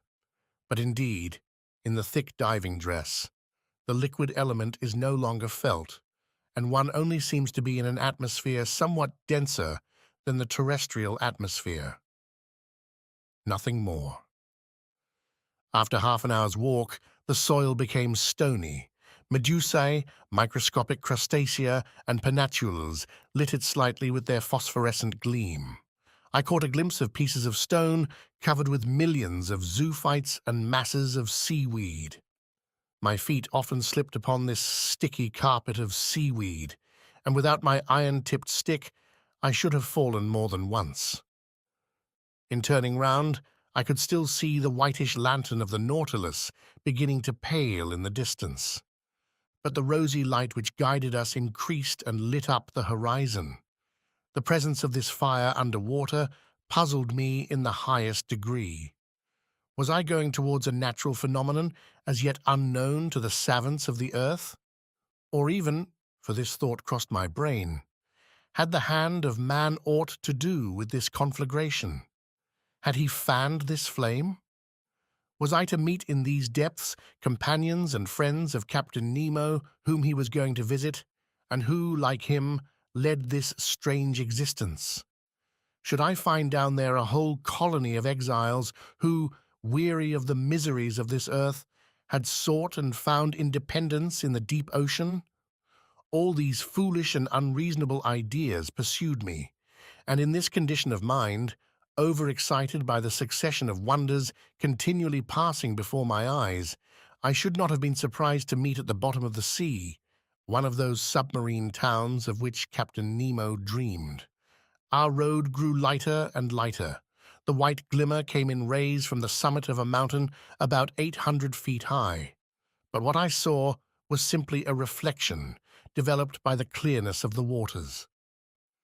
The source of this inexplicable light was a fire on the opposite side of the mountain. In the midst of this stony maze furrowing the bottom of the Atlantic, Captain Nemo advanced without hesitation. He knew this dreary road. Doubtless he had often traveled over it and could not lose himself. I followed him with unshaken confidence. He seemed to me like a genie of the sea, and, as he walked before me, I could not help admiring his stature, which was outlined in black on the luminous horizon. It was 1 in the morning when we arrived at the first slopes of the mountain, but to gain access to them we must venture through the difficult paths of a vast copse. Yes, a copse of dead trees without leaves, without sap, trees petrified by the action of the water, and here and there overtopped by gigantic pines. It was like a coal pit still standing, holding by the roots to the broken soil, and whose branches, like fine black paper cuttings, showed distinctly on the watery ceiling. Picture to yourself a forest in the Harz hanging on to the sides of the mountain, but a forest swallowed up. The paths were encumbered with seaweed and fucus, between which grovelled a whole world of crustacea. I went along, climbing the rocks, striding over extended trunks, breaking the sea bindweed which hung from one tree to the other, and frightening the fishes which flew from branch to branch. Pressing onward, I felt no fatigue. I followed my guide, who was never tired. What a spectacle! How can I express it? How paint the aspect of those woods and rocks in this medium? Their underparts dark and wild, the upper coloured with red tints, by that light which the reflecting powers of the waters doubled. We climbed rocks which fell directly after with gigantic bounds and the low growling of an avalanche. To right and left ran long, dark galleries where sight was lost. Here opened vast glades which the hand of man seemed to have worked, and I sometimes asked myself if some inhabitant of these submarine regions would not suddenly appear to me. But Captain Nemo was still mounting. I could not stay behind. I followed boldly. My stick gave me good help. A false step would have been dangerous on the narrow passes sloping down to the sides of the gulfs, but I walked with firm step, without feeling any giddiness. Now I jumped a crevice, the depth of which would have made me hesitate had it been among the glaciers on the land. Now I ventured on the unsteady trunk of a tree thrown across from one abyss to the other without looking under my feet, having only eyes to admire the wild sights of this region. There, monumental rocks, leaning on their regularly cut bases, seemed to defy all laws of equilibrium. From between their stony knees, trees sprang, like a jet under heavy pressure, and upheld others which upheld them. Natural towers, large scarps, cut perpendicularly like a curtain, inclined at an angle which the laws of gravitation could never have tolerated in terrestrial regions. 2 hours after quitting the Nautilus, we had crossed the line of trees, and 100 feet above our heads rose the top of the mountain, which cast a shadow on the brilliant irradiation of the opposite slope. Some petrified shrubs ran fantastically here and there. Fishes got up under our feet, like birds in the long grass. The massive rocks were rent with impenetrable fractures, deep grottos, and unfathomable holes, at the bottom of which formidable creatures might be heard moving. My blood curdled when I saw enormous antennae blocking my road, or some frightful claw closing with a noise in the shadow of some cavity. Millions of luminous spots shone brightly in the midst of the darkness. They were the eyes of giant crustacea crouched in their holes, giant lobsters setting themselves up like halberdiers and moving their claws with the clicking sound of pincers, titanic crabs pointed like a gun on its carriage, and frightful-looking pulps interweaving their tentacles like a living nest of serpents. We had now arrived on the first platform, where other surprises awaited me. Before us lay some picturesque ruins which betrayed the hand of man and not that of the Creator. There were vast heaps of stone, amongst which might be traced the vague and shadowy forms of castles and temples, clothed with a world of blossoming zoophytes, and over which, instead of ivy, seaweed and fucus threw a thick vegetable mantle. But what was this portion of the globe which had been swallowed by cataclysms? Who had placed those rocks and stones like cromlechs of prehistoric times? Where was I? Whither had Captain Nemo's fancy hurried me? I would fain have asked him. Not being able to, I stopped him. I seized his arm. But shaking his head and pointing to the highest point of the mountain, he seemed to say, "Come, come along, come higher." I followed, and in a few minutes I had climbed to the top, which for a circle of 10 yards commanded the whole mass of rock. I looked down the side we had just climbed. The mountain did not rise more than 700 or 800 feet above the level of the plain, but on the opposite side it commanded from twice that height the depths of this part of the Atlantic. My eyes ranged far over a large space lit by a violent fulguration. In fact, the mountain was a volcano. At 50 feet above the peak, in the midst of a rain of stones and scoriae, a large crater was vomiting forth torrents of lava which fell in a cascade of fire into the bosom of the liquid mass. Thus situated, this volcano lit the lower plain like an immense torch, even to the extreme limits of the horizon. I said that the submarine crater threw up lava, but no flames. Flames require the oxygen of the air to feed upon and cannot be developed underwater. But streams of lava, having in themselves the principles of their incandescence, can attain a white heat, fight vigorously against the liquid element, and turn it to vapor by contact. Rapid currents bearing all these gases in diffusion and torrents of lava slid to the bottom of the mountain like an eruption of Vesuvius on another Terra del Greco. There indeed, under my eyes, ruined, destroyed, lay a town, its roofs open to the sky, its temples fallen, its arches dislocated, its columns lying on the ground, from which one would still recognize the massive character of Tuscan architecture. Further on, some remains of a gigantic aqueduct. Here, the high base of an acropolis, with the floating outline of a Parthenon. There traces of a quay, as if an ancient port had formerly abutted on the borders of the ocean and disappeared with its merchant vessels and its war galleys. Farther on again, long lines of sunken walls and broad, deserted streets, a perfect Pompeii escaped beneath the waters. Such was the sight that Captain Nemo brought before my eyes. Where was I? Where was I? I must know at any cost.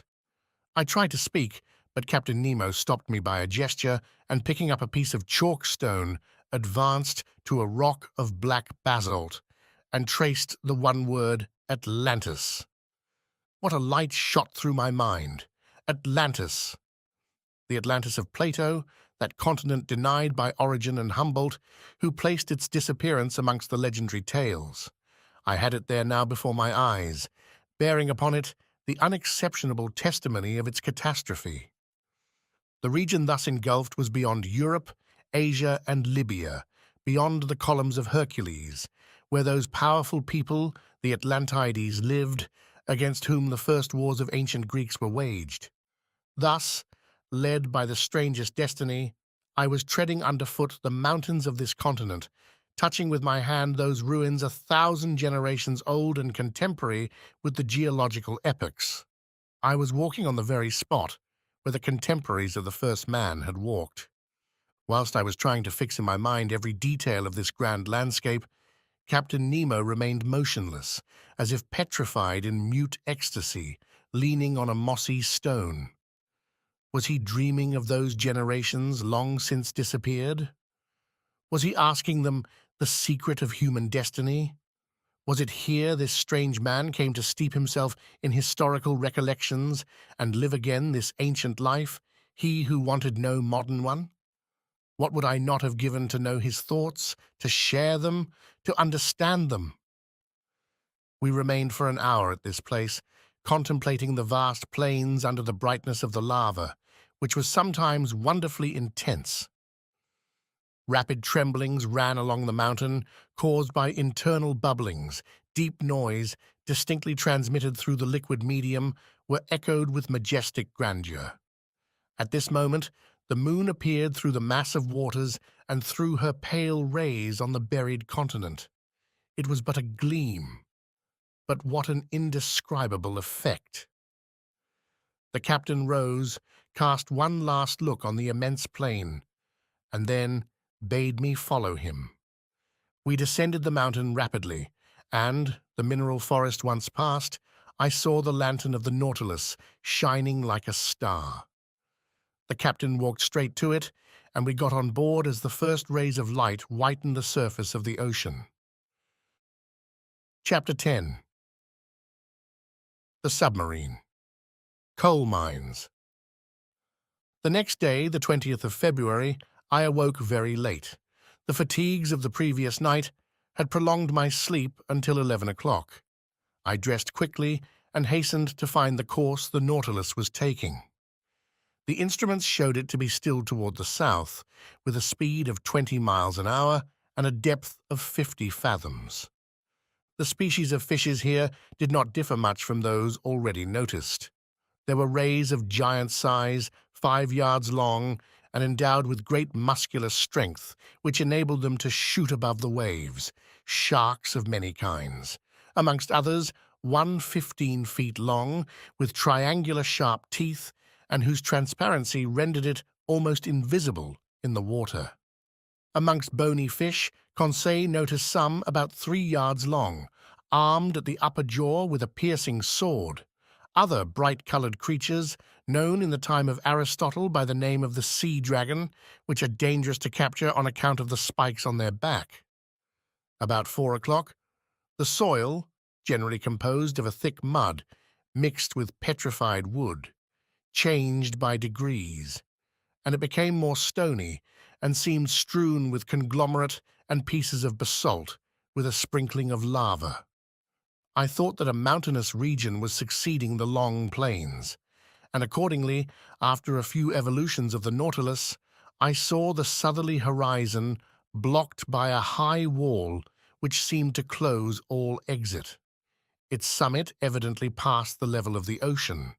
It must be a continent, or at least an island, one of the Canaries or of the Cape Verde Islands. The bearings not being yet taken, perhaps designedly, I was ignorant of our exact position. In any case, such a wall seemed to me to mark the limits of that Atlantis, of which we had in reality passed over only the smallest part. Much longer should I have remained at the window admiring the beauties of sea and sky, but the panels closed. At this moment, The Nautilus arrived at the side of this high, perpendicular wall. What it would do, I could not guess. I returned to my room. It no longer moved. I laid myself down with the full intention of waking after a few hours' sleep, but it was 8 o'clock the next day when I entered the saloon. I looked at the manometer. It told me that the Nautilus was floating on the surface of the ocean. Besides, I heard steps on the platform. I went to the panel. It was open, but instead of broad daylight as I expected, I was surrounded by profound darkness. Where were we? Was I mistaken? Was it still night? No, not a star was shining, and night has not that utter darkness. The Nautilus was floating near a mountain. I knew not what to think when a voice near me said, "Is that you, Professor?" "Ah, Captain," I answered. "Where are we?" "Underground, sir." "Underground," I exclaimed. "And the Nautilus floating still?" "It always floats." "But I do not understand." "Wait a few minutes, our lantern will be lit, and if you like light places, you will be satisfied." I stood on the platform and waited. The darkness was so complete that I could not even see Captain Nemo, but, looking to the zenith, exactly above my head, I seemed to catch an undecided gleam, a kind of twilight, filling a circular hole. At this instant, the lantern was lit, and its vividness dispelled the faint light. I closed my dazzled eyes for an instant, and then looked again. The Nautilus was stationary, floating near a mountain which formed a sort of quay. The lake then supporting it was a lake imprisoned by a circle of walls, measuring 2 miles in diameter and 6 in circumference. Its level, the manometer showed, could only be the same as the outside level, for there must necessarily be a communication between the lake and the sea. The high partitions, leaning forward on their base, grew into a vaulted roof, bearing the shape of an immense funnel turned upside down, the height being about 500 or 600 yards. At the summit was a circular orifice, by which I had caught the slight gleam of light, evidently daylight. "Where are we?" I asked. "In the very heart of an extinct volcano, the interior of which has been invaded by the sea after some great convulsion of the earth. Whilst you were sleeping, Professor, the Nautilus penetrated to this lagoon by a natural canal, which opens about 10 yards beneath the surface of the ocean. This is its harbour of refuge, a sure, commodious, and mysterious one, sheltered from all gales. Show me, if you can, on the coasts of any of your continents or islands, a road which can give such perfect refuge from all storms." "Certainly," I replied. "You are in safety here, Captain Nemo. Who could reach you in the heart of a volcano? But did I not see an opening at its summit?" "Yes, its crater, formerly filled with lava, vapor, and flames, and which now gives entrance to the life-giving air we breathe." "But what is this volcanic mountain?" "It belongs to one of the numerous islands with which this sea is strewn, to vessels a simple sandbank, to us an immense cavern. Chance led me to discover it, and chance served me well." "But of what use is this refuge, Captain? The Nautilus wants no port." "No, sir, but it wants electricity to make it move, and the wherewithal to make the electricity, sodium to feed the elements, coal from which to get the sodium, and a coal mine to supply the coal. And exactly on this spot the sea covers entire forests embedded during the geological periods, now mineralized and transformed into coal. For me, they are an inexhaustible mine." "Your men follow the trade of miners here then, Captain?" "Exactly so. These mines extend under the waves like the mines of Newcastle. Here, in their diving dresses, pickaxe and shovel in hand, my men extract the coal, which I do not even ask from the mines of the earth. When I burn this combustible for the manufacture of sodium, the smoke escaping from the crater of the mountain gives it the appearance of a still active volcano." And we shall see your companions at work? No, not this time at least, for I am in a hurry to continue our submarine tour of the Earth, so I shall content myself with drawing from the reserve of sodium I already possess. The time for loading is 1 day only, and we continue our voyage. So, if you wish to go over the cavern and make the round of the lagoon, you must take advantage of today, Monsieur Aronnax. I thanked the captain and went to look for my companions, who had not yet left their cabin. I invited them to follow me without saying where we were. They mounted the platform.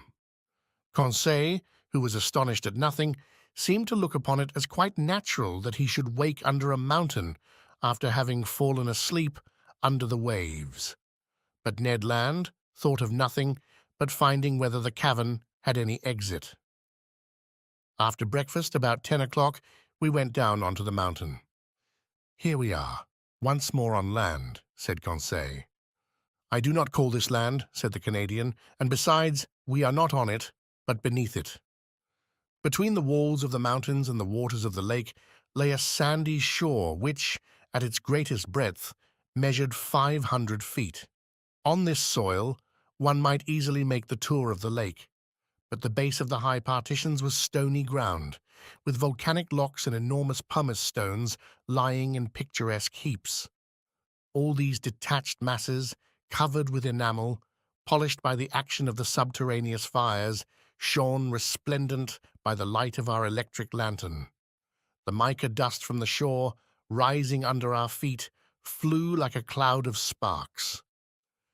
The bottom now rose sensibly, and we soon arrived at long, circuitous slopes, or inclined planes, which took us higher by degrees, but we were obliged to walk carefully among these conglomerates, bound by no cement, the feet slipping on the glassy crystal, feldspar, and quartz.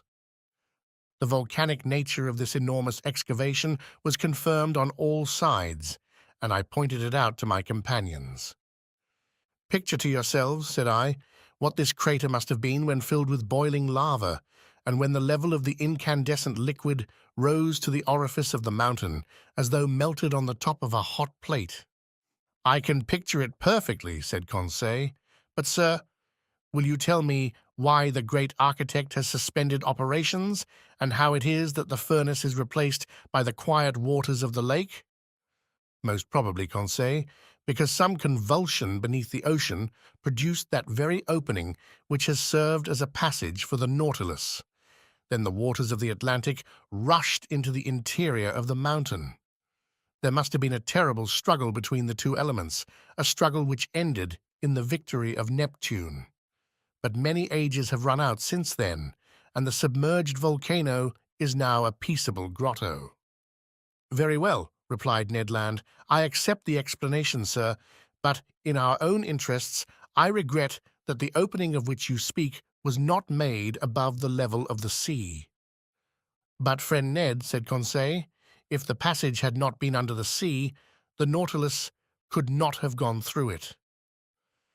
We continued ascending.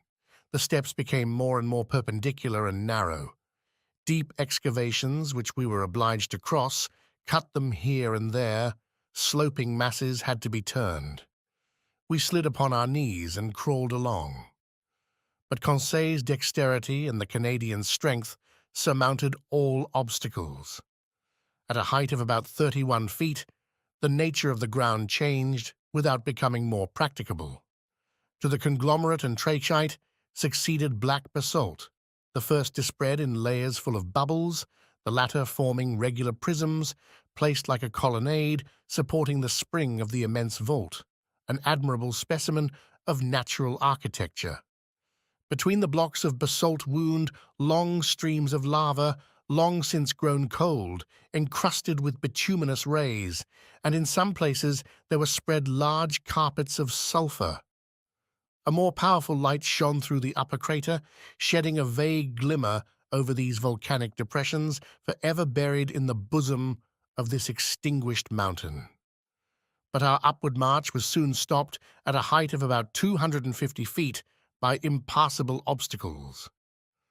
There was a complete vaulted arch overhanging us, and our ascent was changed to a circular walk. At the last change, vegetable life began to struggle with the mineral. Some shrubs and even some trees grew from the fractures of the walls. I recognized some euphorbias with the caustic sugar coming from them. Heliotropes, quite incapable of justifying their name, sadly drooped their clusters of flowers, both their color and perfume half gone. Here and there some chrysanthemums grew timidly at the foot of an aloe with long, sickly-looking leaves. But between the streams of lava, I saw some little violets still slightly perfumed, and I admit that I smelt them with delight. Perfume is the soul of the flower, and sea flowers have no soul. We had arrived at the foot of some sturdy dragon trees, which had pushed aside the rocks with their strong roots, when Ned Land exclaimed, "Ah, sir, a hive, a hive!" "A hive," I replied, with a gesture of incredulity. "Yes, a hive," repeated the Canadian, "and bees humming round it." I approached, and was bound to believe my own eyes. There, at a hole bored in one of the dragon trees, were some thousands of these ingenious insects, so common in all the Canaries, and whose produce is so much esteemed. Naturally enough, the Canadian wished to gather the honey, and I could not well oppose his wish. A quantity of dry leaves, mixed with sulphur, he lit with a spark from his flint, and he began to smoke out the bees. The humming ceased by degrees, and the hive eventually yielded several pounds of the sweetest honey, with which Ned Land filled his haversack. "When I have mixed this honey with the paste of the breadfruit," said he, "I shall be able to offer you a succulent cake." Transcriber's note: breadfruit has been substituted for artocarpus in this Eid. "Upon my word," said Conseil, "it will be gingerbread." "Never mind the gingerbread," said I. "Let us continue our interesting walk." At every turn of the path we were following, the lake appeared in all its length and breadth. The lantern lit up the whole of its peaceable surface, which knew neither ripple nor wave. The Nautilus remained perfectly immovable. On the platform and on the mountain, the ship's crew were working like black shadows, clearly carved against the luminous atmosphere. We were now going round the highest crest of the first layers of rock which upheld the roof. I then saw that bees were not the only representatives of the animal kingdom in the interior of this volcano. Birds of prey hovered here and there in the shadows or fled from their nests on the top of the rocks. There were sparrowhawks with white breasts and kestrels, and down the slopes scampered with their long legs several fine, fat bustards. I leave anyone to imagine the covetousness of the Canadian at the sight of this savory game, and whether he did not regret having no gun. But he did his best to replace the lead by stones, and after several fruitless attempts, he succeeded in wounding a magnificent bird. To say that he risked his life 20 times before reaching it is but the truth, but he managed so well that the creature joined the honey cakes in his bag. We were now obliged to descend toward the shore, the crest becoming impracticable. Above us the crater seemed to gape like the mouth of a well.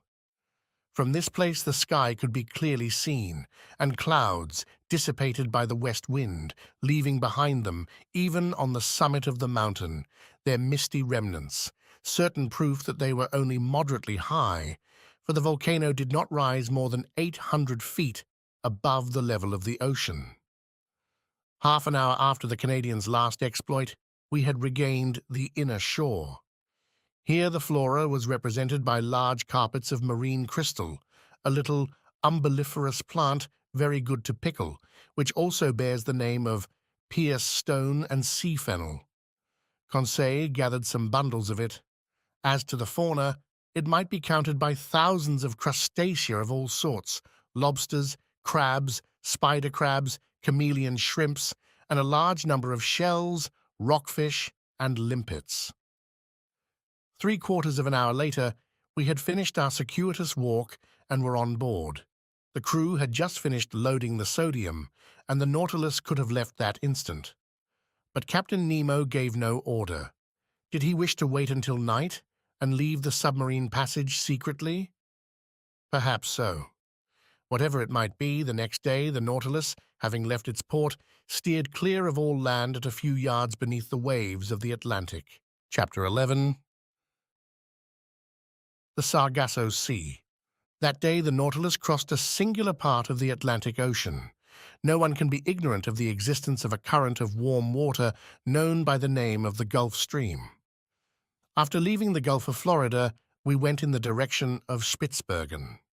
But before entering the Gulf of Mexico, about 45 degrees of N-lat, this current divides into two arms, the principal one going towards the coast of Ireland and Norway, whilst the second bends to the south about the height of the Azores, then, touching the African shore and describing a lengthened oval, returns to the Antilles.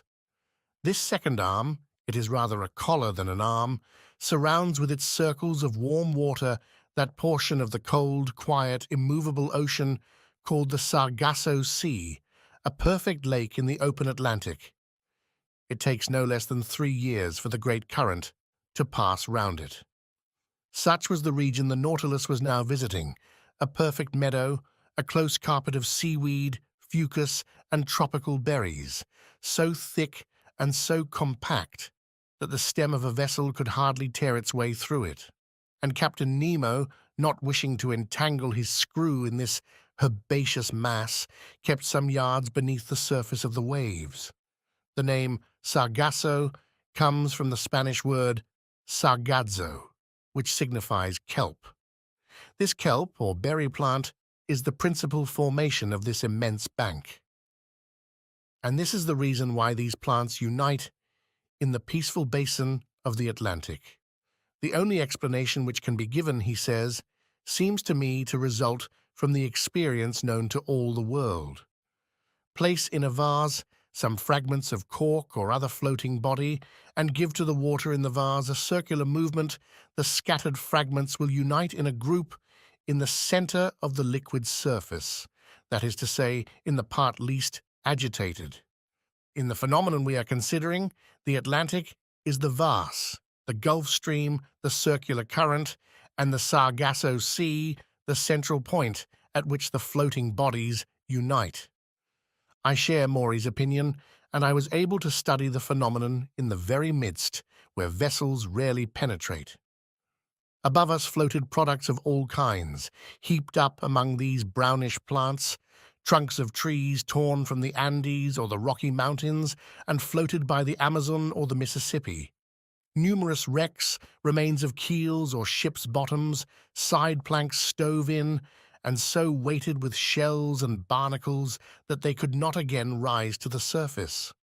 And time will one day justify Maury's other opinion, that these substances thus accumulated for ages will become petrified by the action of the water and will then form inexhaustible coal mines, a precious reserve prepared by far-seeing nature for the moment when men shall have exhausted the mines of continents. In the midst of this inextricable mass of plants and seaweed, I noticed some charming pink halcyons and actiniae with their long tentacles trailing after them, and medusae, green, red, and blue. All the day of the 22nd of February we passed in the Sargasso Sea, where such fish as are partial to marine plants find abundant nourishment. The next, the ocean had returned to its accustomed aspect. From this time, for 19 days, from the 23rd of February to the 12th of March, the Nautilus kept in the middle of the Atlantic, carrying us at a constant speed of 100 leagues in 24 hours.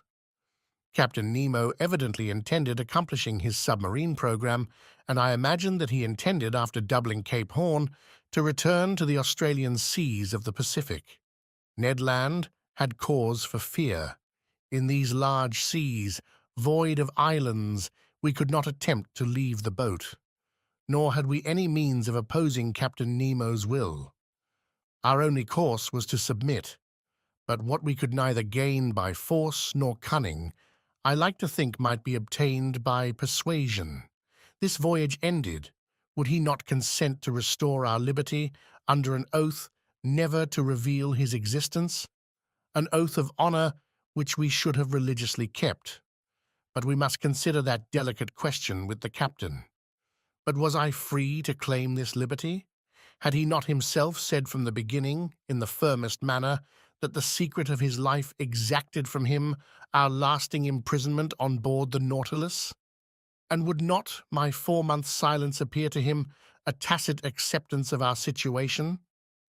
And would not a return to the subject result in raising suspicions which might be hurtful to our projects if at some future time a favourable opportunity offered to return to them? During the 19 days mentioned above, no incident of any kind happened to signalize our voyage. I saw little of the captain. He was at work. In the library, I often found his books left open, especially those on natural history.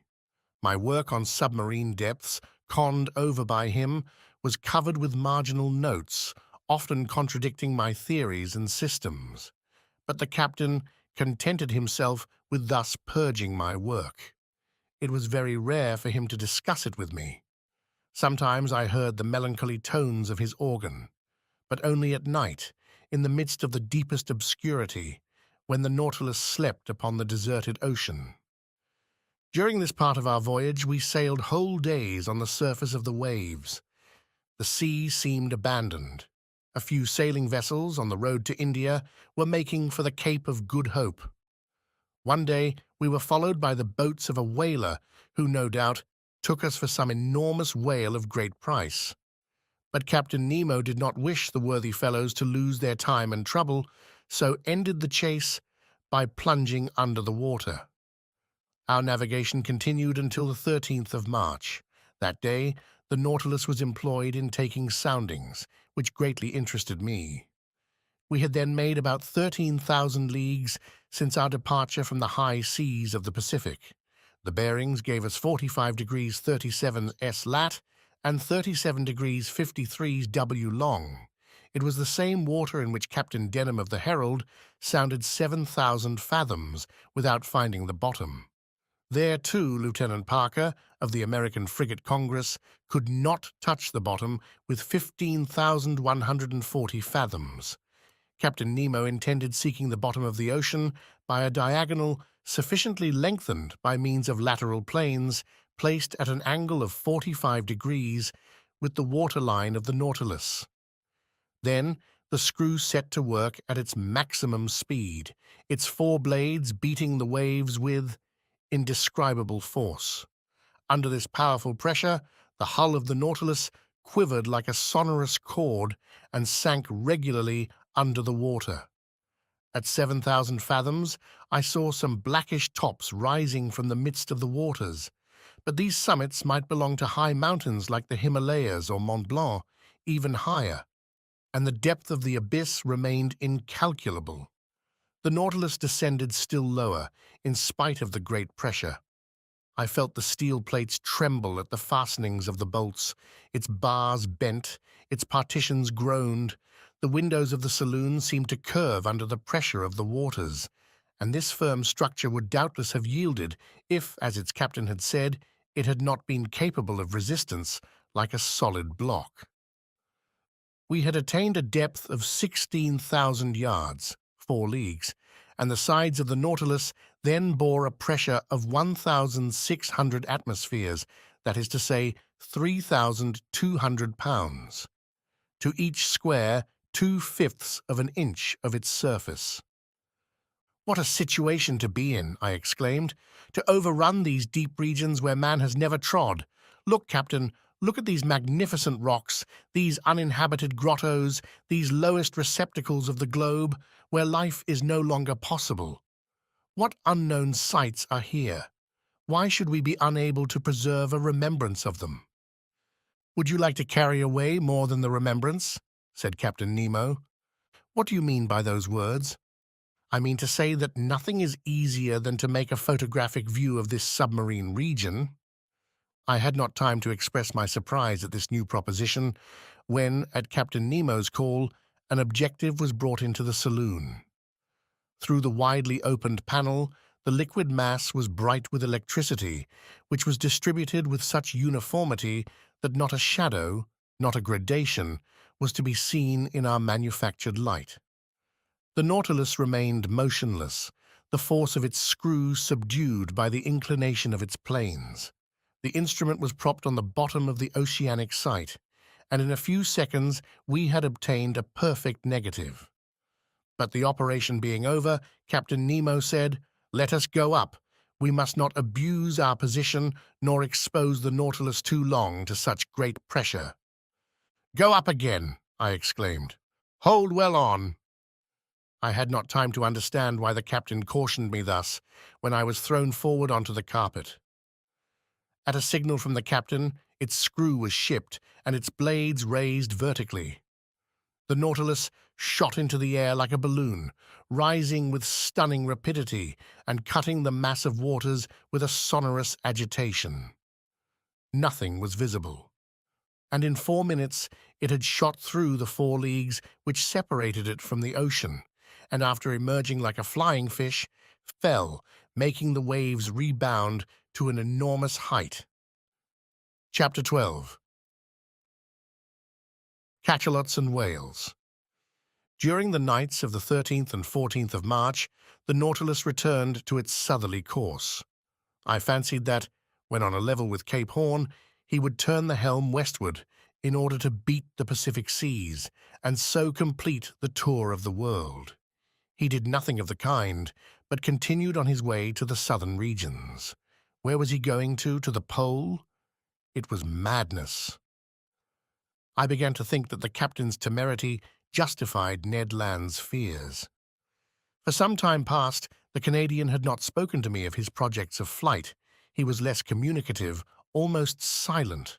I could see that this lengthened imprisonment was weighing upon him, and I felt that rage was burning within him. When he met the captain, his eyes lit up with suppressed anger, and I feared that his natural violence would lead him into some extreme. That day, the 14th of March, Conseil and he came to me in my room. I inquired the cause of their visit. "A simple question to ask you, sir," replied the Canadian. "Speak, Ned." "How many men are there on board the Nautilus, do you think?" "I cannot tell, my friend. I should say that its working does not require a large crew. Certainly, under existing conditions, 10 men at the most ought to be enough." "Well, why should there be any more?" "Why?" I replied, looking fixedly at Ned Land, whose meaning was easy to guess. "Because," I added, "if my surmises are correct, and if I have well understood the captain's existence, the Nautilus is not only a vessel, it is also a place of refuge for those who, like its commander, have broken every tie upon earth." "Perhaps so," said Conseil, "but in any case the Nautilus can only contain a certain number of men. Could not you, sir, estimate their maximum?"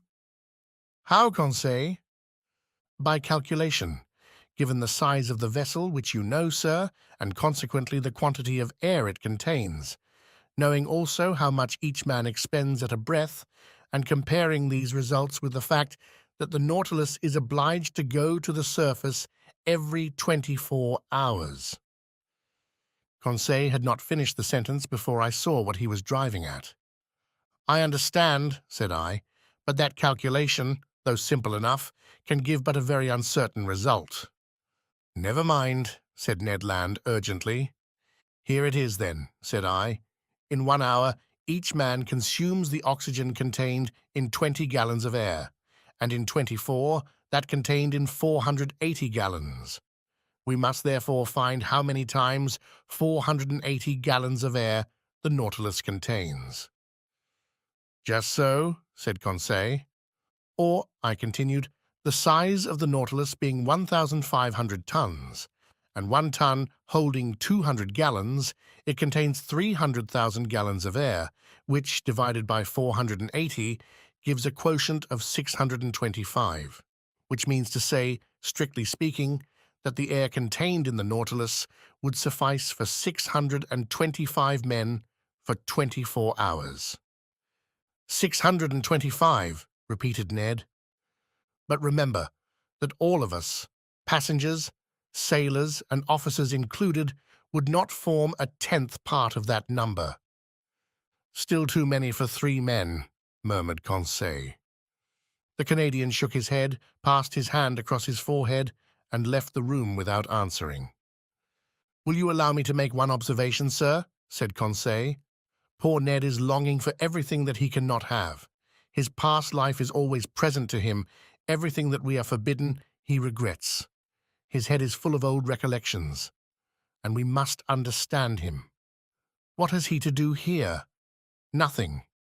He is not learned like you, sir, and has not the same taste for the beauties of the sea that we have. He would risk everything to be able to go once more into a tavern in his own country.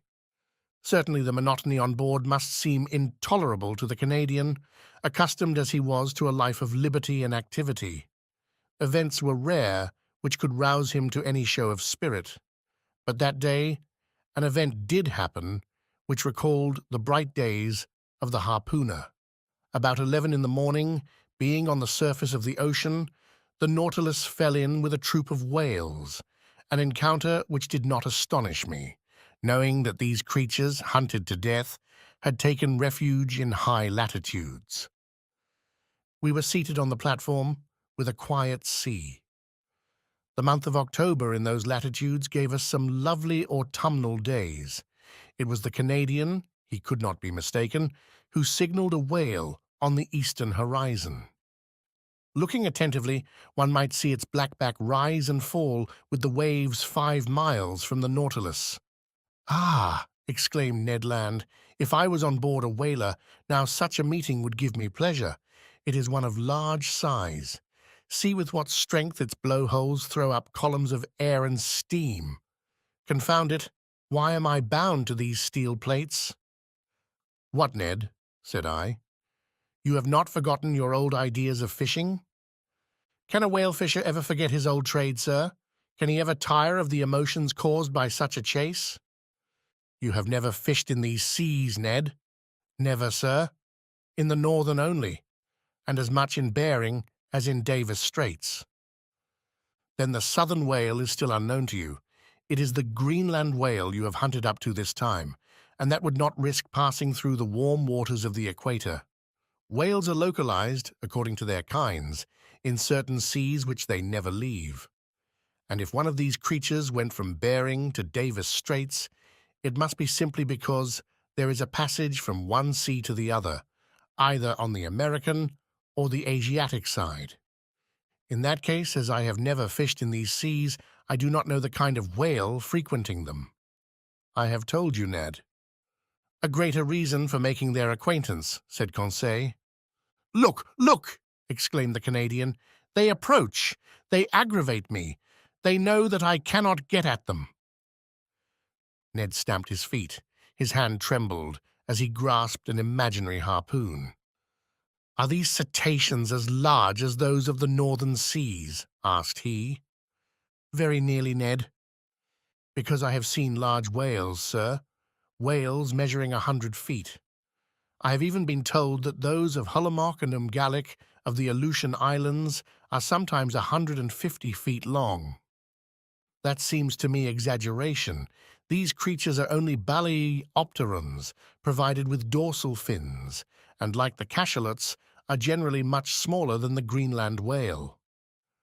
"Ah!" exclaimed the Canadian, whose eyes had never left the ocean. "They are coming nearer. They are in the same water as the Nautilus." Then, returning to the conversation, he said, "You spoke of the cachalot as a small creature. I have heard of gigantic ones.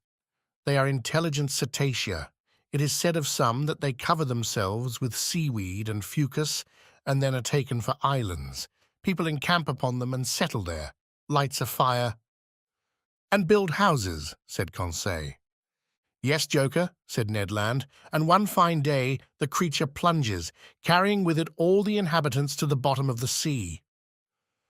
"Something like the travels of Sinbad the Sailor," I replied, laughing.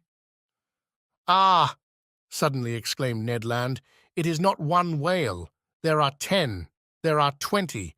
It is a whole troop, and I not able to do anything, hands and feet tied." "But, friend Ned," said Conseil, Why do you not ask Captain Nemo's permission to chase them?" Conseil had not finished his sentence when Ned Land had lowered himself through the panel to seek the captain. A few minutes afterwards, the two appeared together on the platform. Captain Nemo watched the troop of cetacea playing on the waters about a mile from the Nautilus. "They are southern whales," said he. "There goes the fortune of a whole fleet of whalers." "Well, sir," asked the Canadian, "can I not chase them, if only to remind me of my old trade of harpooner?" "And to what purpose?" replied Captain Nemo. "Only to destroy. We have nothing to do with the whale oil on board." "But, sir," continued the Canadian, "in the Red Sea you allowed us to follow the dugong. Then it was to procure fresh meat for my crew. Here it would be killing for killing's sake. I know that is a privilege reserved for man, but I do not approve of such murderous pastime. In destroying the southern whale, like the Greenland whale, an inoffensive creature, your traders do a culpable action, Master Land. They have already depopulated the whole of Baffin's Bay and are annihilating a class of useful animals. Leave the unfortunate cetacea alone. They have plenty of natural enemies, cachalots, swordfish, and sawfish, without you troubling them." The captain was right. The barbarous and inconsiderate greed of these fishermen will one day cause the disappearance of the last whale in the ocean. Ned Land whistled Yankee Doodle between his teeth, thrust his hands into his pockets, and turned his back upon us. But Captain Nemo watched the troop of cetacea, and addressing me, said, "I was right in saying that whales had natural enemies enough, without counting man. These will have plenty to do before long. Do you see, Monsieur Aronnax, about 8 miles to leeward, those blackish moving points?" "Yes, Captain," I replied. "Those are cachalots, terrible animals, which I have met in troops of 200 or 300. As to those, they are cruel, mischievous creatures. They would be right in exterminating them." The Canadian turned quickly at the last words. "Well, Captain," said he, "it is still time, in the interest of the whales." "It is useless to expose one's self, Professor. The Nautilus will disperse them. It is armed with a steel spur as good as Master Land's harpoon, I imagine." The Canadian did not put himself out enough to shrug his shoulders. Attack cetacea with blows of a spur. Who had ever heard of such a thing? "Wait, Monsieur Aronnax," said Captain Nemo. "We will show you something you have never yet seen. We have no pity for these ferocious creatures. They are nothing but mouth and teeth." Mouth and teeth. No one could better describe the macrocephalous cachalot, which is sometimes more than 75 feet long. Its enormous head occupies 1/3 of its entire body. Better armed than the whale, whose upper jaw is furnished only with whalebone, it is supplied with 25 large tusks, about 8 inches long, cylindrical and conical at the top, each weighing 2 pounds. It is in the upper part of this enormous head, in great cavities divided by cartilages, that is to be found from 600 to 800 pounds of that precious oil called spermaceti. The cachalot is a disagreeable creature, more tadpole than fish, according to Fredel's description. It is badly formed, the whole of its left side being, if we may say it, a failure, and being only able to see with its right eye. But the formidable troop was nearing us. They had seen the whales and were preparing to attack them. One could judge beforehand that the cachalots would be victorious, not only because they were better built for attack than their inoffensive adversaries, but also because they could remain longer underwater without coming to the surface. There was only just time to go to the help of the whales. The Nautilus went underwater. Conseil, Ned Land, and I took our places before the window in the saloon, and Captain Nemo joined the pilot in his cage to work his apparatus as an engine of destruction. Soon I felt the beatings of the screw quicken, and our speed increased. The battle between the cachalots and the whales had already begun when the Nautilus arrived. They did not at first show any fear at the sight of this new monster joining in the conflict, but they soon had to guard against its blows. What a battle! The Nautilus was nothing but a formidable harpoon, brandished by the hand of its captain. It hurled itself against the fleshy mass, passing through from one part to the other, leaving behind it two quivering halves of the animal. It could not feel the formidable blows from their tails upon its sides, nor the shock which it produced itself. Much more.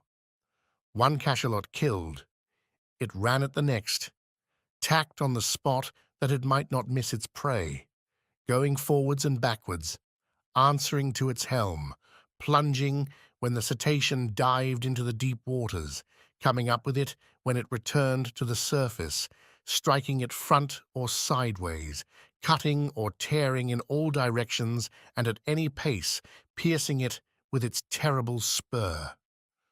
What carnage! What a noise on the surface of the waves! What sharp hissing and what snorting peculiar to these enraged animals! In the midst of these waters, generally so peaceful, their tails made perfect billows.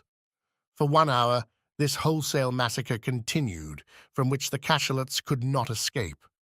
Several times, 10 or 12 united, tried to crush the Nautilus by their weight. From the window, we could see their enormous mouths, studded with tusks, and their formidable eyes.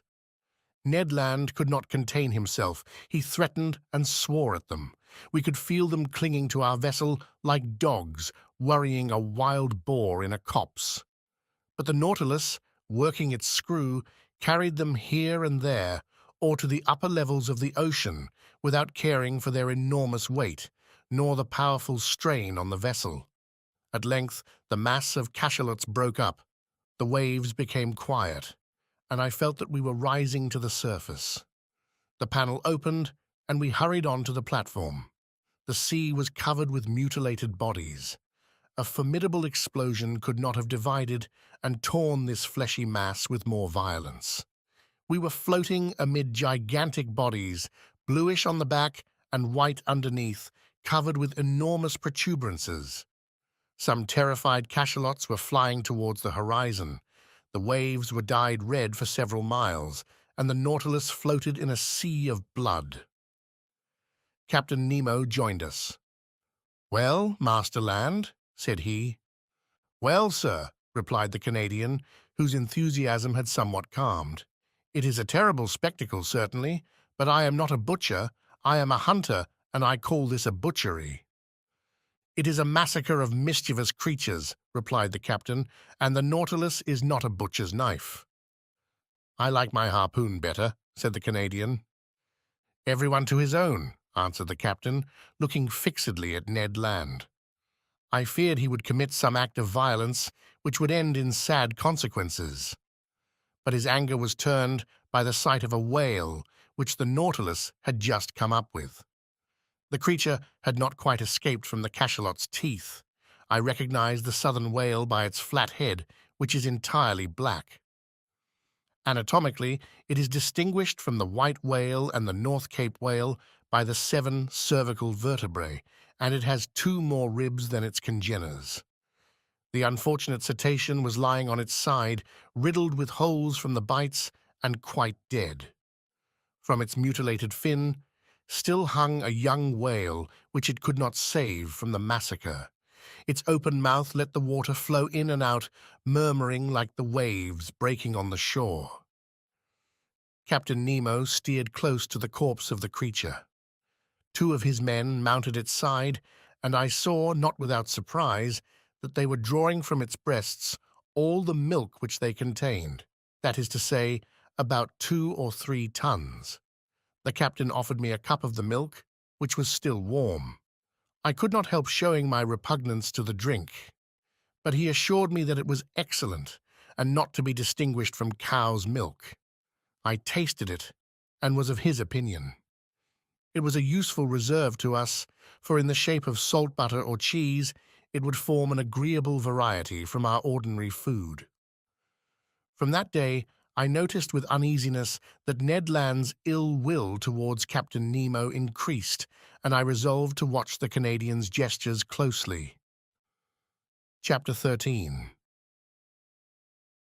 The Iceberg.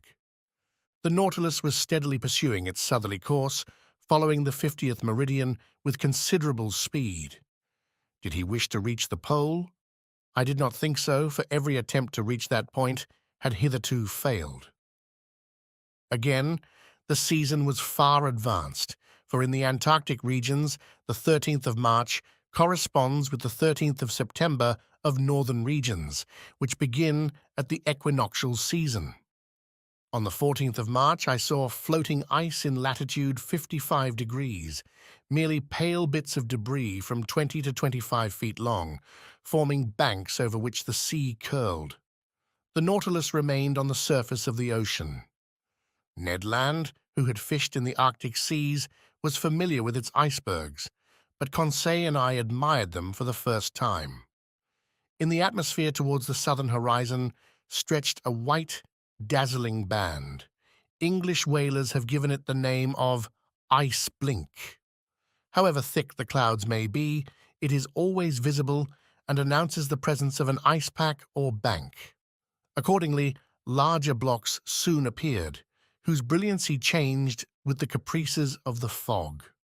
Some of these masses showed green veins, as if long undulating lines had been traced with sulfate of copper.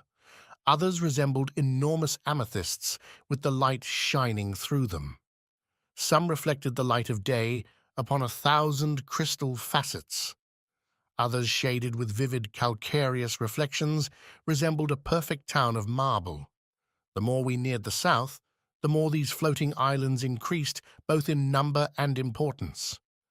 At 60 degrees late, every pass had disappeared. But, seeking carefully, Captain Nemo soon found a narrow opening through which he boldly slipped, knowing, however, that it would close behind him. Thus, guided by this clever hand, the Nautilus passed through all the ice with a precision which quite charmed Conseil. Icebergs or mountains, ice fields or smooth plains, seeming to have no limits, drift ice or floating ice packs, plains broken up, called palchs when they are circular, and streams when they are made up of long strips. The temperature was very low. The thermometer exposed to the air marked 2 DEG, or 3 degrees below zero, but we were warmly clad with fur, at the expense of the sea bear and seal. The interior of the Nautilus, warmed regularly by its electric apparatus, defied the most intense cold. Besides, it would only have been necessary to go some yards beneath the waves to find a more bearable temperature. 2 months earlier, we should have had perpetual daylight in these latitudes, but already we had had 3 or 4 hours of night, and by there would be 6 months of darkness in these circumpolar regions. On the 15th of March, we were in the latitude of New Shetland and South Orkney. The captain told me that formerly numerous tribes of seals inhabited them, but that English and American whalers, in their rage for destruction, massacred both old and young. Thus, where there was once life and animation, they had left silence and death. About 8 o'clock on the morning of the 16th of March, the Nautilus, following the 55th meridian, cut the Antarctic polar circle. Ice surrounded us on all sides and closed the horizon. But Captain Nemo went from one opening to another, still going higher. I cannot express my astonishment at the beauties of these new regions. The ice took most surprising forms. Here the grouping formed an oriental town, with innumerable mosques and minarets. There a fallen city thrown to the earth, as it were, by some convulsion of nature. The whole aspect was constantly changed by the oblique rays of the sun, or lost in the greyish fog amidst hurricanes of snow. Detonations and falls were heard on all sides, great overthrows of icebergs, which altered the whole landscape like a diorama. Often seeing no exit, I thought we were definitely prisoners, but instinct guiding him at the slightest indication, Captain Nemo would discover a new pass. He was never mistaken when he saw the thin threads of bluish water trickling along the ice fields, and I had no doubt that he had already ventured into the midst of these Antarctic seas before. On the 16th of March, however, the ice fields absolutely blocked our road. It was not the iceberg itself as yet, but vast fields cemented by the cold. But this obstacle could not stop Captain Nemo. He hurled himself against it with frightful violence. The Nautilus entered the brittle mass like a wedge and split it with frightful crackings. It was the battering ram of the ancients hurled by infinite strength. The ice, thrown high in the air, fell like hail around us. By its own power of impulsion, our apparatus made a canal for itself. Sometimes, carried away by its own impetus, it lodged on the ice field, crushing it with its weight, and sometimes buried beneath it, dividing it by a simple pitching movement, producing large rents in it. Violent gales assailed us at this time, accompanied by thick fogs, through which, from one end of the platform to the other, we could see nothing.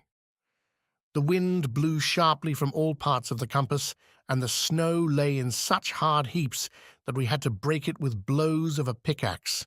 The temperature was always at 5 DEG, below zero. Every outward part of the Nautilus was covered with ice. A rigged vessel would have been entangled in the blocked-up gorges. A vessel without sails, with electricity for its motive power, and wanting no coal, could alone brave such high latitudes. At length, on the 18th of March, after many useless assaults, the Nautilus was positively blocked. It was no longer either streams, packs, or ice fields, but an interminable and immovable barrier, formed by mountains soldered together. "An iceberg," said the Canadian to me. I knew that to Ned Land, as well as to all other navigators who had preceded us, this was an inevitable obstacle. The sun appearing for an instant at noon, Captain Nemo took an observation as near as possible, which gave our situation at 51 degrees 30 long, and 67 degrees 39 of S-lat. We had advanced 1 degree more in this Antarctic region. Of the liquid surface of the sea there was no longer a glimpse. Under the spur of the Nautilus lay stretched a vast plain, entangled with confused blocks. Here and there, sharp points and slender needles rising to a height of 200 feet. Further on a steep shore, hewn as it were with an axe and clothed with greyish tints. Huge mirrors reflecting a few rays of sunshine, half drowned in the fog. And over this desolate face of nature, a stern silence reigned, scarcely broken by the flapping of the wings of petrels and puffins. Everything was frozen, even the noise. The Nautilus was then obliged to stop in its adventurous course amid these fields of ice. In spite of our efforts, in spite of the powerful means employed to break up the ice, the Nautilus remained immovable. Generally, when we can proceed no further, we have return still open to us, but here return was as impossible as advance, for every pass had closed behind us, and for the few moments when we were stationary, we were likely to be entirely blocked, which did indeed happen about 2 o'clock in the afternoon, the fresh ice forming around its sides with astonishing rapidity. I was obliged to admit that Captain Nemo was more than imprudent. I was on the platform at that moment. The captain had been observing our situation for some time past, when he said to me, "Well, sir, what do you think of this?" "I think that we are caught, Captain." The Nautilus was blocked up. "So, Monsieur Aronnax, you really think that the Nautilus cannot disengage itself?" "With difficulty, Captain, for the season is already too far advanced for you to reckon on the breaking of the ice." "Ah, sir," said Captain Nemo in an ironical tone, "you will always be the same. You see nothing but difficulties and obstacles. I affirm that not only can the Nautilus disengage itself, but also that it can go further still." "Further to the south?" I asked, looking at the captain. "Yes, sir. It shall go to the pole." To the pole, I exclaimed, unable to repress a gesture of incredulity. Yes, replied the captain coldly, to the Antarctic pole, to that unknown point from whence springs every meridian of the globe. You know whether I can do as I please with the Nautilus. Yes, I knew that. I knew that this man was bold, even to rashness. But to conquer those obstacles which bristled round the South Pole, rendering it more inaccessible than the North, which had not yet been reached by the boldest navigators, was it not a mad enterprise, one which only a maniac would have conceived?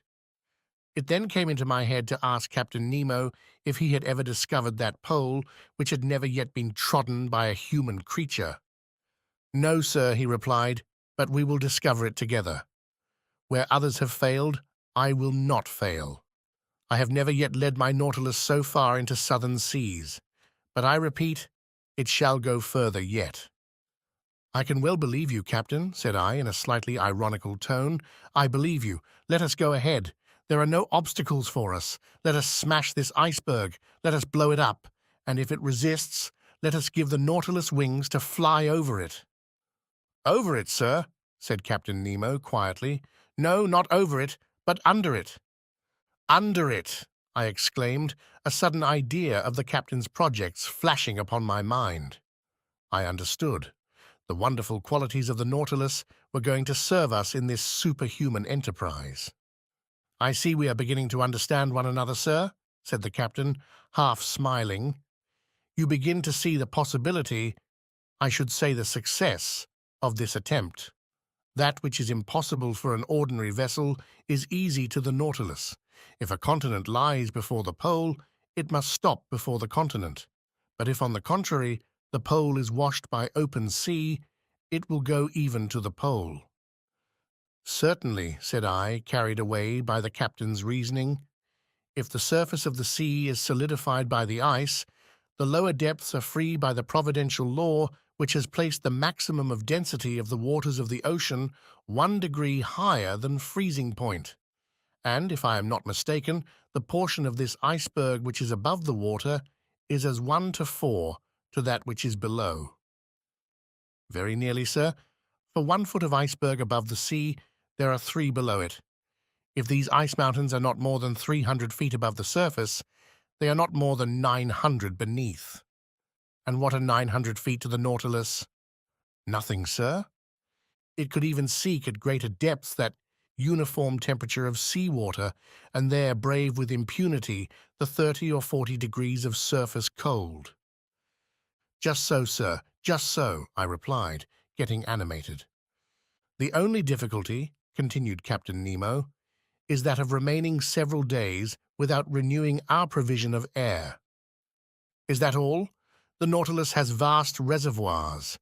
We can fill them, and they will supply us with all the oxygen we want. Well thought of, Monsieur Aronnax, replied the captain, smiling. But not wishing you to accuse me of rashness, I will first give you all my objections. Have you any more to make?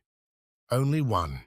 It is possible, if the sea exists at the South Pole, that it may be covered, and consequently we shall be unable to come to the surface. Good, sir.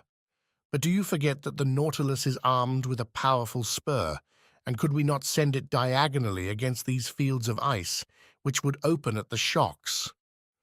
Ah, sir, you are full of ideas today. Besides, Captain, I added enthusiastically, why should we not find the sea open at the South Pole as well as at the North?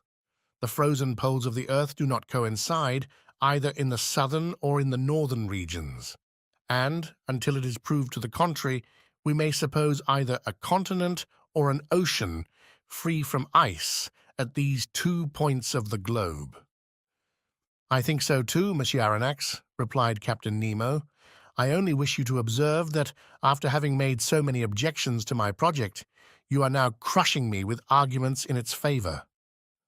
The preparations for this audacious attempt now began. The powerful pumps of the Nautilus were working air into the reservoirs and storing it at high pressure. About 4 o'clock, Captain Nemo announced the closing of the panels on the platform. I threw one last look at the massive iceberg which we were going to cross. The weather was clear, the atmosphere pure enough, the cold very great, being 12 degrees below zero.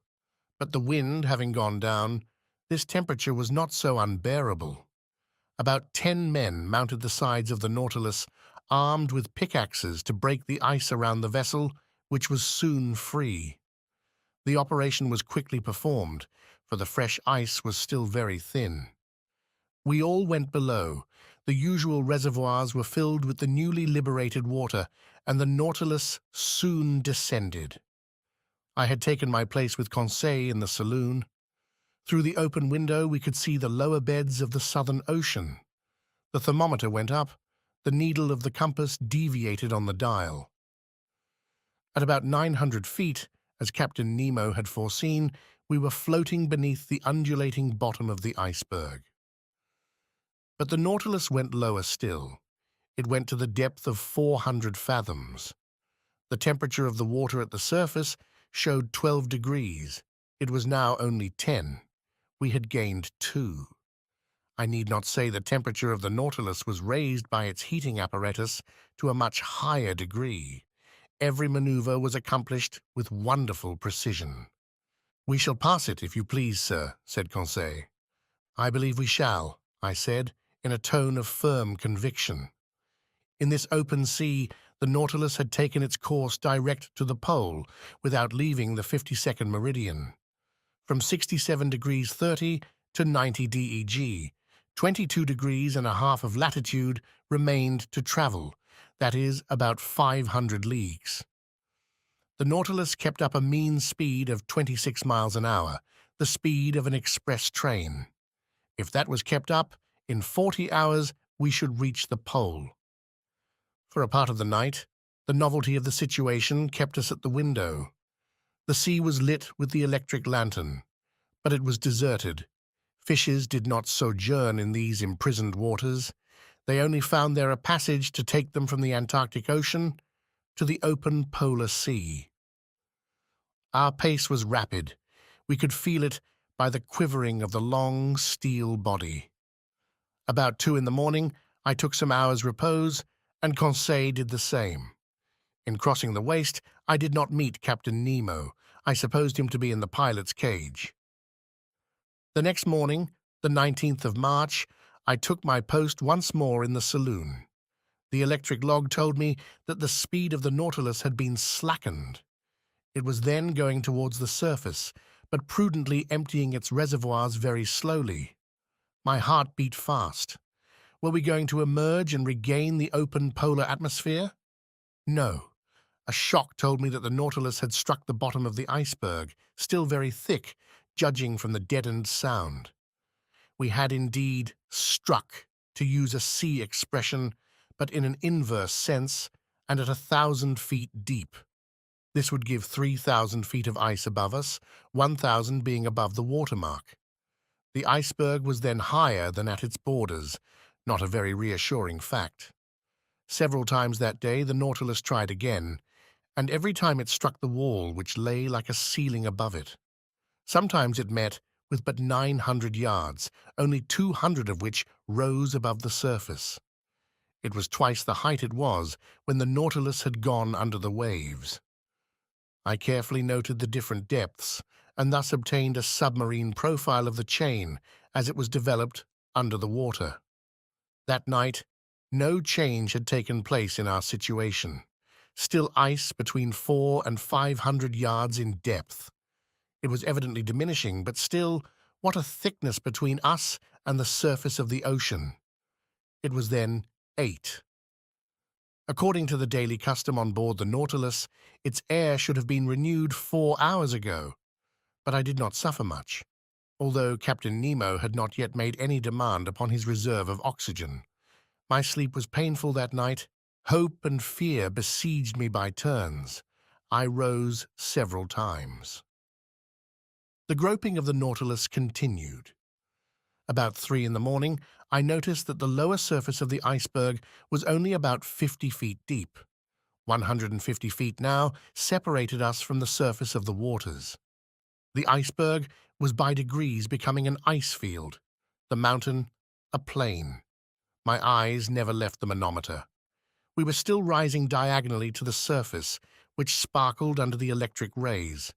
The iceberg was stretching both above and beneath into lengthening slopes. Mile after mile, it was getting thinner. At length, at 6 in the morning of that memorable day, the 19th of March, the door of the saloon opened, and Captain Nemo appeared. "The sea is open," was all he said. Chapter 14. The South Pole. I rushed onto the platform. Yes, the open sea, with but a few scattered pieces of ice and moving icebergs, a long stretch of sea, a world of birds in the air, and myriads of fishes under those waters, which varied from intense blue to olive green, according to the bottom. The thermometer marked 3 degrees C above zero. It was comparatively spring, shut up as we were behind this iceberg, whose lengthened mass was dimly seen on our northern horizon. "Are we at the pole?" I asked the captain, with a beating heart. "I do not know," he replied. "At noon I will take our bearings." "But will the sun show himself through this fog?" said I, looking at the leaden sky. "However little it shows, it will be enough," replied the captain. About 10 miles south, a solitary island rose to a height of 104 yards. We made for it, but carefully, for the sea might be strewn with banks. 1 hour afterwards we had reached it. 2 hours later we had made the round of it. It measured 4 or 5 miles in circumference. A narrow canal separated it from a considerable stretch of land, perhaps a continent, for we could not see its limits. The existence of this land seemed to give some color to Maury's theory. The ingenious American has remarked that between the South Pole and the 60th parallel, the sea is covered with floating ice of enormous size, which is never met with in the North Atlantic. From this fact, he has drawn the conclusion that the Antarctic Circle encloses considerable continents, as icebergs cannot form in open sea, but only on the coasts. According to these calculations, the mass of ice surrounding the southern pole forms a vast cap, the circumference of which must be at least 2,500 miles. But the Nautilus, for fear of running aground, had stopped about 3 cable lengths from a strand, over which reared a superb heap of rocks. The boat was launched. The captain, 2 of his men bearing instruments, Conseil and myself, were in it. It was 10 in the morning.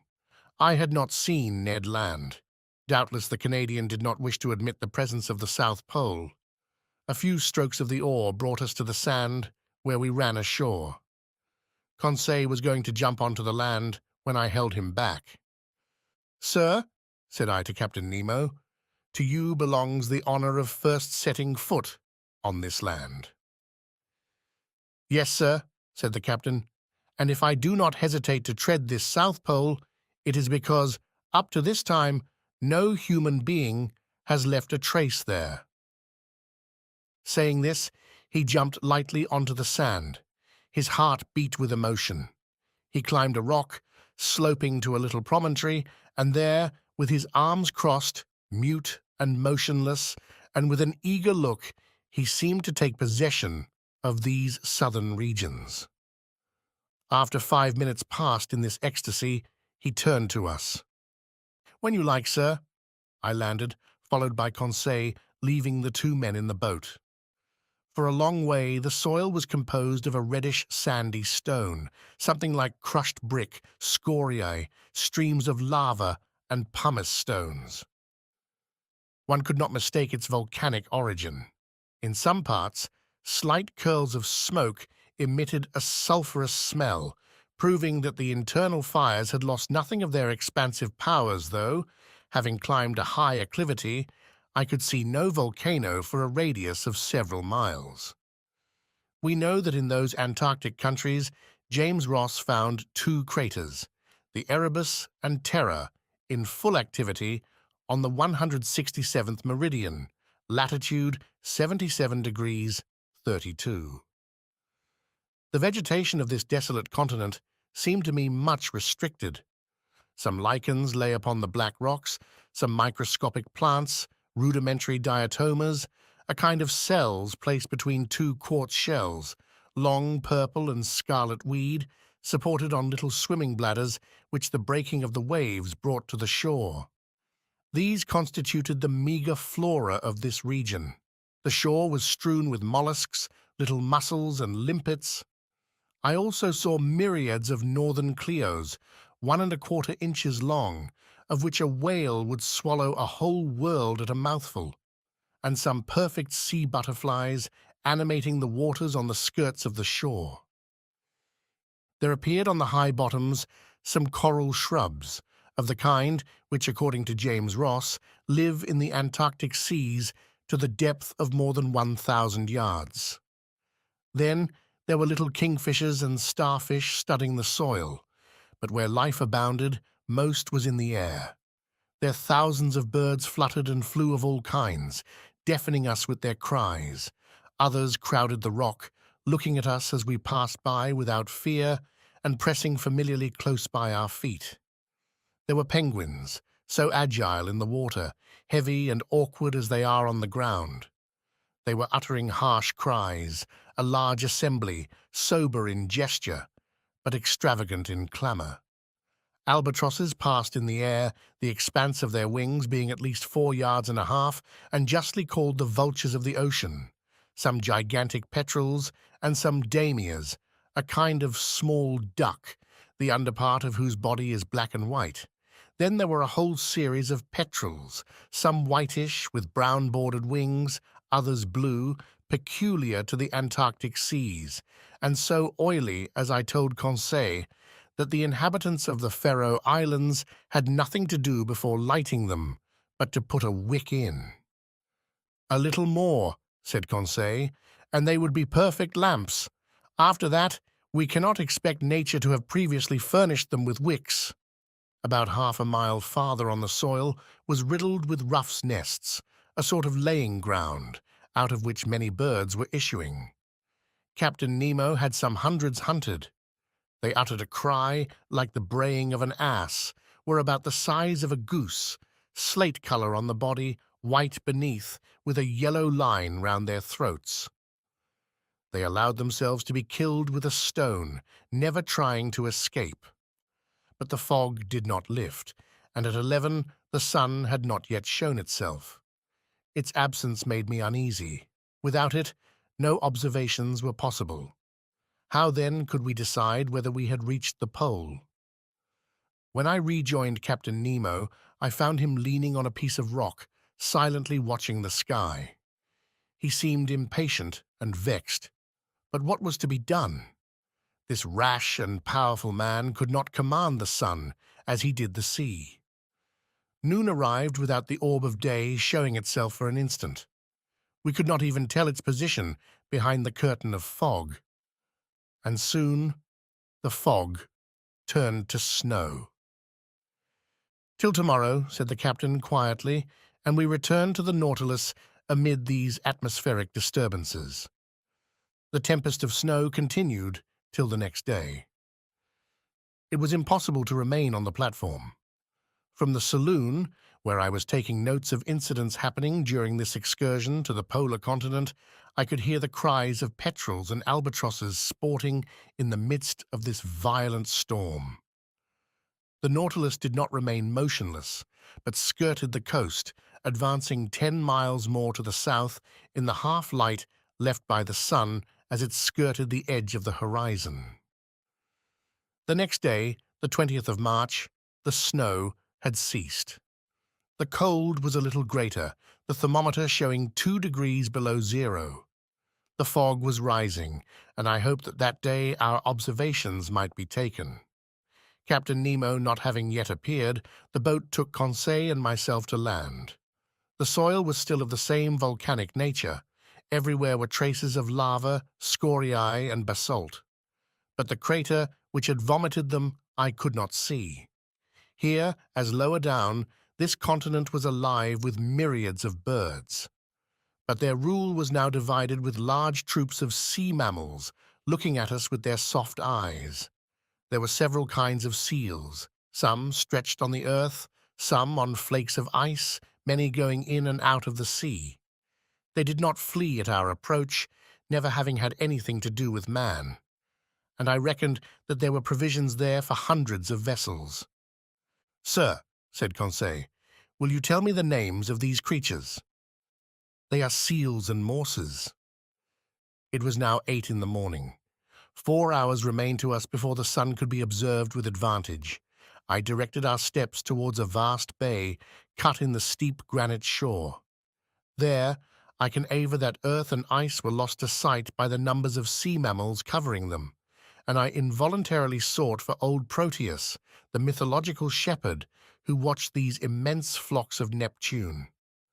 There were more seals than anything else, forming distinct groups, male and female, the father watching over his family, the mother suckling her little ones, some already strong enough to go a few steps. When they wished to change their place, they took little jumps, made by the contraction of their bodies, and helped awkwardly enough by their imperfect fin, which, as with the Lamentin, their cousins, forms a perfect forearm. I should say that, in the water, which is their element, the spine of these creatures is flexible. With smooth and close skin and webbed feet, they swim admirably. In resting on the earth, they take the most graceful attitudes. Thus, the ancients, observing their soft and expressive looks, which cannot be surpassed by the most beautiful look a woman can give, their clear, voluptuous eyes, their charming positions, and the poetry of their manners, metamorphosed them, the male into a Triton and the female into a mermaid. I made Conseil notice the considerable development of the lobes of the brain in these interesting cetaceans. No mammal, except man, has such a quantity of brain matter. They are also capable of receiving a certain amount of education, are easily domesticated, and I think, with other naturalists, that if properly taught, they would be of great service as fishing dogs. The greater part of them slept on the rocks or on the sand.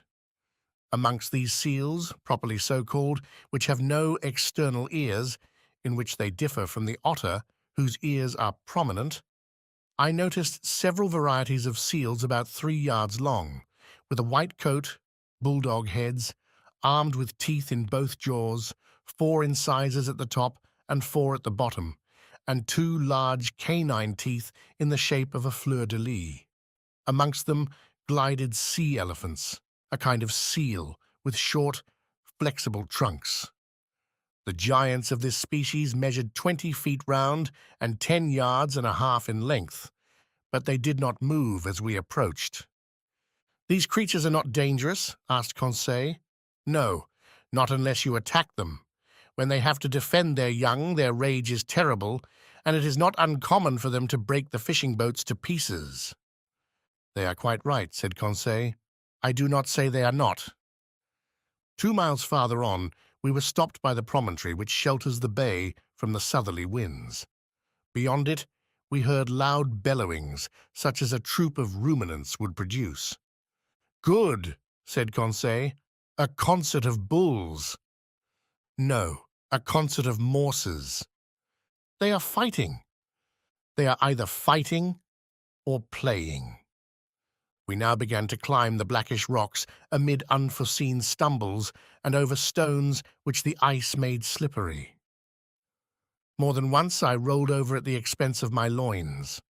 Conseil, more prudent or more steady, did not stumble, and helped me up, saying, "If, sir, you would have the kindness to take wider steps, you would preserve your equilibrium better." Arrived at the upper ridge of the promontory, I saw a vast white plain covered with morses. They were playing amongst themselves, and what we heard were bellowings of pleasure, not of anger. As I passed these curious animals, I could examine them leisurely, for they did not move. Their skins were thick and rugged, of a yellowish tint, approaching to red. Their hair was short and scant. Some of them were 4 yards and a quarter long. Quieter and less timid than their cousins of the north, they did not, like them, place sentinels round the outskirts of their encampment. After examining this city of morses, I began to think of returning. It was 11 o'clock, and if Captain Nemo found the conditions favorable for observations, I wished to be present at the operation. We followed a narrow pathway running along the summit of the steep shore. At 11:30, we had reached the place where we landed. The boat had run aground, bringing the captain. I saw him standing on a block of basalt, his instruments near him, his eyes fixed on the northern horizon, near which the sun was then describing a lengthened curve. I took my place beside him and waited without speaking. Noon arrived, and as before, the sun did not appear. It was a fatality. Observations were still wanting. If not accomplished tomorrow, we must give up all idea of taking any. We were indeed exactly at the 20th of March. Tomorrow, the 21st, would be the equinox.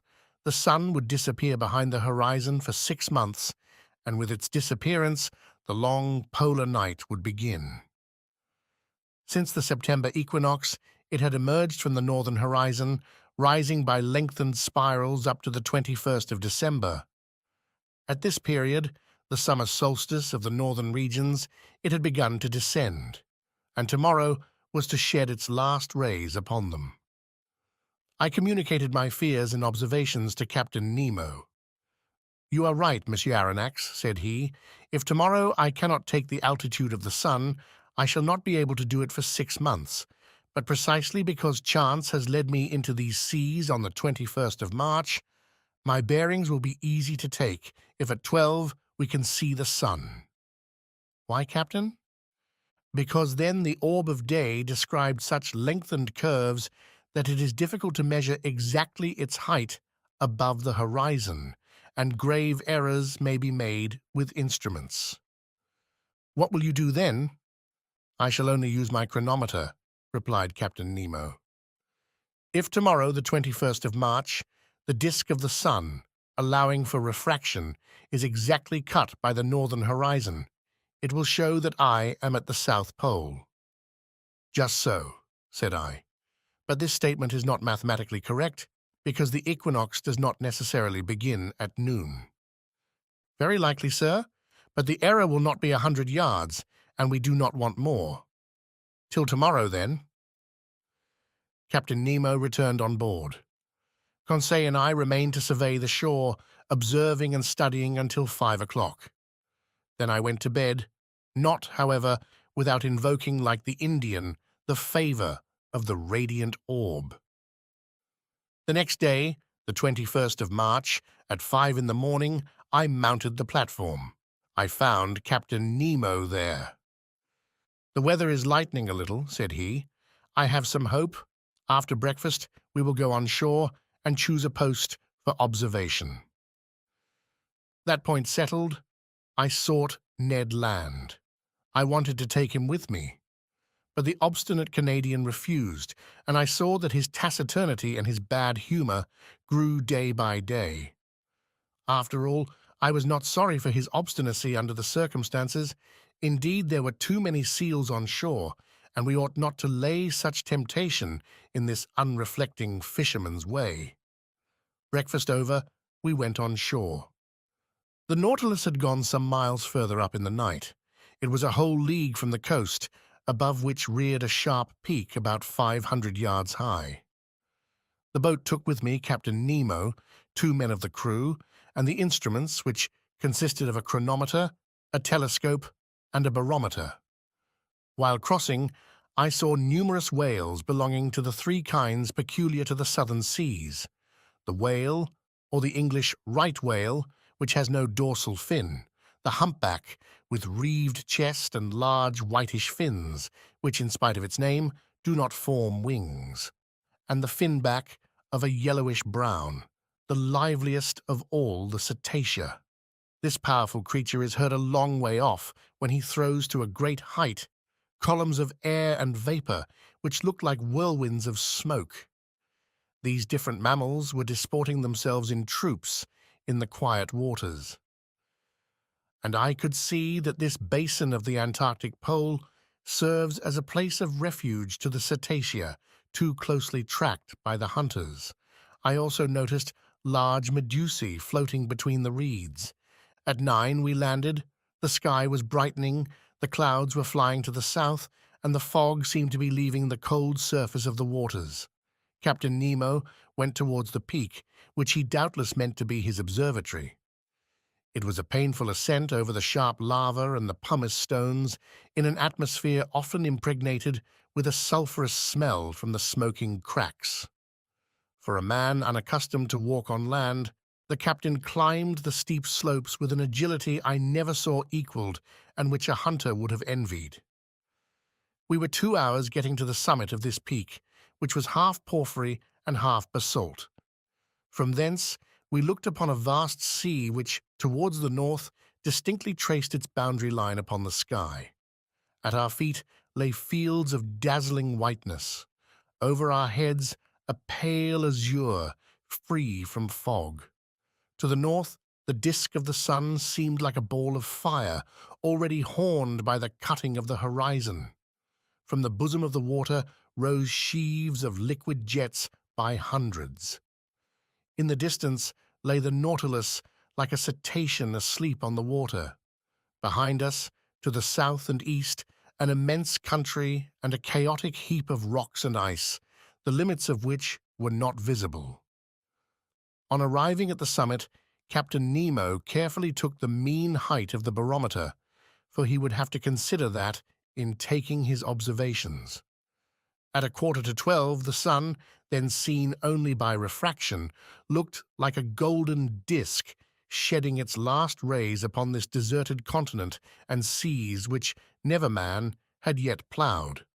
Captain Nemo, furnished with a lenticular glass which, by means of a mirror, corrected the refraction, watched the orb sinking below the horizon by degrees, following a lengthened diagonal. I held the chronometer. My heart beat fast.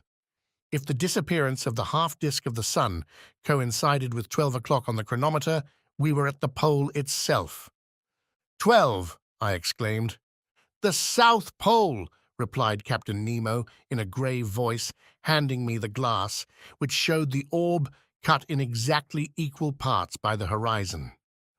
I looked at the last rays crowning the peak and the shadows mounting by degrees up its slopes.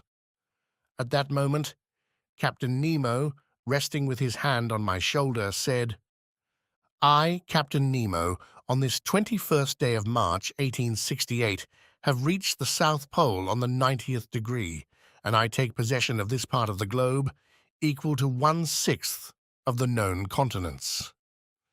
In whose name, Captain? In my own, sir. Saying which, Captain Nemo unfurled a black banner bearing an N in gold quartered on its bunting. Then, turning towards the orb of day, whose last rays lapped the horizon of the sea, he exclaimed, Adieu, sun! Disappear, thou radiant orb! Rest beneath this open sea, and let a night of 6 months spread its shadows over my new domains. Chapter 15. Accident or Incident. The next day, the 22nd of March, at 6 in the morning, preparations for departure were begun. The last gleams of twilight were melting into night. The cold was great. The constellations shone with wonderful intensity. In the zenith glittered that wondrous Southern Cross, the polar bear of Antarctic regions. The thermometer showed 120 below zero, and when the wind freshened, it was most biting. Flakes of ice increased on the open water. The sea seemed everywhere alike. Numerous blackish patches spread on the surface, showing the formation of fresh ice. Evidently, the southern basin, frozen during the 6 winter months, was absolutely inaccessible. What became of the whales in that time? Doubtless they went beneath the icebergs, seeking more practicable seas. As to the seals and morses, accustomed to live in a hard climate, they remained on these icy shores. These creatures have the instinct to break holes in the ice field and to keep them open. To these holes they come for breath. When the birds, driven away by the cold, have emigrated to the north, these sea mammals remain sole masters of the polar continent. But the reservoirs were filling with water, and the Nautilus was slowly descending.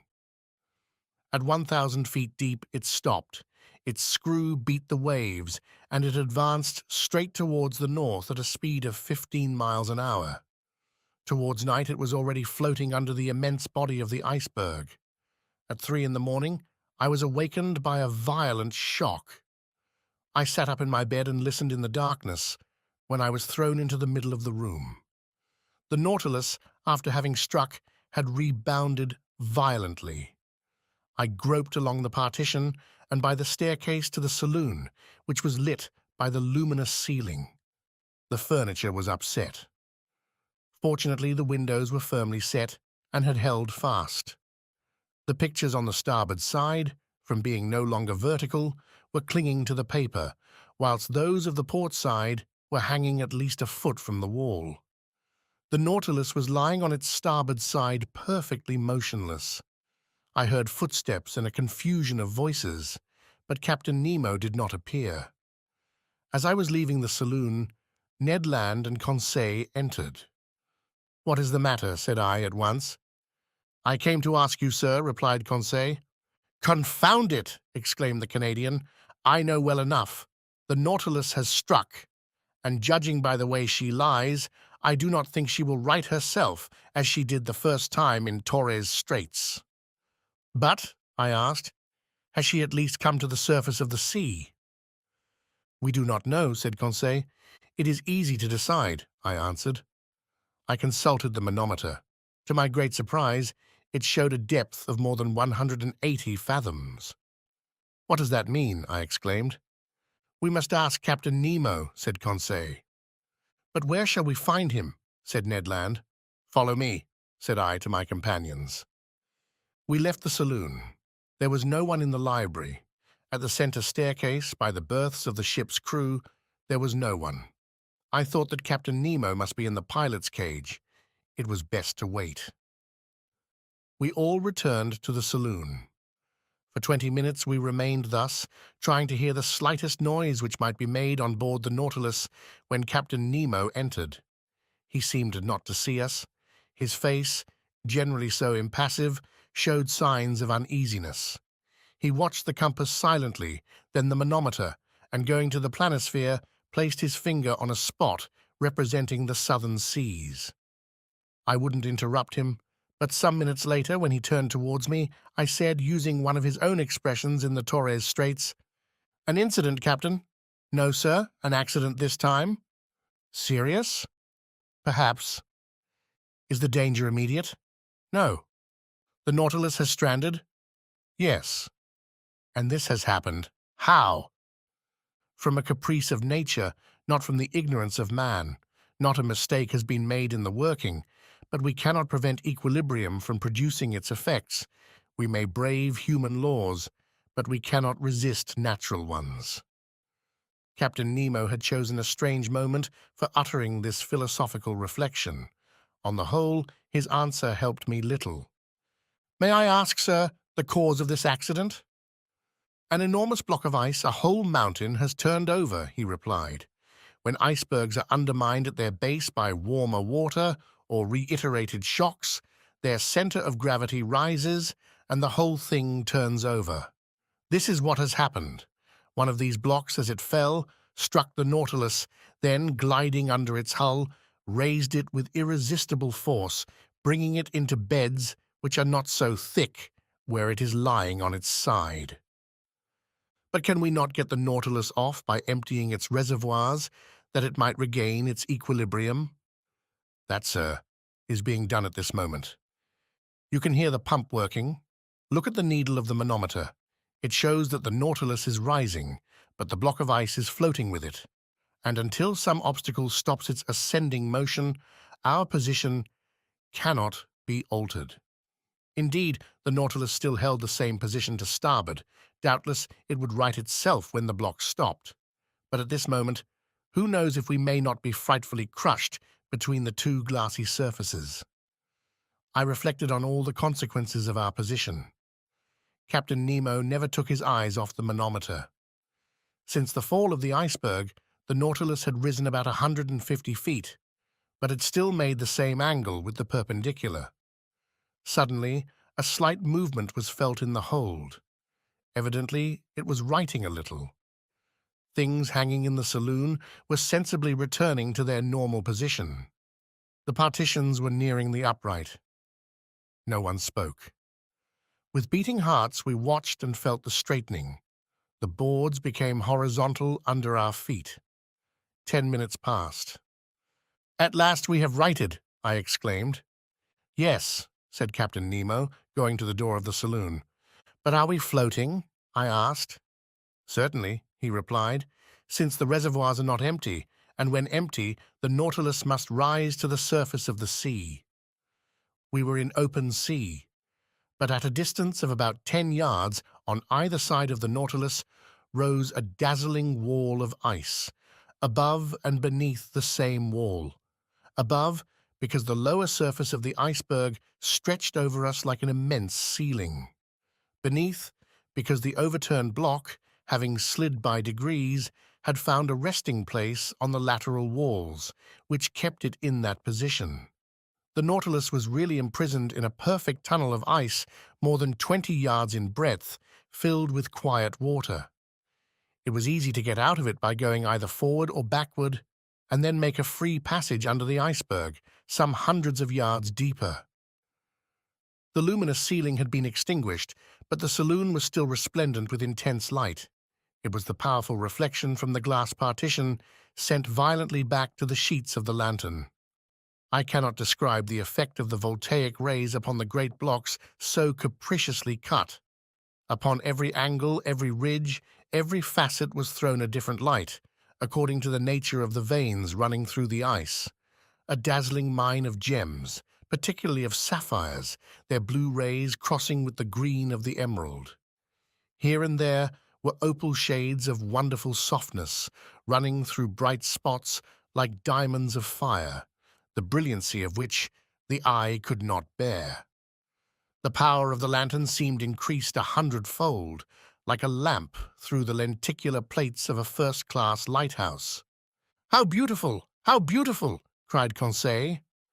"Yes," I said, "it is a wonderful sight. Is it not, Ned?"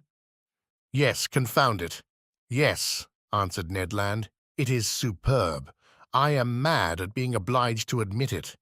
No one has ever seen anything like it, but the sight may cost us dear. And if I must say all, I think we are seeing here things which God never intended man to see." Ned was right. It was too beautiful. Suddenly, a cry from Conseil made me turn. "What is it?" I asked. "Shut your eyes, sir. Do not look, sir." Saying which, Conseil clapped his hands over his eyes.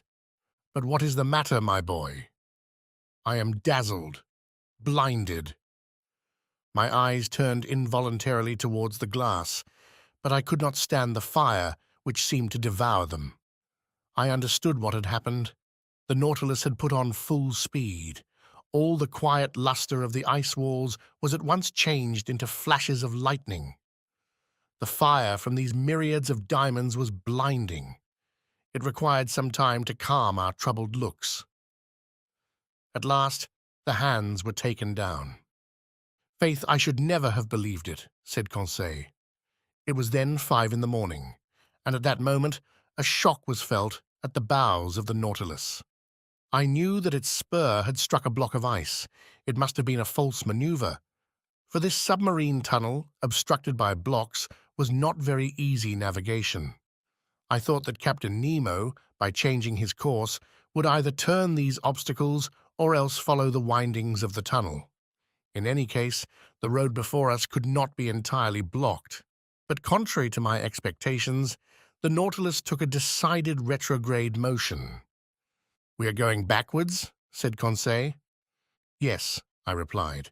"This end of the tunnel can have no egress." "And then?" "Then," said I, "the working is easy. We must go back again and go out at the southern opening. That is all." In speaking thus, I wished to appear more confident than I really was, but the retrograde motion of the Nautilus was increasing, and reversing the screw, it carried us at great speed. "It will be a hindrance," said Ned. "What does it matter, some hours more or less, provided we get out at last?" Yes, repeated Ned Land, provided we do get out at last. For a short time, I walked from the saloon to the library. My companions were silent. I soon threw myself on an ottoman and took a book, which my eyes overran mechanically. A quarter of an hour after, Conseil, approaching me, said, "Is what you are reading very interesting, sir?" "Very interesting," I replied. "I should think so, sir. It is your own book you are reading." My book?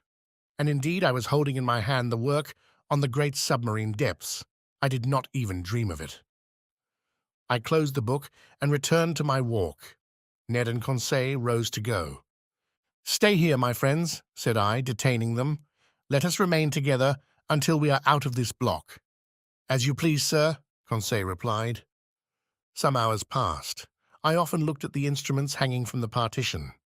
The manometer showed that the Nautilus kept at a constant depth of more than 300 yards. The compass still pointed to south. The log indicated a speed of 20 miles an hour, which, in such a cramped space, was very great. But Captain Nemo knew that he could not hasten too much, and that minutes were worth ages to us. At 25 minutes past 8, a second shock took place, this time from behind. I turned pale. My companions were close by my side. I seized Conseil's hand. Our looks expressed our feelings better than words. At this moment, the captain entered the saloon. I went up to him. "Our course is barred southward?" I asked. "Yes, sir. The iceberg has shifted and closed every outlet." "We are blocked up, then?" "Yes." Chapter 16. Want of air. Thus around the Nautilus, above and below, was an impenetrable wall of ice. We were prisoners to the iceberg. I watched the captain.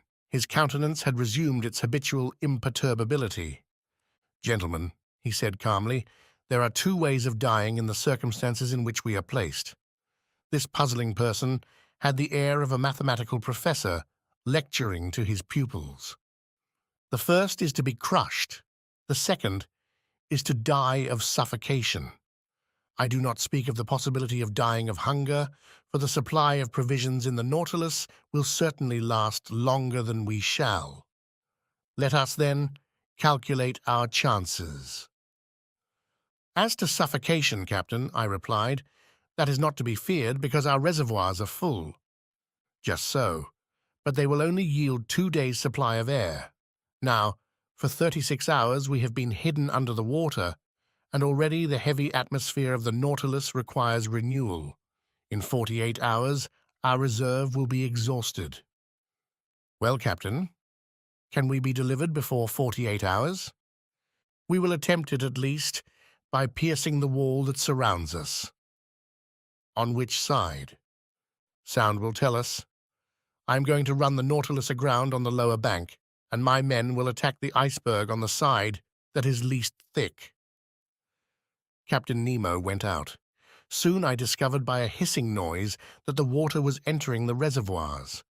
The Nautilus sank slowly and rested on the ice at a depth of 350 yards, the depth at which the lower bank was immersed. "My friends," I said, "our situation is serious, but I rely on your courage and energy." "Sir," replied the Canadian, "I am ready to do anything for the general safety." "Good, Ned," and I held out my hand to the Canadian. "I will add," he continued, "that being as handy with the pickaxe as with the harpoon, if I can be useful to the captain, he can command my services. He will not refuse your help. Come, Ned." I led him to the room where the crew of the Nautilus were putting on their cork jackets. I told the captain of Ned's proposal, which he accepted. The Canadian put on his sea costume and was ready as soon as his companions. When Ned was dressed, I re-entered the drawing room, where the panes of glass were open, and posted near Conseil, I examined the ambient beds that supported the Nautilus. Some instants after, we saw a dozen of the crew set foot on the bank of ice, and among them Ned Land, easily known by his stature. Captain Nemo was with them. Before proceeding to dig the walls, he took the soundings, to be sure of working in the right direction.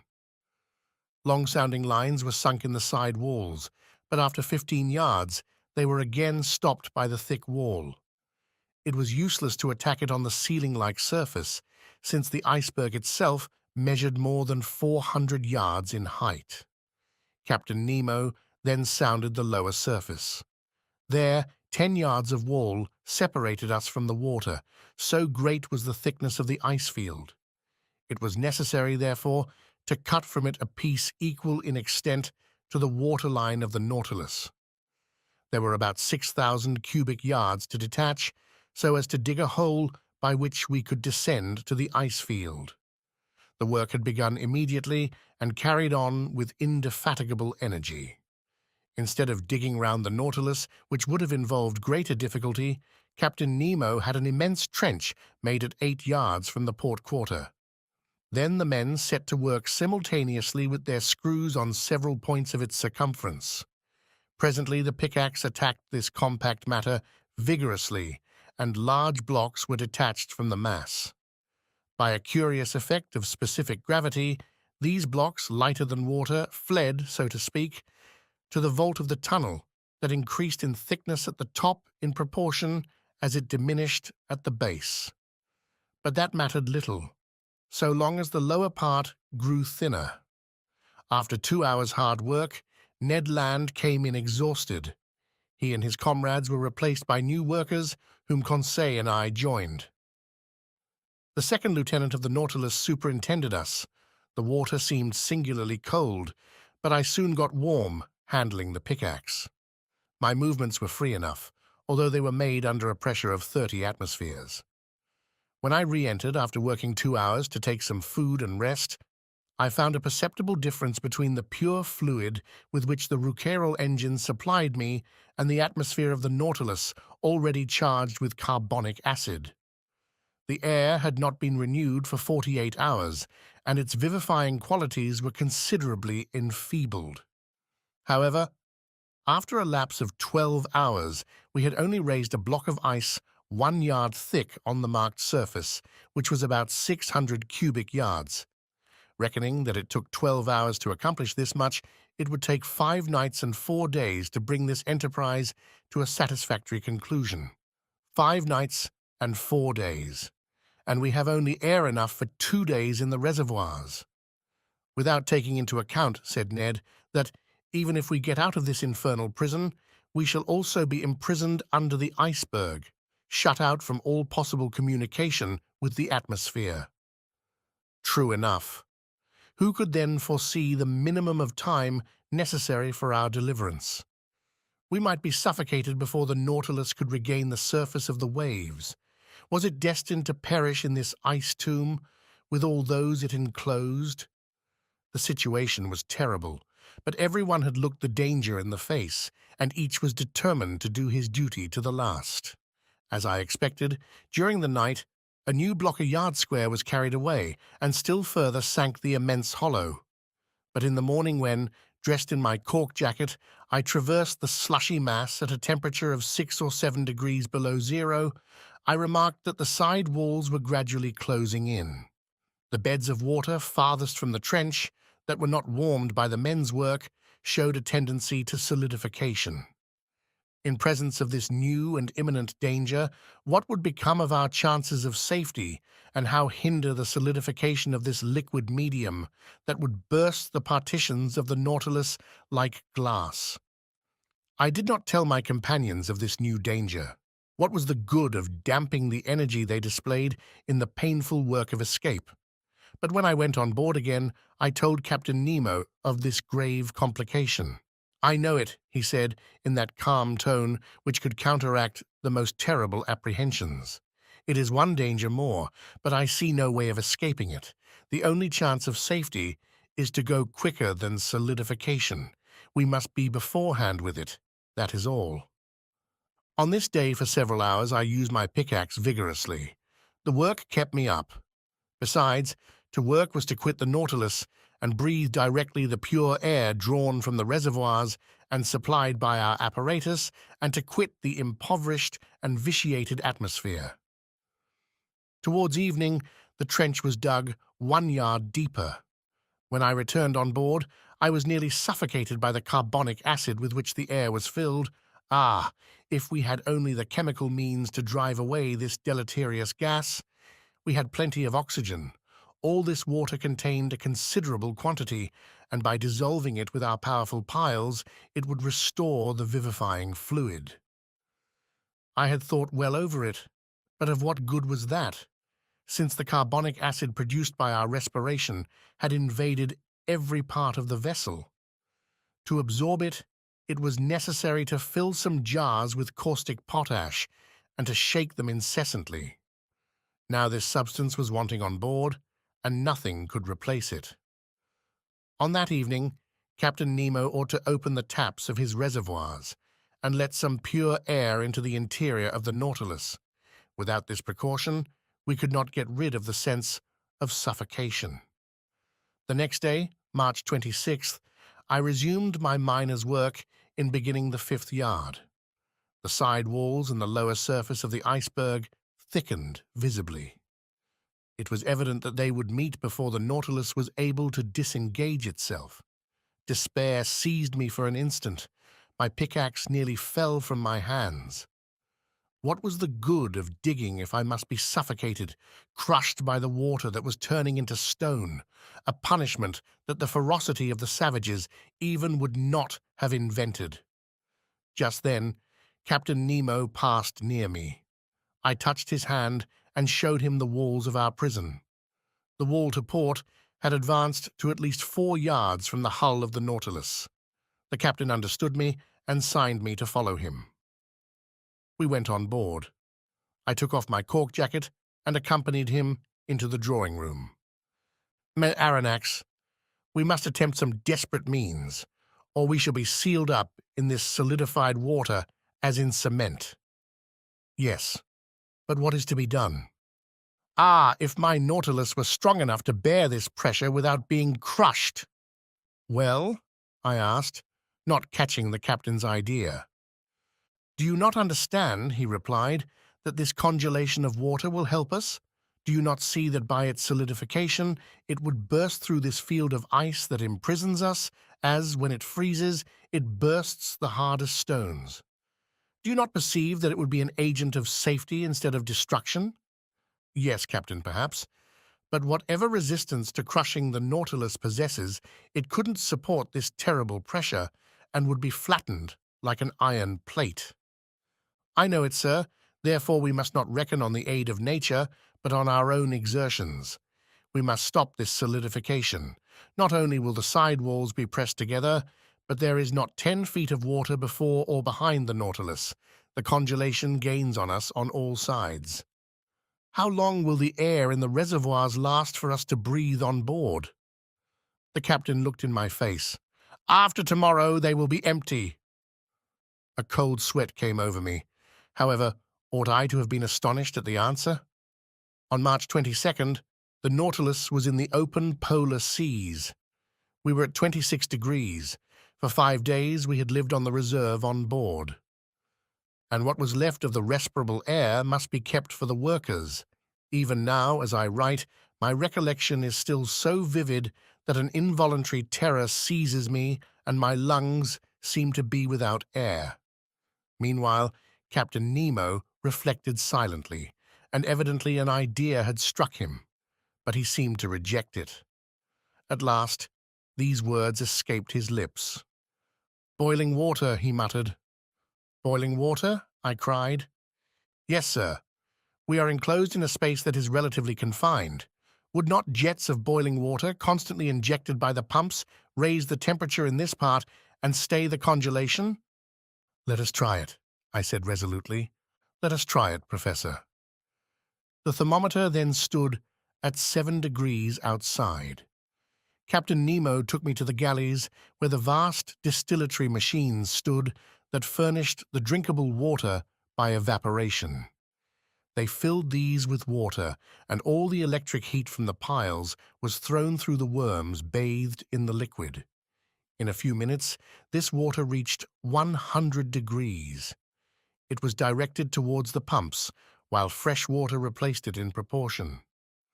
The heat developed by the troughs was such that cold water drawn up from the sea after only having gone through the machines, came boiling into the body of the pump.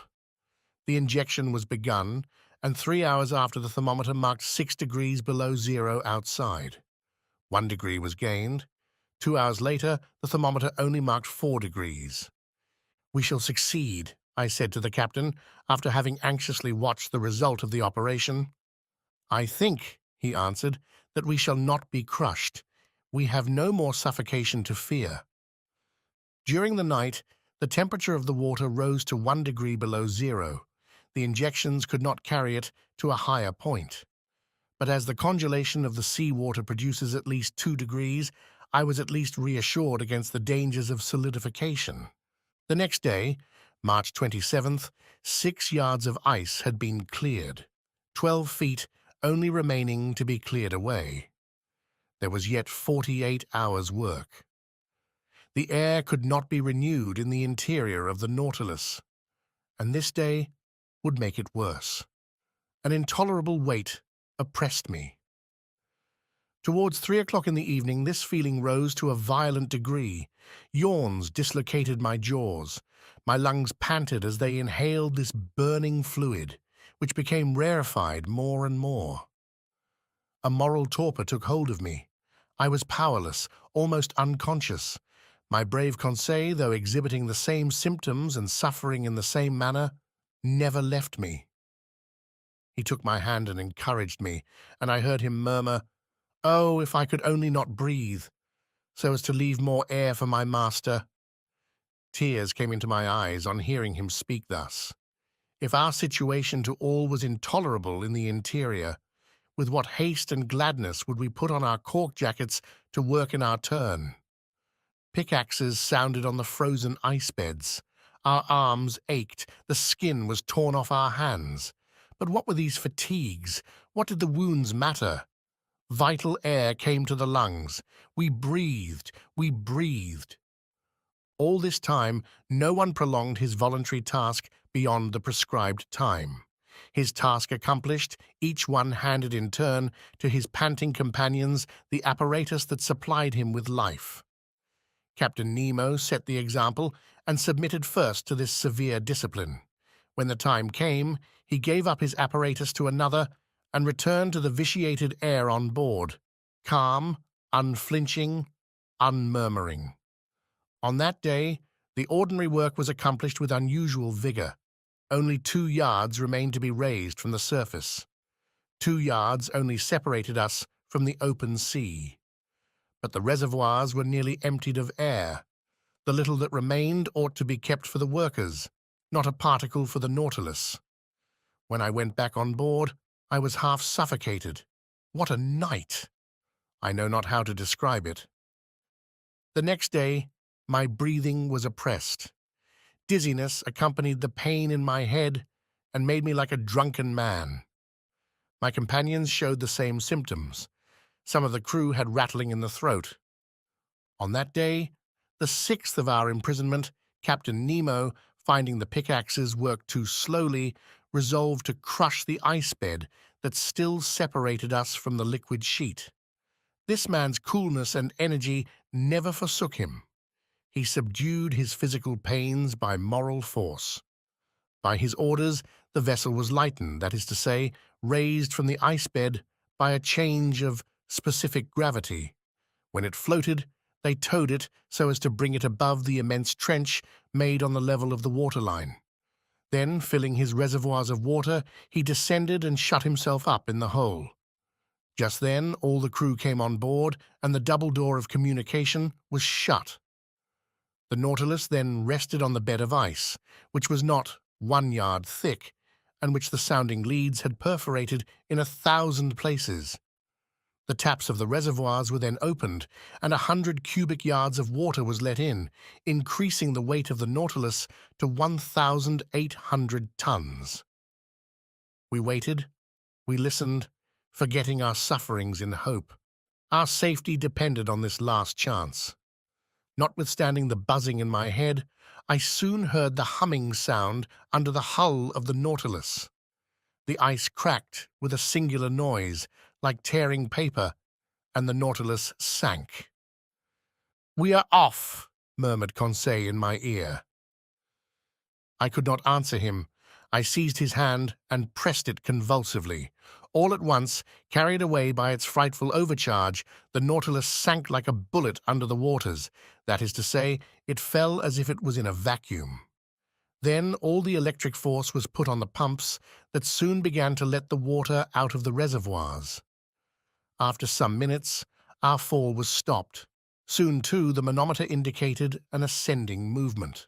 The screw, going at full speed, made the iron hull tremble to its very bolts and drew us towards the north. But if this floating under the iceberg is to last another day before we reach the open sea, I shall be dead first. Half stretched upon a divan in the library, I was suffocating. My face was purple, my lips blue, my faculties suspended. I neither saw nor heard. All notion of time had gone from my mind. My muscles could not contract. I do not know how many hours passed thus, but I was conscious of the agony that was coming over me. I felt as if I was going to die. Suddenly I came to. Some breaths of air penetrated my lungs. Had we risen to the surface of the waves? Were we free of the iceberg? No.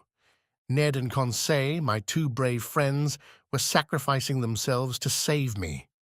Some particles of air still remained at the bottom of one apparatus. Instead of using it, they had kept it for me, and while they were being suffocated, they gave me life, drop by drop. I wanted to push back the thing. They held my hands, and for some moments I breathed freely. I looked at the clock. It was 11 in the morning. It ought to be the 28th of March. The Nautilus went at a frightful pace, 40 miles an hour. It literally tore through the water. Where was Captain Nemo? Had he succumbed? Were his companions dead with him? At the moment, the manometer indicated that we were not more than 20 feet from the surface. A mere plate of ice separated us from the atmosphere. Could we not break it? Perhaps. In any case, the Nautilus was going to attempt it. I felt that it was in an oblique position, lowering the stern and raising the bows. The introduction of water had been the means of disturbing its equilibrium. Then, impelled by its powerful screw, it attacked the ice field from beneath like a formidable battering ram. It broke it by backing and then rushing forward against the field, which gradually gave way, and at last, dashing suddenly against it, shot forwards on the ice field that crushed beneath its weight. The panel was opened, one might say torn off, and the pure air came in abundance to all parts of the Nautilus. Chapter 17. From Cape Horn to the Amazon. How I got onto the platform, I have no idea. Perhaps the Canadian had carried me there. But I breathed. I inhaled the vivifying sea air. My two companions were getting drunk with the fresh particles. The other unhappy men had been so long without food that they could not with impunity indulge in the simplest aliments that were given them. We, on the contrary, had no end to restrain ourselves. We could draw this air freely into our lungs, and it was the breeze alone, that filled us with this keen enjoyment. "Ah," said Conseil, "how delightful this oxygen is! Master need not fear to breathe it. There is enough for everybody." Ned Land did not speak, but he opened his jaws wide enough to frighten a shark. Our strength soon returned, and when I looked round me, I saw we were alone on the platform. The foreign seamen in the Nautilus were contented with the air that circulated in the interior. None of them had come to drink in the open air. The first words I spoke were words of gratitude and thankfulness to my two companions. Ned and Conseil had prolonged my life during the last hours of this long agony. All my gratitude could not repay such devotion. "My friends," said I, "we are bound one to the other forever, and I am under infinite obligations to you." "Which I shall take advantage of," exclaimed the Canadian. "What do you mean?" said Conseil. "I mean that I shall take you with me when I leave this infernal Nautilus." "Well," said Conseil, "after all this, are we going right?" Yes, I replied, for we are going the way of the sun, and here the sun is in the north. No doubt, said Ned Land, but it remains to be seen whether he will bring the ship into the Pacific or the Atlantic Ocean, that is, into frequented or deserted seas. I could not answer that question, and I feared that Captain Nemo would rather take us to the vast ocean that touches the coasts of Asia and America at the same time. He would thus complete the tour round the submarine world and return to those waters in which the Nautilus could sail freely. We ought before long to settle this important point. The Nautilus went at a rapid pace. The polar circle was soon passed, and the course shaped for Cape Horn. We were off the American point, March 31st, at 7 o'clock in the evening. Then all our past sufferings were forgotten. The remembrance of that imprisonment in the ice was effaced from our minds. We only thought of the future. Captain Nemo did not appear again either in the drawing-room or on the platform. The point shown each day on the planisphere and marked by the lieutenant showed me the exact direction of the Nautilus. Now, on that evening, it was evident, to my great satisfaction, that we were going back to the north by the Atlantic. The next day, April 1st, when the Nautilus ascended to the surface some minutes before noon, we sighted land to the west. It was Terra del Fuego, which the first navigators named thus from seeing the quantity of smoke that rose from the natives' huts. The coast seemed low to me, but in the distance rose high mountains. I even thought I had a glimpse of Mount Sarmiento, that rises 2,070 yards above the level of the sea, with a very pointed summit, which, according as it is misty or clear, is a sign of fine or of wet weather. At this moment, the peak was clearly defined against the sky. The Nautilus, diving again under the water, approached the coast, which was only some few miles off.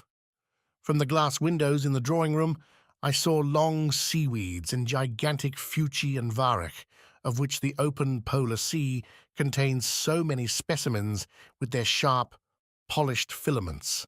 They measured about 300 yards in length, real cables thicker than one's thumb, and having great tenacity, they are often used as ropes for vessels. Another weed, known as velp, with leaves 4 feet long, buried in the coral concretions, hung at the bottom. It served as nest and food for myriads of crustacea and mollusks, crabs and cuttlefish. Their seals and otters had splendid repasts, eating the flesh of fish with sea vegetables, according to the English fashion.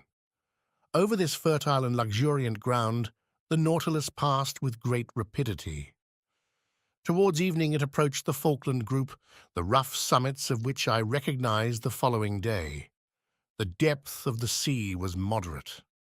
On the shores, our nets brought in beautiful specimens of seaweed, and particularly a certain fucus, the roots of which were filled with the best mussels in the world. Geese and ducks fell by dozens on the platform and soon took their places in the pantry on board. When the last heights of the Falklands had disappeared from the horizon, the Nautilus sank to between 20 and 25 yards and followed the American coast. Captain Nemo did not show himself. Until the 3rd of April, we did not quit the shores of Patagonia, sometimes under the ocean, sometimes at the surface. The Nautilus passed beyond the large estuary formed by the Uruguay. Its direction was northwards and followed the long windings of the coast of South America.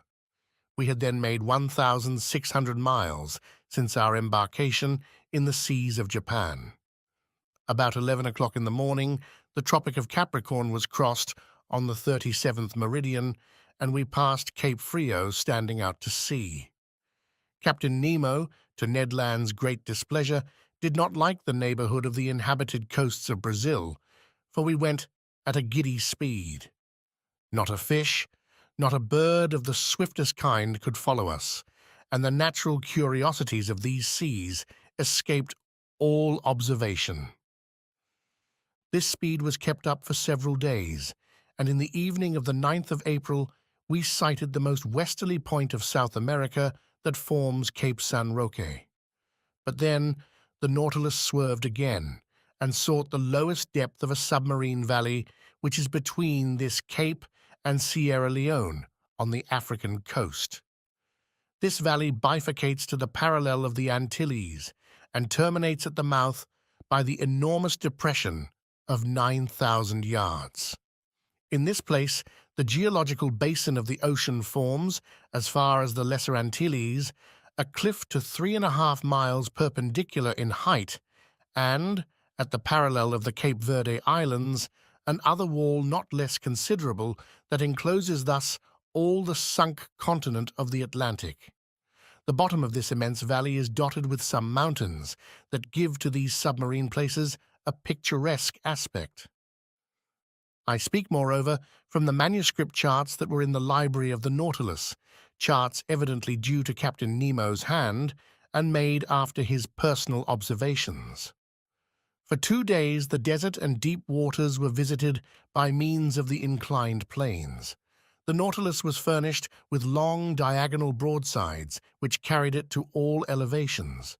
But on the 11th of April it rose suddenly, and land appeared at the mouth of the Amazon River, a vast estuary, the embouchure of which is so considerable that it freshens the sea-water for the distance of several leagues.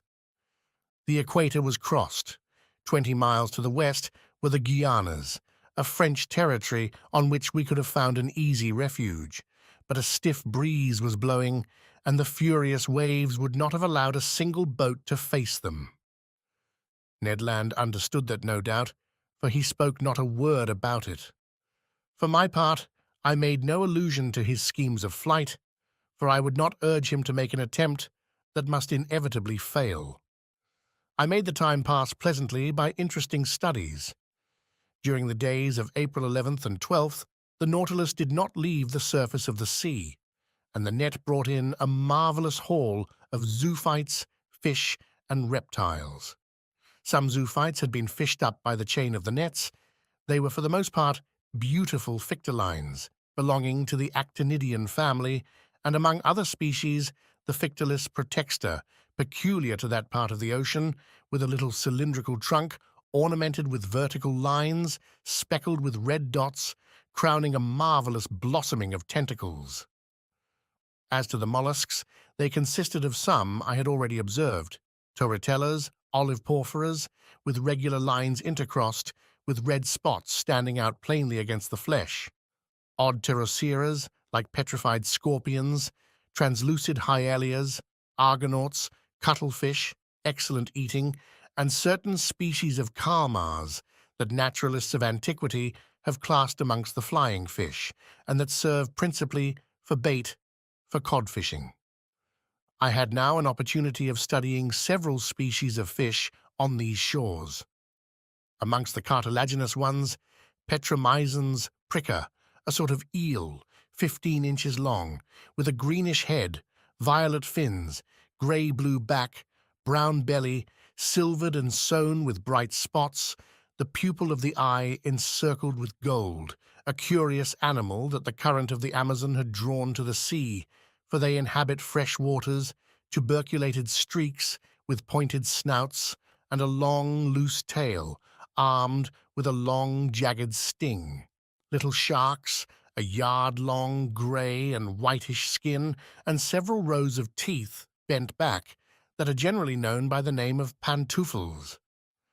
Vespertilios, a kind of red isosceles triangle, half a yard long, to which pectorals are attached by fleshy prolongations that make them look like bats, but that their horny appendage, situated near the nostrils, has given them the name of sea unicorns.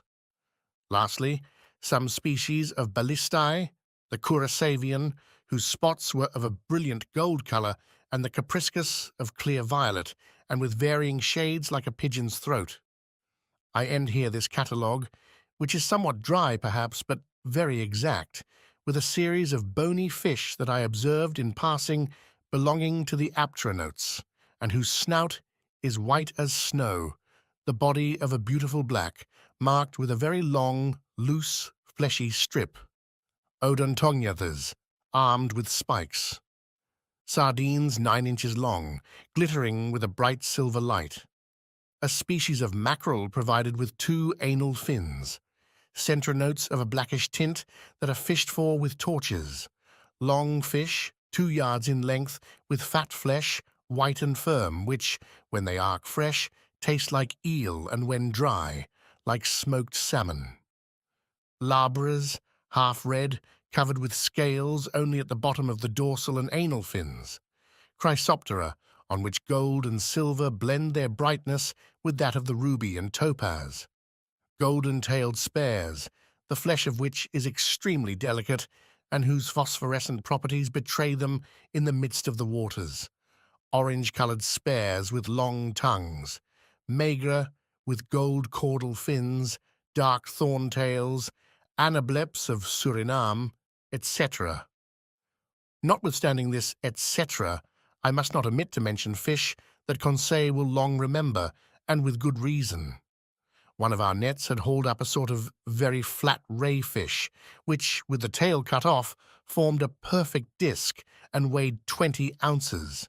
It was white underneath, red above, with large round spots of dark blue encircled with black, very glossy skin, terminating in a bilobed fin. Laid out on the platform, it struggled, tried to turn itself by convulsive movements, and made so many efforts that one last turn had nearly sent it into the sea. But Conseil, not wishing to let the fish go, rushed to it, and before I could prevent him, had seized it with both hands. In a moment he was overthrown, his legs in the air and half his body paralyzed, crying, "Oh, master, master, help me!" It was the first time the poor boy had spoken to me so familiarly. The Canadian and I took him up and rubbed his contracted arms till he became sensible. The unfortunate Conseil had attacked a cramp fish of the most dangerous kind, the cumana. This odd animal, in a medium conductor like water, strikes fish at several yards' distance. So great is the power of its electric organ, the two principal surfaces of which do not measure less than 27 square feet. The next day, April 12th, the Nautilus approached the Dutch coast, near the mouth of the Maroni. There several groups of sea cows herded together. They were manatees, that, like the dugong and the stellara, belong to the Scanian order. These beautiful animals, peaceable and inoffensive, from 18 to 21 feet in length, weigh at least 1,600 weight. I told Ned Land and Conseil that provident nature had assigned an important role to these mammalia. Indeed, they, like the seals, are designed to graze on the submarine prairies, and thus destroy the accumulation of weed that obstructs the tropical rivers.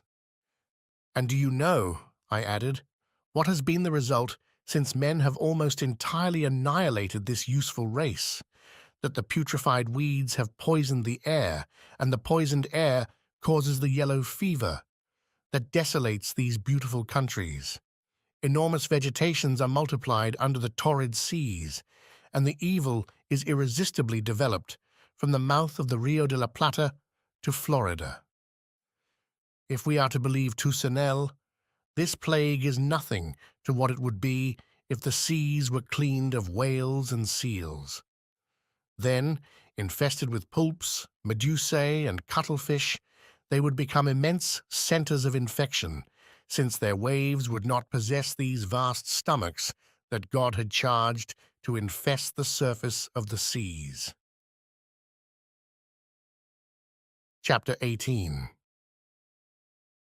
The pulps. For several days the Nautilus kept off from the American coast. Evidently, it did not wish to risk the tides of the Gulf of Mexico or of the Sea of the Antilles. April 16th, we sighted Martinique and Guadeloupe from a distance of about 30 miles. I saw their tall peaks for an instant. The Canadian, who counted on carrying out his projects in the Gulf by either landing or hailing one of the numerous boats that coast from one island to another, was quite disheartened. Flight would have been quite practicable if Ned Land had been able to take possession of the boat without the captain's knowledge. But in the open sea, it could not be thought of. The Canadian, Conseil, and I had a long conversation on this subject. For 6 months, we had been prisoners on board the Nautilus. We had travelled 17,000 leagues, and, as Ned Land said, there was no reason why it should come to an end. We could hope nothing from the captain of the Nautilus, but only from ourselves. Besides, for some time past, he had become graver, more retired, less sociable. He seemed to shun me. I met him rarely. Formerly, he was pleased to explain the submarine marvels to me. Now he left me to my studies and came no more to the saloon. What change had come over him? For what cause? For my part, I did not wish to bury with me my curious and novel studies. I had now the power to write the true book of the sea, and this book, sooner or later, I wished to see daylight. The land nearest us was the archipelago of the Bahamas. There rose high submarine cliffs covered with large weeds. It was about 11 o'clock when Ned Land drew my attention to a formidable pricking, like the sting of an ant, which was produced by means of large seaweeds. "Well," I said, "these are proper caverns for pulps, and I should not be astonished to see some of these monsters." "What?" said Conseil. "Cuttlefish, real cuttlefish of the cephalopod class?" "No," I said, "pulps of huge dimensions." "I will never believe that such animals exist," said Ned. "Well," said Conseil, with the most serious air in the world, "I remember perfectly to have seen a large vessel drawn under the waves by an octopus's arm." "You saw that?" said the Canadian. "Yes, Ned." "With your own eyes?" "With my own eyes." "Where, pray, might that be?" "At St. Malo," answered Conseil. "In the port?" said Ned, ironically. "No, in a church," replied Conseil. "In a church!" cried the Canadian. "Yes, friend Ned, in a picture representing the pulp in question." "Good!" said Ned Land, bursting out laughing. "He is quite right," I said. "I have heard of this picture, but the subject represented is taken from a legend, and you know what to think of legends in the matter of natural history. Besides, when it is a question of monsters, the imagination is apt to run wild. Not only is it supposed that these pulps can draw down vessels, but a certain Olaus Magnus speaks of an octopus a mile long that is more like an island than an animal. It is also said that the Bishop of Nidros was building an altar on an immense rock. Mass finished, the rock began to walk and returned to the sea. The rock was a pulp. Another bishop, Pontoppidan, speaks also of a pulp on which a regiment of cavalry could maneuver. Lastly, the ancient naturalists speak of monsters whose mouths were like gulfs and which were too large to pass through the Straits of Gibraltar. "But how much is true of these stories?" asked Conseil. "Nothing, my friends, at least of that which passes the limit of truth to get to fable or legend. Nevertheless, there must be some ground for the imagination of the storytellers. One cannot deny that pulps and cuttlefish exist of a large species, inferior, however, to the cetaceans. Aristotle has stated the dimensions of a cuttlefish as 5 cubits, or 9 feet 2 inches. Our fishermen frequently see some that are more than 4 feet long. Some skeletons of pulps are preserved in the museums of Trieste and Montpellier that measure 2 yards in length. Besides, according to the calculations of some naturalists, one of these animals only 6 feet long would have tentacles 27 feet long. That would suffice to make a formidable monster. "Do they fish for them in these days?" asked Ned. "If they do not fish for them, sailors see them at least. One of my friends, Captain Paul Boss of Havre, has often affirmed that he met one of these monsters of colossal dimensions in the Indian seas. But the most astonishing fact, and which does not permit of the denial of the existence of these gigantic animals, happened some years ago, in 1861. "What is the fact?" asked Ned Land. "This is it. In 1861, to the northeast of Tenerife, very nearly in the same latitude we are in now, the crew of the dispatch boat Alector perceived a monstrous cuttlefish swimming in the waters. Captain Booger went near to the animal and attacked it with harpoon and guns without much success, for balls and harpoons glided over the soft flesh. After several fruitless attempts, the crew tried to pass a slipknot round the body of the mollusk. The noose slipped as far as the tail fins, and they stopped. They tried then to haul it on board, but its weight was so considerable that the tightness of the cord separated the tail from the body, and deprived of this ornament, he disappeared under the water. Indeed, is that a fact? An indisputable fact, my good Ned. They proposed to name this pulp Booger's cuttlefish. What length was it? Asked the Canadian. Did it not measure about 6 yards? Said Conseil, who, posted at the window, was examining again the irregular windings of the cliff. Precisely, I replied. Its head, rejoined Conseil, was it not crowned with 8 tentacles that beat the water like a nest of serpents? Precisely. Had not its eyes, placed at the back of its head, considerable development? Yes, Conseil. And was not its mouth like a parrot's beak? Exactly, Conseil. Very well. No offence to master, he replied quietly. If this is not Booger's cuttlefish, it is, at least, one of its brothers. I looked at Conseil. Ned Land hurried to the window. What a horrible beast, he cried. I looked in my turn and could not repress a gesture of disgust. Before my eyes was a horrible monster worthy to figure in the legends of the marvelous. It was an immense cuttlefish, being 8 yards long.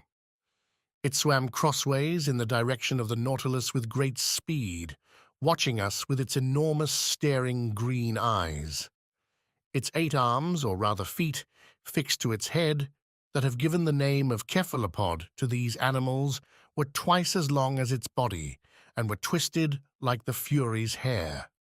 One could see the 250 air holes on the inner side of the tentacles. The monster's mouth, a horned beak like a parrot's, opened and shut vertically. Its tongue, a horned substance furnished with several rows of pointed teeth, came out quivering from this veritable pair of shears. What a freak of nature, a bird's beak on a mollusk! Its spindle-like body formed a fleshy mass that might weigh 4,000 to 5,000 pounds. The varying color changing with great rapidity according to the irritation of the animal passed successively from livid gray to reddish-brown. What irritated this mollusk? No doubt the presence of the Nautilus, more formidable than itself, and on which its suckers or its jaws had no hold. Yet what monsters these pulps are! What vitality the Creator has given them! What vigor in their movements! And they possess 3 hearts.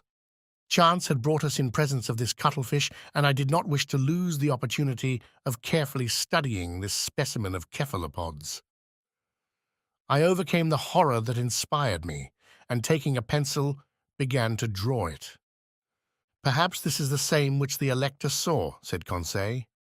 No, replied the Canadian, for this is whole, and the other had lost its tail. That is no reason, I replied. The arms and tails of these animals are reformed by renewal, and in 7 years the tail of Booger's cuttlefish has no doubt had time to grow. By this time, other pulps appeared at the port light. I counted 7. They formed a procession after the Nautilus, and I heard their beaks gnashing against the iron hull. I continued my work. These monsters kept in the water with such precision that they seemed immovable. Suddenly the Nautilus stopped.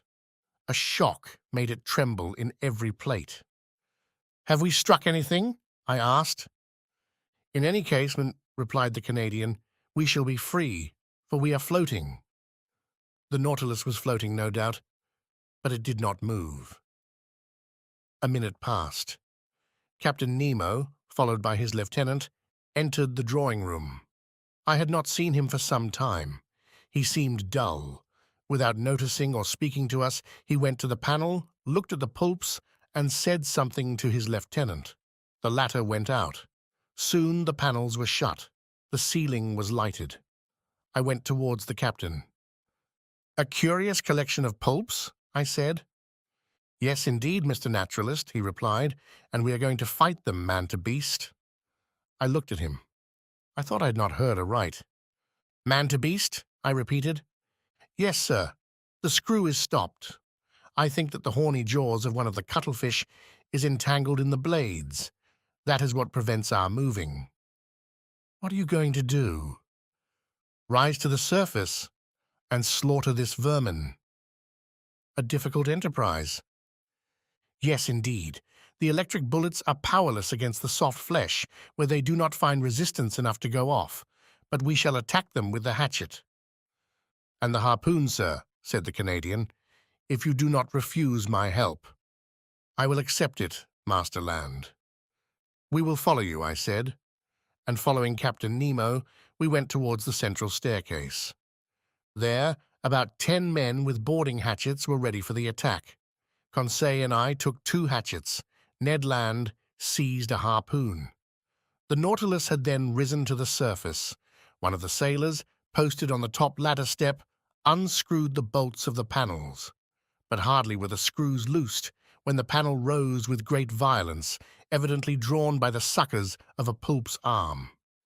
Immediately, one of these arms slid like a serpent down the opening, and 20 others were above. With one blow of the axe, Captain Nemo cut this formidable tentacle that slid wriggling down the ladder. Just as we were pressing one on the other to reach the platform, 2 other arms, lashing the air, came down on the seaman placed before Captain Nemo and lifted him up with irresistible power. Captain Nemo uttered a cry and rushed out. We hurried after him. One of these long arms glided through the opening. What a scene! The unhappy man, seized by the tentacle and fixed to the suckers, was balanced in the air at the caprice of this enormous trunk. He rattled in his throat. He was stifled. He cried, "Help! Help!" These words, spoken in French, startled me. I had a fellow countryman on board, perhaps several. That heart-rending cry. I shall hear it all my life. The unfortunate man was lost. Who could rescue him from that powerful pressure? However, Captain Nemo had rushed to the pulp, and with one blow of the axe had cut through one arm. His lieutenant struggled furiously against other monsters that crept on the flanks of the Nautilus. The crew fought with their axes. The Canadian, Conseil, and I buried our weapons in the fleshy masses. A strong smell of musk penetrated the atmosphere. It was horrible. For one instant, I thought the unhappy man, entangled with the pulp, would be torn from its powerful suction. 7 of the 8 arms had been cut off. One only wriggled in the air, brandishing the victim like a feather. But just as Captain Nemo and his lieutenant threw themselves on it, the animal ejected a stream of black liquid. We were blinded with it. When the cloud dispersed, the cuttlefish had disappeared, and my unfortunate countryman with it. 10 or 12 pulps now invaded the platform and sides of the Nautilus. We rolled pell-mell into the midst of this nest of serpents that wriggled on the platform in the waves of blood and ink. It seemed as though these slimy tentacles sprang up like the Hydra's heads. Ned Land's harpoon, at each stroke, was plunged into the staring eyes of the cuttlefish. But my bold companion was suddenly overturned by the tentacles of a monster he had not been able to avoid. Ah, how my heart beat with emotion and horror! The formidable beak of a cuttlefish was open over Ned Land. The unhappy man would be cut in 2. I rushed to his succor. But Captain Nemo was before me. His axe disappeared between the 2 enormous jaws, and, miraculously saved, the Canadian, rising, plunged his harpoon deep into the triple heart of the pulp. "I owed myself this revenge," said the captain to the Canadian. Ned bowed without replying. The combat had lasted a quarter of an hour. The monsters, vanquished and mutilated, left us at last and disappeared under the waves. Captain Nemo, covered with blood, nearly exhausted, gazed upon the sea that had swallowed up one of his companions, and great tears gathered in his eyes. Chapter 19 The Gulf Stream. This terrible scene of the 20th of April none of us can ever forget. I have written it under the influence of violent emotion. Since then, I have revised the recital. I have read it to Conseil and to the Canadian. They found it exact as to facts, but insufficient as to effect. To paint such pictures, one must have the pen of the most illustrious of our poets, the author of The Toilers of the Deep. I have said that Captain Nemo wept while watching the waves. His grief was great. It was the second companion he had lost since our arrival on board, and what a death! That friend, crushed, stifled, bruised by the dreadful arms of a pulp, pounded by his iron jaws, would not rest with his comrades in the peaceful coral cemetery. In the midst of the struggle, it was the despairing cry uttered by the unfortunate man that had torn my heart. The poor Frenchman, forgetting his conventional language, had taken to his own mother tongue to utter a last appeal. Amongst the crew of the Nautilus, associated with the body and soul of the captain, recoiling like him from all contact with men, I had a fellow countryman. Did he alone represent France in this mysterious association, evidently composed of individuals of diverse nationalities? It was one of these insoluble problems that rose up unceasingly before my mind. Captain Nemo entered his room, and I saw him no more for some time. But that he was sad and irresolute I could see by the vessel, of which he was the soul, and which received all his impressions. The Nautilus did not keep on in its settled course.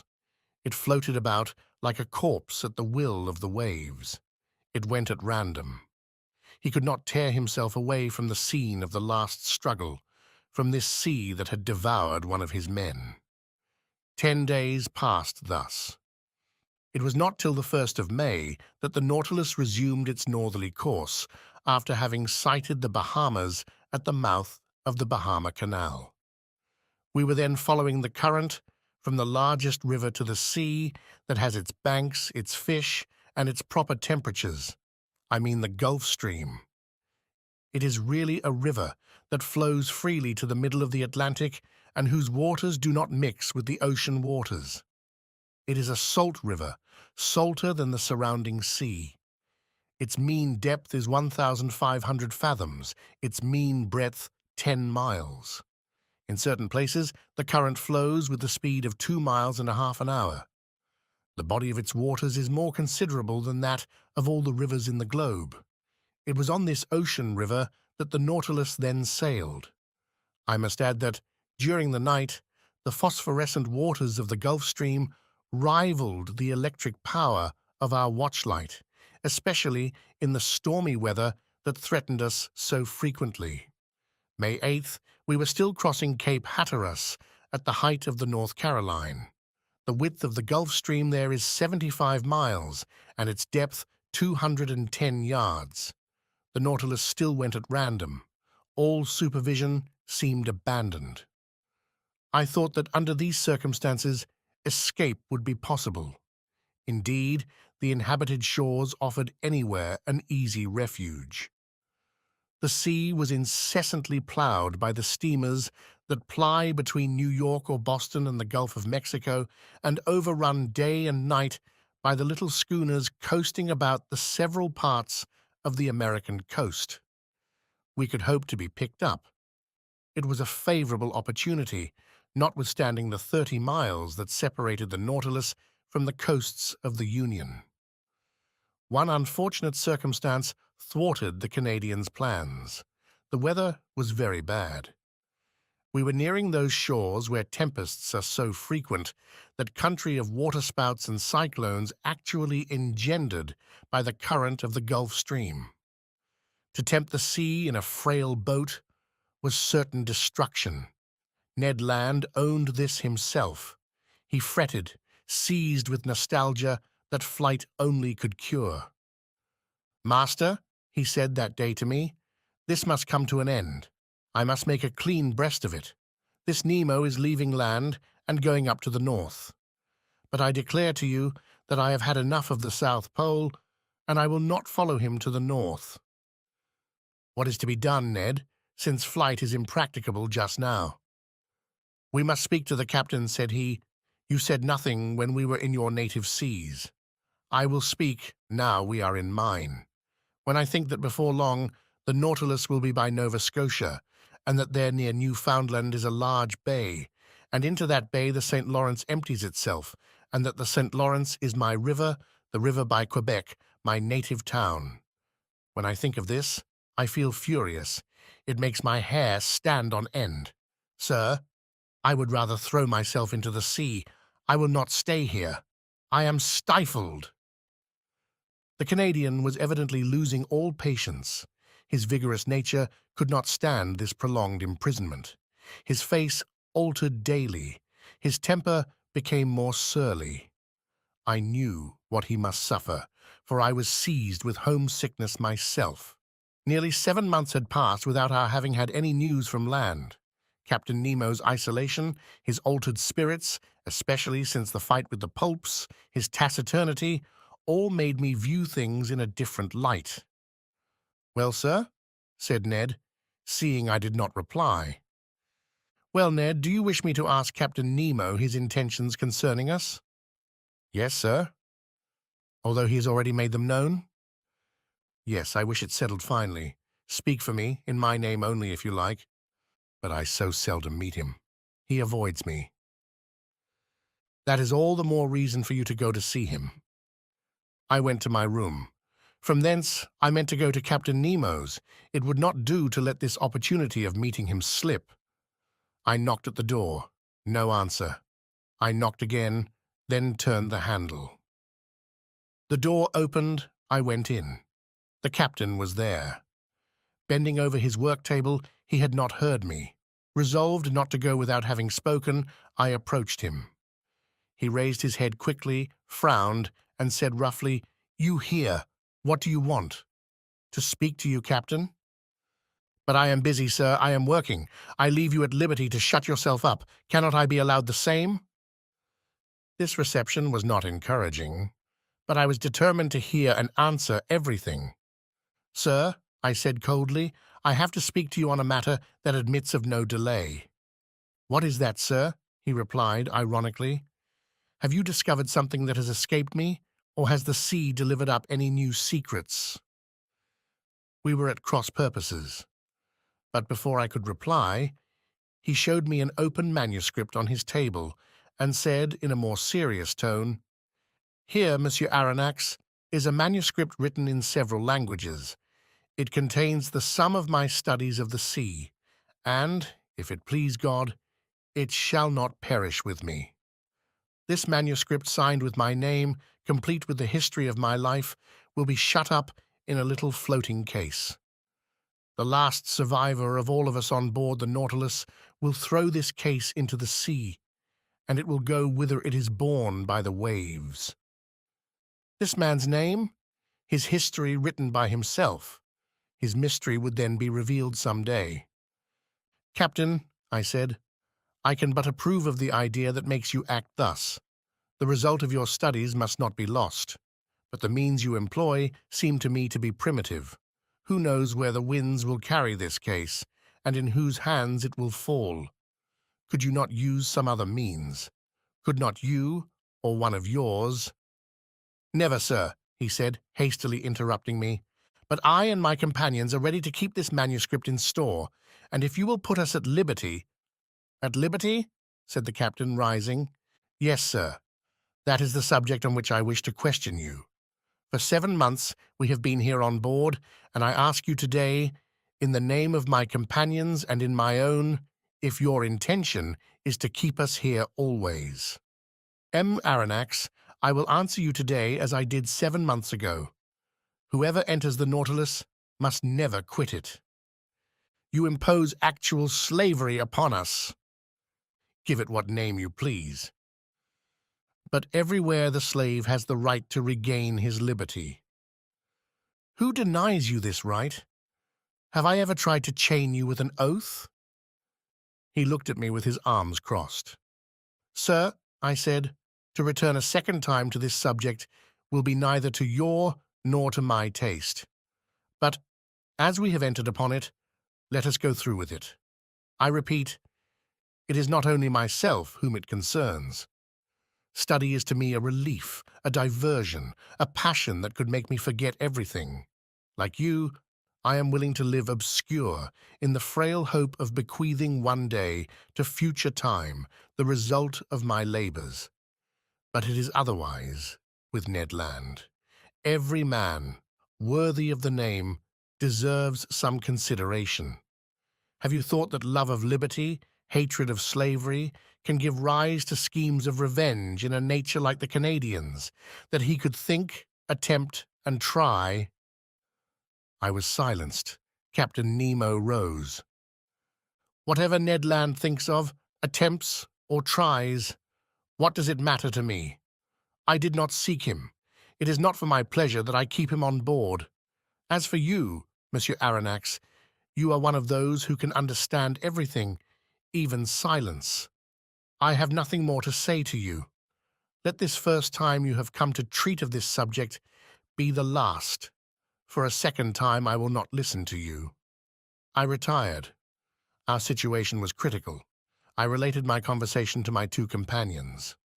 "We know now," said Ned, "that we can expect nothing from this man. The Nautilus is nearing Long Island. We will escape, whatever the weather may be." But the sky became more and more threatening. Symptoms of a hurricane became manifest.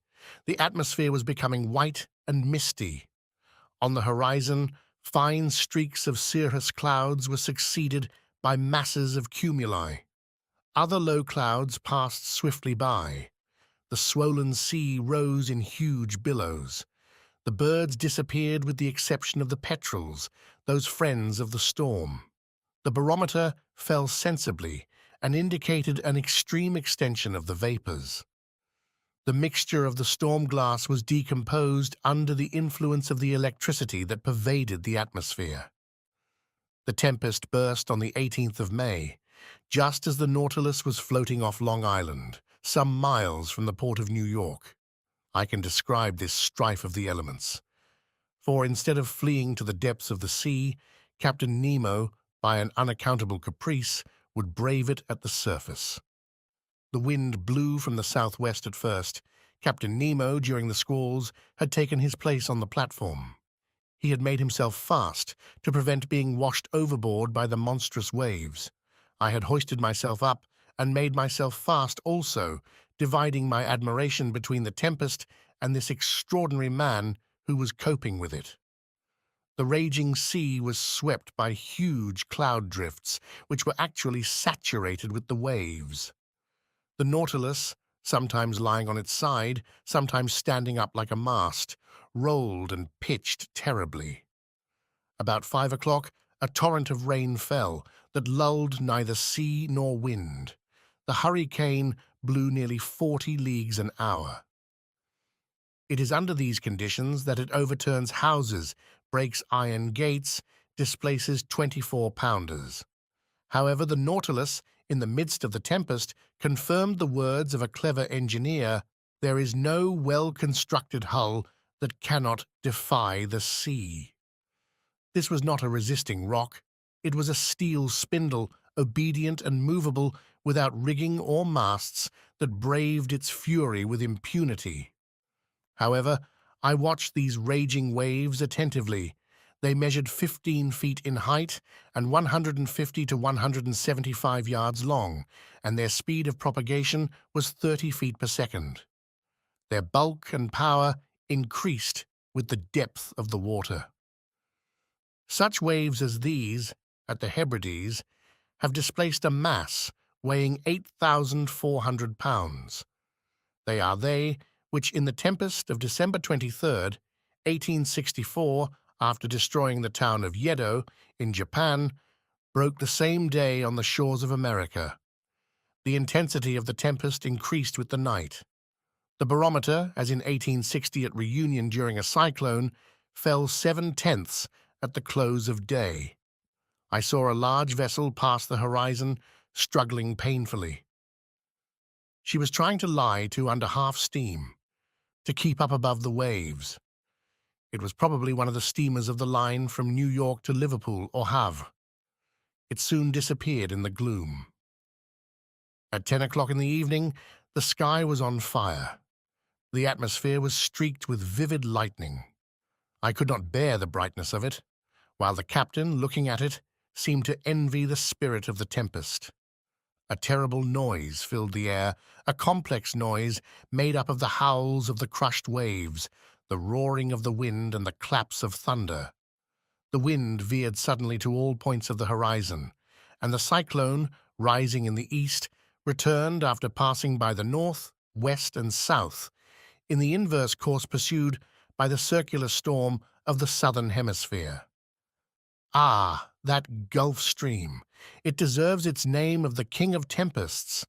It is that which causes those formidable cyclones by the difference of temperature between its air and its currents. A shower of fire had succeeded the rain. The drops of water were changed to sharp spikes. One would have thought that Captain Nemo was courting a death worthy of himself, a death by lightning. As the Nautilus, pitching dreadfully, raised its steel spur in the air, it seemed to act as a conductor, and I saw long sparks burst from it. Crushed, and without strength, I crawled to the panel, opened it, and descended to the saloon. The storm was then at its height. It was impossible to stand upright in the interior of the Nautilus. Captain Nemo came down about 12. I heard the reservoirs filling by degrees, and the Nautilus sank slowly beneath the waves. Through the open windows in the saloon, I saw large fish terrified, passing like phantoms in the water. Some were struck before my eyes. The Nautilus was still descending. I thought that at about 8 fathoms deep we should find a calm. But no, the upper beds were too violently agitated for that. We had to seek repose at more than 25 fathoms in the bowels of the deep. But there, what quiet, what silence, what peace! Who could have told that such a hurricane had been let loose on the surface of that ocean? Chapter 20. From latitude 47 degrees 24 to longitude 17 degrees 28. In consequence of the storm, we had been thrown eastward once more. All hope of escape on the shores of New York or St. Lawrence had faded away, and poor Ned, in despair, had isolated himself like Captain Nemo. Conseil and I, however, never left each other. I said that the Nautilus had gone aside to the east. I should have said, to be more exact, the northeast. For some days it wandered first on the surface, and then beneath it, amid those fogs so dreaded by sailors. What accidents are due to these thick fogs? What shocks upon these reefs when the wind drowns the breaking of the waves? What collisions between vessels in spite of their warning lights, whistles, and alarm bells? And the bottoms of these seas look like a field of battle, where still lie all the conquered of the ocean, some old and already encrusted, others fresh and reflecting from their iron bands and copper plates the brilliancy of our lantern. On the 15th of May, we were at the extreme south of the bank of Newfoundland. This bank consists of alluvia, or large heaps of organic matter brought either from the equator by the Gulf Stream or from the North Pole by the countercurrent of cold water which skirts the American coast. There also are heaped up those erratic blocks which are carried along by the broken ice, and close by a vast charnel house of mollusks which perish here by millions. The depth of the sea is not great at Newfoundland, not more than some hundreds of fathoms, but towards the south is a depression of 1,500 fathoms. There the Gulf Stream widens. It loses some of its speed and some of its temperature, but it becomes a sea. It was on the 17th of May, about 500 miles from Heart's Content, at a depth of more than 1,400 fathoms, that I saw the electric cable lying on the bottom. Conseil, to whom I had not mentioned it, thought at first that it was a gigantic sea serpent, but I undeceived the worthy fellow, and by way of consolation related several particulars in the laying of this cable. The first one was laid in the years 1857 and 1858. but after transmitting about 400 telegrams, would not act any longer. In 1863, the engineers constructed another one, measuring 2,000 miles in length and weighing 4,500 tons, which was embarked on the Great Eastern. This attempt also failed. On the 25th of May, the Nautilus, being at a depth of more than 1,918 fathoms, was on the precise spot where the rupture occurred, which ruined the Enterprise. It was within 638 miles of the coast of Ireland, and at 2:30 in the afternoon, they discovered that communication with Europe had ceased. The electricians on board resolved to cut the cable before fishing it up, and at 11 o'clock at night, they had recovered the damaged part.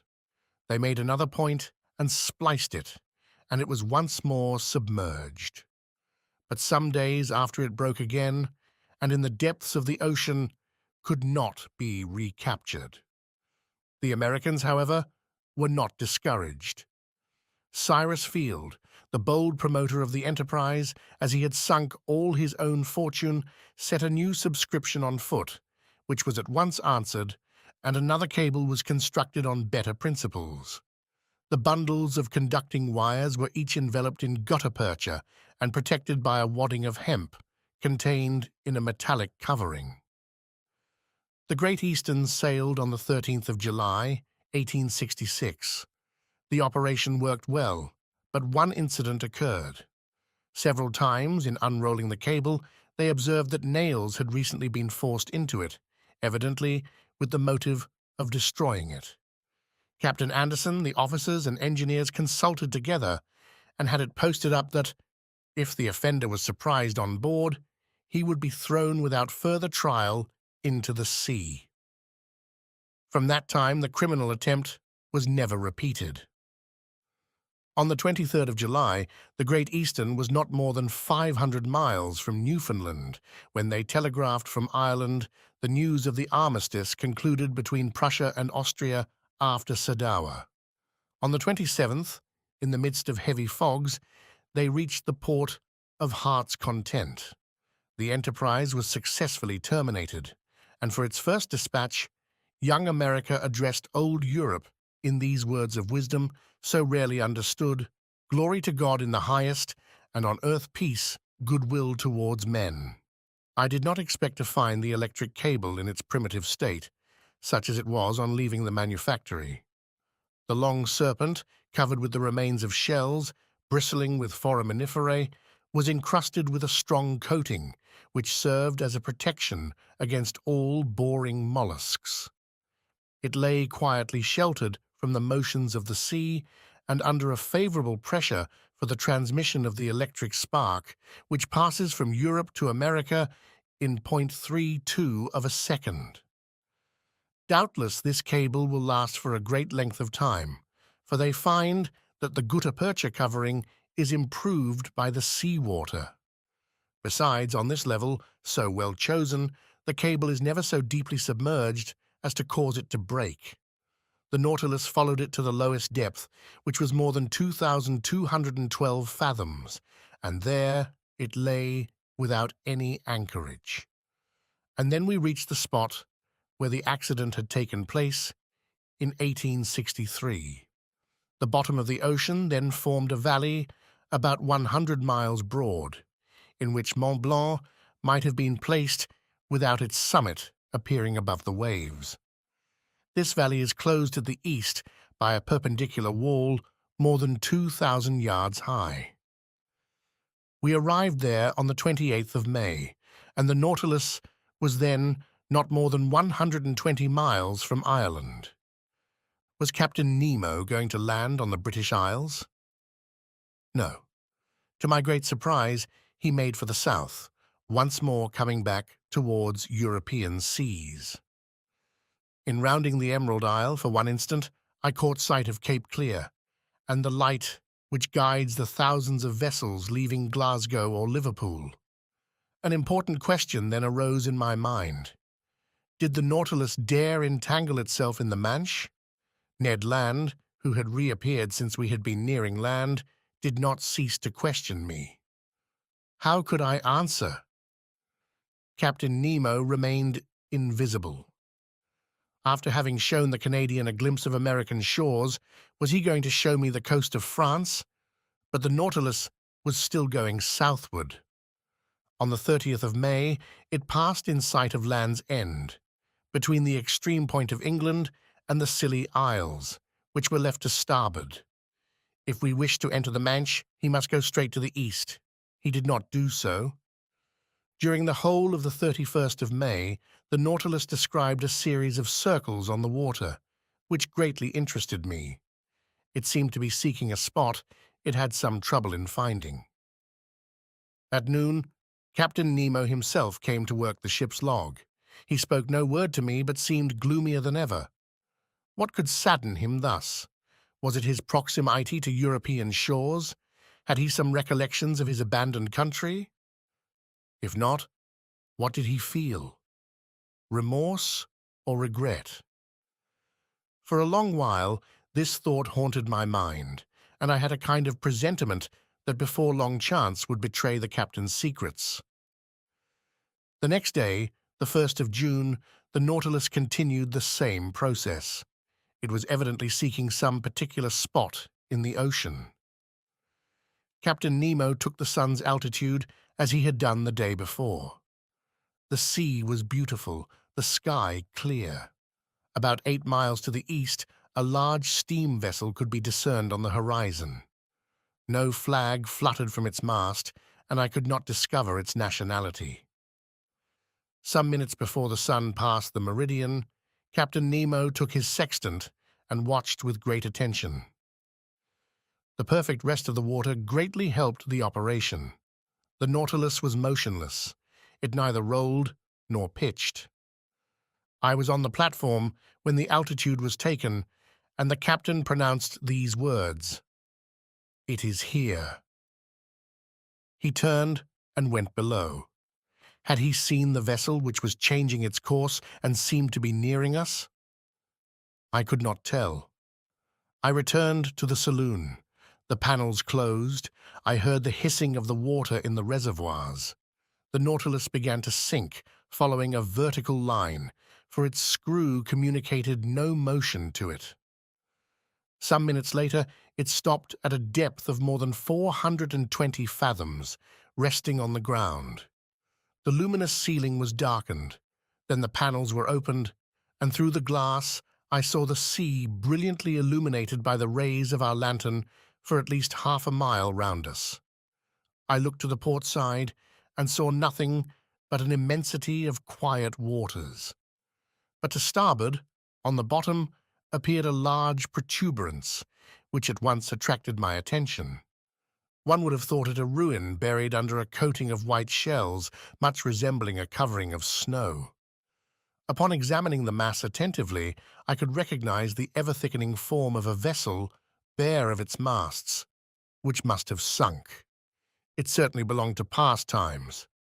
This wreck, to be thus encrusted with the lime of the water, must already be able to count many years past at the bottom of the ocean. What was this vessel? Why did the Nautilus visit its tomb? Could it have been aught but a shipwreck which had drawn it under the water? I knew not what to think, when near me, in a slow voice, I heard Captain Nemo say, "At one time this ship was called the Marseillais. It carried 74 guns, and was launched in 1762. In 1778, the 13th of August, commanded by La Poivre-Vertrieux, it fought boldly against the Preston. In 1779, on the 4th of July, it was at the taking of Grenada with the squadron of Admiral Estaing. In 1781, on the 5th of September, it took part in the Battle of Comte de Grasse in Chesapeake Bay. In 1794, the French Republic changed its name. On the 16th of April, in the same year, it joined the squadron of Villaret-Joyeuse at Brest, being entrusted with the escort of a cargo of corn coming from America under the command of Admiral Van Stabel. On the 11th and 12th peril of the second year, this squadron fell in with an English vessel. Sir, today is the 13th peril, the 1st of June, 1868. It is now 74 years ago, day for day on this very spot, in latitude 47 degrees 24, longitude 17 degrees 28, that this vessel, after fighting heroically, losing its 3 masts with the water in its hold and the third of its crew disabled, preferred sinking with its 356 sailors to surrendering, and, nailing its colours to the poop, disappeared under the waves to the cry of "Long live the Republic." "The Avenger," I exclaimed. "Yes, sir, the Avenger. A good name," muttered Captain Nemo, crossing his arms. Chapter 20. E. A hecatomb. The way of describing this unlooked-for scene, the history of the Patriot ship, told at first so coldly, and the emotion with which this strange man pronounced the last words, the name of the Avenger, the significance of which could not escape me, all impressed itself deeply on my mind. My eyes did not leave the captain, who, with his hands stretched out to sea, was watching with a glowing eye the glorious wreck. Perhaps I was never to know who he was, from whence he came, or where he was going to, but I saw the man move, and apart from the savant. It was no common misanthropy which had shut Captain Nemo and his companions within the Nautilus, but a hatred, either monstrous or sublime, which time could never weaken. Did this hatred still seek for vengeance? The future would soon teach me that. But the Nautilus was rising slowly to the surface of the sea, and the form of the Avenger disappeared by degrees from my sight. Soon a slight rolling told me that we were in the open air. At that moment, a dull boom was heard. I looked at the captain. He did not move. "Captain," said I. He did not answer. I left him and mounted the platform. Conseil and the Canadian were already there. "Where did that sound come from?" I asked. "It was a gunshot," replied Ned Land. I looked in the direction of the vessel I had already seen. It was nearing the Nautilus, and we could see that it was putting on steam. It was within 6 miles of us. "What is that ship, Ned?" "By its rigging and the height of its lower masts," said the Canadian, "I bet she is a ship of war. May it reach us, and if necessary, sink this cursed Nautilus." "Friend Ned," replied Conseil, "what harm can it do to the Nautilus? Can it attack it beneath the waves? Can it cannonade us at the bottom of the sea?" "Tell me, Ned," said I, "can you recognize what country she belongs to?" The Canadian knitted his eyebrows, dropped his eyelids, and screwed up the corners of his eyes, and for a few moments fixed a piercing look upon the vessel. "No, sir," he replied. "I cannot tell what nation she belongs to, for she shows no colors. But I can declare she is a man of war, for a long pennant flutters from her mainmast." For a quarter of an hour we watched the ship, which was steaming towards us. I could not, however, believe that she could see the Nautilus from that distance, and still less that she could know what this submarine engine was. Soon the Canadian informed me that she was a large, armored 2-decker ram. A thick, black smoke was pouring from her 2 funnels. Her closely furled sails were stopped to her yards. She hoisted no flag at her mizzen peak. The distance prevented us from distinguishing the colors of her pennant, which floated like a thin ribbon. She advanced rapidly. If Captain Nemo allowed her to approach, there was a chance of salvation for us. "Sir," said Ned Land, "if that vessel passes within a mile of us, I shall throw myself into the sea, and I should advise you to do the same." I did not reply to the Canadian's suggestion, but continued watching the ship. Whether English, French, American, or Russian, she would be sure to take us in if we could only reach her. Presently, a white smoke burst from the forepart of the vessel. Some seconds after, the water, agitated by the fall of a heavy body, splashed the stern of the Nautilus, and shortly afterwards a loud explosion struck my ear. "What? They are firing at us!" I exclaimed. "So please you, sir," said Ned, "they have recognized the unicorn, and they are firing at us." "But," I exclaimed, "surely they can see that there are men in the case." "It is perhaps because of that," replied Ned Land, looking at me. A whole flood of light burst upon my mind. Doubtless they knew now how to believe the stories of the pretended monster. No doubt, on board the Abraham Lincoln, when the Canadians struck it with the harpoon, Commander Farragut had recognized in the supposed narwhal a submarine vessel, more dangerous than a supernatural cetacean. Yes, it must have been so, and on every sea they were now seeking this engine of destruction. Terrible indeed. If, as we supposed, Captain Nemo employed the Nautilus in works of vengeance. On the night when we were imprisoned in that cell in the midst of the Indian Ocean, had he not attacked some vessel? The man buried in the coral cemetery, had he not been a victim to the shock caused by the Nautilus? Yes, I repeat it must be so.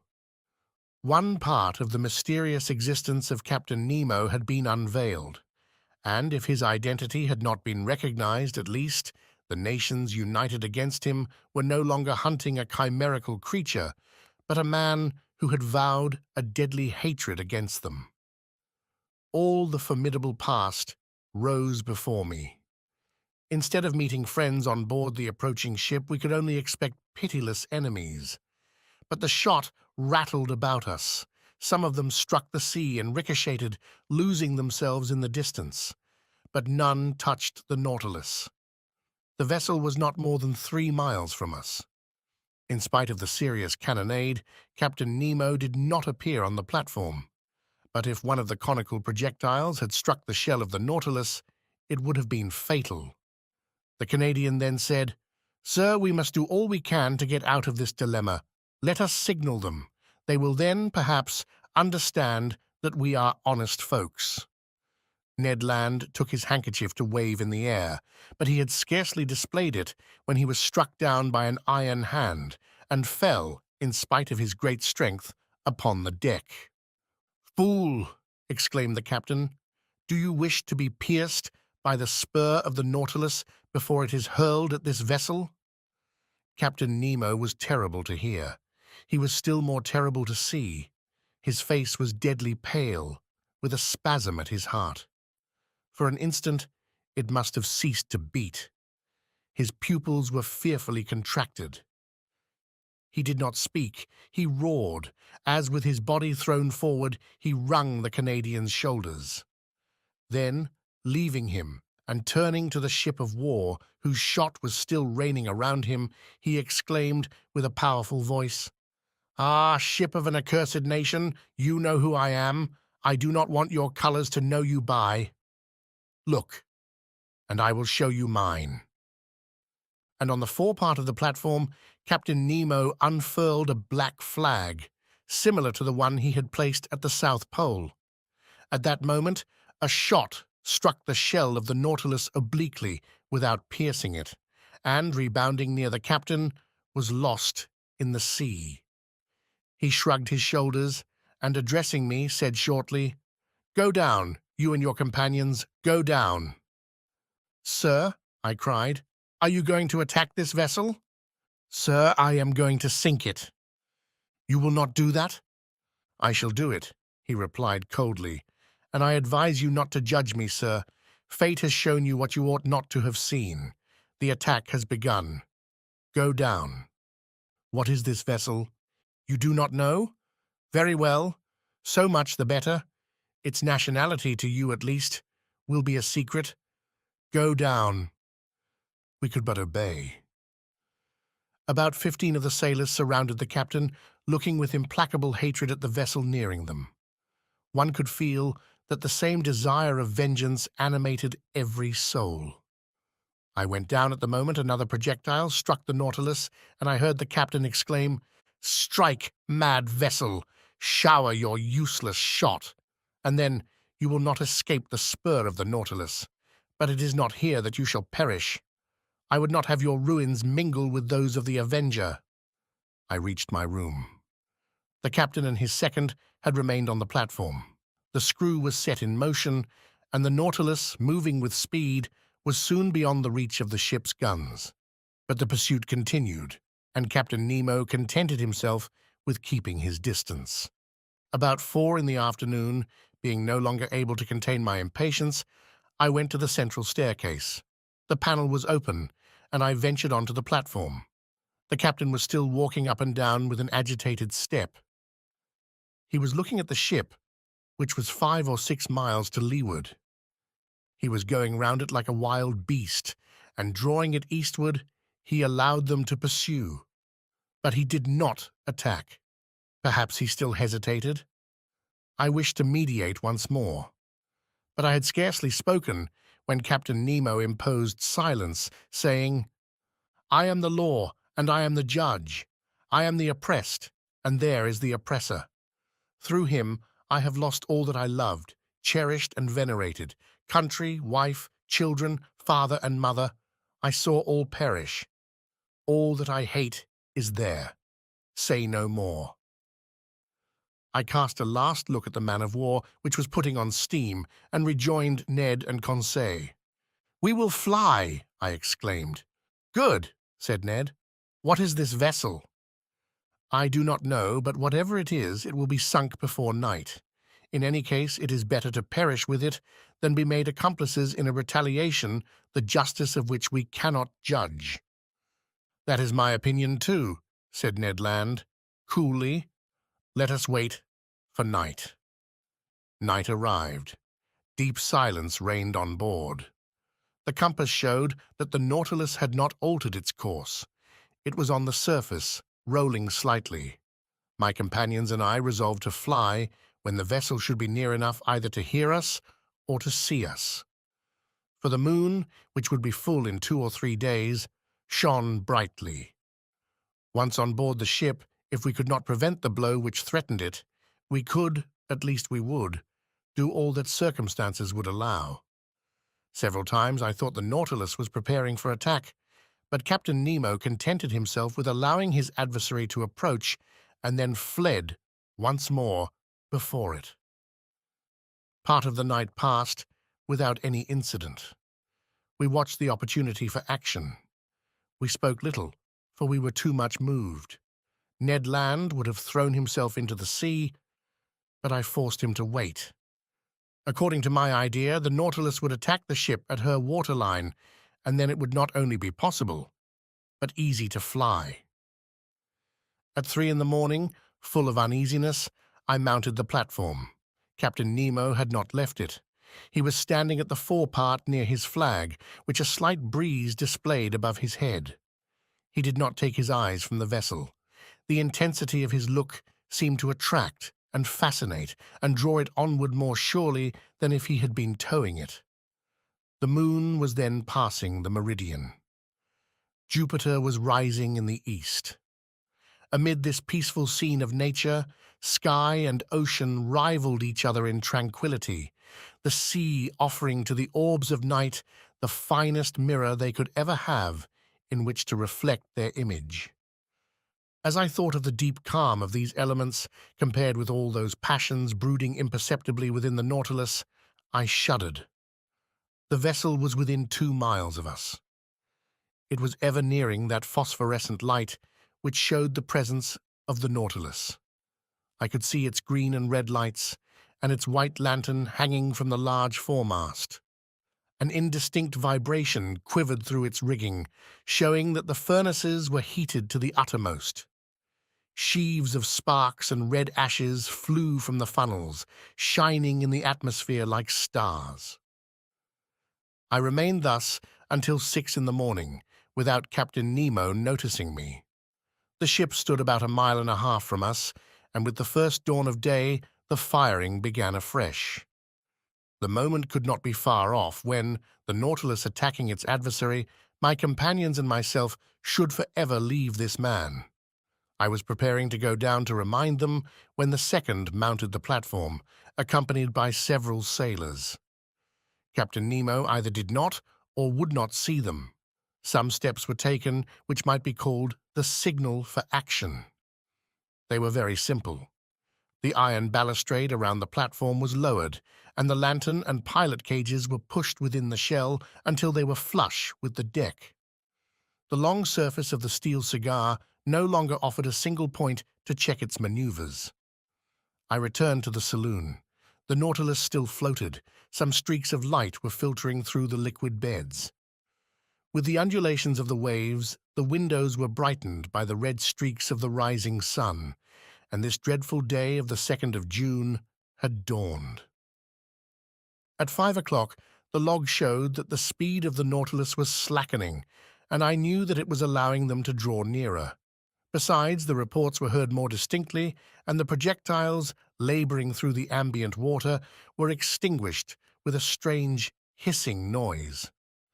"My friends," said I, "the moment is come. One grasp of the hand, and may God protect us." Ned Land was resolute, Conseil calm, myself so nervous that I knew not how to contain myself.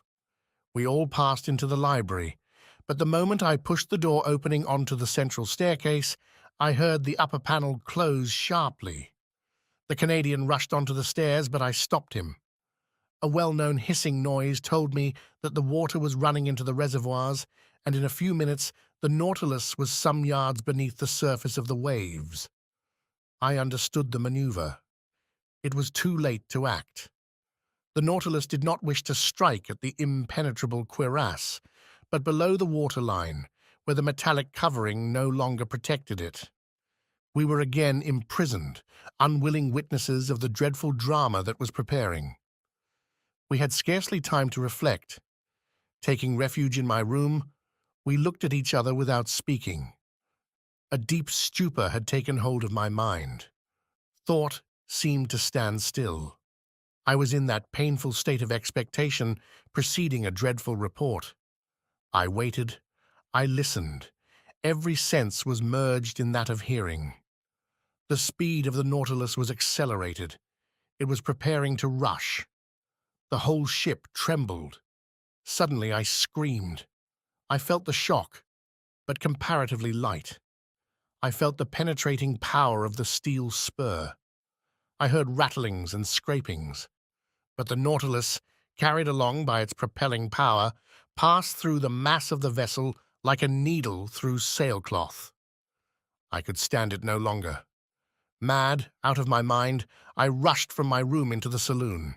Captain Nemo was there, mute, gloomy, implacable. He was looking through the port panel.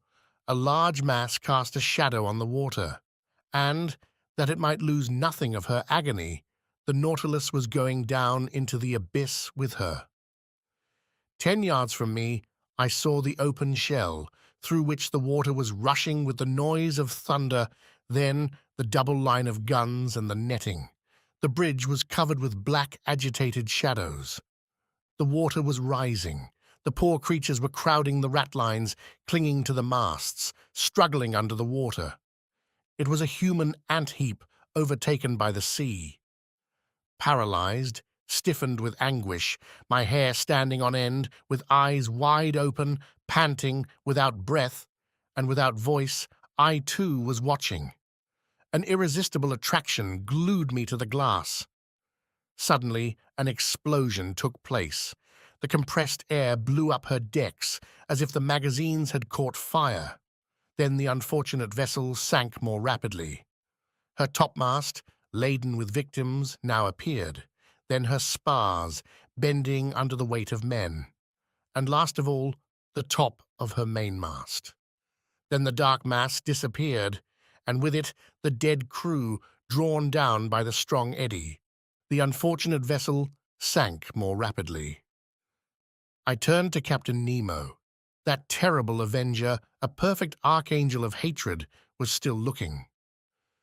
When all was over, he turned to his room, opened the door, and entered. I followed him with my eyes. On the end wall beneath his heroes, I saw the portrait of a woman, still young, and 2 little children. Captain Nemo looked at them for some moments, stretched his arms towards them, and kneeling down, burst into deep sobs. Chapter 22. The last words of Captain Nemo. The panels had closed on this dreadful vision, but light had not returned to the saloon. All was silence and darkness within the Nautilus. At wonderful speed, 100 feet beneath the water, it was leaving this desolate spot. Whither was it going? To the north or south? Where was the man flying to after such dreadful retaliation? I had returned to my room, where Ned and Conseil had remained silent enough. I felt an insurmountable horror for Captain Nemo. Whatever he had suffered at the hands of these men, he had no right to punish thus. He had made me, if not an accomplice, at least a witness of his vengeance. At 11, the electric light reappeared. I passed into the saloon. It was deserted. I consulted the different instruments. The Nautilus was flying northward at the rate of 25 miles an hour, now on the surface, and now 30 feet below it. On taking the bearings by the chart, I saw that we were passing the mouth of the marsh, and that our course was hurrying us towards the northern seas at a frightful speed. That night, we had crossed 200 leagues of the Atlantic.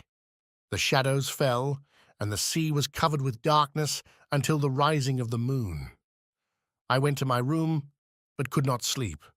I was troubled with dreadful nightmare.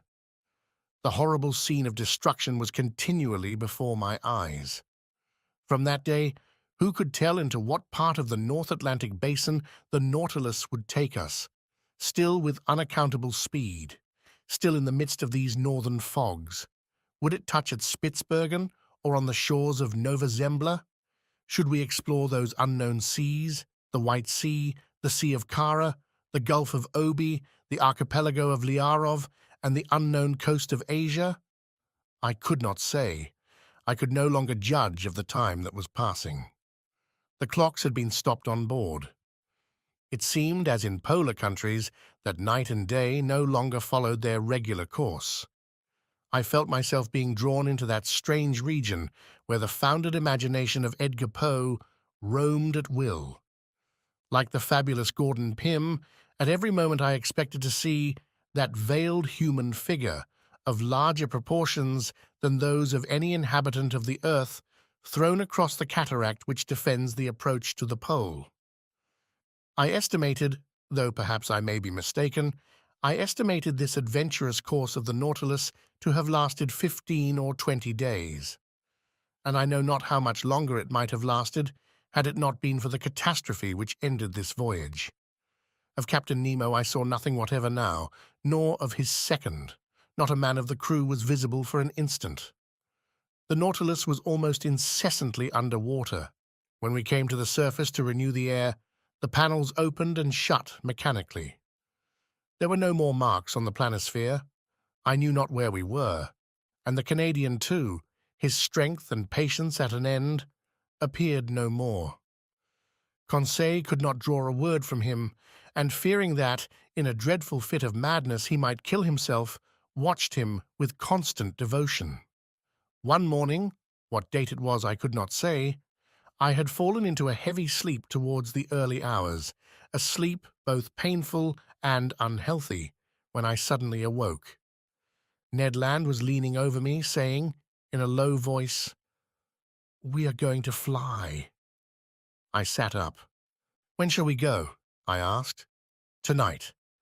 All inspection on board the Nautilus seems to have ceased. All appear to be stupefied. You will be ready, sir?" "Yes, where are we?" "In sight of land. I took the reckoning this morning in the fog, 20 miles to the east." "What country is it?" "I do not know, but whatever it is, we will take refuge there." "Yes, Ned, yes, we will fly tonight, even if the sea should swallow us up. The sea is bad, the wind violent, but 20 miles in that light boat of the Nautilus does not frighten me. Unknown to the crew, I have been able to procure food and some bottles of water. I will follow you."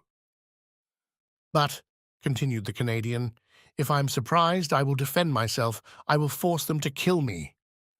"We will die together, friend Ned." I had made up my mind to all. The Canadian left me. I reached the platform, on which I could with difficulty support myself against the shock of the waves. The sky was threatening, but, as land was in those thick brown shadows, we must fly.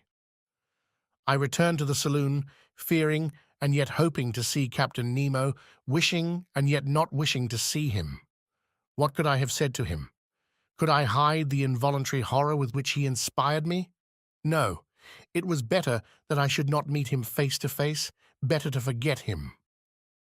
And yet, how long seemed that day, the last that I should pass in the Nautilus? I remained alone. Ned Land and Conseil avoided speaking, for fear of betraying themselves. At 6 I dined, but I was not hungry. I forced myself to eat in spite of my disgust, that I might not weaken myself. At 6:30, Ned Land came to my room, saying, "We shall not see each other again before our departure. At 10 the moon will not be risen. We will profit by the darkness. Come to the boat. Conseil and I will wait for you." The Canadian went out without giving me time to answer. Wishing to verify the course of the Nautilus, I went to the saloon. We were running NNE at frightful speed and more than 50 yards deep. I cast a last look on these wonders of nature, on the riches of art heaped up in this museum, upon the unrivaled collection destined to perish at the bottom of the sea, with him who had formed it. I wished to fix an indelible impression of it in my mind. I remained an hour thus, bathed in the light of that luminous ceiling, and passing in review those treasures shining under their glasses. Then I returned to my room. I dressed myself in strong sea clothing. I collected my notes, placing them carefully about me. My heart beat loudly. I could not check its pulsations. Certainly my trouble and agitation would have betrayed me to Captain Nemo's eyes. What was he doing at this moment? I listened at the door of his room. I heard steps. Captain Nemo was there.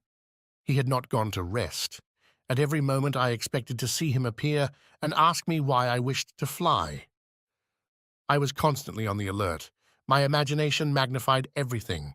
The impression became at last so poignant that I asked myself if it would not be better to go to the captain's room, see him face to face, and brave him with look and gesture.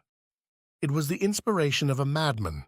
Fortunately, I resisted the desire and stretched myself on my bed to quiet my bodily agitation. My nerves were somewhat calmer, but in my excited brain I saw over again all my existence on board the Nautilus, every incident, either happy or unfortunate, which had happened since my disappearance from the Abraham Lincoln, the submarine hunt, the Torres Straits, the savages of Papua, the running ashore, the coral cemetery, the passage of Suez, the island of Santorin, the Cretan diver, Vigo Bay, Atlantis, the iceberg, the South Pole, the imprisonment in the ice, the fight among the pulps, the storm in the Gulf Stream, the Avenger, and the horrible scene of the vessel sunk with all her crew. All these events passed before my eyes like scenes in a drama. Then Captain Nemo seemed to grow enormously, his features to assume superhuman proportions. He was no longer my equal, but a man of the waters, the genie of the sea.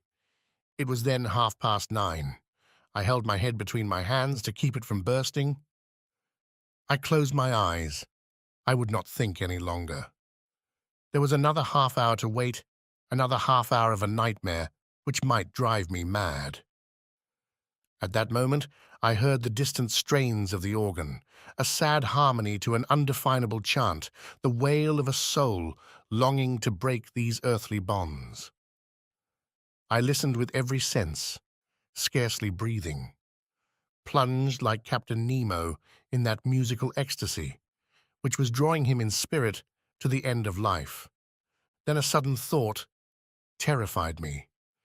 Captain Nemo had left his room. He was in the saloon, which I must cross to fly. There I should meet him for the last time. He would see me, perhaps speak to me. A gesture of his might destroy me.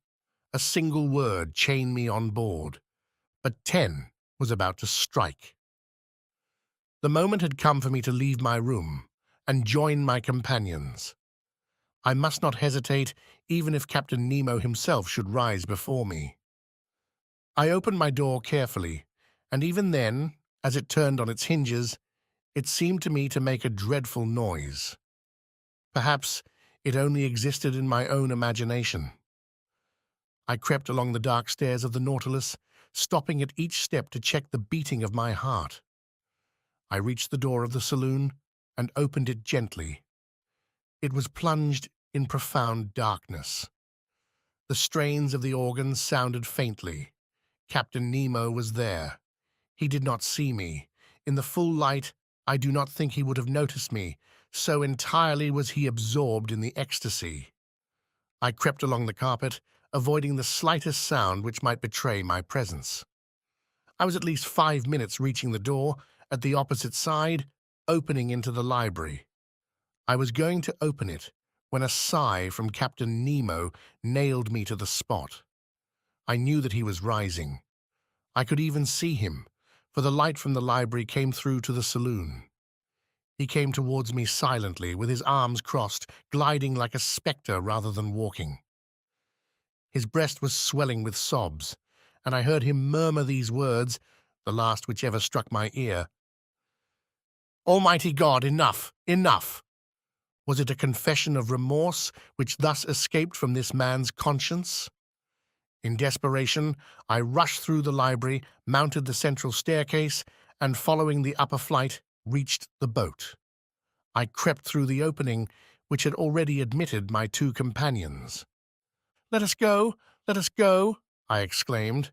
"Directly," replied the Canadian. The orifice in the plates of the Nautilus was first closed, and fastened down by means of a false key, with which Ned Land had provided himself. The opening in the boat was also closed. The Canadian began to loosen the bolts which still held us to the submarine boat. Suddenly a noise was heard. Voices were answering each other loudly. What was the matter? Had they discovered our flight? I felt Ned Land slipping a dagger into my hand. "Yes," I murmured, "we know how to die." The Canadian had stopped in his work, but one word, many times repeated, a dreadful word, revealed the cause of the agitation spreading on board the Nautilus. It was not we, the crew, were looking after. "The maelstrom! The maelstrom!" Could a more dreadful word in a more dreadful situation have sounded in our ears? We were then upon the dangerous coast of Norway. Was the Nautilus being drawn into this gulf at the moment our boat was going to leave its sides? We knew that at the tide, the pent-up waters between the islands of Ferro and Lofoten rush with irresistible violence, forming a whirlpool from which no vessel ever escapes. From every point of the horizon, enormous waves were meeting, forming a gulf justly called the navel of the ocean, whose power of attraction extends to a distance of 12 miles. There, not only vessels, but whales are sacrificed, as well as white bears from the northern regions. It is thither that the Nautilus, voluntarily or involuntarily, had been run by the captain. It was describing a spiral, the circumference of which was lessening by degrees, and the boat, which was still fastened to its side, was carried along with giddy speed. I felt that sickly giddiness which arises from long-continued whirling round. We were in dread. Our horror was at its height. Circulation had stopped. All nervous influence was annihilated, and we were covered with cold sweat, like a sweat of agony. And what noise around our frail bark! What roarings repeated by the echo miles away! What an uproar was that of the waters broken on the sharp rocks at the bottom, where the hardest bodies are crushed and trees worn away, with all the fur rubbed off, according to the Norwegian phrase. What a situation to be in! We rocked frightfully. The Nautilus defended itself like a human being. Its steel muscles cracked. Sometimes it seemed to stand upright, and we with it. "We must hold on," said Ned, "and look after the bolts. We may still be saved if we stick to the Nautilus." He had not finished the words when we heard a crashing noise. the bolts gave way, and the boat, torn from its groove, was hurled like a stone from a sling into the midst of the whirlpool. My head struck on a piece of iron, and with the violent shock, I lost all consciousness. Chapter 23. Conclusion. Thus ends the voyage under the seas. What passed during that night, how the boat escaped from the eddies of the maelstrom, how Ned Land, Conseil, and myself ever came out of the gulf, I cannot tell. But when I returned to consciousness, I was lying in a fisherman's hut on the Lofoden Isles. My two companions, safe and sound, were near me, holding my hands. We embraced each other heartily. At that moment we could not think of returning to France. The means of communication between the north of Norway and the south are rare, and I am therefore obliged to wait for the steamboat running monthly from Cape North. And among the worthy people who have so kindly received us, I revise my record of these adventures once more. Not a fact has been omitted, not a detail exaggerated. It is a faithful narrative of this incredible expedition in an element inaccessible to man, but to which progress will one day open a road. Shall I be believed? I do not know. And it matters little, after all. What I now affirm is that I have a right to speak of these seas, under which in less than 10 months I have crossed 20,000 leagues in that submarine tour of the world, which has revealed so many wonders. But what has become of the Nautilus? Did it resist the pressure of the maelstrom? Does Captain Nemo still live? And does he still follow under the ocean those frightful retaliations? Or did he stop after the last hecatomb? Will the waves one day carry to him this manuscript containing the history of his life? Shall I ever know the name of this man? Will the missing vessel tell us by its nationality that of Captain Nemo? I hope so. And I also hope that his powerful vessel has conquered the sea at its most terrible gulf, and that the Nautilus has survived where so many other vessels have been lost. If it be so, if Captain Nemo still inhabits the ocean, his adopted country, may hatred be appeased in that savage heart. May the contemplation of so many wonders extinguish forever the spirit of vengeance. May the judge disappear, and the philosopher continue the peaceful exploration of the sea. If his destiny be strange, it is also sublime. Have I not understood it myself? Have I not lived 10 months of this unnatural life? And to the question asked by Ecclesiastes 3,000 years ago, that which is far off and exceeding deep, who can find it out? 2 men alone of all now living have the right to give an answer.